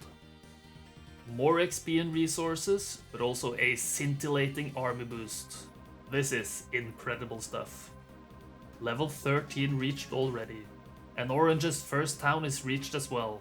Here I can build another stables, and I also confirmed that I don't have view air, which is a bit of a shame as it makes the final part much easier. I visit with Dessa, leave both of the under 11 speed creatures in town for defense, and head straight back out again towards Orange's second town. We see Green make a dash for the former Tan town, with quite a pathetic army. I don't think Gunnar will pose much of a problem here. So instead, I just send Dessa to take care of Orange's second town, which is guarded by Adela. But her army is crap, and I can safely accept the auto results. I forget to swing by with Dessa, and instead go for the important spell scroll behind the white border guard. I lose all of the dragonflies on the way there, which is a bit unfortunate, but even worse, I have to go back to town to make sure it's defended. So I leave half of the Scorpicores, which is a bit overkill I think, and ride down to pass the dark blue border guard, looking for Orange's last town. Green Gunner, meanwhile, just commits Sudoku on my heavily fortified castle town, and Orange's last hero, Gretchen, makes her presence known, before I leave her land by casting Waterwalk and crossing the ocean, going for the Orange town. Wait, Otto lost? I might have left too many Scorpicors earlier. After the Orange Thunderbirds move, I cast Haste on my Scorpy boys and leave their mark on the Cyclops Kings. They don't die, but instead offer themselves up on their turn for a nice retaliation kill. Afterwards, I lose a couple of flying cats to a Hobgoblin and Orc Chieftain duel combo, which is not great. After deliberating for a little while, I come to the conclusion that I want to save spell points and just fly in for a hit on the Orcs, taking them out and getting a really nice morale afterwards. This allows me to just fly away, inviting the AI to hit the catapult, which I know it loves to do. So I go from one corner to the other while the catapult is destroyed, allowing me to wait one turn and first smack the Wolf Raiders about, and then get a very lucky paralysis on the Thunderbirds. No complaints. The Hobgoblins don't even take out a single Scorpicor, so I can use their full power to get another paralysis the next turn. Unfortunately, I can't get a third paralysis in a row, as the Thunderbirds are taken out the next hit. A very lucky and very skillful fight by me. I pick up intelligence afterwards, about time some of you might say, and build a mage guild just to see if this one has view air. It doesn't. Shucks. So instead, I head west. This is where scouting is necessary. You can't actually see the next island without it. So you cannot water walk over unless you get scouting, or a scouting artifact, which there were none of in the artifact merchant. But Dessa has scouting, so over he goes. The Dread Knights in the way are way too strong, so I instead walk directly down to Purple's Island to get the final reward. XP, plus 5 all stats, resources, but most importantly, Spellbinder's Hat for Dimension Door, and an insane army for week 3 standards. 45 Archangels, 250 Crusaders, and 600 Marksmen. Gotta say, ladies and gentlemen, I don't think we're meant to be here this early. After equipping the hat, I use my previous playthrough experiences to guess there are one or more heroes in the swamp and see where I can't DD to find them. And I land right next to a useless side hero. Marius is disposed of easily, and I try to use the same DD scouting trick again, but no luck this time, so I hope there are no more heroes up there, and DD again towards Purple's first town. I take a look at Gretchen and make sure the Orange town defense is strong enough before I continue forward with Dessa. I have limited DDs due to my limited mana, so I try to use his insane amount of movement while staying on the road for maximum efficiency. Purple's first town is guarded by Ash, but she is swept aside easily. She, however, had Boots of Speed, which sets me up even more nicely for the next day. I enter town to leave the Marksmen and Crusaders as defenders, as there is another purple hero nearby, and set my sights on town number 2, getting an insane distance on the way, while also using the last 2 DDs to cover even more distance, just barely not reaching town, which would have made me able to restore Dessa's mana. Oh well. Gretchen finally reaches town and dies to the Scorpicors. Orange down. And Purple rushes to defend the town I'm about to attack, while also running away with their northeast hero. Luckily, I can just auto both of the fights for the second town. 45 Archangels are definitely OP as heck. And then just follow the road west towards Purple's final town, which is guarded by Rushka. But honestly, I don't even care to watch Otto win this fight. It's not even close. Instead, I just accept the result, enter town, and pray Purple's last hero attacks the northeast town, or else the entire playthrough is wasted. And Zydar thankfully attacks, getting obliterated by the ridiculous army we're given. Purple is vanquished, I'm victorious in 21 days. 446 score and Archangel rank is strangely fitting for this ending as well. I think this can be done faster, as I had some sloppy plays here and there, but overall, I'm pretty satisfied. I heard the developer who made this scenario was completely tripping on LSD when designing it, but that's just a rumor. A terrible rumor. Which is obviously not true. But what is true is the fact that this scenario is full of quirks and design choices which truly baffle me. So let's take a look. A terrible rumor is a small-sized scenario. We can play as either red, blue or tan, all located in the overworld, and all neutral or good factions. The first things that stand out to me are the guarded / blocked off areas of the map, so let's just look at them one by one. There's an arena locked behind a red border gate, a hill fort plus some resources and some stat boosts behind a quest guard which requires the Lion's Shield of Courage to pass, a refugee camp plus a couple of mines and a witch hut rewarding 20k XP for bringing the Color of Conjuring, located in the underground, behind a quest guard wanting 5k gold, a quest guard requiring level 8 to pass, a 20 Zealot Pandora's box which is guarded by 40 random tier 6 creatures, and a 15k XP Pandora's box guarded by random tier 4 creatures. Is it just me, or are these guards and rewards just seemingly completely random? And to top it all off, pretty much every creature on the map is set to hostile, meaning they rarely would ever join, and to nonsensical amounts. Like the red Sulfur Dune guard is 21 tier 2s, but the nearby Mercury lab is also tier 2s, but 44? Make it make sense, please. There are also some random tier creature dwellings in the sandy area, and a neutral town in the middle with a pre-built castle, capital, and max level mage guild, behind a no magic garrison with a random assortment of creatures. And this is just the overworld. The underground is also kinda weird. All three colors here are unplayable and evil factions. Only green and purple are connected, while the neutral dungeon town is only reached from red's subterranean gate. And orange is only reached from the desert gate. Obviously, there are more intricacies here, but there's a bit too much to try to lay out in one go. So instead, let's just talk strategy. Due to the overworld layout, red is the clear best starting color. Bigger starting area and access to the 15k XP box, allowing us to pass the level 8 guard at level 10+. Originally, I wanted to go for the middle town, learn Dimension Door by having the secondary skills from the box XP, and just zip around the map. But the anti-magic in the garrison is too strong.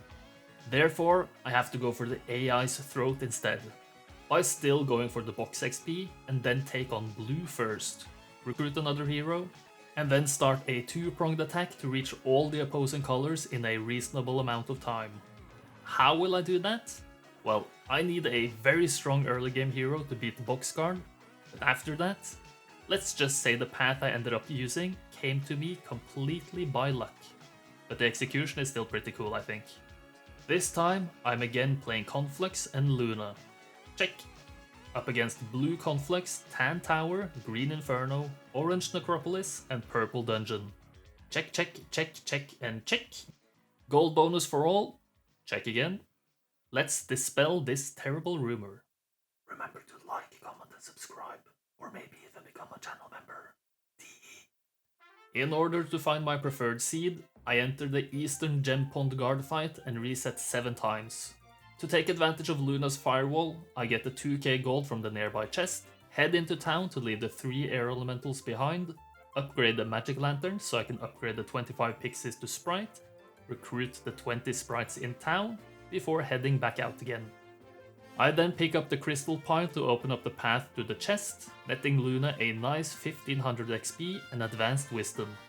Afterwards, it's back on the road, on the way to another chest, which I pick up on day 2 for a cool 1500 gold, before taking on the wolf raiders blocking the road down south.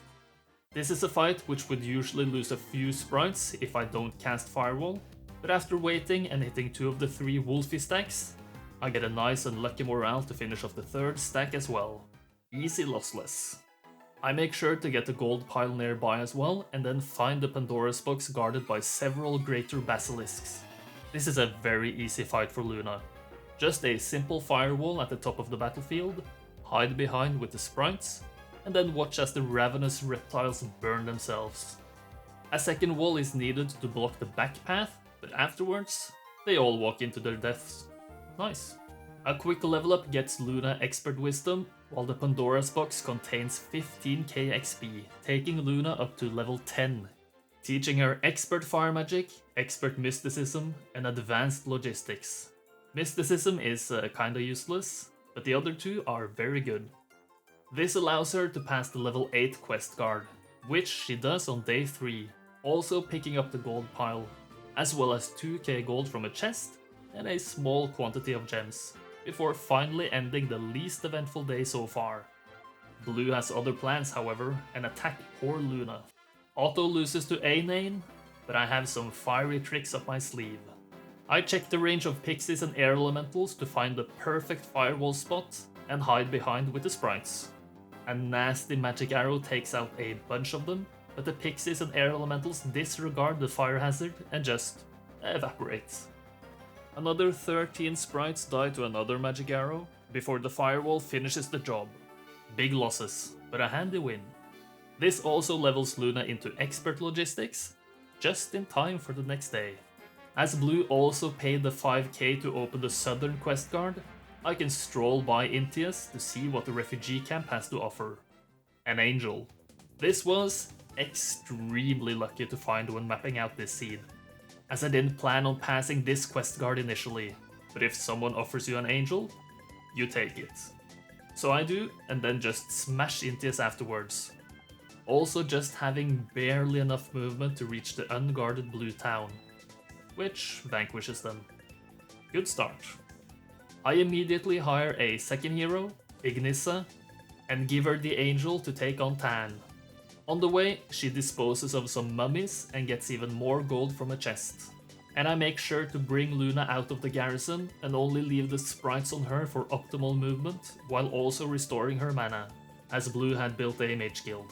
Then, I can end a very good day 4.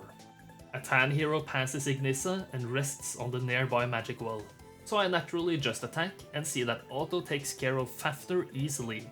Nice. This hopefully only leaves one more Tan hero, who defends their lone town. Otto, surprisingly, loses, so I guess this is a manual one. I wait on turn 1 and take a nasty 40 damage magic arrow. Ouch. Thane only has 4 of these, so I have to take less than 40 damage from his creatures.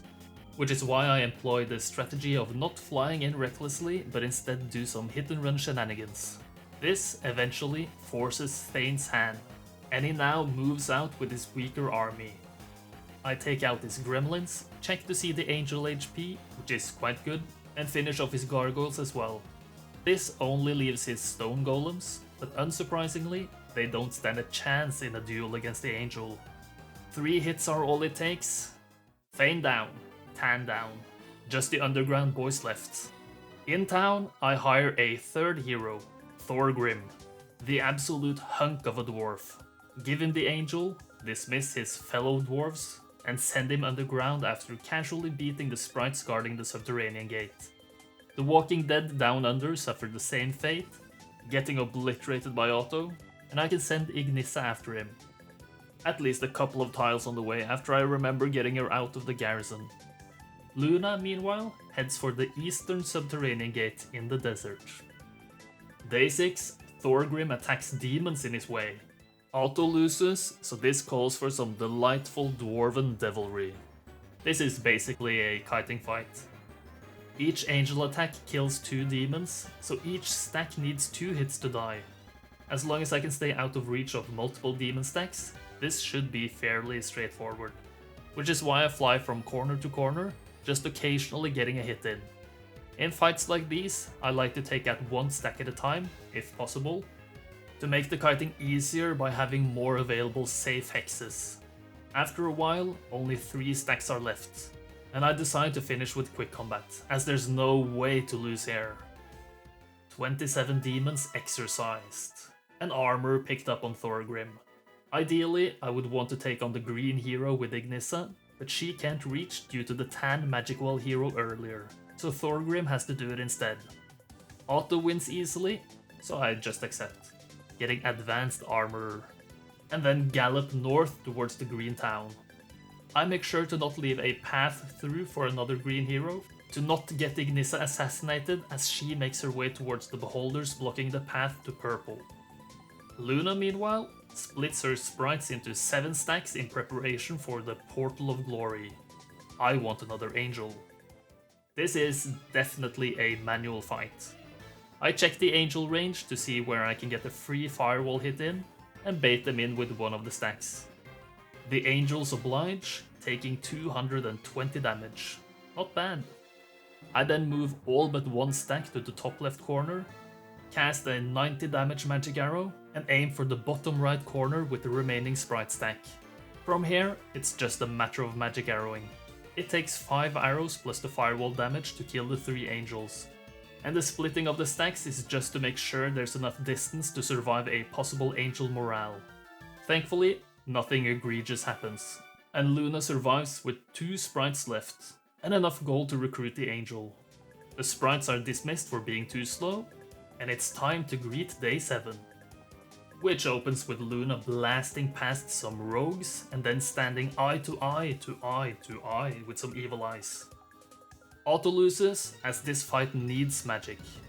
90 damage magic arrows kill 4 evil eyes per cast, so they will be very useful here. I let the eye boys laser me before moving with the angel, and the strategy here is to maximize damage each turn. So I work my way from the bottom with the magic arrows and from the top with the angel. When all stacks are whittled down, I check the angel HP and deduce I can quick combat finish. A fairly efficient win. The underground subterranean gate guards of griffins are even more efficient to take on. Auto loses, I wait on turn 1, and then finish with quick combat. Doesn't get much more efficient than that. Straker and Orange Hero is also nearby. I'm very surprised to see Auto lose this, as I can't even imagine losing here. This fight is essentially me just messing around. I take a magic arrow, let his dead creatures move, and start hitting the whites.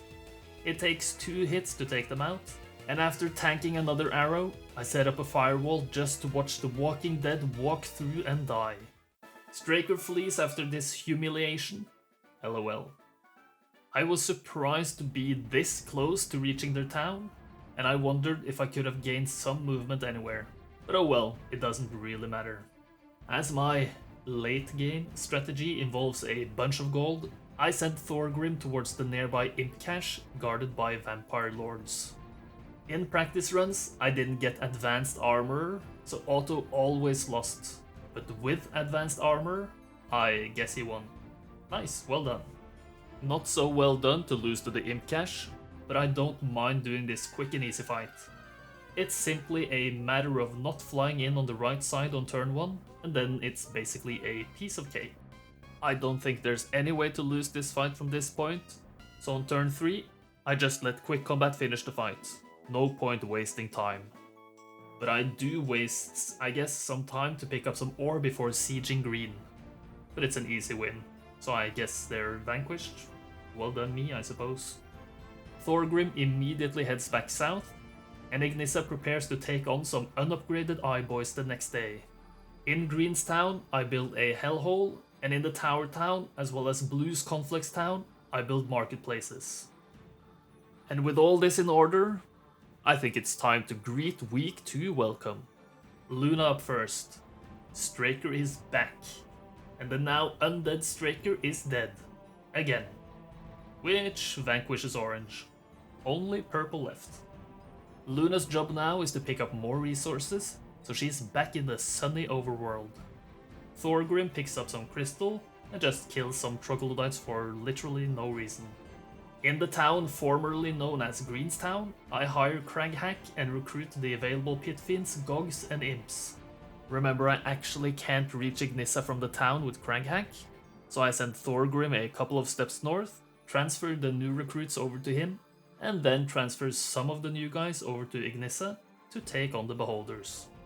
Auto wins, and I'm surprised to see he lost so few creatures, so I decide to take a look. It's a classic auto fight. Just full gung-ho, no regards for human, demonic or fey life. Don't know why I'm surprised, to be honest. Anyway, a win is a win, and I do some very important stuff here. Detail stuff.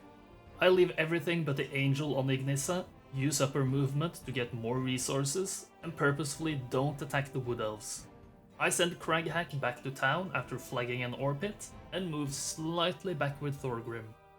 Purple moves away due to me not taking out the elves, and I can enact my final plan. Luna just gets some sulfur and barely doesn't reach more resources, but that doesn't matter. I can still afford the Fire Lake and recruit all available Inferno army, at least after doing some minor trading to afford the last demon. Craggy Man meets up with Thorgrim, who takes this varied and diverse army over to Ignissa. She gets everything but Thorgrim's Wolf Riders, as she is limited by her 7 army slots, before she takes on the Wood Elves in the way. Auto loses both a Freety, which I can't accept. Manual it is. I wait with the Angel and Ifriti, lose some Gogs, and send the Hellhounds forward as bait, which the 2 Wood Elf stacks swallow whole. Now it's time to move in with the big guns. On turn 2, I can reach the upgraded Grand Elves with the Angel, killing 7. The Ifriti follow up and take out 6 more, and now it's a matter of keeping the number of elf range shots down to a minimum. The top stack gets 1 in, but that was the last elf shot of this fight. I can simply block them with my weaker creatures, while the damage is done by the Angel, Ifriti and Pit Fiends.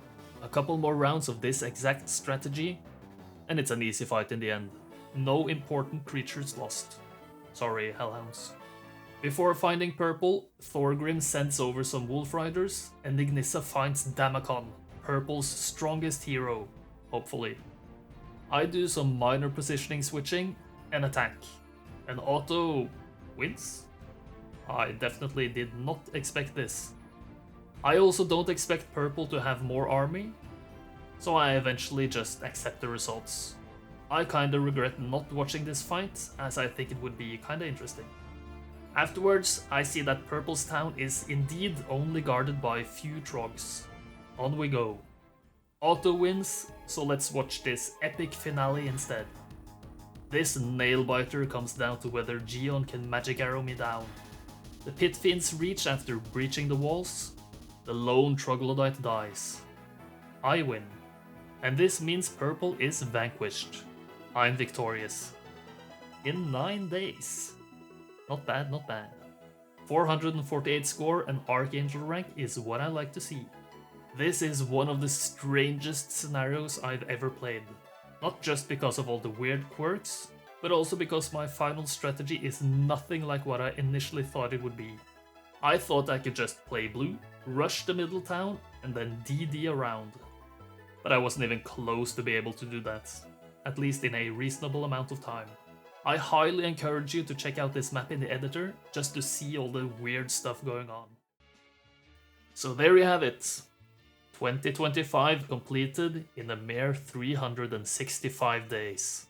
6,500 score and Archangel rank is really good. I hope to see you in 2026 and that you had a might and magically good year. Bye bye. Thank you to all my channel members for an amazing 2025. And an extra special shout out to my Ballista members, Escubani, Van Lunis, Lika, Kat, CJ, Nora, Turskinator, and Rick Vishout. Thank you all very much.